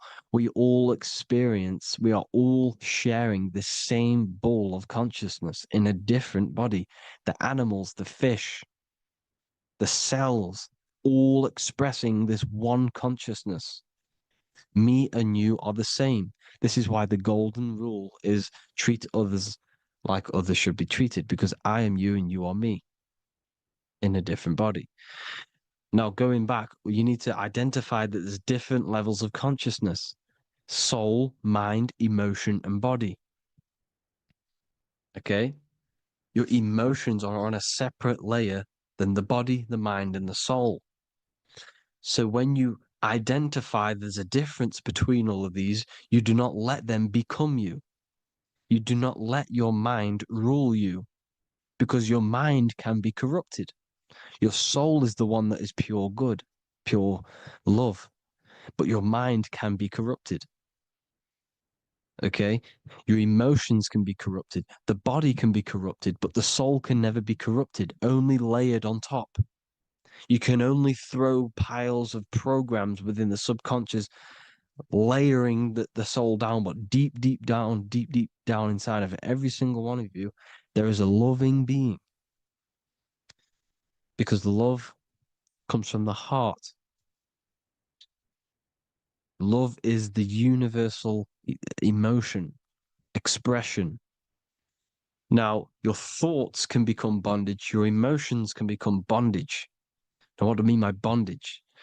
By conquering the lower self, we need to conquer our own mind, because the mind is what's manifesting the lower self. When you're thinking with the lower half of the body, when you're becoming your emotions, you need to experience the emotion, not become the emotion. Do not let the emotion become you. Do not let your thoughts become you, because your thoughts are tools that you can manifest. Your thoughts are the idea. Your emotion is the energy that you can use to manifest that thought. Your emotion is energy in motion, emotion. You use emotion to manifest, to feel as if you already have the thought. Therefore, you become that vibration. Therefore, your emotions are actually a creational force that is given to you to manifest things, because you're a human, a manifester. You're here to manifest things. You're a creator. You are a god.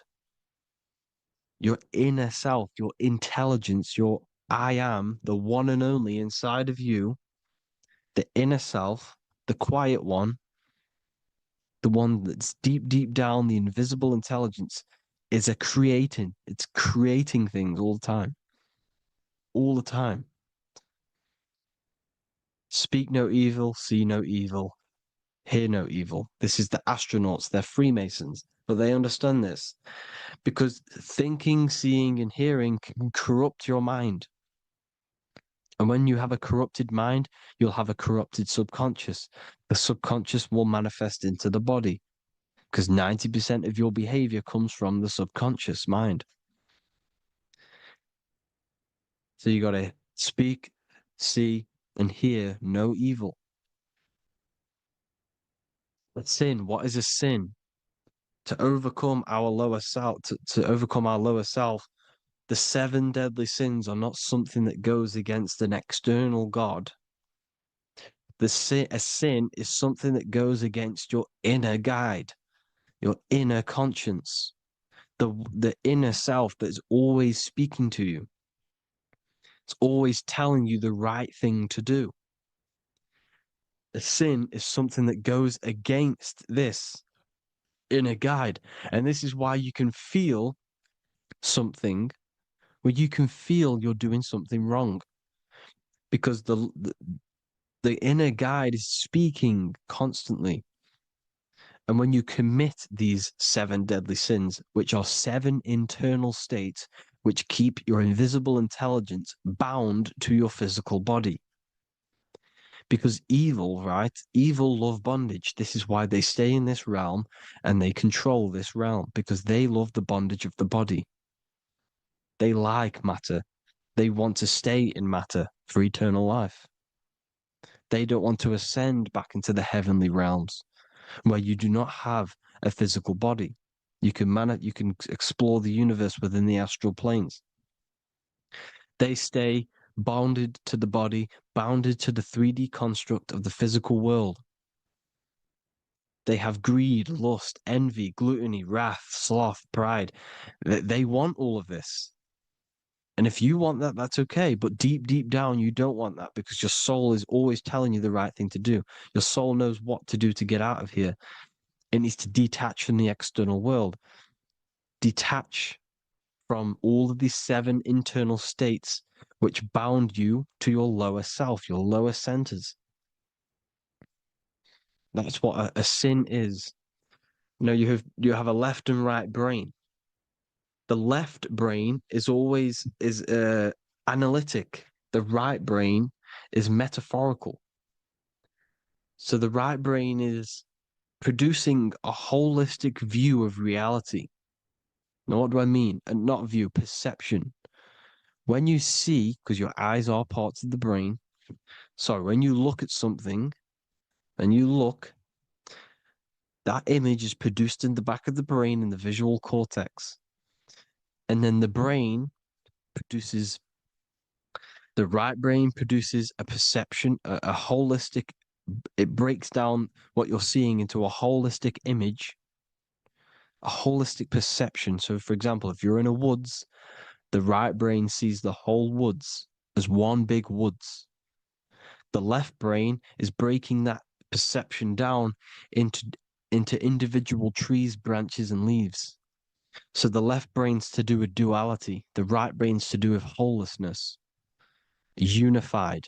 The left brain's dualistic, analytic. This is necessary so that we can pick things up and manipulate them and break things down.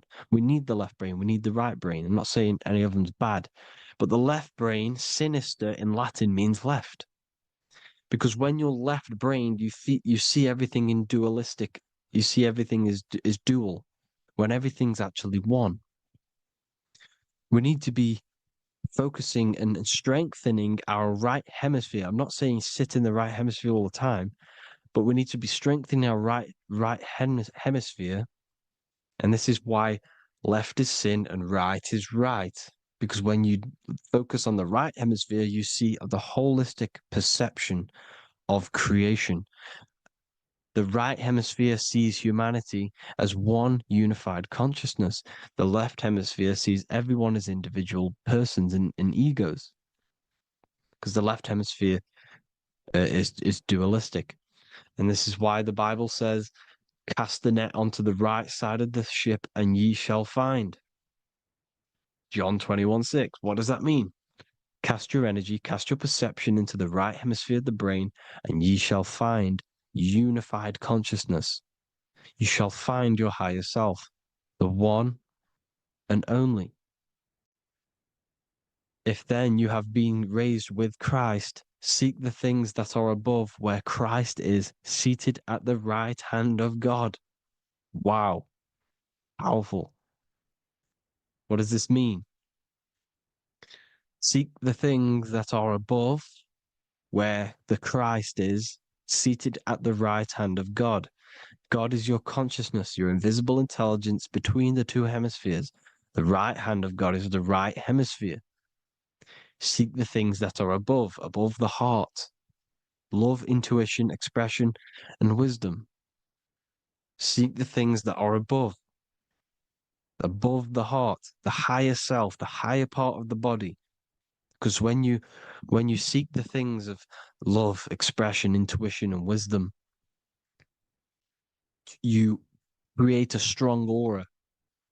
You attract the same frequency. And this frequency is heaven, God. This is the Sumerian artwork showing the lamb. This is a step symbolizing stepping upwards, raising up. He's stepping over the lamb up to the bird. His hand is going to the bird. The lamb symbolizes the lower self. Okay? The bird with the wings is in the sky. It represents the higher self. This is why angels always have wings, because it represents the higher self in the sky. The lamb is a ground animal, symbolizing the lower self. He's stepping over the lamb to the bird, his higher self, his invisible intelligence. Horus and Set, Jesus and Satan. Look, Horus has an evil brother, Set, just like Jesus and Satan. Horus is a bird, higher self. Set is a ground animal, lower self, which is the devil and the angel on your shoulder. You see? The right and the left hemisphere, the two wings. So the devil and angels always speaking to you. The higher and the lower self. It's the battle between the higher and the lower self, between the invisible intelligence and the physical body, because the body's the one that wants the sugar, it wants the pleasure, it wants the sex, it wants the porn, it wants all of the materialistic things, it wants the seven deadly things. Okay, it wants this. There's a battle between the higher and the lower self, your intelligence and the body. This is why you need to become balanced, so that there's a deep connection between the body and the invisible intelligence, the I am. You need to master your mind with discipline, and you gain a connection between the brain, the body and the intelligence. Resurrection, transmuting sexual energy. Okay, this is important. Res is Resh, which is Hebrew. The early Hebrew Resh symbol is the head. This is the head. Resh, erection. Erection is a sexual stimulation. Resurrection is rise erection. You got to raise your sexual energy up the base from the spine to the head. This is the Christ, the Christos. Because there's a psychophysical germ, psychophysical oil produced in the brain every month. Go and watch my other video on raising the chrism. Okay? And every month there's this fluid produced in the brain, which takes 2 trips, because one's produced by the pituitary, one's produced by the pineal, magnetic female, magnetic and electric charge. And it takes 2 trips down the spine to the solar plexus, the bread of life in the Bible, or Bethlehem in the Bible, because the River Jordan's your spine. Goes down to Bethlehem. It gets born in Bethlehem, just like Jesus. Because when this oil travels to the solar plexus, it creates the seed, the seed of life, and it feeds the body, all the central nervous system, all the cells. It regulates the blood, does all sorts of good things for the body, this oil. Now, when you save your sexual energy and you raise your resurrection, you awake the Christ, you raise it from the solar plexus or the sacrum bone up to the brain, you activate 100% of the brain, and this is the true resurrection of Christ. Instead of wasting the energy and giving away your sexual fluids, because behind the fluids is the energy. So when you release that fluid, the energy is out there. You've released the energy. Your sexual energy is the most potent emotional force a human could possibly feel. Same with any animal or anything. The sexual urge, the sexual emotion is the most powerful, potent emotion that you can feel. It takes over the whole body. When you feel sexually aroused, it takes over everything because it's so potent. And when you fight the serpent, when you fight the sexual energy, which is shown here in the Egyptians, the cat cutting off the head of the serpent, or Hercules fighting the serpent, or in the Greek mythology fighting the 7-headed dragon, the 7 chakras. The serpent is your sexual energy because it symbolizes your kundalini. When you fight it and you transmute this energy, instead of releasing it, instead of acting sexually on it, you can transmute the energy, transfer it from the solar plexus up to the brain. You can do this with other tasks. Instead of releasing it, instead of raising it from the solar plexus to the brain, you can use it for other things. So, for example, you want to think critically. You can use it for critical thinking. You can use it for going to do exercise. You can transmute sexual energy into anything. But you can do this, you can raise the sexual energy, and you can use this energy to push the cerebrospinal fluid from the solar plexus up through the spine, up the 33 vertebrae to the brain, and it'll activate 100% of the brain. And this is the resurrection of Christ. Jesus was never dead. Jesus was never rose from the dead. It symbolizes the Christ, Jesus Christ. Christ is Christos, which means oil in Greek. The resurrection of the Christ, the Christos, the oil. When it activates 100% of the brain when it's raised, and it can regulate all the systems, it can regulate all the blood, it can regenerate the body. And this is the true Antichrist. They don't want us doing this process. The Antichrist is not against Jesus, it's against the fluid in our body that makes us live hundreds and hundreds of years and makes us live as gods. This is the true resurrection. And when you fight the serpent, you fight your sexual urges, your sexual emotion, the most strong emotion that you could ever feel. You can do this process. And this is the true secret of transmuting sexual energy. Because when you transmute the sexual energy, you can become a god. And this is why Hercules is fighting the serpent. Notice how the serpent is low. He's reaching down to it. It represents the lower self. Because the lower self wants the lust. It desires sex. The body desires sex. There's a fight between the higher and the lower self. But when there's balance, there's even. Heaven is even. When there's evenness between these, this is the kingdom of heaven. This is when heaven is on earth. So at our highest levels of ourselves, the highest level of our intelligence, this is God. God is something that we manifest. We need to achieve Christ consciousness by battling the body. There is no battle outside of the physical body. It's an internal battle. Jesus and Satan have been externalized.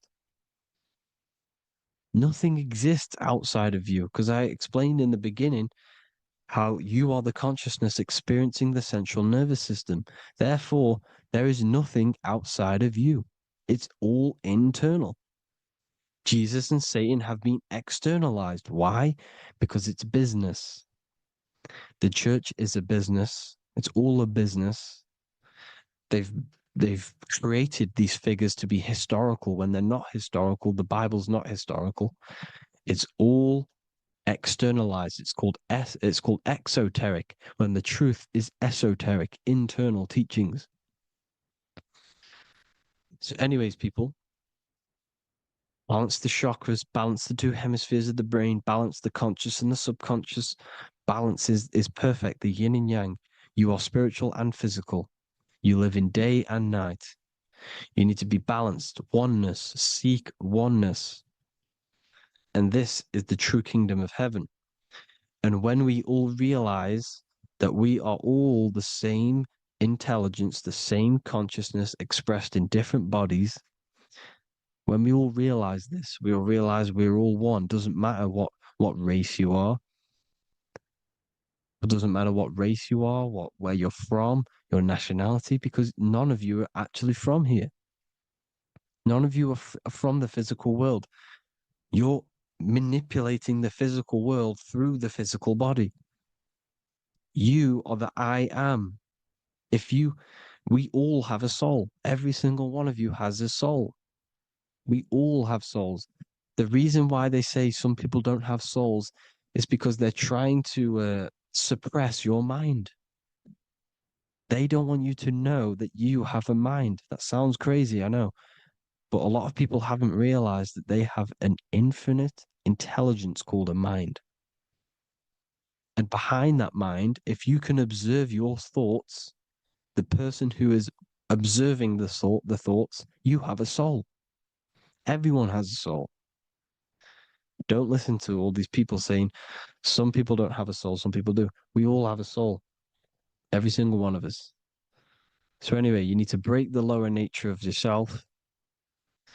At our highest levels, we are gods. Our intelligence, our universal intelligence, the I am, the intelligence that's inside of the brain, is God. Our minds are being corrupted within believing that you are the body, and the result of this is a society like today, because everyone thinks they're the body, and everyone's living in the lower nature of self, where everyone only cares about themselves. But when we realize we're all one big consciousness ball, we're all the same consciousness expressed in different bodies, there will be peace. So thank you all, people. If you do want to learn more, if you do want to read my book, it's called The Book of Wisdom. I'll put it in the description. It's an amazing book, people. It's going to give you the best understanding possible about creation, yourself, and the world. It's amazing. The Bible, everything. I have just launched a new cymatic library.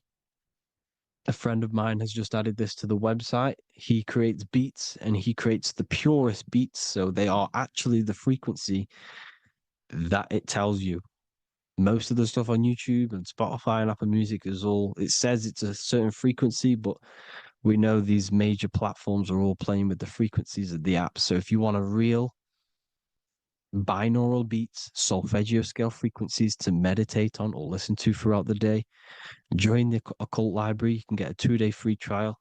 I'll put the link in the description. Thank you all, people. Hope you all enjoyed this video.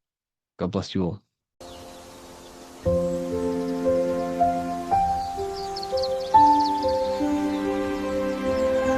bookofwisdom.com. Visit today.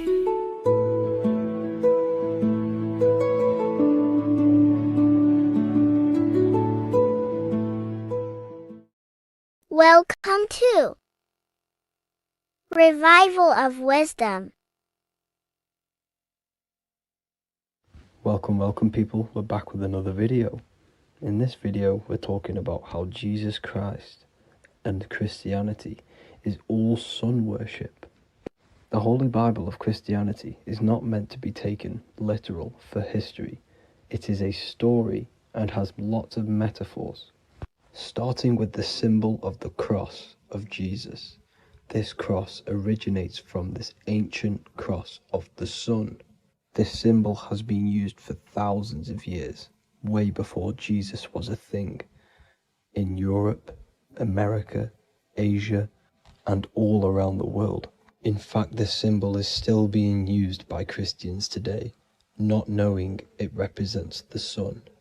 This is a 4,500-year-old artifact, a golden plate with an equal-armed cross found in England. The gold to symbolize the sun, and the equal-armed cross for the 4 equal seasons of the year. So this is why in the Bible you have Matthew, Mark, Luke, and John, symbolizing the yearly cycle of the sun and the 4 equal seasons. Also in the Bible, Jesus is referred to as the light of the world. So yes, Jesus represents the sun. He is a metaphor for the sun. Hence why in all of these pictures and images and paintings of Jesus, there's always a sun behind his head, and some even with the sun cross behind his head. Jesus also has 12 disciples, which represent the 12 zodiac signs and the 12 months of the year. This is the Last Supper by Leonardo da Vinci.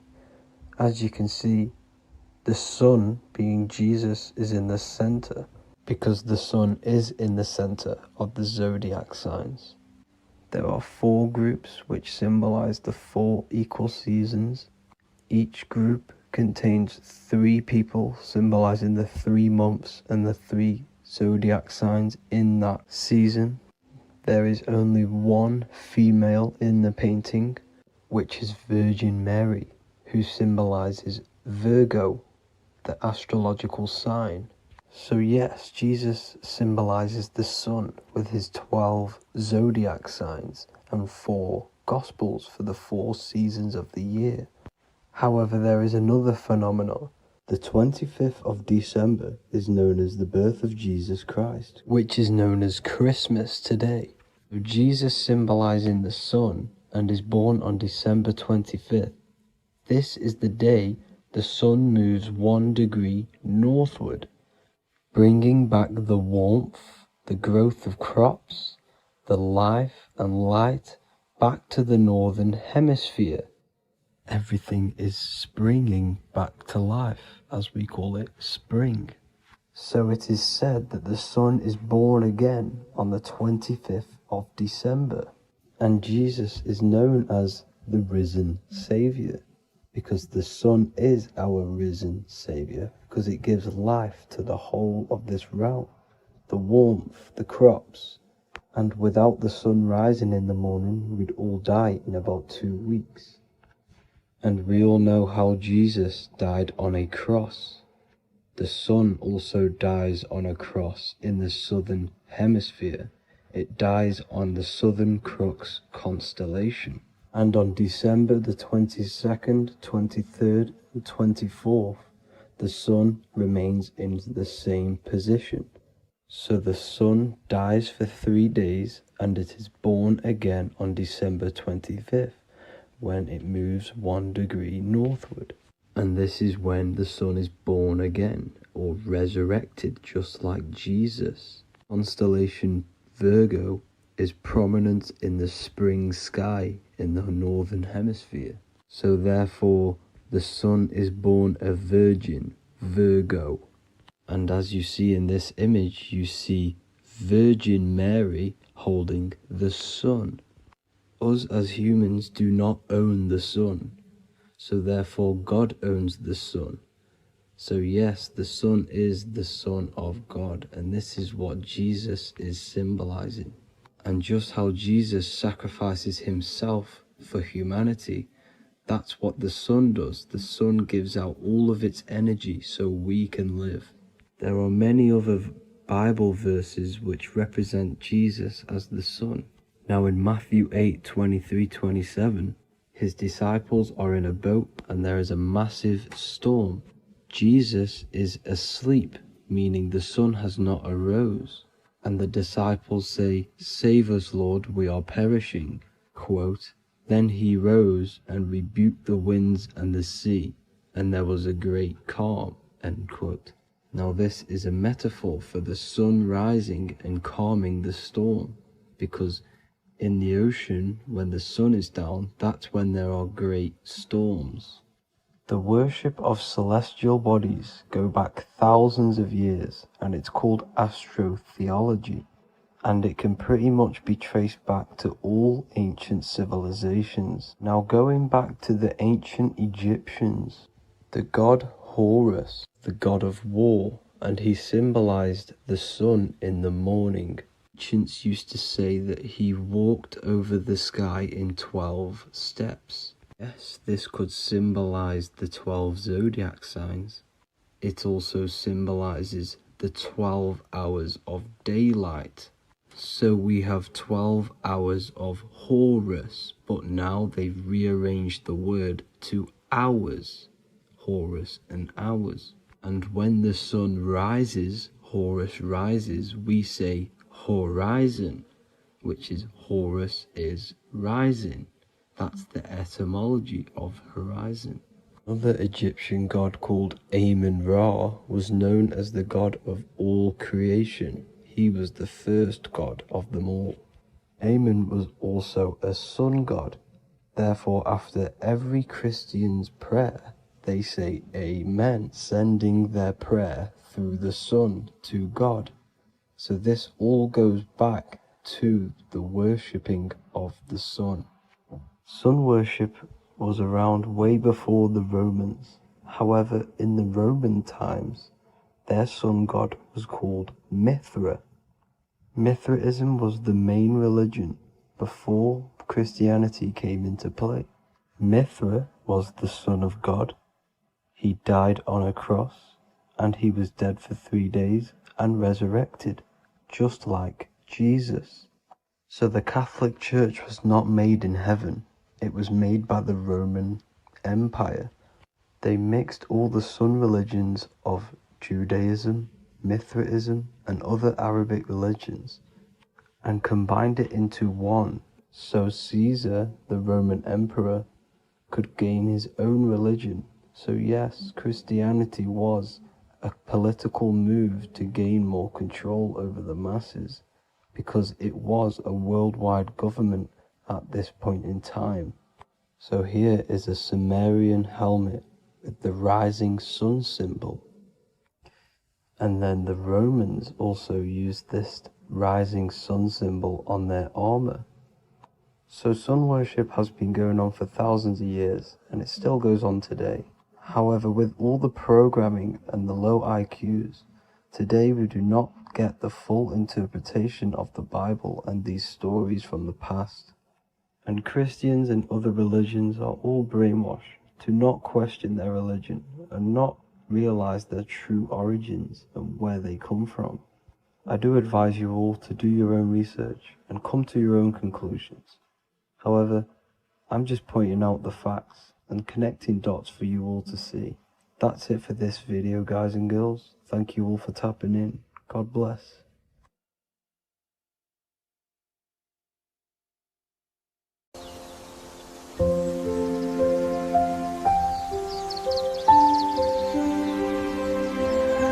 bookofwisdom.com.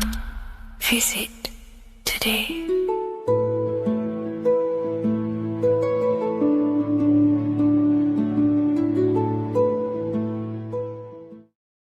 This isn't just spiritual fluff. Your words are vibrational commands that teach your subconscious what to believe and what to create in your reality. Now, I'm not going to sit here and tell you how words are these vibrational things that create reality. In fact, they are. However, the power of words does not hold in the vibration of the word. Yes, it has a little effect on plants. Yes, every word is a vibration that speaks to every cell in your body. However, this is not the main power of words. The main power of words is restructuring your consciousness and invoking energy inside of your own consciousness. I'm going to go over these two in detail for you. Your life is an externalization of your consciousness. Your belief system, your internal world, are building blocks to create your external world. What you believe in is how you see reality. It is the filter that you see to see reality. If you want to change reality, you have to change your consciousness first. There's no point trying to create a change, a manipulation in the external world, because it won't last very long. You have to restructure your inner temple, your inside world of thought and emotion. For example, your external reality is an externalization of every thought you thought in the past. Your life circumstances are just a result of every thought you thought in the past. You become what you think about. So if we can control what we think about, we will control who we become. Words are a powerful way to restructure your subconscious mind, which will then restructure what you think about. For example, if I said the word chicken all day long, I'm going to be thinking about chicken all day long. The words we repeat enter our subconscious mind, and our subconscious mind molds our conscious mind of what we are consciously giving attention to and thinking about. And that becomes our emotion. Our emotion becomes the energy, the charge behind our action. And all of this creates who you are and your reality. If you want to create a change in your external world, you need to repeat the end result as in an affirmation. I am abundant. I am disciplined. For example, if you're trying to stop a certain addiction, don't say, I am going to stop smoking. Say, I am disciplined. By saying discipline, the subconscious mind accepts the word discipline and not the word smoking. If you repeat smoking, I am not smoking, your subconscious mind will just pick up smoking and then do more smoking. So if you are trying to create discipline in your life and trying to stop something, say, I am disciplined. The reason for this is powerful because you're conditioning your consciousness. You're conditioning your subconscious mind and filling it with the word discipline. And I'm not going to say do this a certain amount of times a day or do this in the mornings. I want you to do this as much as possible. I did this as much as possible. Whenever I had free time, whenever I had a free minute, I would say these words either physically or mentally, just to condition your consciousness. Words are the most powerful way to restructure your belief system and restructure your inner world, which will then mirror in your outer world. Words are also a powerful way to invoke energy. This is why when you see these magic occult rituals, you see people chanting and doing these things. It's because if you slowly chant a word, you can actually invoke the emotion. There are three aspects of creation: thought, emotion, action. Emotion is energy in motion. By repeating a word over and over again, you can actually begin to invoke that energy, that emotion inside your heart. And you can start to feel the reality as if you are already living it. And this is just another powerful way to condition your consciousness to become a certain thing before you have it. This is what magic is. Magic is all to do with reprogramming the subconscious mind, aligning the subconscious with a certain belief or reality, which will then produce an effect in our thoughts, our emotions, and our actions, which will then create that reality. So if you want to create something in your life, literally just repeat, I am something. I am is referring to your consciousness. I am is the highest aspect of you. It is the true self. Whatever you condition your consciousness will be mirrored in your external reality. I am abundant will condition your consciousness to feel and believe you are abundant, which will then seep into your thinking. And then you will start to act more on this because you are thinking about it, which will then change your external reality. Words are vibration, and vibration is powerful. However, if you truly want to change your reality, you have to change your inner world of consciousness. And words are the best way to invoke feelings to become the reality you want. And words are the best way to condition your consciousness to a certain belief or a thought. And by doing this, you're actually creating a root cause. The cause is your consciousness, your mind. And you have to restructure the mind to create that reality. Words are a great way to restructure your consciousness and create reality.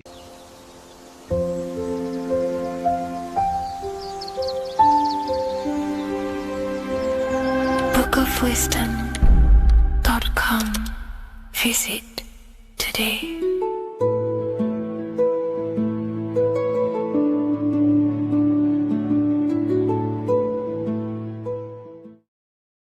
In this video, we're going to be talking about the evolution of consciousness. You are born human, however, you possess consciousness, which is the awareness behind your being, the awareness behind your thoughts, the experiencer behind your five senses, the experiencer, the observer behind your thought, emotions, and senses. You are an eye, an invisible consciousness looking through a lens, which is your body. Your body produces this physical world that you experience. Your brain produces this world. Your brain and body is a technological computer. However, you are an infinite, ever-expanding consciousness behind this physical body. And there is an evolution of consciousness, a cosmic journey of expansion. And this is why we see so much pyramid symbolism in the occult and esoteric world, and especially within Freemasonry. Because the pyramid represents climbing, an evolution, a raising state of consciousness, a journey. Steps symbolize a journey upwards. This is the raising and the evolution of consciousness, our inner world. The transmutation of our inner selves, of our souls and consciousness and our minds. So when we see this pyramid, we're seeing a evolution, a way up to source consciousness. And the eye in the pyramid represents your source consciousness. It represents illumination. It represents divine guidance through this evolution of consciousness. This is why we see the ladder. Consciousness is ever expanding on an infinite journey of evolution. Each individual is a part of this cosmic process, contributing towards the ongoing expansion of both mind and awareness. As we evolve, we collectively explore deeper levels of existence, expanding the boundaries of thought and consciousness. The mind has the ability to expand infinitely into new realms of thought, into new dimensions of mind. The mind cannot be filled up. It is not a physical substance. The body can be filled up because it is a physical thing, but you cannot fill the mind. Therefore, the mind is constantly expanding, ever expanding into new fields of thought. So what we see in Freemasonry, the ladder, is again a journey, an elevation of consciousness. When we are born with an infant consciousness, and as we gain older, we gain an adult consciousness. Our inner world, our inner mind, and our emotional intellect changes and evolves. We are significantly different from when we were very young as an infant. It's because our consciousness evolutes, it changes, it alters like water. So, just like this evolution of your own consciousness as growing up, there is consciousness of beings existing in cycles beyond our own. And their consciousness is unimaginably different from ours. They operate on a higher level of understanding and knowing, experiencing reality in ways that transcend our current comprehension. Our minds right now cannot comprehend the highest states of consciousness. There are entities, there are beings beyond our own, existing in higher dimensions of consciousness that we cannot comprehend because they have expanded. They are on a further way up the ladder of consciousness. However, we are all on the same journey. None of us can take the same journey. There is one ultimate goal, reaching source consciousness. However, this is always ever expanding. However, we are all on a different journey. There is one truth, one source, one goal. However, there are billions in different ways of reaching it, and we are all on these different paths to source consciousness, to this ladder, this evolution of universal evolution. Okay? Their awareness is attuned to new dimensions of existence, reflecting a more advanced stage in the cosmic journey of consciousness evolution. So when you take DMT, you are shot into these higher realms of consciousness where you meet these beings who look similar to these images. They are not speaking to you physically. They don't speak to you three-dimensionally through vibration and words. They speak to you mentally. If you have done DMT, then you know this. And if you have met these beings, then you know this. You might have even met some of these types of beings on mushrooms or any psychedelic drugs. Because ultimately, when you take these mind-altering substances, it's altering your consciousness. It's merging your consciousness with the spirit of that substance. And you are essentially attuning your mind to higher dimensions of consciousness. That's why we say we're getting high when we take these substances. Therefore, when you meet these beings on DMT, you are essentially meeting beings who are attuned to higher dimensions of consciousness, and they speak to you mentally. They speak to you telepathically through thought, because the universe is mental. Everything exists within the mind. The way you are now, your physical existence, is a state of mind. Mind, thought creates matter. Spirit and matter are two opposing ways of thinking. If we have a very spiritual mind, we have an expanded mind, we are a spiritual person through the mind. However, if we have a very low state of consciousness where we think about food, sex, lust, and all physical things, then we have a physical consciousness. Matter and spirit are two opposing forces, two ways of thinking. The mind attunes itself to different levels of understanding in different dimensions. So, essentially, this is what we're looking at. The body is a vessel for the fluidic, formless consciousness, a temple that houses the essence of our awareness. While the five senses are limited to perceiving only the physical plane, the mind transcends these limitations, capable of perceiving the full scope of reality. It is through the mind that we access deeper truths beyond the material, tapping into boundless nature of existence. Physical existence is a thin band, a thin layer of reality. It's like 0.001% of reality. And your five senses are only tuned into this layer of reality. But the five senses are, by design, only allowed to perceive physicality. But the mind has the power to expand beyond this physical five sense state. The mind has the power to expand and evolute. It is a conscious decision whether you want to take this path or not. You can stay in a three-dimensional way of thinking, or you can expand your consciousness from within. It's not an external journey. There is no God going to save you. You must save yourself. Therefore, behind every single one of these eyes is the same source consciousness. However, we are all different cells in a different journey. The organs in your body, the cells in your body are all alive. They all possess same consciousness, universal consciousness. However, we are all on a different journey of evolution. As above, so below. As the baby is in the mother's womb, when the baby becomes conscious, there is a world outside of its mother. What does it do? It presses and seeks a way out to be born in the other world outside of its mother. It is the same with your consciousness, your mind. When your mind becomes aware that there is realities beyond the immediate surroundings, it seeks a way out. And this is exactly what I'm doing to you now.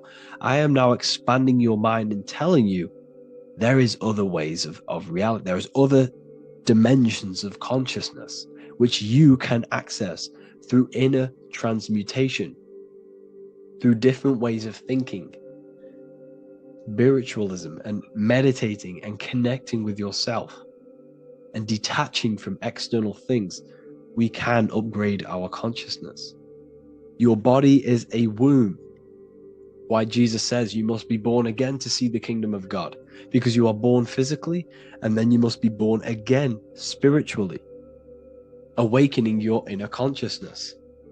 So like I said, as the baby is in the womb, it's the same principle. As above, so below. You were a baby, you were in your mother's womb, and you figured out there is a world outside of your mother, so you seek to weigh out your mother to be born in another world. It's the same now. You must do this now. This is your spiritual evolution. This is the evolution of consciousness. It's ever expanding. When you die, this is a transition. You must learn to not fear death. This is another part of your spiritual journey. You must master death. Therefore, like I said before, the mind has limitless capacity to expand into new realms of thought, continuously exploring uncharted ideas and concepts without boundaries. The mind can ever expand. It can never be filled. It can never ever know everything. There is infinite fields of knowledge, infinite fields of thought. Your current state is just one stage on an infinite pathway. You won't remain human forever. The human experience is a crucial phase where we learn to balance polarities, master the fundamental laws of the cosmos. It is a period of growth and transformation, preparing us for the next stages in our cosmic evolution. The goal is to strive for perfection, yet the true perfection is unattainable. It's like a tunnel, and there is a light at the end of the tunnel.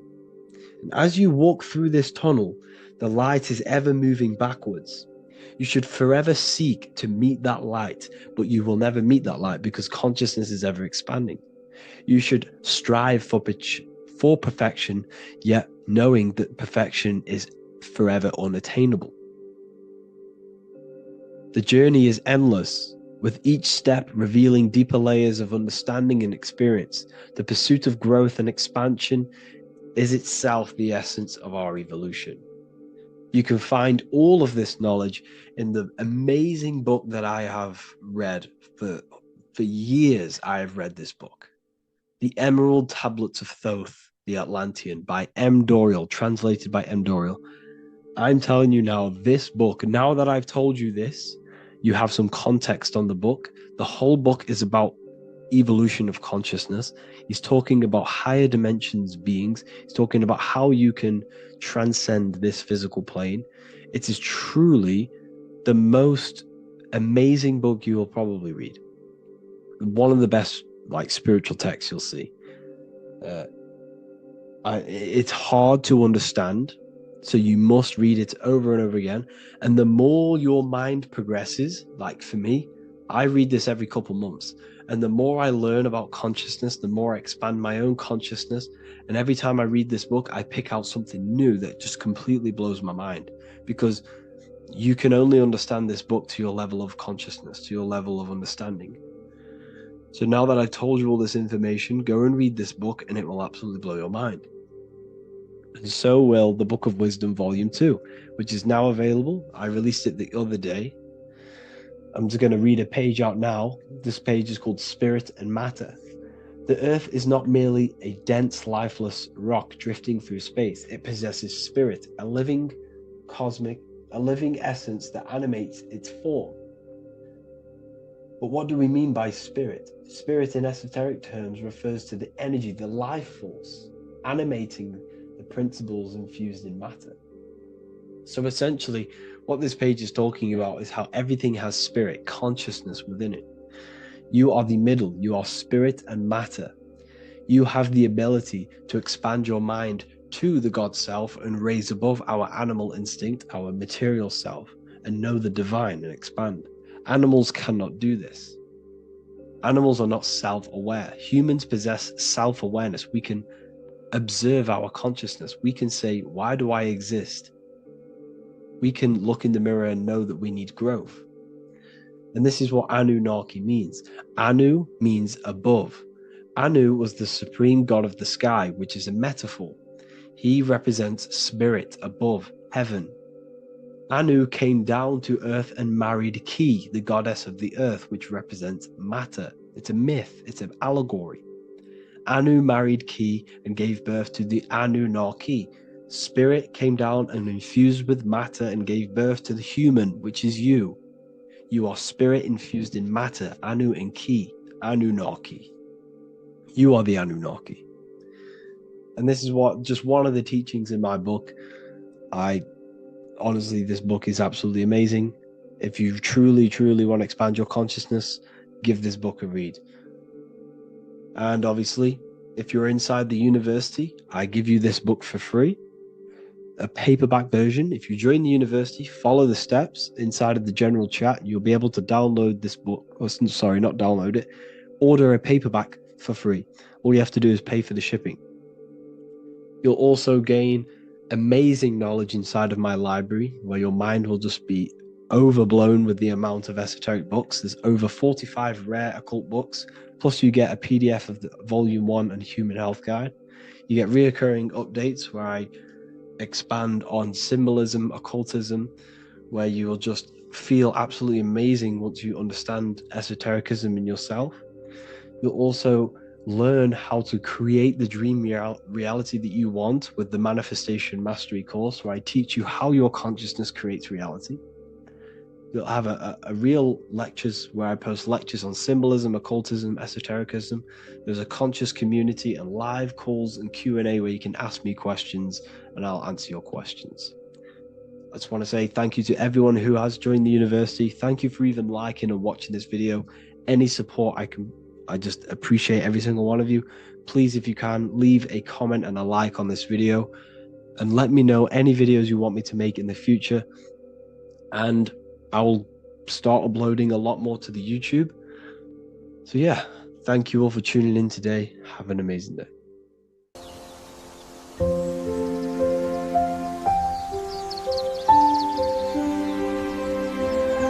bookofwisdom.com.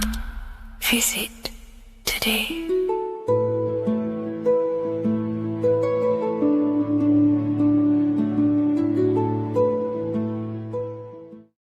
What if dreams aren't random at all, but messages from a deeper part of yourself, trying to show you things? In this video, you're going to learn exactly what dreams are from an esoteric view, how to control dreams, and how to dream more frequently. Dreams are not nonsense. They are expressions of the subconscious mind. In the daytime, we're using our conscious mind, what we are aware of. This represents the daytime, the sun, the external world. We're operating in the external, outside the body in the day. But when we go to sleep, we return inward. Everything does this breath. We breathe in through the nose and out through the nose. Everything does this in and out process in the universe. We live, we die every single day. We wake up, we express things in the external. Then at nighttime, we return back to darkness, back to the internal. This is the breath of the universe. We have summer, we have winter. This is the breath of the sun and the seasons with the earth. You have an internal world and an external world. External is physical, the internal is spiritual. Like I said, when we go to sleep, we are returning back to the internal world of your own consciousness and subconscious mind. Your subconscious mind holds everything about you,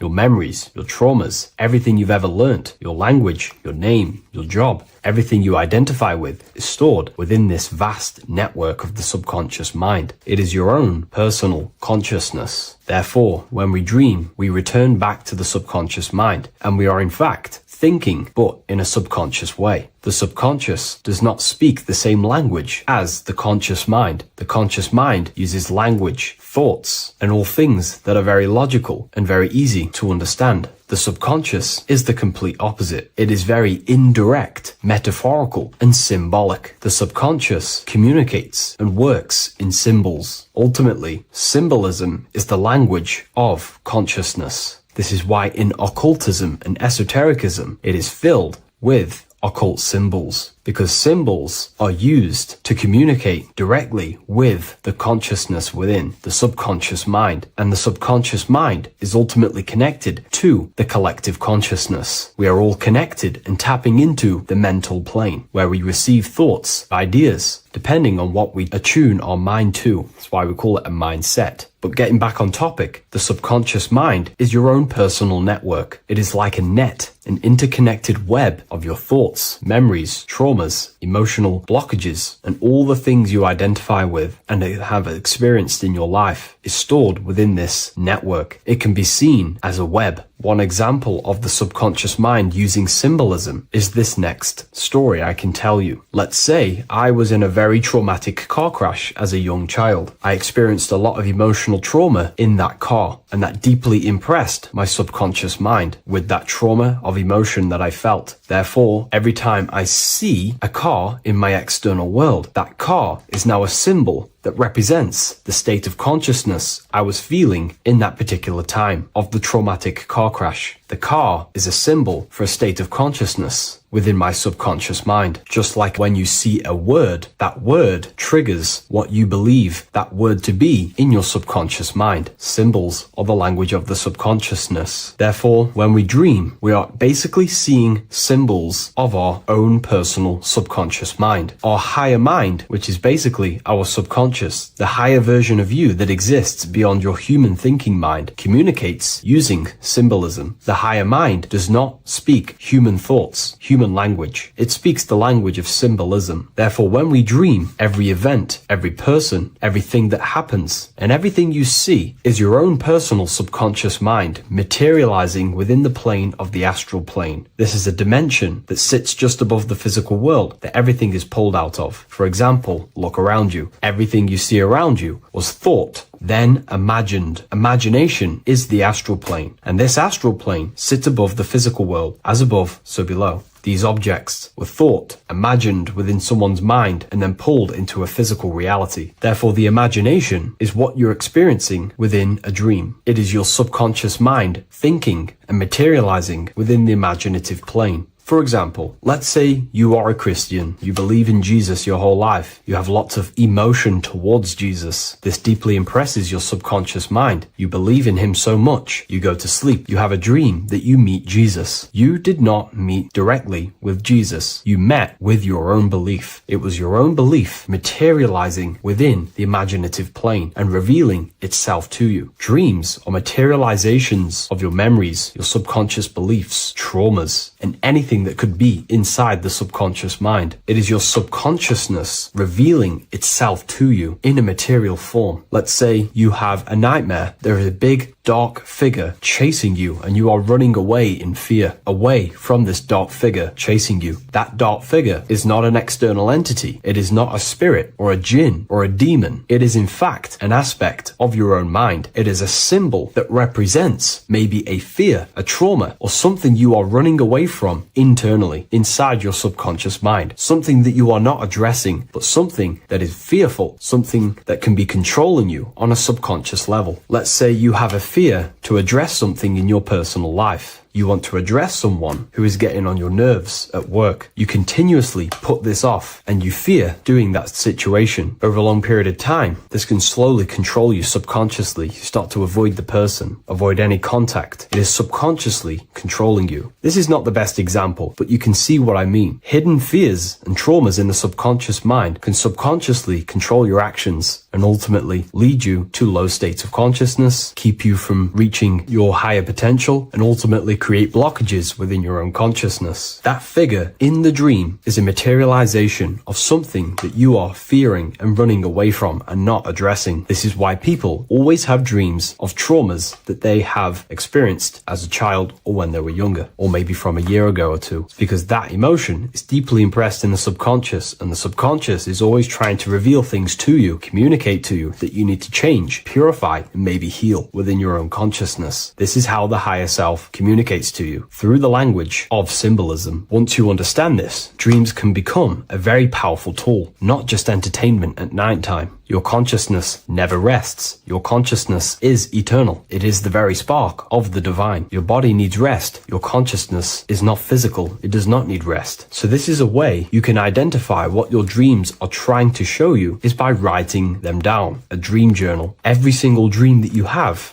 a book placed near your bed. Every time you wake up, first thing you should do is pick up the book and write every single detail that you can remember about the dream. The people that you met are all symbols or aspects of yourself. Maybe it is a friend you saw in your dream. That friend represents a state of consciousness that is within you and is trying to reveal something to you. It's about making the subconscious into the conscious, to become conscious of the unknown. Write down every detail, everything you saw, every event that played out, even the details of the clothes that they were wearing. Everything is symbolic within dreams. Write everything down and then analyze the dream. Don't analyze it from a logical mind. Analyze it with the right hemisphere of the brain, which allows you to see metaphors, read between the line. Try and gain the message that it's trying to show you. What does this overall mean to you? And what could this reveal about aspects of yourself that you need to heal or maybe take action in your life and world? Because your higher self is always guiding you towards awakening and fulfilling your mission in the manifested physical world. Dreams speak in symbols, not logic. Ask about your dreams. What is this trying to tell me? Don't take things literally. Look for an emotional tone and symbolic resonance. With practice, you'll begin to understand the personal language of your subconscious mind. Now that you understand that, again, please leave a like or a comment on this video. This is now a technique for lucid dreaming and dreaming more often. This is not going to happen overnight. This is not an easy method. It simply takes practice and dedication. Every morning, choose 3 time slots. For me, I choose 4:30, 5 a.m. and 6 a.m. 3 alarms that are going to go off at these 3 times, half an hour apart from each other. Each time you wake up, stay awake for 5 to 10 minutes. Turn off the alarm. Try and keep your conscious mind awake, but drift back into sleep. There's no other better way for me to explain that. It's very difficult, but try and keep the mind awake, but the body falling back asleep. More than likely, you will drift off back to sleep. Then the next alarm will go off half an hour after. This will wake you up again, guaranteed. You will probably drift back to sleep by repeating this process. After the 3 alarms go off, each one of them times, you're either going to have a dream or a lucid dream, but definitely you will have a dream. And if it doesn't work one time, keep trying it. I've been using this method for a very long time, and I can tell you 70-80% of the time it triggers a dream, and a very vivid dream. And it's ideal for lucid dreaming because keeping the conscious mind awake while letting the body fall asleep, you can become conscious within these subconscious realms of your mind. But when you are conscious inside the dream world, you can do what you want, but you also want to let the dream naturally unfold. If you try and take too much control, then you will wake back up. If you feel any fear in your dream, you will wake back up into the material world. Another tip to dream more often is to meditate before bed. Simply close your eyes and think about nothing for 5 to 30 minutes. Detach from everything outside you, your name, your job, work, the thoughts. Mentally detach from the world and the physical pleasures and become pure awareness before you try and go to sleep. This will help you become conscious while being within the self. If you wish to learn more about consciousness yourself, the Book of Wisdom Volume 2 can definitely help you. I'll leave a link in the description. Thank you for watching this video, and I'll see you in the next one.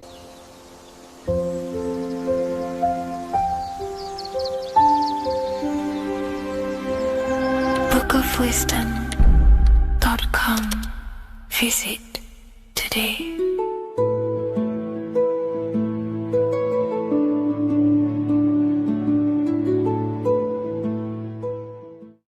Welcome to Revival of Wisdom.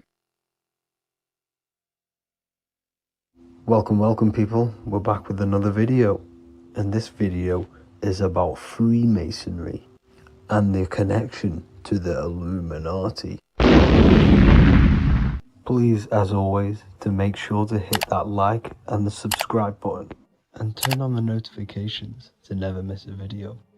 On May the 1st, 1776, the founder of the Illuminati, Adam Weishaupt, founded this secret organization, and this date can be found in Roman numerals underneath the all-seeing eye pyramid on the $1 bill. This $1 bill also says Anno Coptus Novus Ordo Secularum.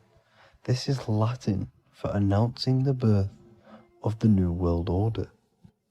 This New World Order will be headed by Lucifer, the all-seeing eye, and followed by the 13 layers of bricks for the 13 elite bloodlines.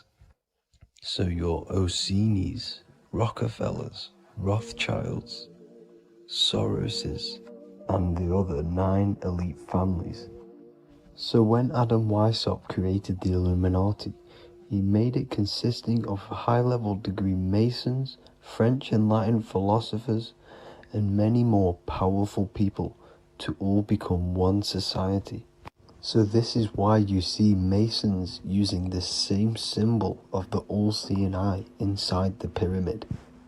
But not all Freemasons are part of this Illuminati secret society.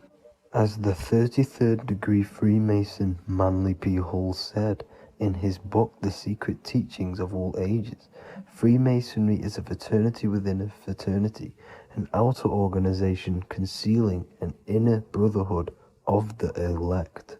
So what he's saying here is that Freemasons have to go up the degrees of Freemasonry, and once they hit the top, they either get elected or not into these secret societies like the Illuminati, Skull and Bones, and Knights Templar. So when you see celebrities doing this one-eye symbolism, either covering one eye, doing the triangle, or doing 666 over one eye, this is showing and reflecting the symbolism of Freemasonry. They have taken the oath to never speak on anything they learn about Freemasonry.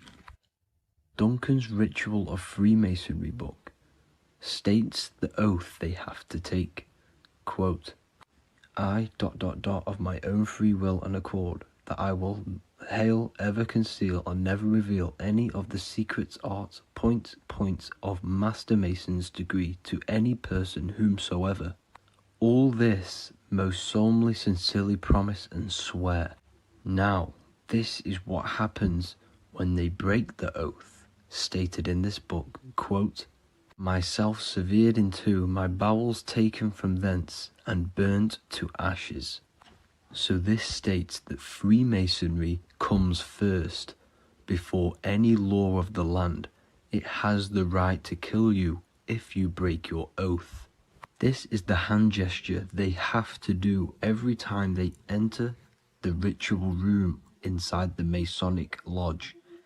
This is the cutthroat symbol, showing you and reminding you of the oath and what will happen if you break it. Now in this book, Richardson's Monitor of Freemasonry, it states, "If you break your oath, binding myself under no less penalty than to have my throat cut across, my tongue torn out by the roots, and my body buried in the rough sands of the sea. If they do not decide to kill you," this book states this by pointing him out to the world as an unworthy vagabond, by opposing his interest, by dearranging his business. In other words, they have the power to frame you and destroy your reputation to the world and destroy your business if you break this oath. So yes, they do kill to keep this truth hidden, because this truth of this reality is what keeps them in power. They have the ability to manipulate people because people do not know what manipulates them. This is why they call themselves the government. They govern the ment, which is the mentality, because the mind is the root cause of reality. They control what you perceive to control what you manifest. By knowing the truth, you are set free, and you no longer need no controller above you. So this is why they are willing to kill and do whatever it takes to keep the truth concealed within these high-level degrees of masonry and these secret societies. However, going back to Manly P. Hall's book, it states, "Part of the symbols are displayed here to the initiate, but he is intentionally misled by false interpretations." So this is saying even Freemasons are intentionally misled and told lies to conceal the truth, to make sure the truth is hidden in the high degrees of masonry. So that's it for this video, guys. Thank you all for tapping in. Please leave a like and a subscribe. God bless.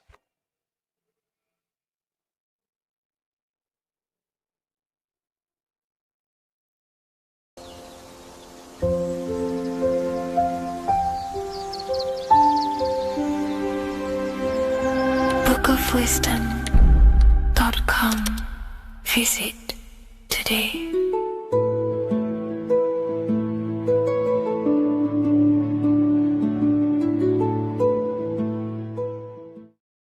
Watching pornography makes you see people as objects. It does a lot of psychological damage to the human mind. And if you truly want to progress in life, your spiritual journey, mastery, whatever it is, mastering your sexual urges is essential to become powerful, successful, and become the best version of yourself. And there are some occult practices that I used to help master this urge. They're not really techniques, they're more mindsets, which will definitely help you overcome your urges. So if you want to quit pornography today, this is the way forward that I used to create this version of myself. Before we go into the tactics, we must understand that whatever we do in darkness comes into light some way or another. If you watch pornography, you know you have a problem, you keep this to yourself. We all naturally do. These things are private, and what we do in our private time molds our subconscious mind, and we keep it away from people. But whatever we do in darkness always comes to light. If you're doing things you don't want others to see, such as watching pornography, it will come out through a subconscious force. It will come out in your eye contact. You won't really be able to make eye contact with the person you're attracted to. It comes out in your energy, your aura, your presence, your confidence. All of this plays a role in molding your consciousness. And especially women can pick this up so easily. Females are more subconscious, males are more conscious.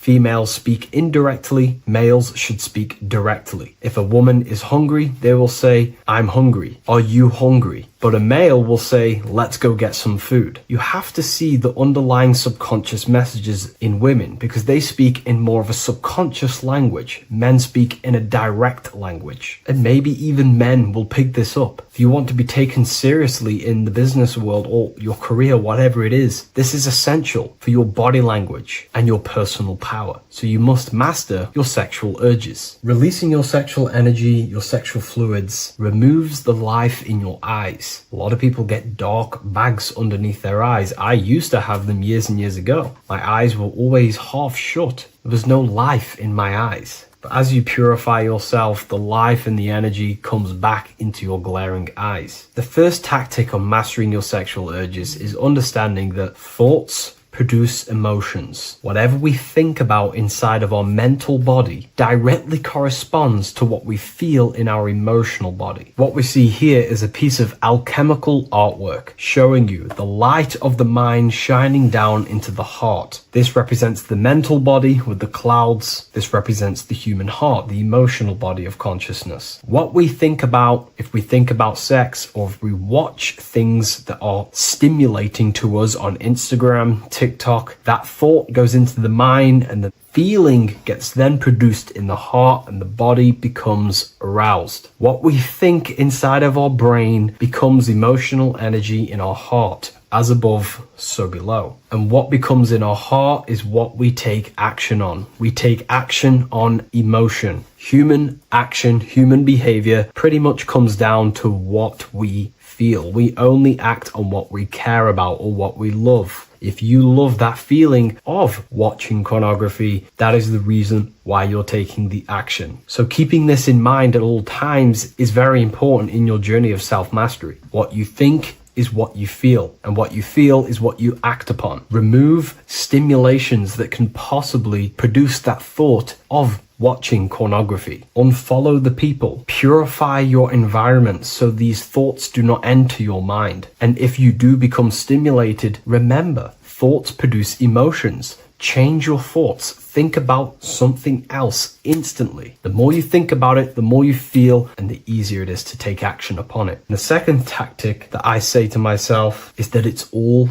mental. World, the universe, life is all mental. For example, unfortunately, my brother passed away recently. I've never gone through something like this in my life. It's tough. It's horrible. It's not nice losing a loved one. However, if I sit around and focus just on the negative side of that, yes, of course, I'm going to have my moments. But if I just sit there and focus on the negative, it will destroy my life. It will pull me down. The only thing that I can do to benefit from this situation is to become a better family person out of this. Become more loving. Spend more time with the people who mean a lot to you. You can always change and transmute the mindset of every situation in your reality. There's a famous saying I like to say, if you can change it, change it. But if you cannot change it, change the mental attitude towards it. Never just sit there focusing on the negative side of reality. This helped me with mastering myself watching pornography. It's all mental. You hold the power over the mind. And the next tactic is probably the best one ever. And I still use this today in everything in my life. Before I make any decision in life, I always say to myself, what is the effect of this cause? Is that effect going to push me towards who I want to be? Or is that effect going to pull me away of who I want to be and become and where I want to go in life? If the effect is not pushing me towards who I want to be, I will not take the action which is the cause. Consciousness cannot escape the law of cause and effect. It is an immutable,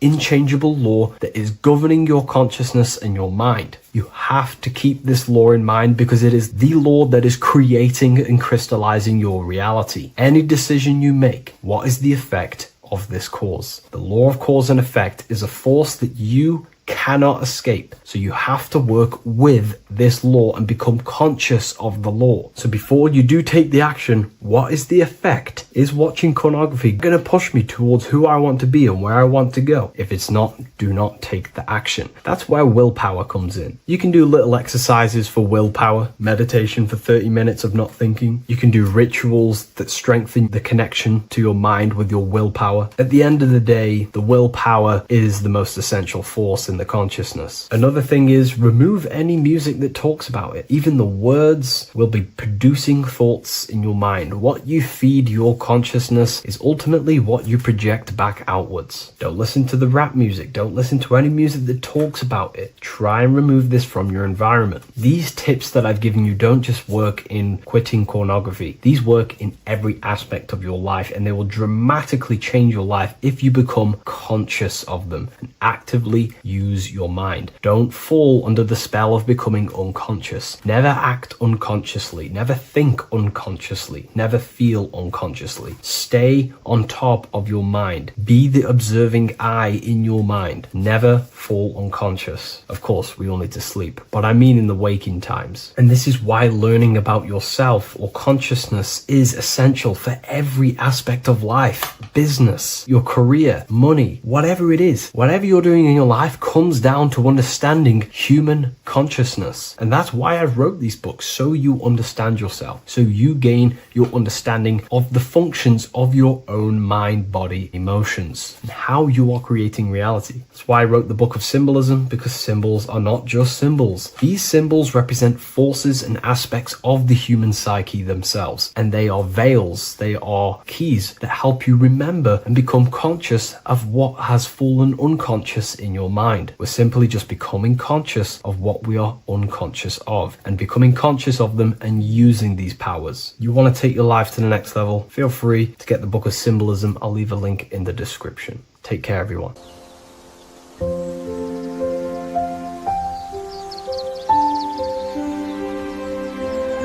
bookofwisdom.com. Visit today.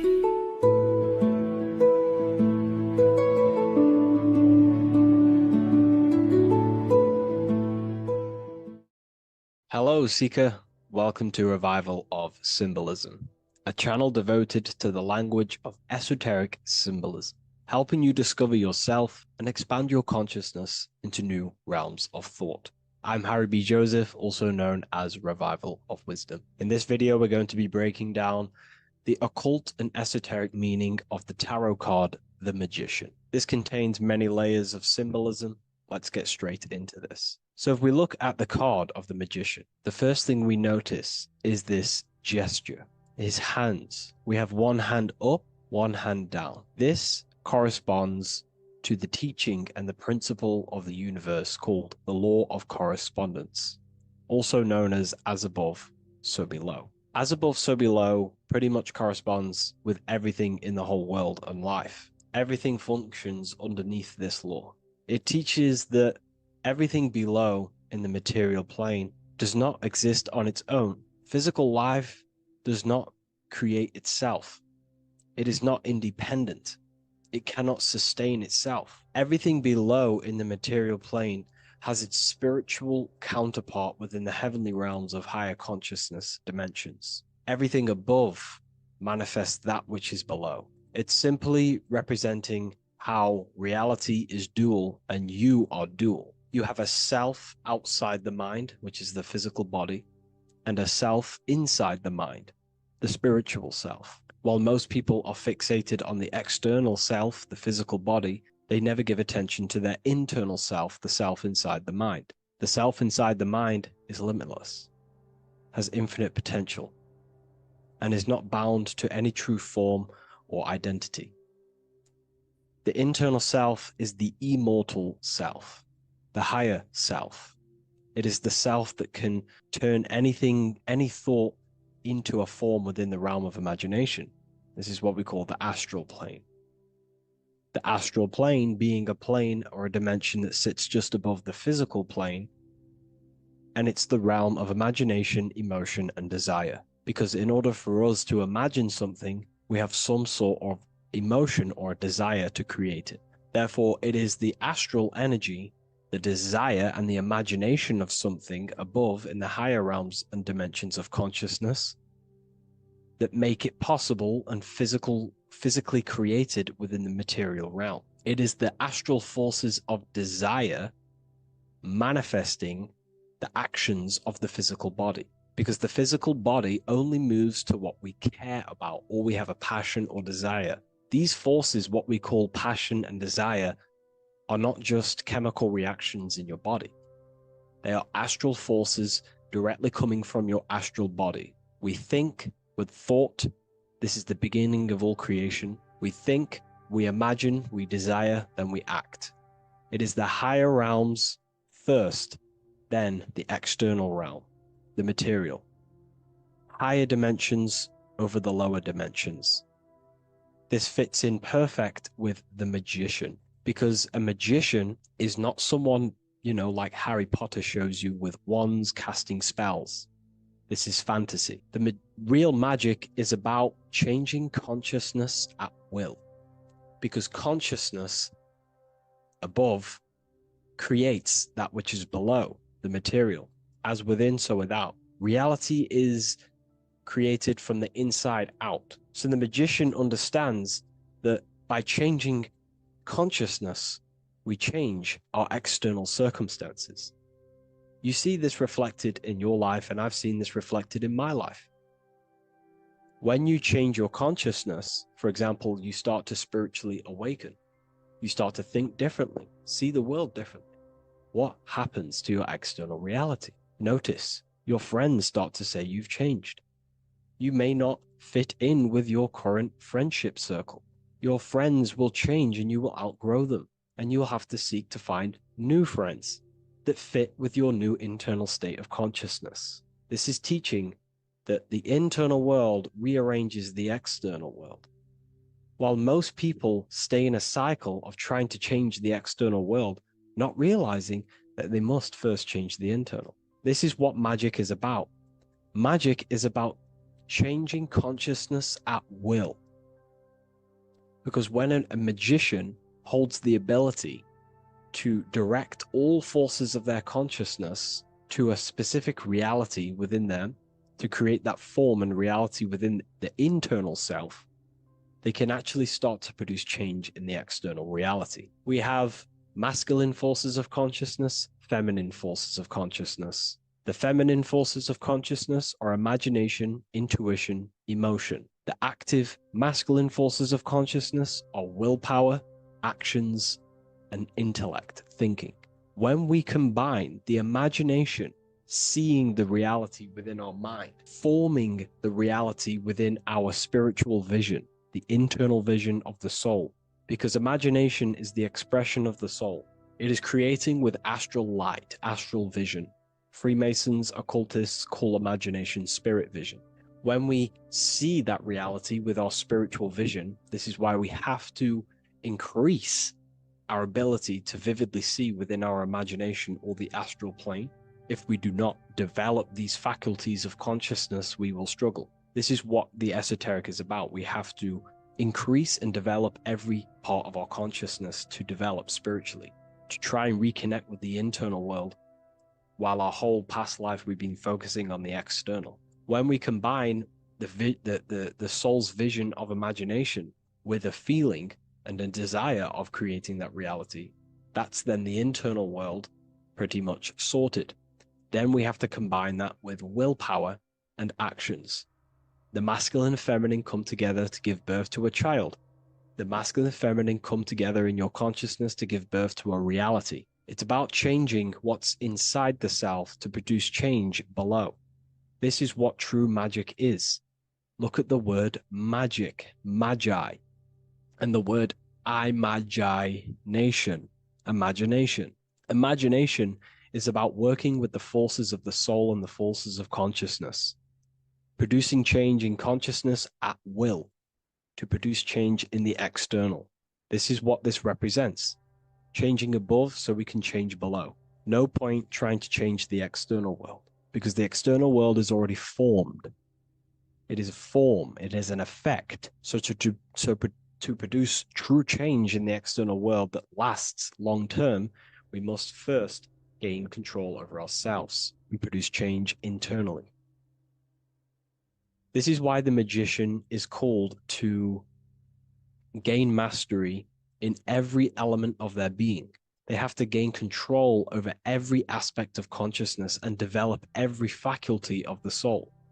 This includes developing strong imagination, developing a very strong willpower. We can do this through exercises such as imagination exercises, holding one specific vision for a long period of time, meditation, thinking on one specific thing for a very long period of time. This will increase the willpower. It's also about gaining control over the subconscious impulses, the subconscious thinking patterns that seek to control us. It's about gaining control over every aspect of our consciousness. This is what a true magician is. And this is what the true spiritual path is.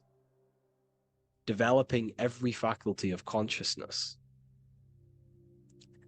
It's a never-ending journey of self-mastery. If we look at the magician, we see this infinity symbol rising just above his head, symbolizing the mind being filled with higher knowledge. The mind aware of higher dimensions. You see, the mind is the cause, physical reality is the effect.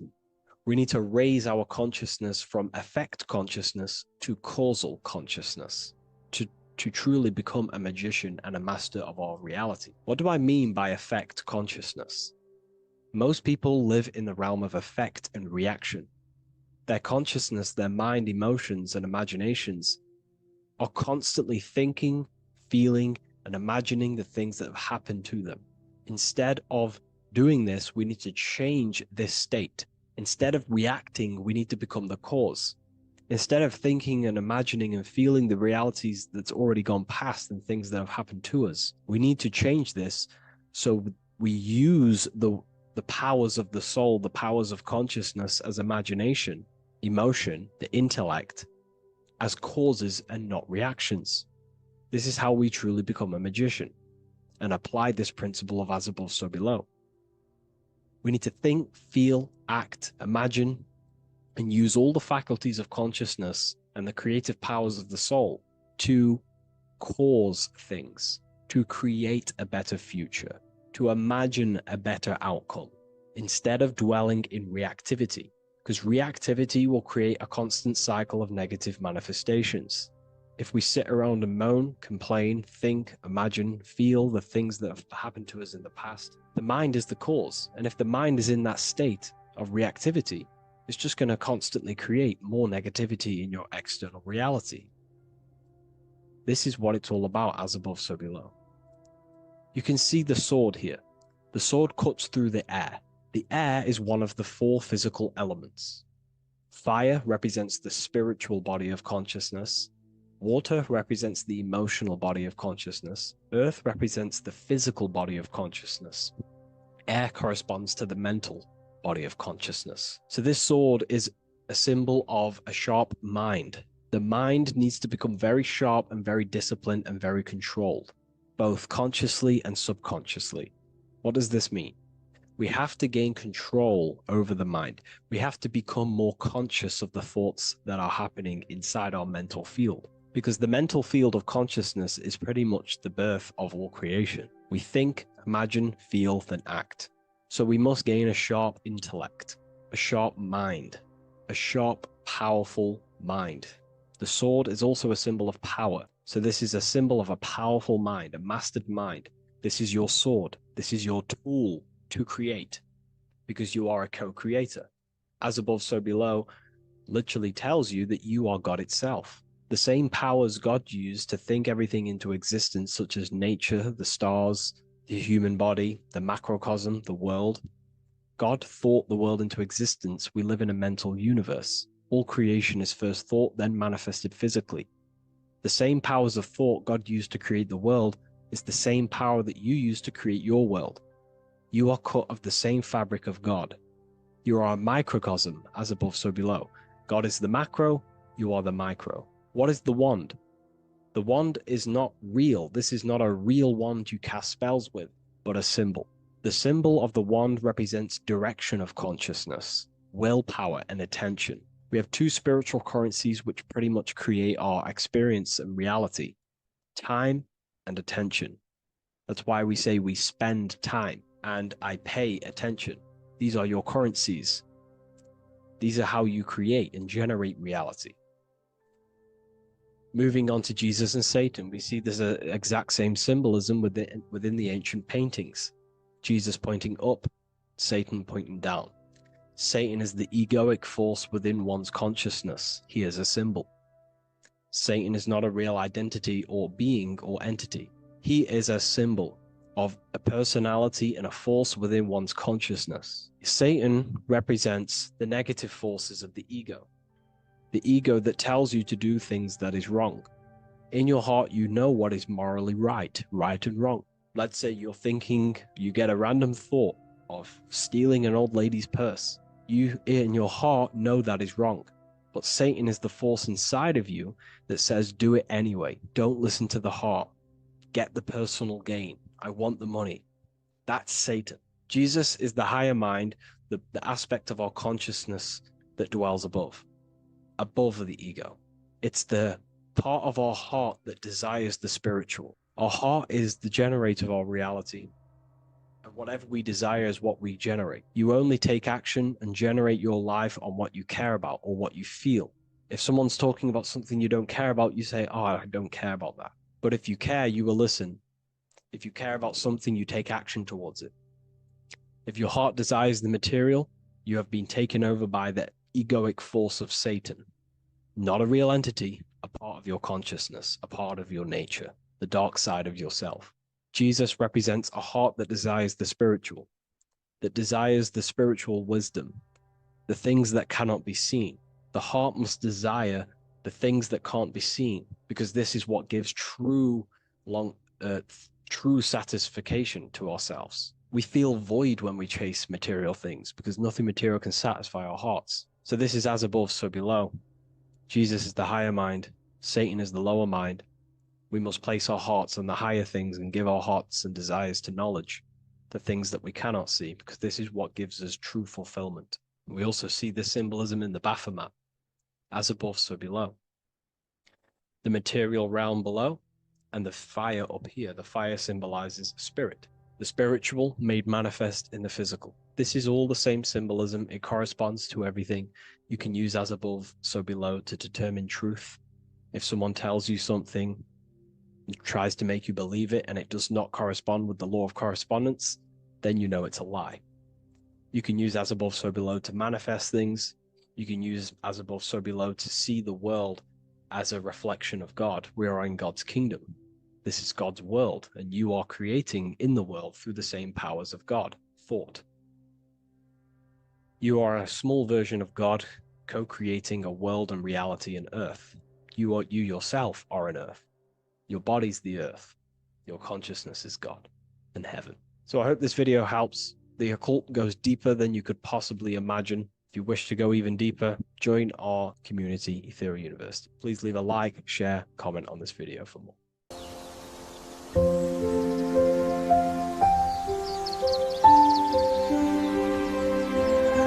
bookofwisdom.com. Visit today.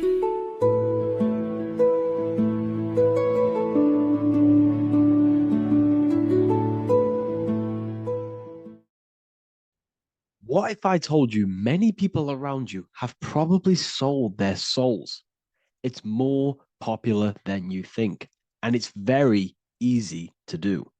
Selling your soul is not something that you can just go and meet the devil and do it. It doesn't work like that. But before I tell you exactly how you can sell your soul and how not to sell your soul, what is the soul? So looking at Jesus, we always see two lights surrounding his head, one surrounding the heart. And as of course, if you've been watching my channel, you know Jesus represents you. He represents the divine essence of the universe made in human form. Each one of us possess a fractal of God's infinite consciousness. We are all God. We are all God experiencing himself in a three-dimensional divided form, separated from his oneness. God wanted to experience himself, so he made this world. So each one of us possess a soul, and the soul is the spark of God's infinite loving consciousness, filled with God's loving moral law.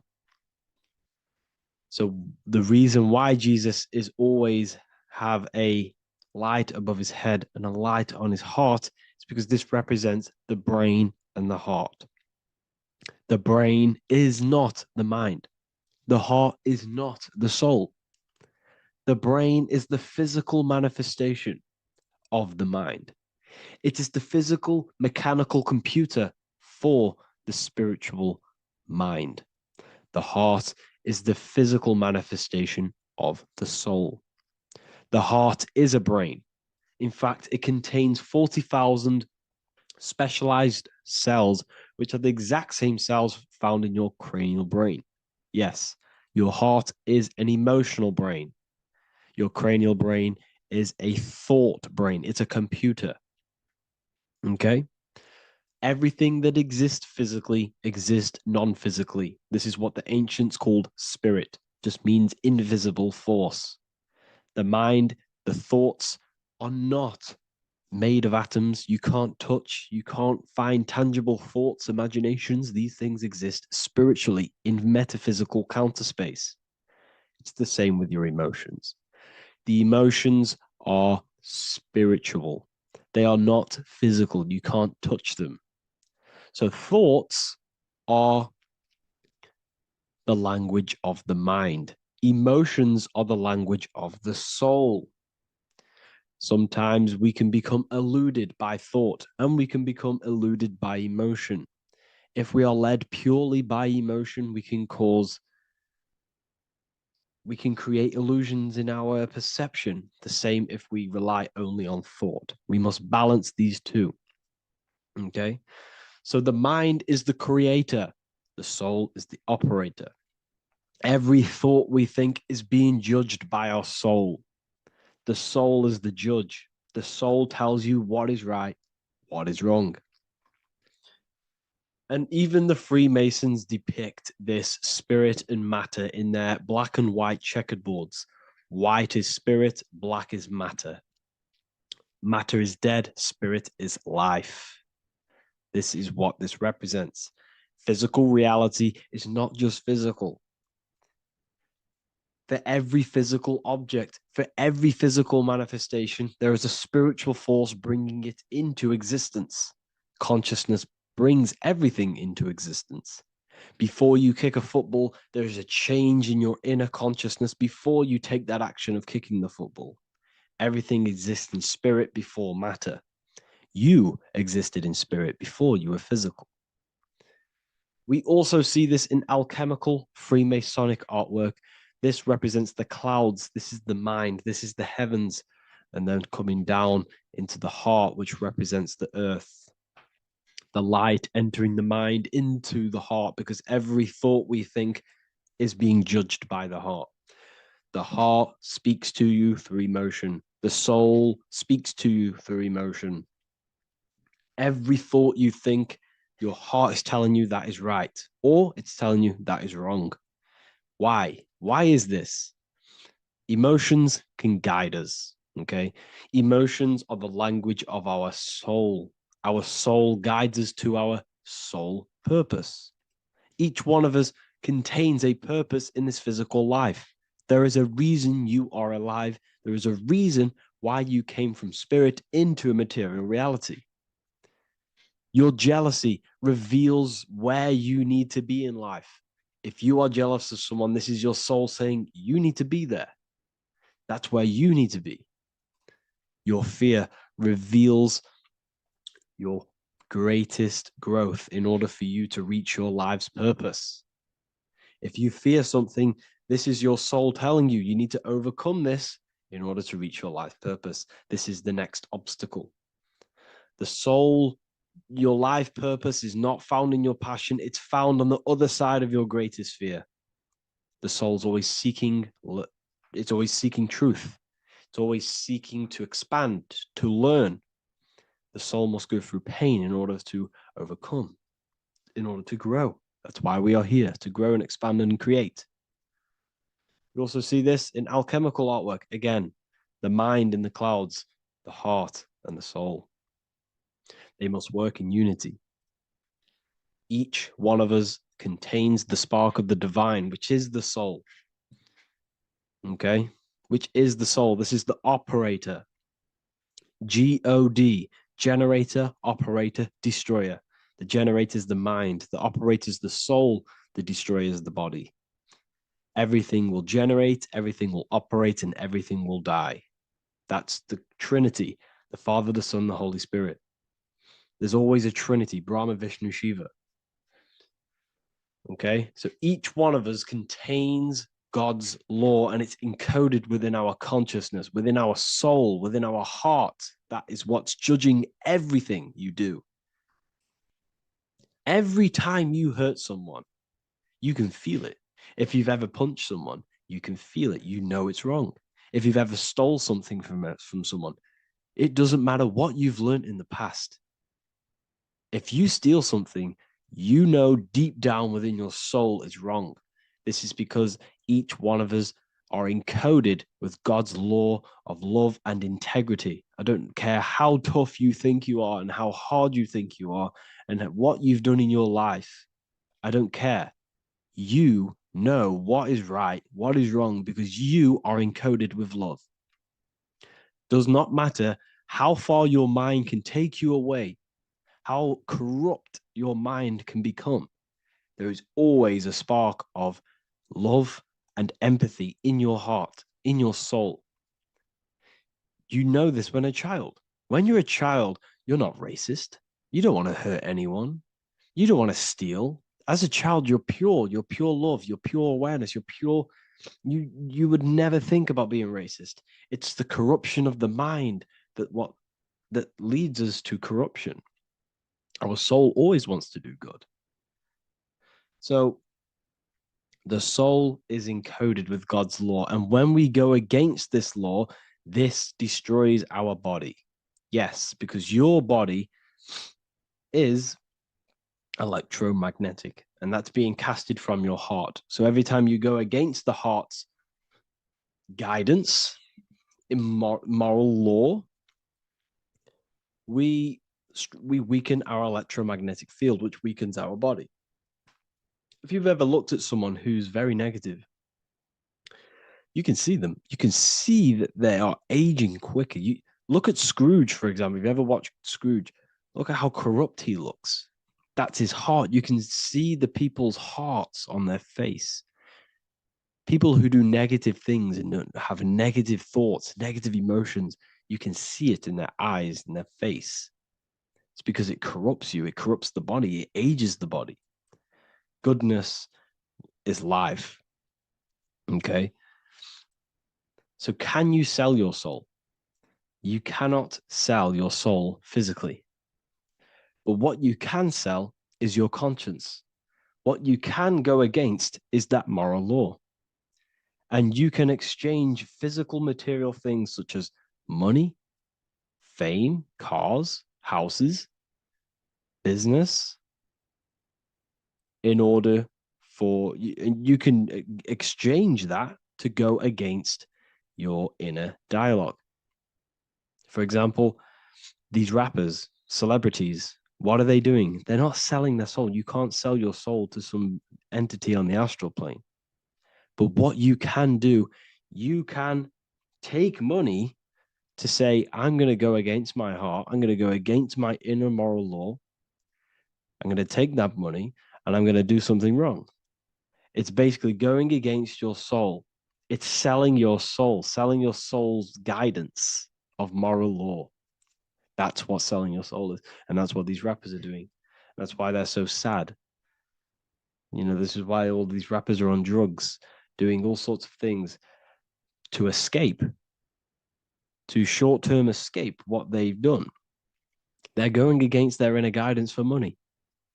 And yes, short-term pleasure may be happy for now, But in the long run, it will leave you feeling voidless because nothing material can ever satisfy your soul. Nothing.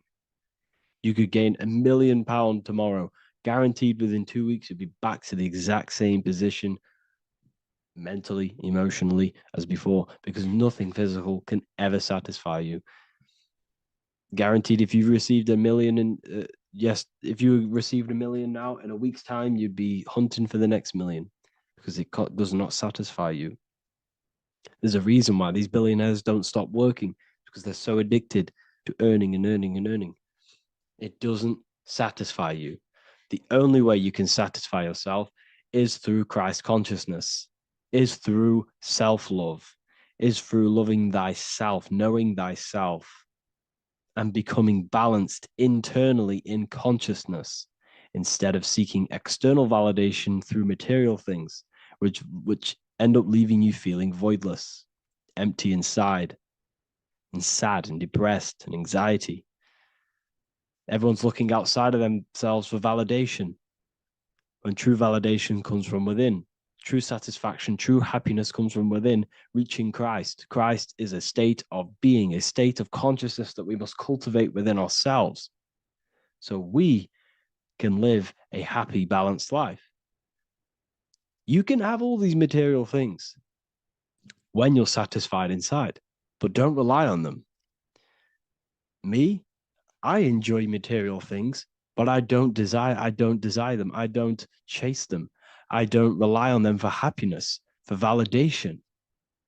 You can have big cars. You could have your favorite watches. You could have Lamborghinis. Yes, it's fun, but don't let it give you your happiness. As long as you're happy on the inside, it's okay to have these things. You should seek balance with your inner world and outer world. Okay, so this is what they are doing. Rappers, celebrities, actors, Hollywood, this is what they've done. They've exchanged their inner integrity, their inner law, their inner moral compass for exchange for material wealth, fame, money, and cars. That's what they've done. And power, it corrupts you. They slowly corrupt you. So yes, you cannot sell your soul.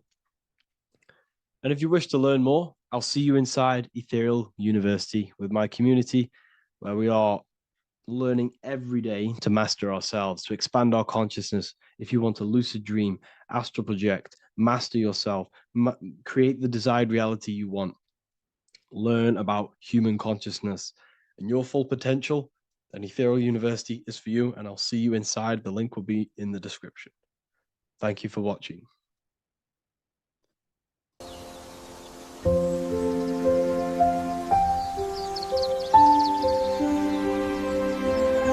bookofwisdom.com. Visit today.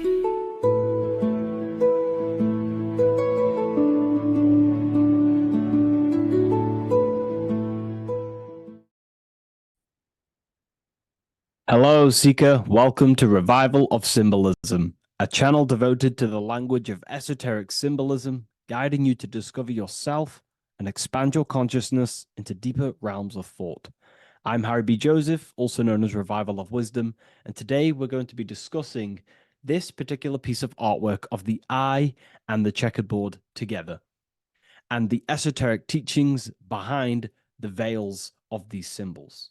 So the first thing we must look at is, of course, the eye. The eye being a symbol of consciousness. The eye is the inner witness inside of ourself. This eye is referring to the internal eye of perception inside of our mind. The mind that gives us the ability to perceive and to understand things internally. This is also the eye we use to vision things through our internal vision, what we like to call imagination. The screen in our mind that allows thoughts to be projected into a particular form. So this eye is talking about the internal eye of perception inside every single individual and form of life. Dogs, cats, squirrels, humans. Every single form of life has this internal dialogue, the inner being that no one else can listen to but themselves. This is a symbol of consciousness. And together, these two symbols reveal a grand teaching and understanding of the world and the universe, of how the universe is one consciousness, one observer. This is symbolizing the observer, witness consciousness. Consciousness holds many vehicles and many dimensions that it exists in. As I've talked about previously in my previous lectures, we have a physical vehicle of consciousness, which expresses physical actions through the physical body. We have an emotional vehicle of consciousness, which is our emotional body or the astral plane. We have a mental vehicle of consciousness to express thoughts inside of, the thought body of consciousness. We also have a witness side of our consciousness. This internal witness, like who is the one seeing the screen of your reality right now? Who is the one seeing it? Not looking, who's perceiving the screen of reality through your eyes? Well, that would be the inner witness.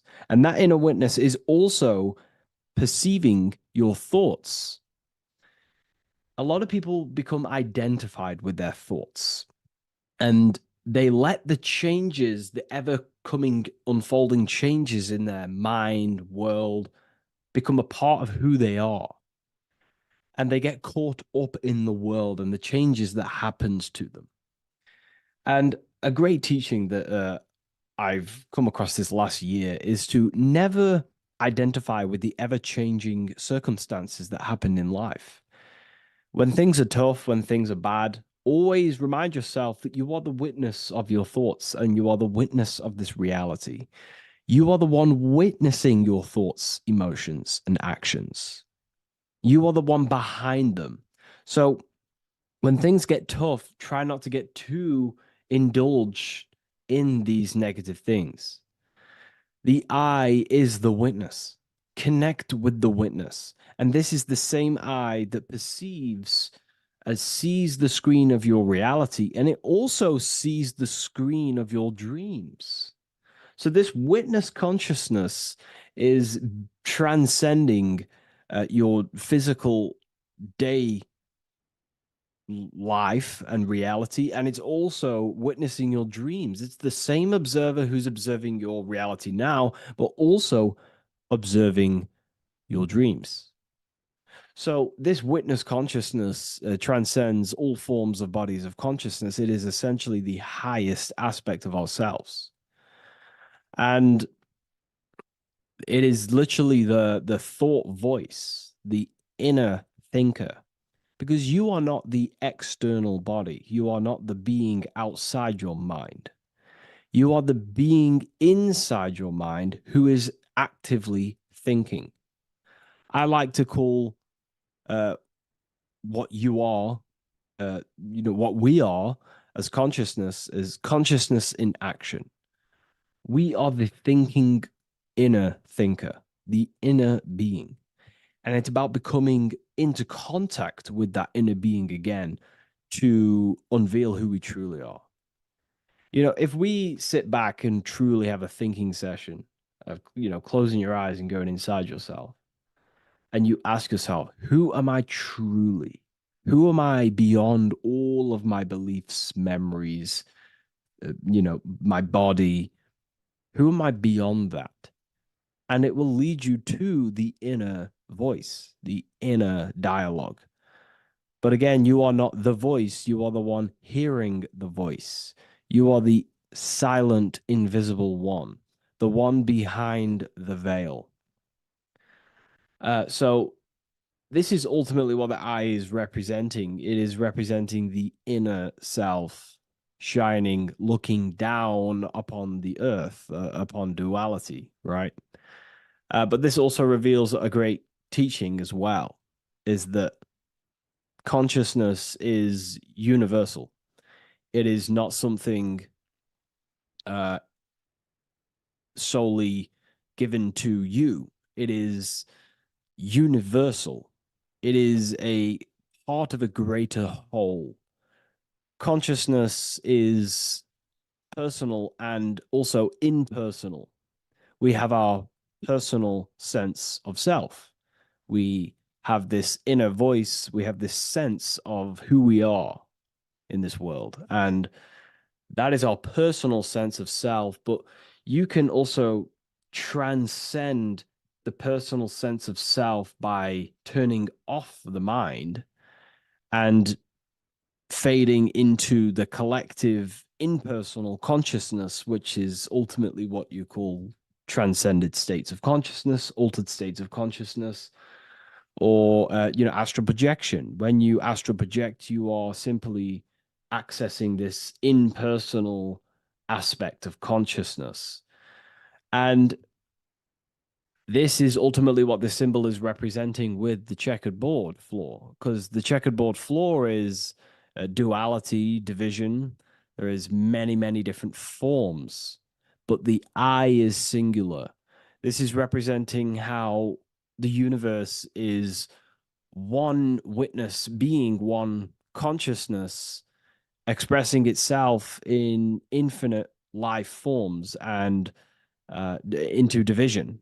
But ultimately, division is an illusion. Consciousness fades into an impersonal consciousness. So the checkerboard floor and the eye above symbolizes how consciousness fractals itself and crystallizes into many different forms of personalized consciousness. The self, the sense of self, right? And this is why we always say, I am. I. If we look at the word I and the word I, so we have I, which is I am, and you also have the word I, which is like the eye you see here in the sky. The I. And if you look at the beginning of some words, you have inside. You also have internal, intelligence. All things to do with the inner self. Most words begin with an I, which is, I find, is a great connection because it's referring to the inner intelligence, the inner being, the inner sense of self. So the universe is essentially one being expressed in many different forms. That's also found in the word universe, uni, coming from the root word unite, meaning oneness, unification, united, and verse being a verse of a song, because we're all playing the song of consciousness, which is an ever unfolding song, an unfolding vibration, an unfolding creation.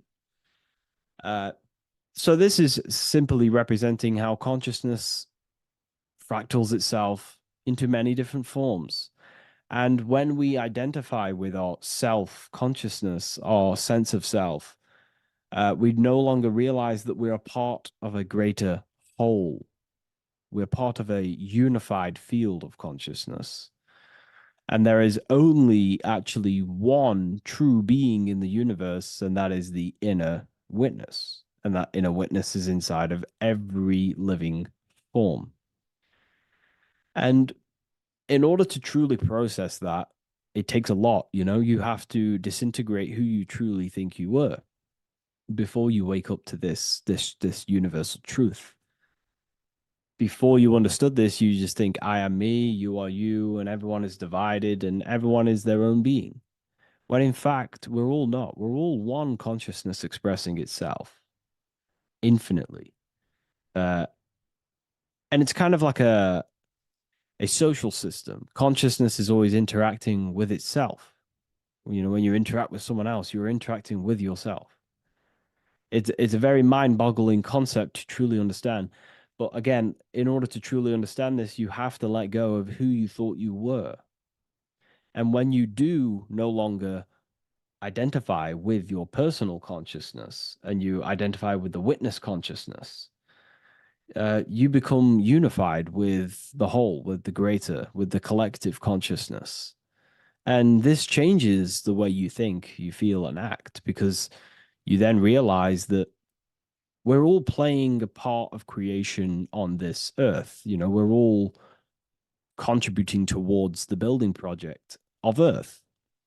And your thoughts, emotions, and actions also hold a great impact on the building project, your contribution towards humanity and the collective. And you start to have empathy for other people and you start to care for other people naturally by understanding this concept. And it's a very important concept because if the whole world truly understood this, we would live in a better reflection in the material world. The world would be reflecting a better place because the world is simply just a reflection of consciousness. And the world today is so bad because people's thoughts and consciousness is not in the greatest state of mastery, of self realization, and people don't understand who they truly are. And a religion plays a massive part in this. Our whole lives, we're stuffed with someone's going to come and save us. Jesus will return and save the whole world. It's to me, to be honest, it's complete utter nonsense. We have free will. We are the ones holding we hold responsibility for the creation that unfolds on the earth. Us as a collective consciousness are God manifesting, unfolding this creation and steering it in the present moment. And that's another thing. Reality was never created thousands of years ago. God is creating the world right now through the present moment, and it's unfolding. It's in a continuous state of becoming, just like you are in a continuous state of becoming. Time is evolving. Time evolves our minds, it evolves our sense of self. And we evolve over time as an individual and as a collective consciousness. And so does the earth go through this change as we change. So it's important that we are becoming more self aware in the world so we can actually start to reflect a better world. But the checkerboard floor, again, is just reminding us of the duality and the illusion, because it looks like an illusion, a checkerboard floor. It's an illusion. The physical world, if you only look at the world through the eyes, you will live in the veils of illusion and never see the light, the higher understanding of the world. You will see everything as divided. You will see everything as I am me, you are you, and live in division. But in truth, we are all one. We all come from the same source, and we're all the same infinite witness expressed in different forms. And this brings me back to the concept of love.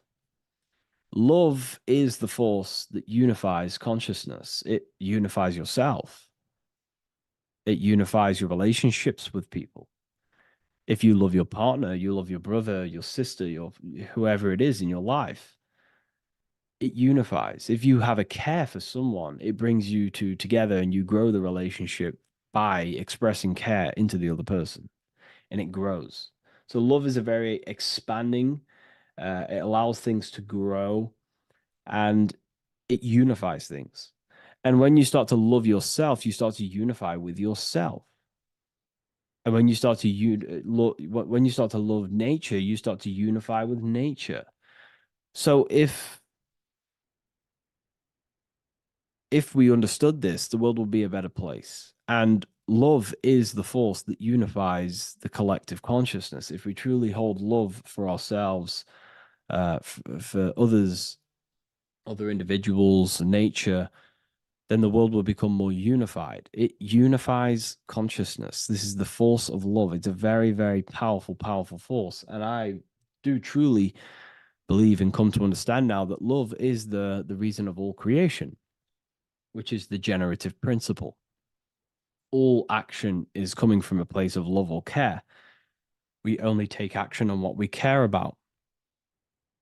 So even the sun is a symbol of love. It just expresses life, gives away all of its light, life, and energy to the earth and asks for nothing back. It is love, it is the expression of care. And that is what unifies consciousness. So, again, this is just talking about the inner witness and how consciousness expresses itself in many forms. And the checkerboard floor also transcends that idea that I've just described of how it's consciousness divided in many forms. It also represents a state of an individual's mind. The checkerboard floor is symbolic of being divided, you versus me thinking, walking down the street and thinking everyone's a threat. It also represents their thoughts, emotions, and actions not being aligned, not being unified. Their thought, emotion, action are scattered, and they're not creating things consciously. It also represents many, many different personalities in our minds, the divided personas and personalities in our mind that we have. And the I represents the unification of that. It's about unifying our mind pretty much to not have all of these different characters and sides to ourselves and actually being a whole mind, becoming conscious of the unconscious aspects of ourselves and transmuting them. And when we become conscious of something, we then hold the power to change it. If we have an unconscious part of ourselves, and we never truly realize it, we don't change it, and that unconscious thing can actually seek to control our thoughts, emotions, and actions from that place of the unconscious mind. So ultimately, that's what darkness to light represents. Darkness symbolizing things we are unaware of, because when something is in dark, you cannot see it. Most people are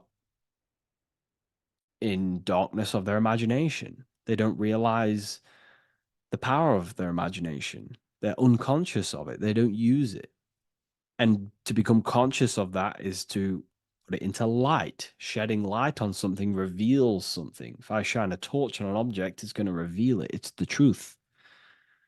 So it's about becoming conscious of the aspects of ourselves that we may be unconscious of, and actually using them and transforming them as tools.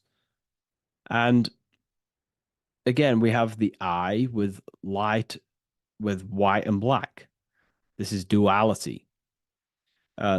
You are also the witness consciousness, as previously mentioned, and the witness consciousness thinks in duality. We think we are the hater and the lover. We are the deceiver and the truther. The truth is that consciousness thinks within duality, and within the mind, beyond the witness, there is duality in thought. But in truth, you are not either. You are neither the positive or negative thought. You are the witness of it. There's a great saying in the Gospel of John, and I can't remember exactly the words, but it goes something along the lines of, lift the wood, I am there. Lift the stone, I am there. It's basically saying that everything is the I am, everything is the same consciousness. No matter where you go in the universe, you're talking to self. You're talking to the same thing. You're seeing the same thing. It is the same consciousness that is everywhere. So consciousness thinks within duality, and it is the light and the dark, and we have the ability to transform between them.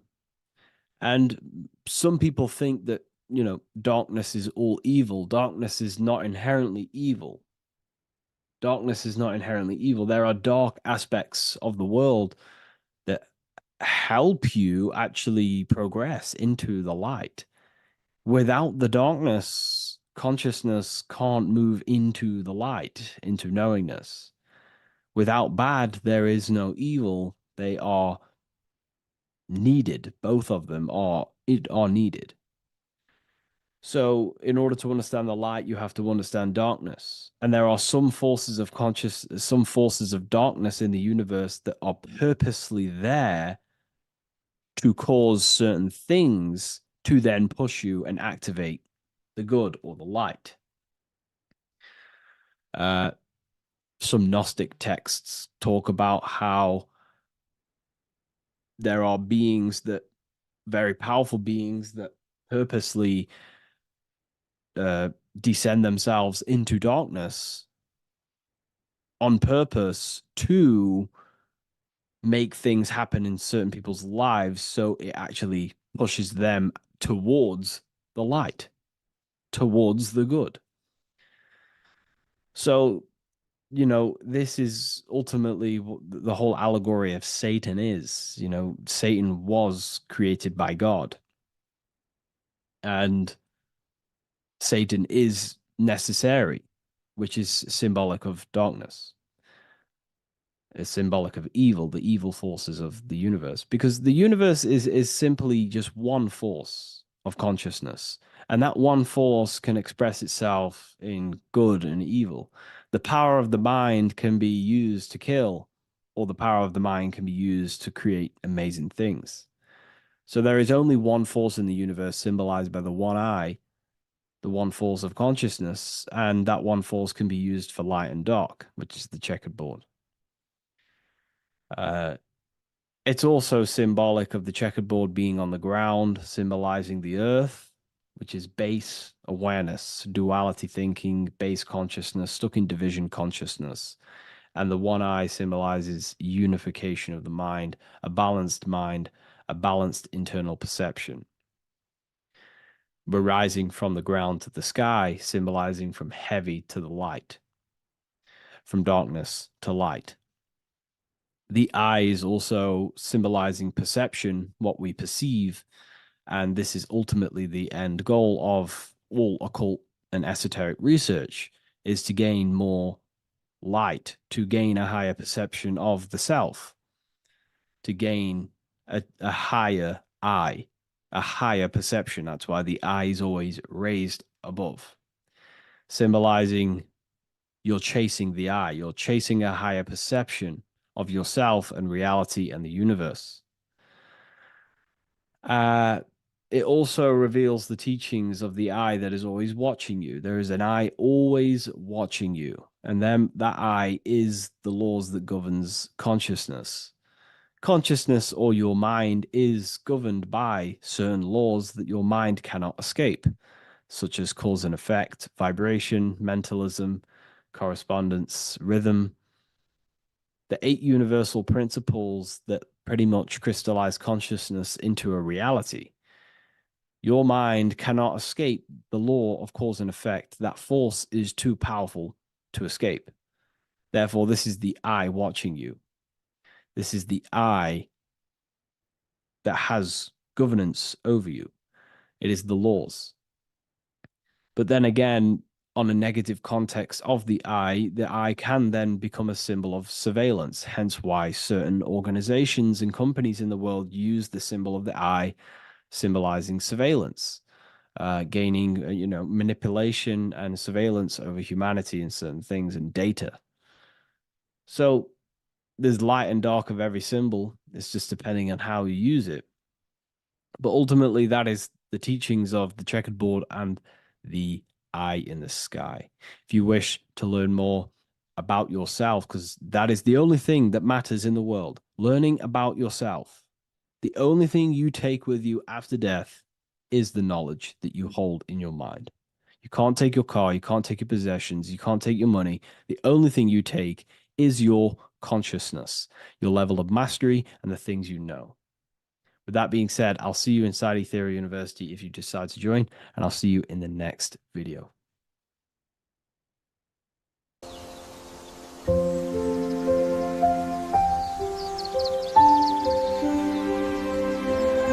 bookofwisdom.com. Visit today.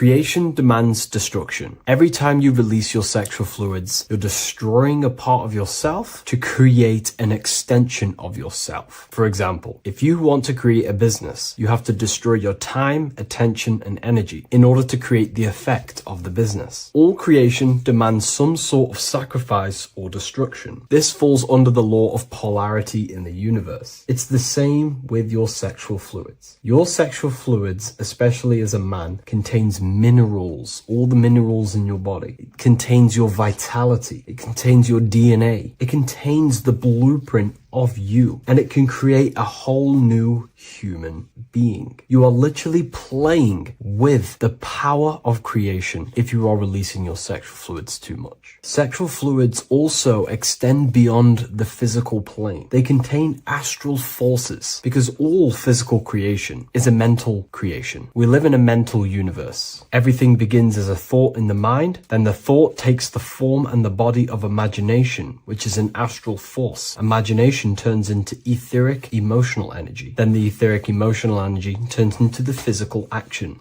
and the physical manifestation. We live in a mental universe. Therefore, these dimensions do not exist separately. They are permeating and mixing in with all. Your physical body has an astral body. Everything physical has astral forces behind it. Semen is known as the astral fluid of the soul. It feeds nerves, the channels of life force and consciousness within the body. And every time you release it, you're destroying a part of your vitality, your brain, your nerves, your energy levels, your creativity, and your DNA to create an extension of you. Therefore, it is a sacred fluid within your body and not something to be played with and to be released too much. Think about it. This is a very creative energy, your sexual fluids. It can create a whole new human being. This is how powerful it actually is. It is the power of creation, and the misuse of this power can destroy your own vitality and your life of your body, because that life you are giving in order to create an extension or a child is the same life you could keep inside of you and not waste to recycle and regenerate the body. Sexual energy has been for thousands of years associated with regenerating the body, longevity of life, and maintaining youth. Not only that, every time you release your sexual energy, it floods the brain with dopamine. Dopamine is the brain's reward system, created within the middle of the brain. It releases every time you've achieved something. However, sex or an orgasm is the most powerful feeling you can feel. It's the most amazing, intense feeling and release of dopamine you can possibly feel as a human. Therefore, if you flood your brain with this high amount of dopamine every single day, you are getting the epitome of human feelings every single day. Therefore, you will become numb to everything else in reality. You won't be able to enjoy the small things in life. And I know this firsthand because I experienced this myself. As soon as I stopped, this is when I started to enjoy the little things in life, seeing family, and I actually gained more energy, more ideas. We'll get into this a bit later. It is a creative energy. It creates a whole new human being. Therefore, if we maintain this energy, we can maintain our creative power within us, because that's what we are. We are all creative beings, moving energy from higher dimensions of consciousness, the mind, into lower dimensions of consciousness, the physical world. You hold the power to create. You are not in a world. The world is working through you. You do not possess a life. Life is working through you. You are not in a universe. You are the universe. It's moving through you. There is no past, present, and future. The present moment is you. When we release every single day or frequently throughout the week, like I said, we're triggering the brain's reward system, dopamine, which makes you feel as if you have already achieved something. And if your brain is telling you you have already achieved something by overusing your sexual fluids, then you will not have the motivation to achieve other things in your life. I know this firsthand. I became very lazy. I didn't want to work. I didn't want to do anything because subconsciously my brain felt as if I've already achieved. If we look at the symbol of the Baphomet, we notice the Baphomet has horns and a goat head. Now we look at the word horny. When you become sexually aroused, it's known as horny, which is the horns, representing the lower mind. The lower mind is the mind we use for our animal instincts. We have two parts of our mind: a higher mind, which is contained of higher thought, which chases spiritual things such as love, wisdom, knowledge, and God. Then we have a lower mind, which chases the things of the material world closely associated with the ego, chases validation, material gain, status, and physical sensation, physical pleasures. It is these physical pleasures that can keep you in an endless loop, making you feeling empty inside, because nothing material can ever satisfy our internal world. Nothing. You can achieve millions of dollars. You can achieve your dream house, your dream car, your dream watch. And if that is the only thing you are chasing, you will feel empty inside when you achieve it, because nothing of this material plane can satisfy you. Nothing of the lower mind can ever satisfy you. This is why we must sacrifice the lower mind and overcome the lower mind and the lower instincts. One thing I found amazing when I mastered my sexual urges and my lust is that my mind became a lot more clear. The thoughts and the time and the attention that I used in my mind to go towards lust, sex, and chasing these things was taking up a lot of mental space, time, and energy. But as soon as I removed it and mastered it, my mind became an open vessel for higher thoughts to be received from the higher mind. The mind is like a radio antenna. Whatever we attune it with, that's what we receive. If we're constantly thinking about lust and low-level pleasures, we're gonna just receive low-level thoughts. But once we remove all of the lower mind and we conquer our physical body and physical urges, our mind becomes an open channel for divine thoughts and spiritual thoughts. This is what most people call today as downloads. You receive wisdom from your higher self. Not only do you receive more wisdom, you just receive more power to create. The male and the female come together to create a child. That's how you were created. Now, the law of correspondence teaches as above, so below. It refers to everything in the universe. Therefore, in order for you to create a reality, to give birth to something, you have to bring together the masculine and the feminine. Your masculine forces are willpower and actions. Your feminine forces are emotions and imagination. When you combine the willpower, action, emotions, and imagination and combine them together, you can give birth to reality. But it's important to only give birth to things that are spiritual, that are good, that are for the benefit of yourself and humanity, and not for the ego and the lower mind. Killing our lower mind is essential for spiritual ascension when we die. The thoughts that we give the most attention and energy to when we die are pretty much the same thoughts that we're going to think when we die. When you die, your physical body and external world is stripped and you're left with your internal world of consciousness, more than likely be resonating within the lower astral plane before you move on to any higher dimensions of the astral. It's important that we kill any addictions such as sex, food, attachments, emotional attachments to people, any desire for material things before we physically die. The Hindus taught this, Buddhism taught this, the ancient Egyptians taught this. We have to remove the desires in our heart for material and things before we physically die, because when we die, we cannot fulfill physical pleasure. Therefore, we will create our own suffering within the astral dimension. So sex is the biggest part of this. We have to remove the desire for sex or releasing any of our sexual fluids before we physically die to master ourselves. And not only that, it's going to benefit the way you feel, the way you think, the way you act towards people once you have mastered this. Porn psychologically damages you. You are quite literally the person in the corner of a room watching two other people give pleasure to each other. Psychologically, that is not good. And what happens in darkness is always revealed in light. What you do in your alone times will show in your confidence, in your eye contact, in your presence, in your aura, your energy. You cannot hide things that you do in the dark, because they always reveal themselves in a subconscious way, whether physically or through an energetic spiritual way. Sex can be known as sacred energy exchange. You are exchanging energy, bioelectrical energy. It's a scientific fact that when you hold hands with another person, your brain waves of each individual become synced. Your emotions sync. And you exchange electromagnetic energy because you are an electromagnetic being. When you have sex with someone, you are literally exchanging emotional energy. Your aura is not just an electromagnetic field. It is literally a manifestation of your internal consciousness. Your consciousness contains your thoughts, your beliefs, your traumas, your emotional state.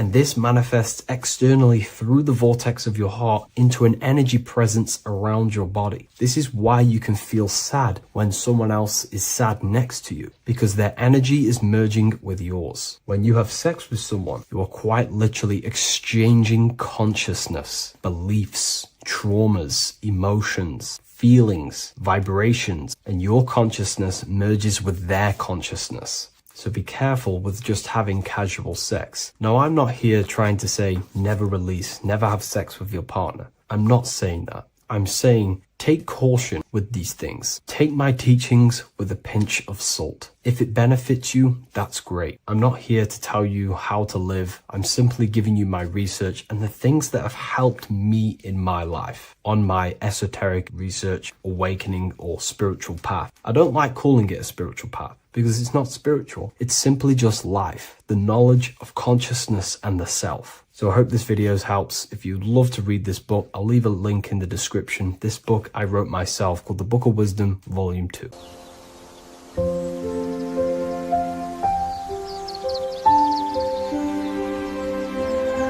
bookofwisdom.com. Visit today.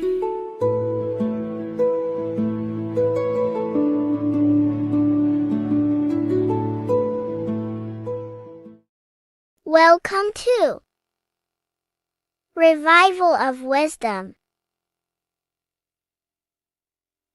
Welcome people, we're back with another video. Please make sure to hit the like, the subscribe button, and turn on notifications to never miss a video. The Vatican is a giant key from a bird's eye view, and it also contains an 8-pointed star. The Anunnaki Sumerian gods also depicted this 8-pointed star. The sky god Anu from the Anunnaki also uses the 8-pointed star for his symbol. And even Freemasons depict an 8-pointed luminary with a ladder and a key. This is symbolizing the key to ascension up to the 8-pointed star, which is Polaris. Polaris is always depicted as an 8-pointed star. Polaris is the standstill star at the very center of our realm, which is perfectly aligned with the North Pole. The Earth is a giant torus field, and at the center is where the most electromagnetic energy is stored. This is why all compasses point to the north. Hence why a compass is an 8-pointed star, because it points you to Polaris, which is the North Pole, the center of this realm. The 8 points of the 8-pointed star symbolize the 8 points in space and time. So yes, Polaris is the portal which you ascend through if you outgrow this consciousness by aligning your chakras. Our earthly realm is a macrocosmic reflection of us, and we as humans are the micro reflection, with the earth containing its 7 chakras as well as us. The North Pole is the 7th chakra, which is the crown chakra. So the key to ascension is held by the Vatican, hence why it's a giant key, because they mislead the masses through their religions, which teaches the masses to look outside of themselves. As stated in the 20,000-year-old emerald tablets, written by the Egyptian god Thoth, On Earth, man is in bondage, bound by space and time to the Earth plane. Encircling each planet, a wave of vibration binds him to his plane of unfoldment. Yet within man is the key to releasement. Within man may freedom be found. So the 7 planets are associated with each 7 chakras. The lowest chakra being the root chakra, which is associated with Saturn. This is why the elites love Saturn and reflect it in all of their symbols. Because the chakras are an ascension of spiritual principles, starting from the material and ascending up to the spiritual, the crown chakra. However, evil love bondage, and they are trapping souls in the physical realm by stopping and provoking the ascension process. They do this by abusing the energy of Saturn, and Saturn is associated with the lowest chakra. The lower 3 chakras are associated with survival mode, which keeps the consciousness in a constant state of fear and only aware of its surroundings. Once you start to ascend up your chakras, you become more consciously aware of spiritual deeds. And this is the process of returning back to your true spiritual form. Going back to Polaris and its connection to ascension, Kanye West symbolizes this on his music video 24.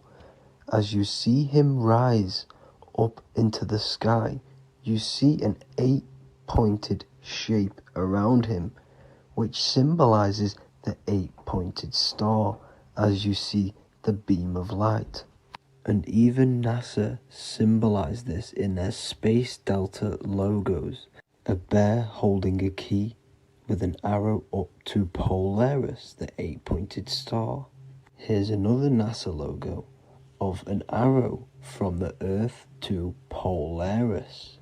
The series Lock and Key on Netflix is all about portals and doorways, and they have the Kundalini energy as one of their keys. Kundalini energy is the energy which rises up the spine, the 33 vertebrae, and activates the third eye. The third eye is the spiritual gland, which connects humans to other spiritual realms. We are not the body. Our spirit, our soul inhabits the body. We exist physically, spiritually, and mentally. Therefore, we are multidimensional. The intellectual and spiritual inhabit the body. Therefore, this is just an avatar within this timeline. However, within each and every one of us, we all have the key to releasement, as says in the Emerald tablets. This releasement is ascension, up until higher states of consciousness. As stated in the Emerald tablets, man is in process of changing to forms that are not of this world. Grows he in time to the formless, a plane on a cycle above, and another one saying, man is a flame bound to a mountain, but we in our cycle shall ever be free. Know ye, O man, that when ye have progressed into the cycle that lengthen above, life itself will pass to the darkness, and only the essence of the soul shall remain. That's it for this video. I hope you all enjoyed. Please feel free to leave a like, subscribe, and comment any subjects you want me to talk about. God bless you all.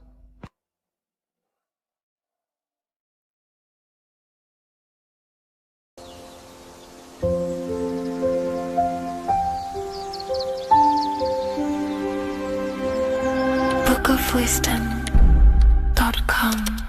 Visit today.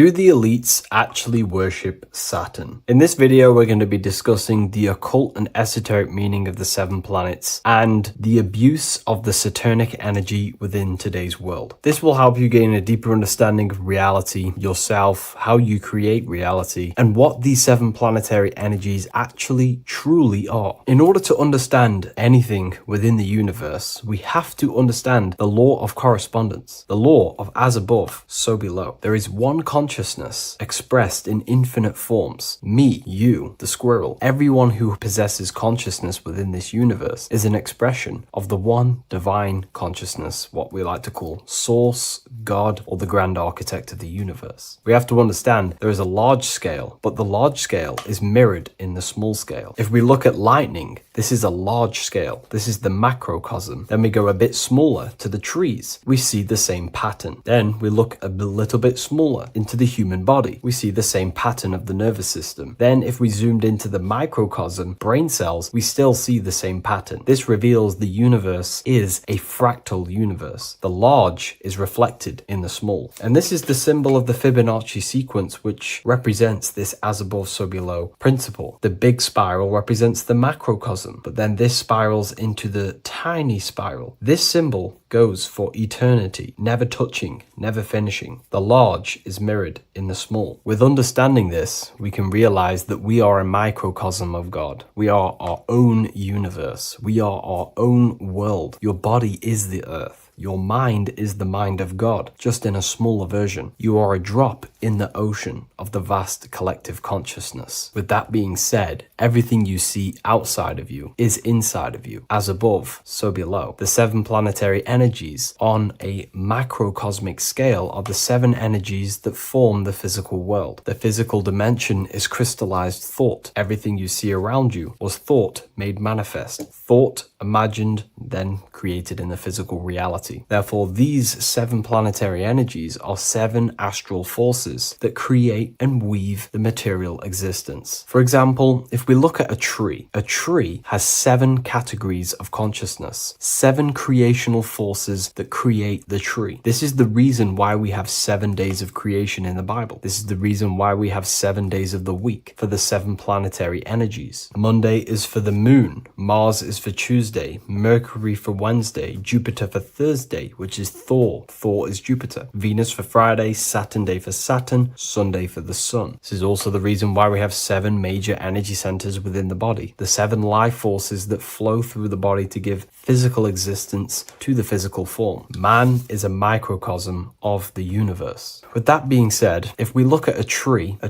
is nature, and nature is the macrocosm, the creation of God's mind. And if we look at the tree, we can see 7 creational categories that go into create the tree. For example, the stem of the tree, the trunk, represents the sun. The root system, the base of the tree, where the tree grows out of, is Saturn. If we look at the fruit of the tree, that represents Jupiter. The smell, the look, the colors of the tree, that's Venus. How the tree communicates with other trees through the root system is Mercury, the intellect, the intelligence, the communication. The leaves of the tree is the moon. The defense mechanism of the tree, how it defends itself from infections and other territories, is Mars. So we can see all physical matter, all physical creation demands these 7 categories of consciousness, these 7 planetary forces. But again, that is the macrocosmic scale. The macrocosm is reflected in the microcosm, which means you have access to these forces, these 7 planetary energies, and you use them to create anything in reality. You've been using them maybe unconsciously your whole life. For example, this book that I've created, the Book of Wisdom Volume 2, you can find it in the bio if you're interested in reading it. It has the 7 planetary forces that go into this tree, into this book. I used the sun, which is my passion and my drive to take actions. I used Mercury, which is my intellect, my thinking, my communication. I used Venus, the layout, the look of the book. I use Mars, my defense of my work, my trademark, my copyright. I use Saturn. Saturn is my time, my discipline, my attention. I use Jupiter, which is the why, the reason why I created it. I used the moon, which is my care. My care is the generative force. Whatever you create in your reality is because you care. You care about keeping a house above your head. Therefore, you go to work and earn money. Care is the driving force to create anything in reality. What you see right now watching this video is because you care about watching this video. If you lose care about watching the video, you will turn it off and continue to do something else. All creation demands these 7 forces, hence why we have here a midsection. Sometimes we see the symbol of the earth, which is a circle and a cross in the middle, because these 7 forces create earth. But again, this video is specifically aimed to Saturn. We're going to be discussing Saturn's Saturnic energy because there is a lot of misunderstanding in today's world, and I'm going to give my perspective and my research on the energy of Saturn and how we use it and how it's being abused in today's world. Saturn externally, because remember, we have an external world, an internal world, a macro and a micro. Saturn externally in the material plane governs the foundational and enduring aspects of existence, such as the roots of plants, the bones of our body, even the insects that dwell beneath the ground. It represents the dull, hard, unyielding forces of life, symbolizing structure, limitation, and conditioning. Under Saturn's influence, things become rigid, bound by the god of time, bound by restriction and boundaries. In Roman mythology, Saturn is revered as the god of time, ruling over the cycles, beginnings, and endings. This connection with this emphasizes Saturn's role in marking the passages of life, aging,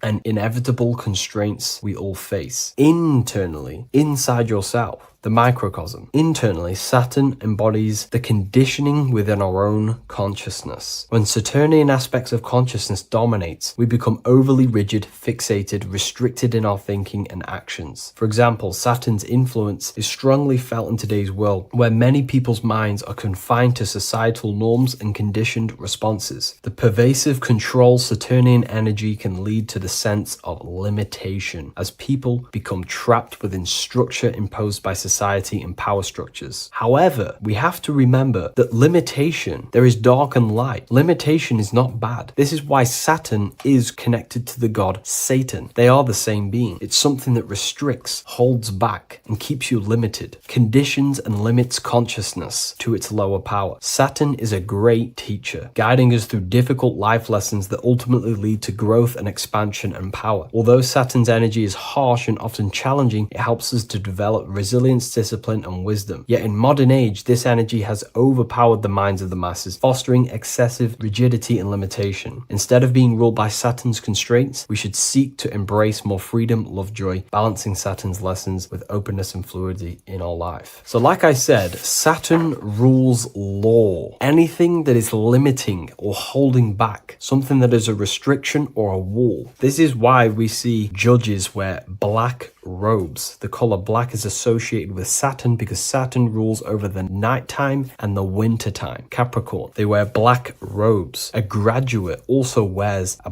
black robe with a black square cap on its head because black is associated with Saturn, restriction, limitation. University graduates wear this. Personally, not to offend anyone, these educational systems that we have in today's world are not here to give you power, to find you the power of consciousness or yourself. They are simply to restrict you, to keep the mind limited in a certain belief system. That's not to say the things in university are completely useless, but what I'm saying is it is a conditioning by the educational system. And if we actually look at the top of the hat, it's a square over a circle. And in Freemasonry, we see the compass on top of the square. In Freemasonry, we see the square underneath the compass on top of the square. The square creates squares and the compass creates circles. So this is symbolizing the square, which is matter, the circle, which is spirit, matter over spirit when it needs to be spirit over matter. This is a symbol of conditioning, limiting the mind into being locked in the 5 senses and base consciousness. Saturn's energy is keeping people restricted. This is why there is so much Saturn symbolism in today's world, because Saturn is anything to do with limitation, restriction, and time. All of the systems in place are to limit our minds, to keep us on base consciousness, only thinking in a limited box, only thinking and aware of the five senses. In base consciousness, in animal nature, one only thinks according to their senses. When they have a sense, their mind thinks. This is an affect state of consciousness. They're living in the affect. We need to understand that in base consciousness, we have no true power to create. We're simply living in cycles of affect. Now, what do I mean? The physical world is the effect. It's already manifested and cannot be changed. Our consciousness needs to rise to become a cause instead of playing around and being lost in the effect, to become a co-creator. And this is what the system does not want you to do. It does not want you to become a conscious creator. So they keep you in base consciousness, not giving you the awareness that you are literally a god creating a world right now. You are a world and you are shaping the world. Our consciousness needs to be mastered, controlled, and then we can become a conscious creator instead of running around in the world of illusion and effect. As above, so below. What happens in the mind happens in reality. We do not want to be matter over spirit, which means the external world over the internal world. We need the internal world to rule over the external. Saturn's symbolism can be symbolized as a black cube. The cube symbolizes this physical world because everything has 6 sides. We can move forward, backward, left, right, up, and down. We are in this cube. This is why we say think outside the box. Thinking outside the box means to become a cause and not an effect. The mind needs to be a cause, an instruction center, and not just thoughts that are reinforcing the effect and lost in the effects of the material world. Instead of reacting, we need to become a commander. This is a symbol of conditioning and the physical plane. Black is dull, lifeless. The physical world is lifeless. It has no power to create. It has no power to do anything. It is simply a projection and an effect. You, the mind, consciousness, are the cause. You can create the effect. In today's system, Saturn's energy is heavily relied on, which is just simply man-made laws, restrictions, time wasting, and keeping people in base consciousness, only aware of the physical 5 senses. Let's get something straight about the elites. They do not worship Saturn. There is nothing to worship. They simply use the energy of Saturn to keep people limited. They're not using the planet Saturn, but they're limiting people in their belief systems and physically where they can go, restricting boundaries, countries, restricting people's minds through mass media, which is all symbolism of limitation and restriction of Saturn. They're not worshipping it, they're using it and abusing it. Saturn could be anything in your mind that keeps you limited. If you have a limited thought that does not allow you to take action on something, that is a Saturnic energy within your own mind. Anything that is indoctrination, anything that is boundaries on you, that is a Saturnic energy. Some people say that the Saturn and the moon are working together to trap our soul. This is highly symbolic. Saturn and the moon are not forming a matrix to trap your soul and keep you reincarnated. Again, this is symbolic, and in the esoteric version and understanding of this, we can see that they do have a relationship. The moon is our subconscious mind, and Saturn is restriction. If we have restrictions and belief systems in our subconscious mind that keep the soul locked and trapped only in these 5 bases, these 5 senses, then we will think and condition ourselves that we are only the physical body and never actually free ourselves from the material world and ascend. Saturn and the moon are not working together, but these are highly linked. By limiting the subconscious, we keep people stuck in base awareness, keeping them locked in the world of effect, never becoming a conscious creator. We have 2 spiritual currencies, time and attention. These are the 2 currencies that we spend. We spend time or pay attention. These are the 2 spiritual currencies that pretty much create our reality. And the system aims to hijack these 2 currencies from you, to limit you, to dominate you, so you do not become a conscious creator. So again, no one worships Saturn. It's simply just a symbol of limitation and restriction. Limitation has good and bad. Limitation can make us learn, overcome, become strong, disciplined. But when it's abused, it can keep people locked in base consciousness and stuck in their lower nature, never figuring out how powerful they are. You hold the power to shape a world. That's how powerful you are, to turn thoughts into physical existence. I'll see you in the next video. Please leave a like, comment, and a subscribe.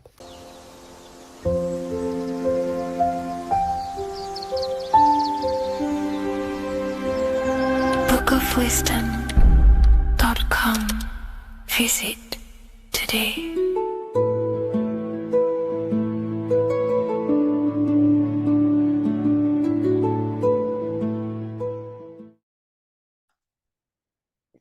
In this video, you're going to learn exactly what Christ consciousness truly is and how to cultivate this into your life so you can live a better life, create the things that benefit yourself and humanity, and ultimately to bring heaven on earth. This is the true way.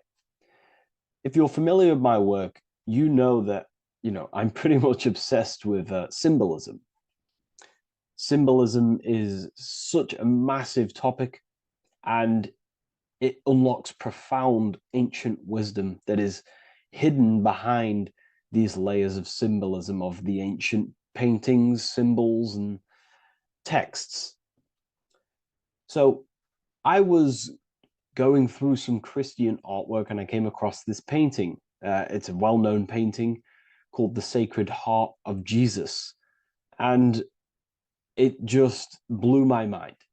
What this is revealing about human consciousness and Christ consciousness, which is what Jesus represents.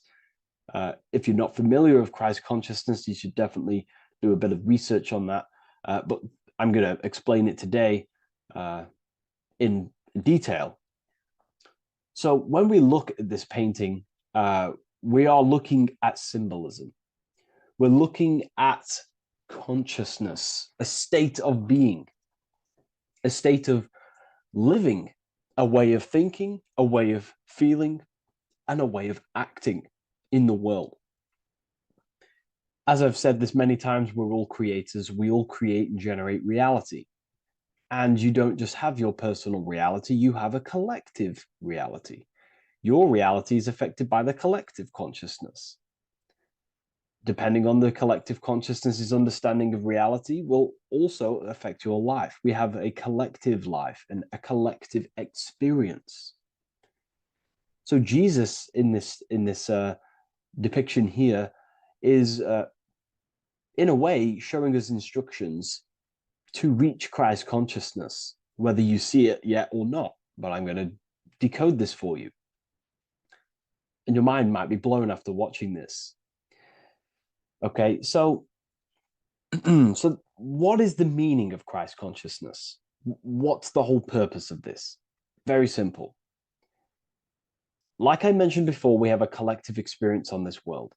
And Christ consciousness is the natural consciousness that we all need to be functioning on to generate peace, love, and unity on the earth in this experience we call life. That's what Christ consciousness truly is.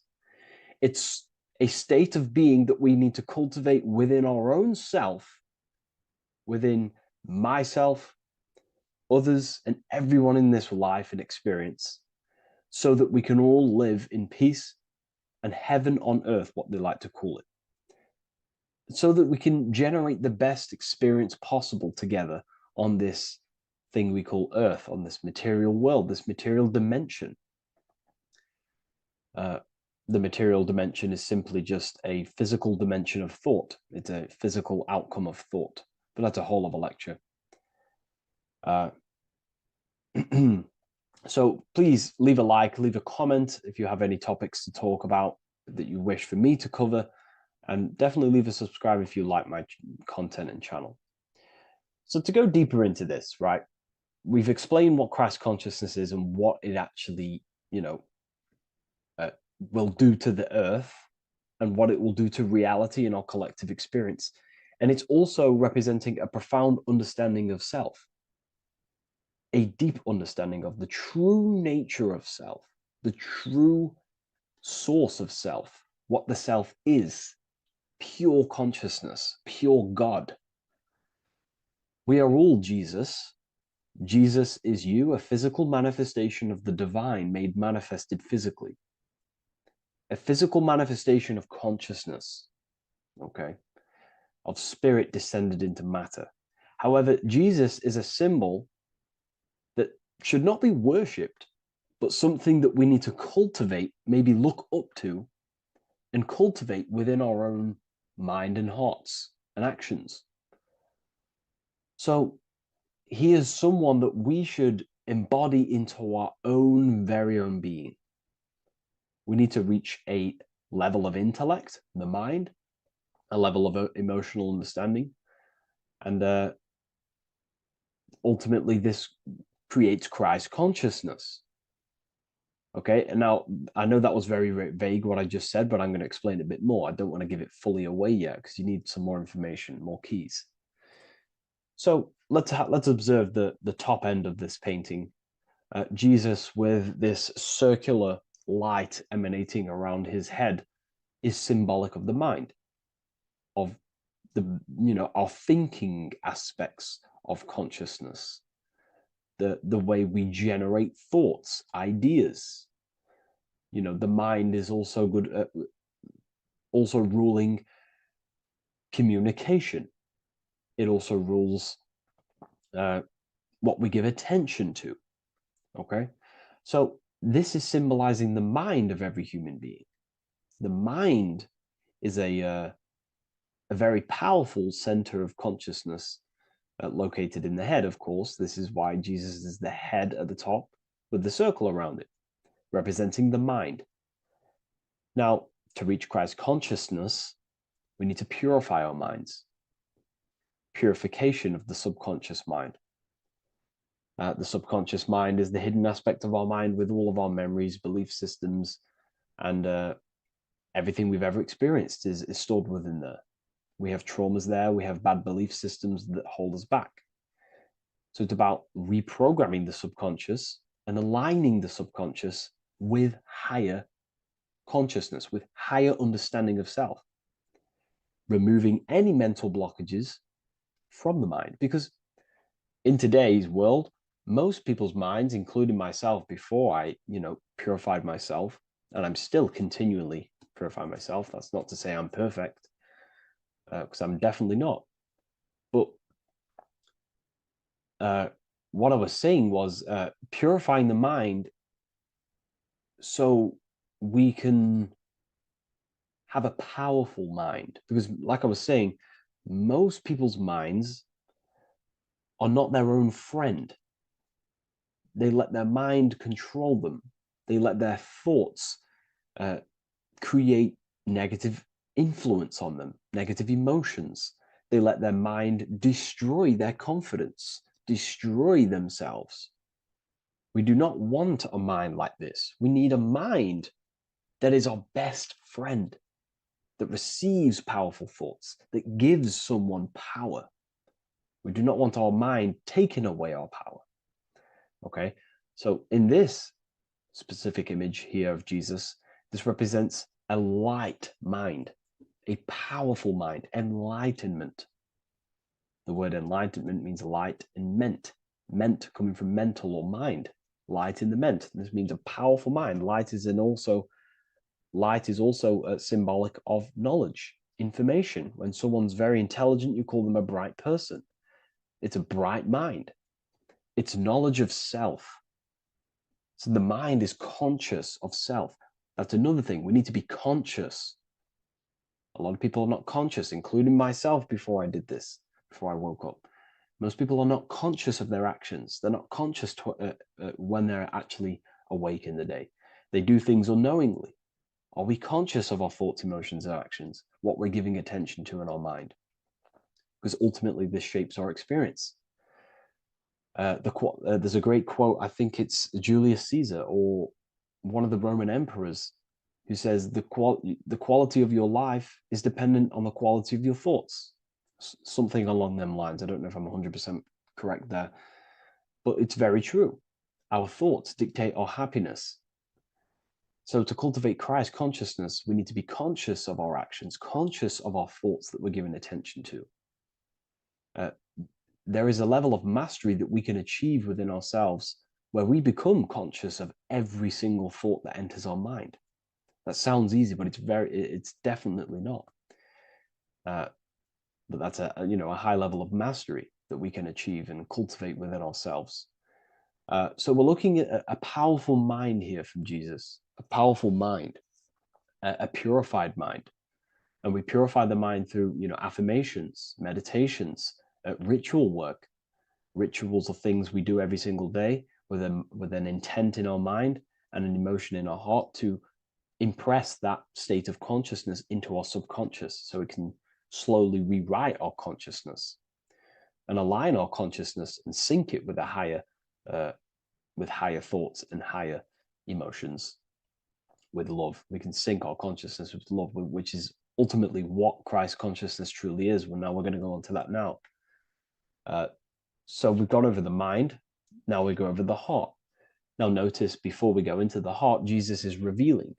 He's pulling back the robe, symbolizing opening the heart, revealing the heart, revealing the soul, the light of the heart. Our authentic self lies in the heart. Our pure intentions, our love, our soul needs to be shining through our heart. And our soul is unconditional love. Now, that's not to say that we can get corrupted hearts. We surely can have corrupted hearts, for sure. We can love sick and twisted things, and that's evident in today's world. People love killing people. People love hurting people, manipulating people. People love power. Now, that's obviously an inversion of the natural state of consciousness for humans. When we're born with a natural state of love, of unconditional love for the self, for everyone else, for animals, insects, the earth. We love everything as a child. And not only do we love everything, we actually act upon this. As a child, we do not act on anything we know is not good. And I'm talking early stages of being a child, before we're indoctrinated, before the mind and heart become corrupted. We are pure. This is symbolizing this. Light represents also purification and truth, because when you shine light on something, it's the truth. You see it. You shine it through the darkness. It reveals. So light, this is symbolizing revealing the light of the soul, of love consciousness, holding love in the heart, true love, not love for sick and twisted things, but true love for the self, the body, and for everyone else and all things. Holding love in the heart. There's a famous saying of keeping the sun in your heart. Keep the sun in your heart. It's a very famous saying. What the sun is a symbol of love. What does the sun do? It gives abundantly. All it does is give light, give energy, power, light to the earth, and everything is feeding off this source. The sun expects nothing back. It just abundantly gives. It's a symbol of love. This is the love principle of creation. Now, the heart is also governing our actions.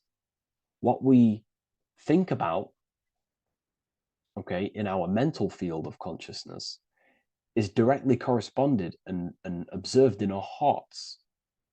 What we think about directly corresponds with what's going on and what we feel in our hearts. Thoughts produce emotions. So if we give attention to negative thoughts, there's no wonder we're having negative emotions in our hearts. So purification of the mind is also having an effect in purification on the heart.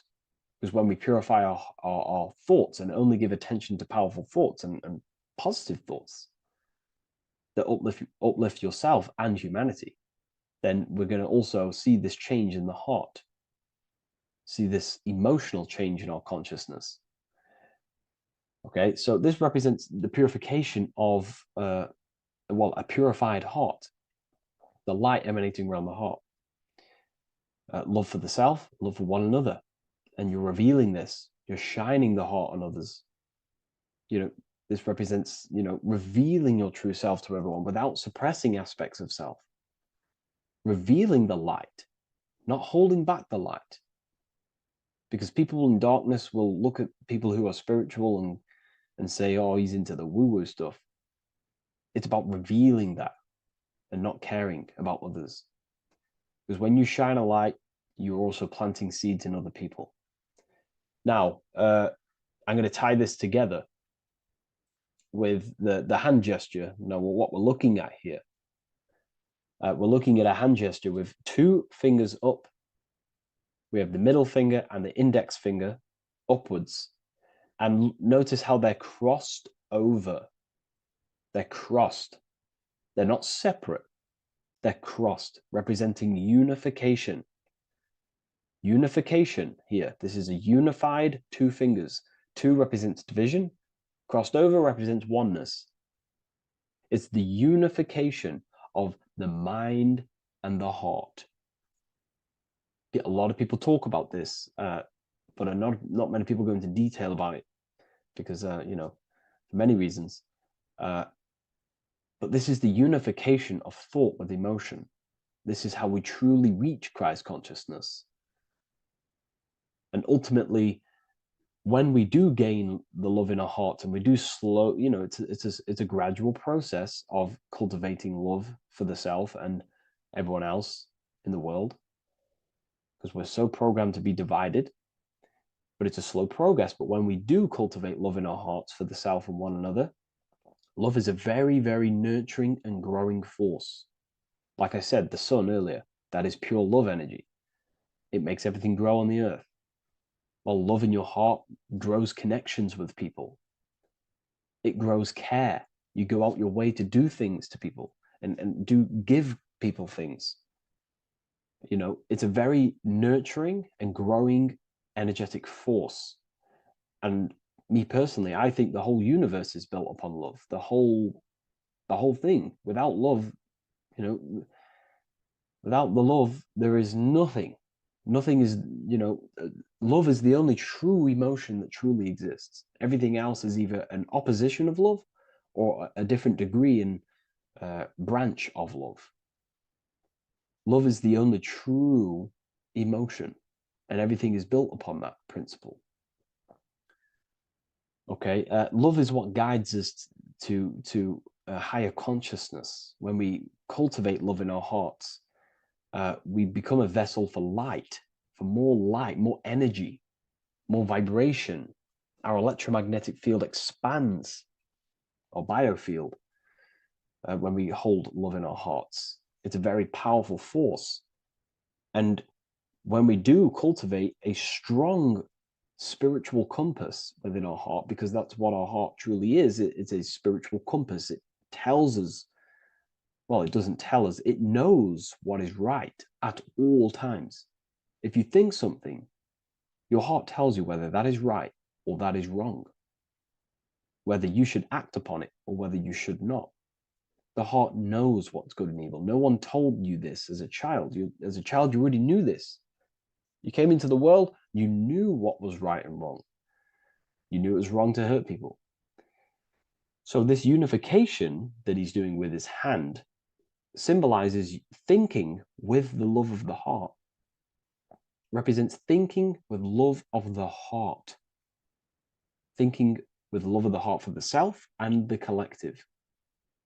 Now, ultimately, what this does is give birth to perfect action. Why? Why does this give birth to perfect action? Think about it. Every time you've taken an action, why did you take the action? You probably, well, you would have thought about it, you had a feeling towards it, a care energy, and you took action. Why do we go to work? We care about paying the bills and staying in our house. We go to work to earn money. We think, we care, we act. Everything you see in front of your reality, on the screen that you're seeing right now, you called your eyes. Everything is in front of you because you care. It's the heart energy that leads the body. Okay? And that's even present in the body. Have a look at the body. We have the head, thought, then emotion, then our feet is at the bottom, and our feet take action. Thought, emotion, action. Thought, emotion, action. So even the body is basically a blueprint of how creation is manifested. So we receive thoughts from the divine planes, from the higher planes of consciousness. We receive them. That's another thing that I missed. If we purify our minds, we're basically attuning our mind to a higher part of the mental plane, and we will receive higher thoughts. We will receive thoughts that are more genius, what we like to call today, or better quality thoughts. We receive good ideas when we attune our mind to a higher consciousness. Okay, so we are like a radio. We receive thoughts based on what our mind is set to. That's why we call it a mindset. So, like I was saying, we receive thoughts through the head, we feel the emotion, then our feet take action. Thought, emotion, action. So the body's a blueprint of creation. It's beautiful when you really notice this. So this unification is about thinking with the love of the heart, which gives birth to perfect action in the world. And this is the state that we need to cultivate within myself and everyone in the world so we can give birth to heaven on earth through action. Because ultimately the world is molded through action, physical action. And them actions are molded from thoughts and emotions. Now,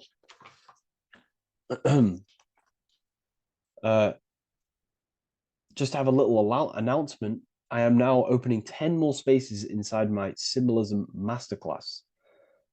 With 10 more spaces, you're going to learn about a lot more about symbolism. It's very affordable. I'll leave the link in the description if you wish, if you care about gaining more information and learning the ability to read symbols.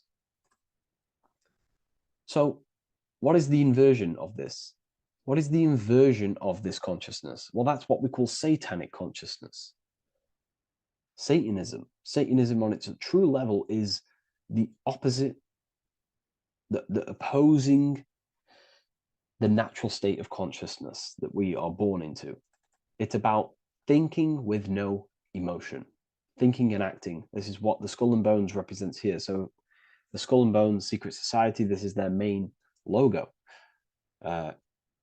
Again, we have the skull, which represents thought, and the bones, which represent action. The bones take action in the physical body. We're looking at thought and action with no emotion, no empathy, no love for one another, only love for the self, the inverted love. Okay? We're looking at gray. Gray is a symbol of dullness, death. There's no emotion in gray because colors provoke emotion. When we look at a color, it invokes an emotion. Gray has no emotion. So we're looking at dullness of the emotions. I'm not going to go too deep on this subject. I'm going to create a whole new lecture for that. In fact, I think we have a great lecture inside Ethereal University on Satanism. We're going very into depth of what Satanism is and what Satanism consciousness truly is. And again, it's just the cross inverted. Satanism is just it's the invertation of, I don't know if that's a word, but it's the inverse of natural law, natural consciousness, of love consciousness that we are born into. Okay, so ultimately the message in this video was to create love in our minds, love in our hearts, think with the love of the heart, think with the care for one another, and that gives birth to perfect action. And when we align, when we do truly act out what our heart is telling us, and I know this from first-hand experience. This is what happened to me.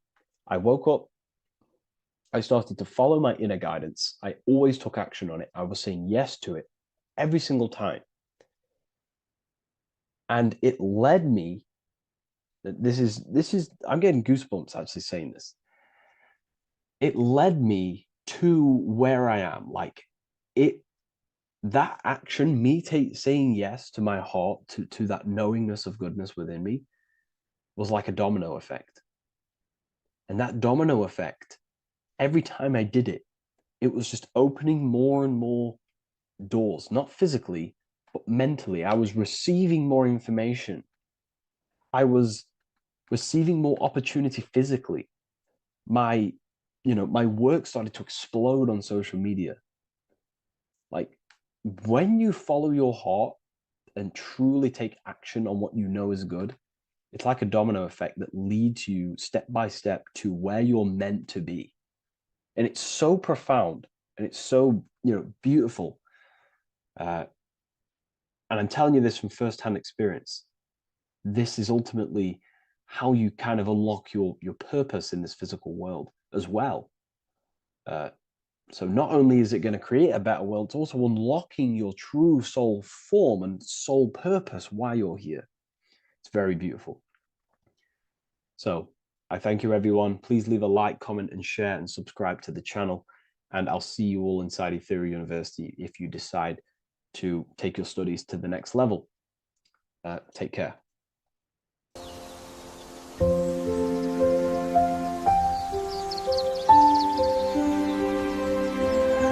bookofwisdom.com. Visit today.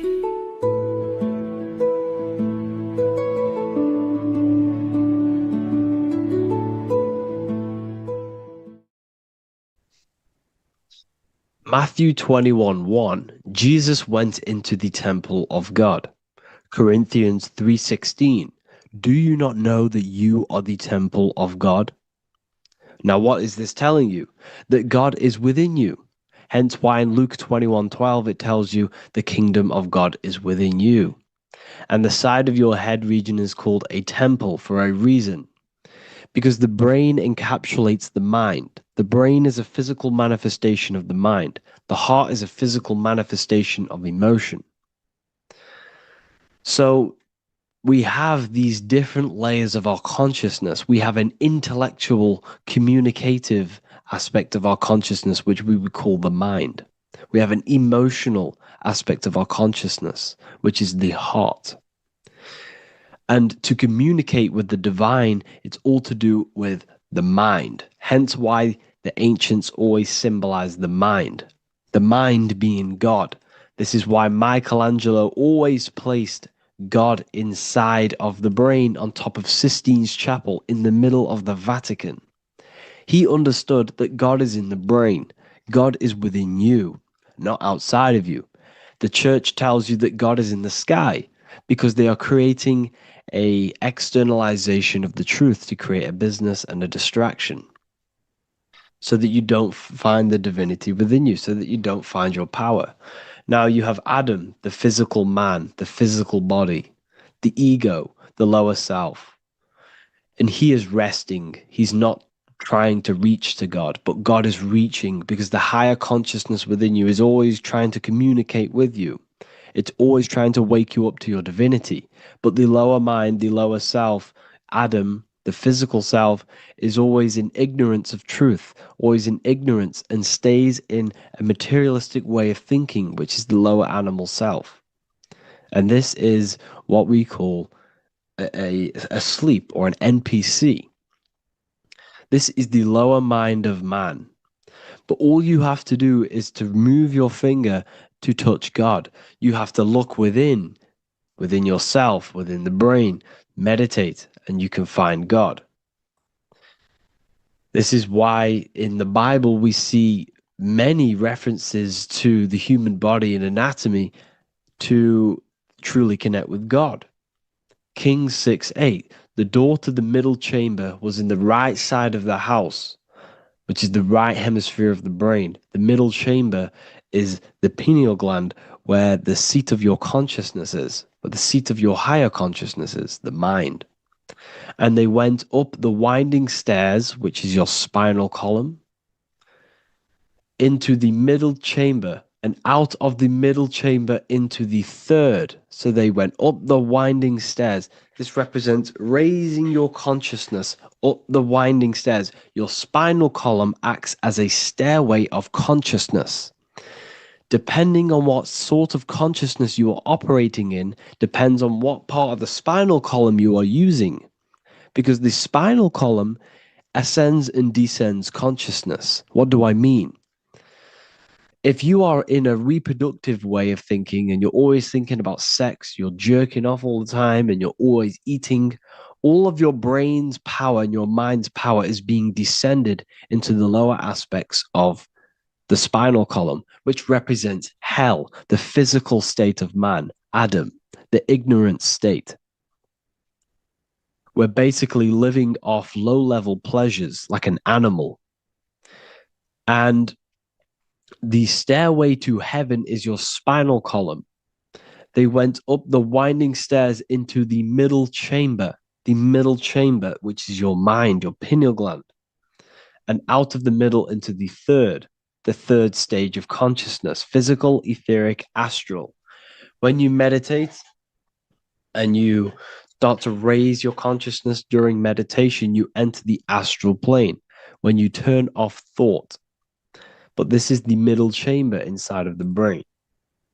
Here we see another painting inside of Sistine's chapel of God inside of the brain. This is the brainstem. This is the brain. This is the frontal lobe. This is the back lobe. This is the back lobe. This is the cerebellum. Here's the reptilian brainstem. Here's the claustrum. This is what we are seeing here. Anatomy. Here is another one in Sistine's chapel in the middle of the Vatican. This is depicting the brainstem. God's neck looks exactly like the brainstem. Here we see a real brain compared to God's neck, because the neck is just below the brainstem. And this is what they are symbolizing, because they knew that God is within you. God is a part of the human body. God is inside of the body, because the body is a vessel for consciousness, for universal consciousness. Inside of you, inside of me, is the same spark of consciousness. And this same consciousness is spread out into every living essence, because everything comes from the one source, the one God, the one consciousness. Matthew 6:22-23. The light of the body is the eye. If therefore thine eye be single, thy whole body shall be full of light. Practicing the single eye. What is this? This is meditation. This is entering within yourself. So the Bible's telling you to practice the single eye. But if thine eye be evil, thy whole body shall be full of darkness. What does this mean? If your consciousness is in an evil way of thinking, if your mind is filled with an evil, negative mind space, then your body shall be filled with darkness, with evil, with negativity. Because negative thoughts destruct the body. Positive thoughts heal and regenerate the body. So he tells you to be, the light of the body is the eye, your consciousness, the inner eye of consciousness, the eye that lets you see. And what do I mean? You look with your two physical eyes, but you see with the inner eye. What you see is perception. You look with the two eyes, and what you see is perception. You are seeing, you are understanding, and that's what consciousness, the mind, gives you. Consciousness, or the mind, is the force that allows you to be a human being, that allows you to understand things and interact with things and make decisions. It's an infinite intelligence. See, the mind is not the brain. This is a big confusion with people. Hence why the eye on top of the pyramid is separate from the bottom half of the pyramid, because the consciousness is separate from the body, the eye, the all-seeing eye. It represents the observer, the eye that sees into this body, into this world, into this. You are the perceiver. You are the invisible spirit within the body. Theologians 4:17. After that, we are still alive, and our left will be caught up together with them in the clouds to meet the Lord in the air. You don't meet the Lord in the physical air. Okay? This symbolism of the ancient Christian artwork is showing you this is symbolic. These things never happened. There's no man in the sky. Moses didn't go on a mountain to meet with God.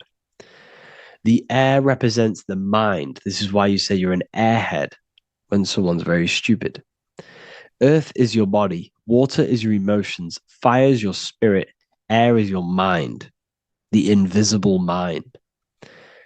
So Anton Mengs, an ancient Christian art worker, is showing you anatomy of God in the clouds. But this is the anatomy of the human body. Raising yourself to the mind and turning the mind inwards on itself during meditation. And that's how you meet the Lord in the air. You meet the Lord in an elevated state of consciousness. The air represents an elevated state of consciousness because the air is up. You have to raise your consciousness to meet the Lord in the air.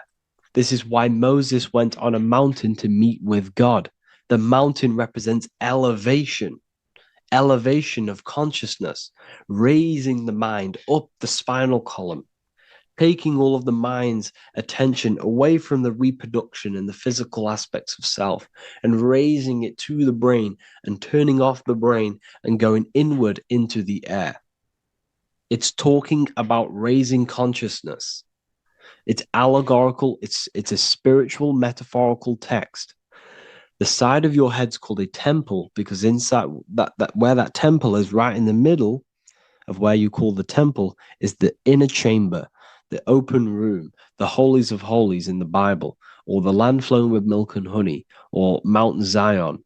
There's so many different names for the brain, or the upper room where Jesus meets his 12 disciples, the 12 cranial nerves in your brain. This is the temple of God. Your body is a temple of consciousness. It encapsulates the consciousness. It encapsulates the mind and soul. John 10:30, Jesus states, I and the Father are one. Psalms 46:10, be still and know that I am God.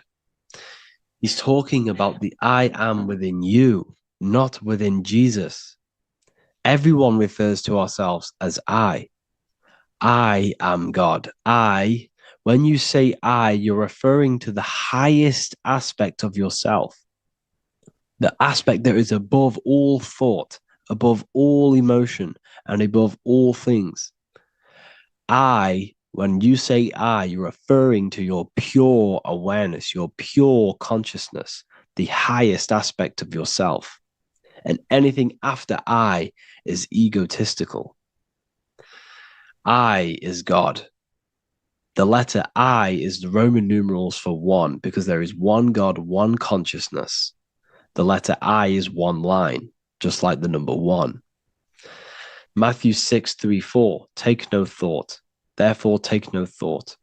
Take no thought. He says this 5 times because you must turn off the 5 senses and take no thought to connect with God. Be still. This is telling you to meditate and know that I am God. The I am within you. I and the Father are one.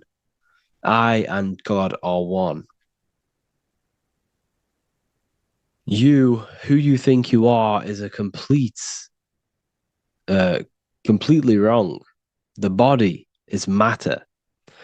Your name isn't you. Your job isn't you. Your reputation, your trauma, your memories, your friends, family, worries, bills, interests, dislikes, goals, passions.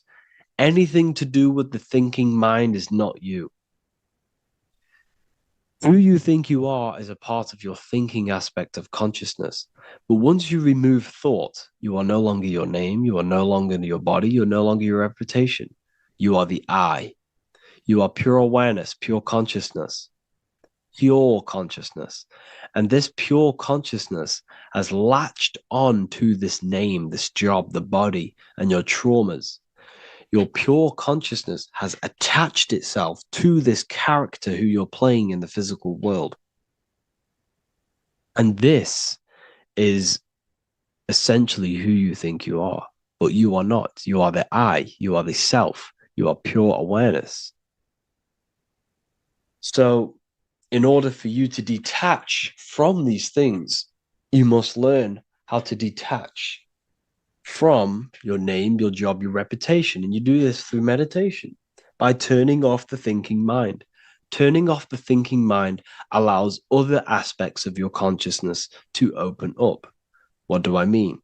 Your whole life you've been thinking, and all of these thoughts has attached you to this physical body. You haven't allowed your consciousness to open up. And you can only do this by taking no thought. That's why Jesus tells you, take no thought. When you turn off the thinking mind, other aspects of your consciousness starts to open up. Other aspects of your being can open up. And this is how you astral project. This is how you do all these mystical things and things to do with consciousness. It's taking no thought.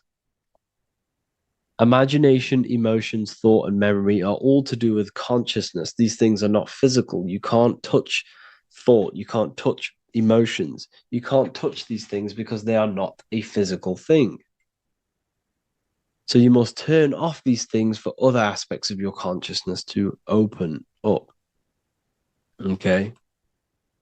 So essentially, the Bible is a metaphorical, astrological, numerological, metaphysical, spiritual, encoded text that talks about human anatomy, spirituality, and the true nature of the human experience.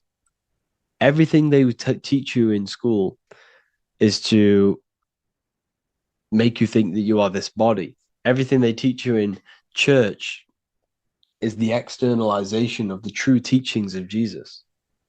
Jesus was telling you to meditate. Jesus was telling you to practice the single eye. Jesus was telling you to look within yourself and find God.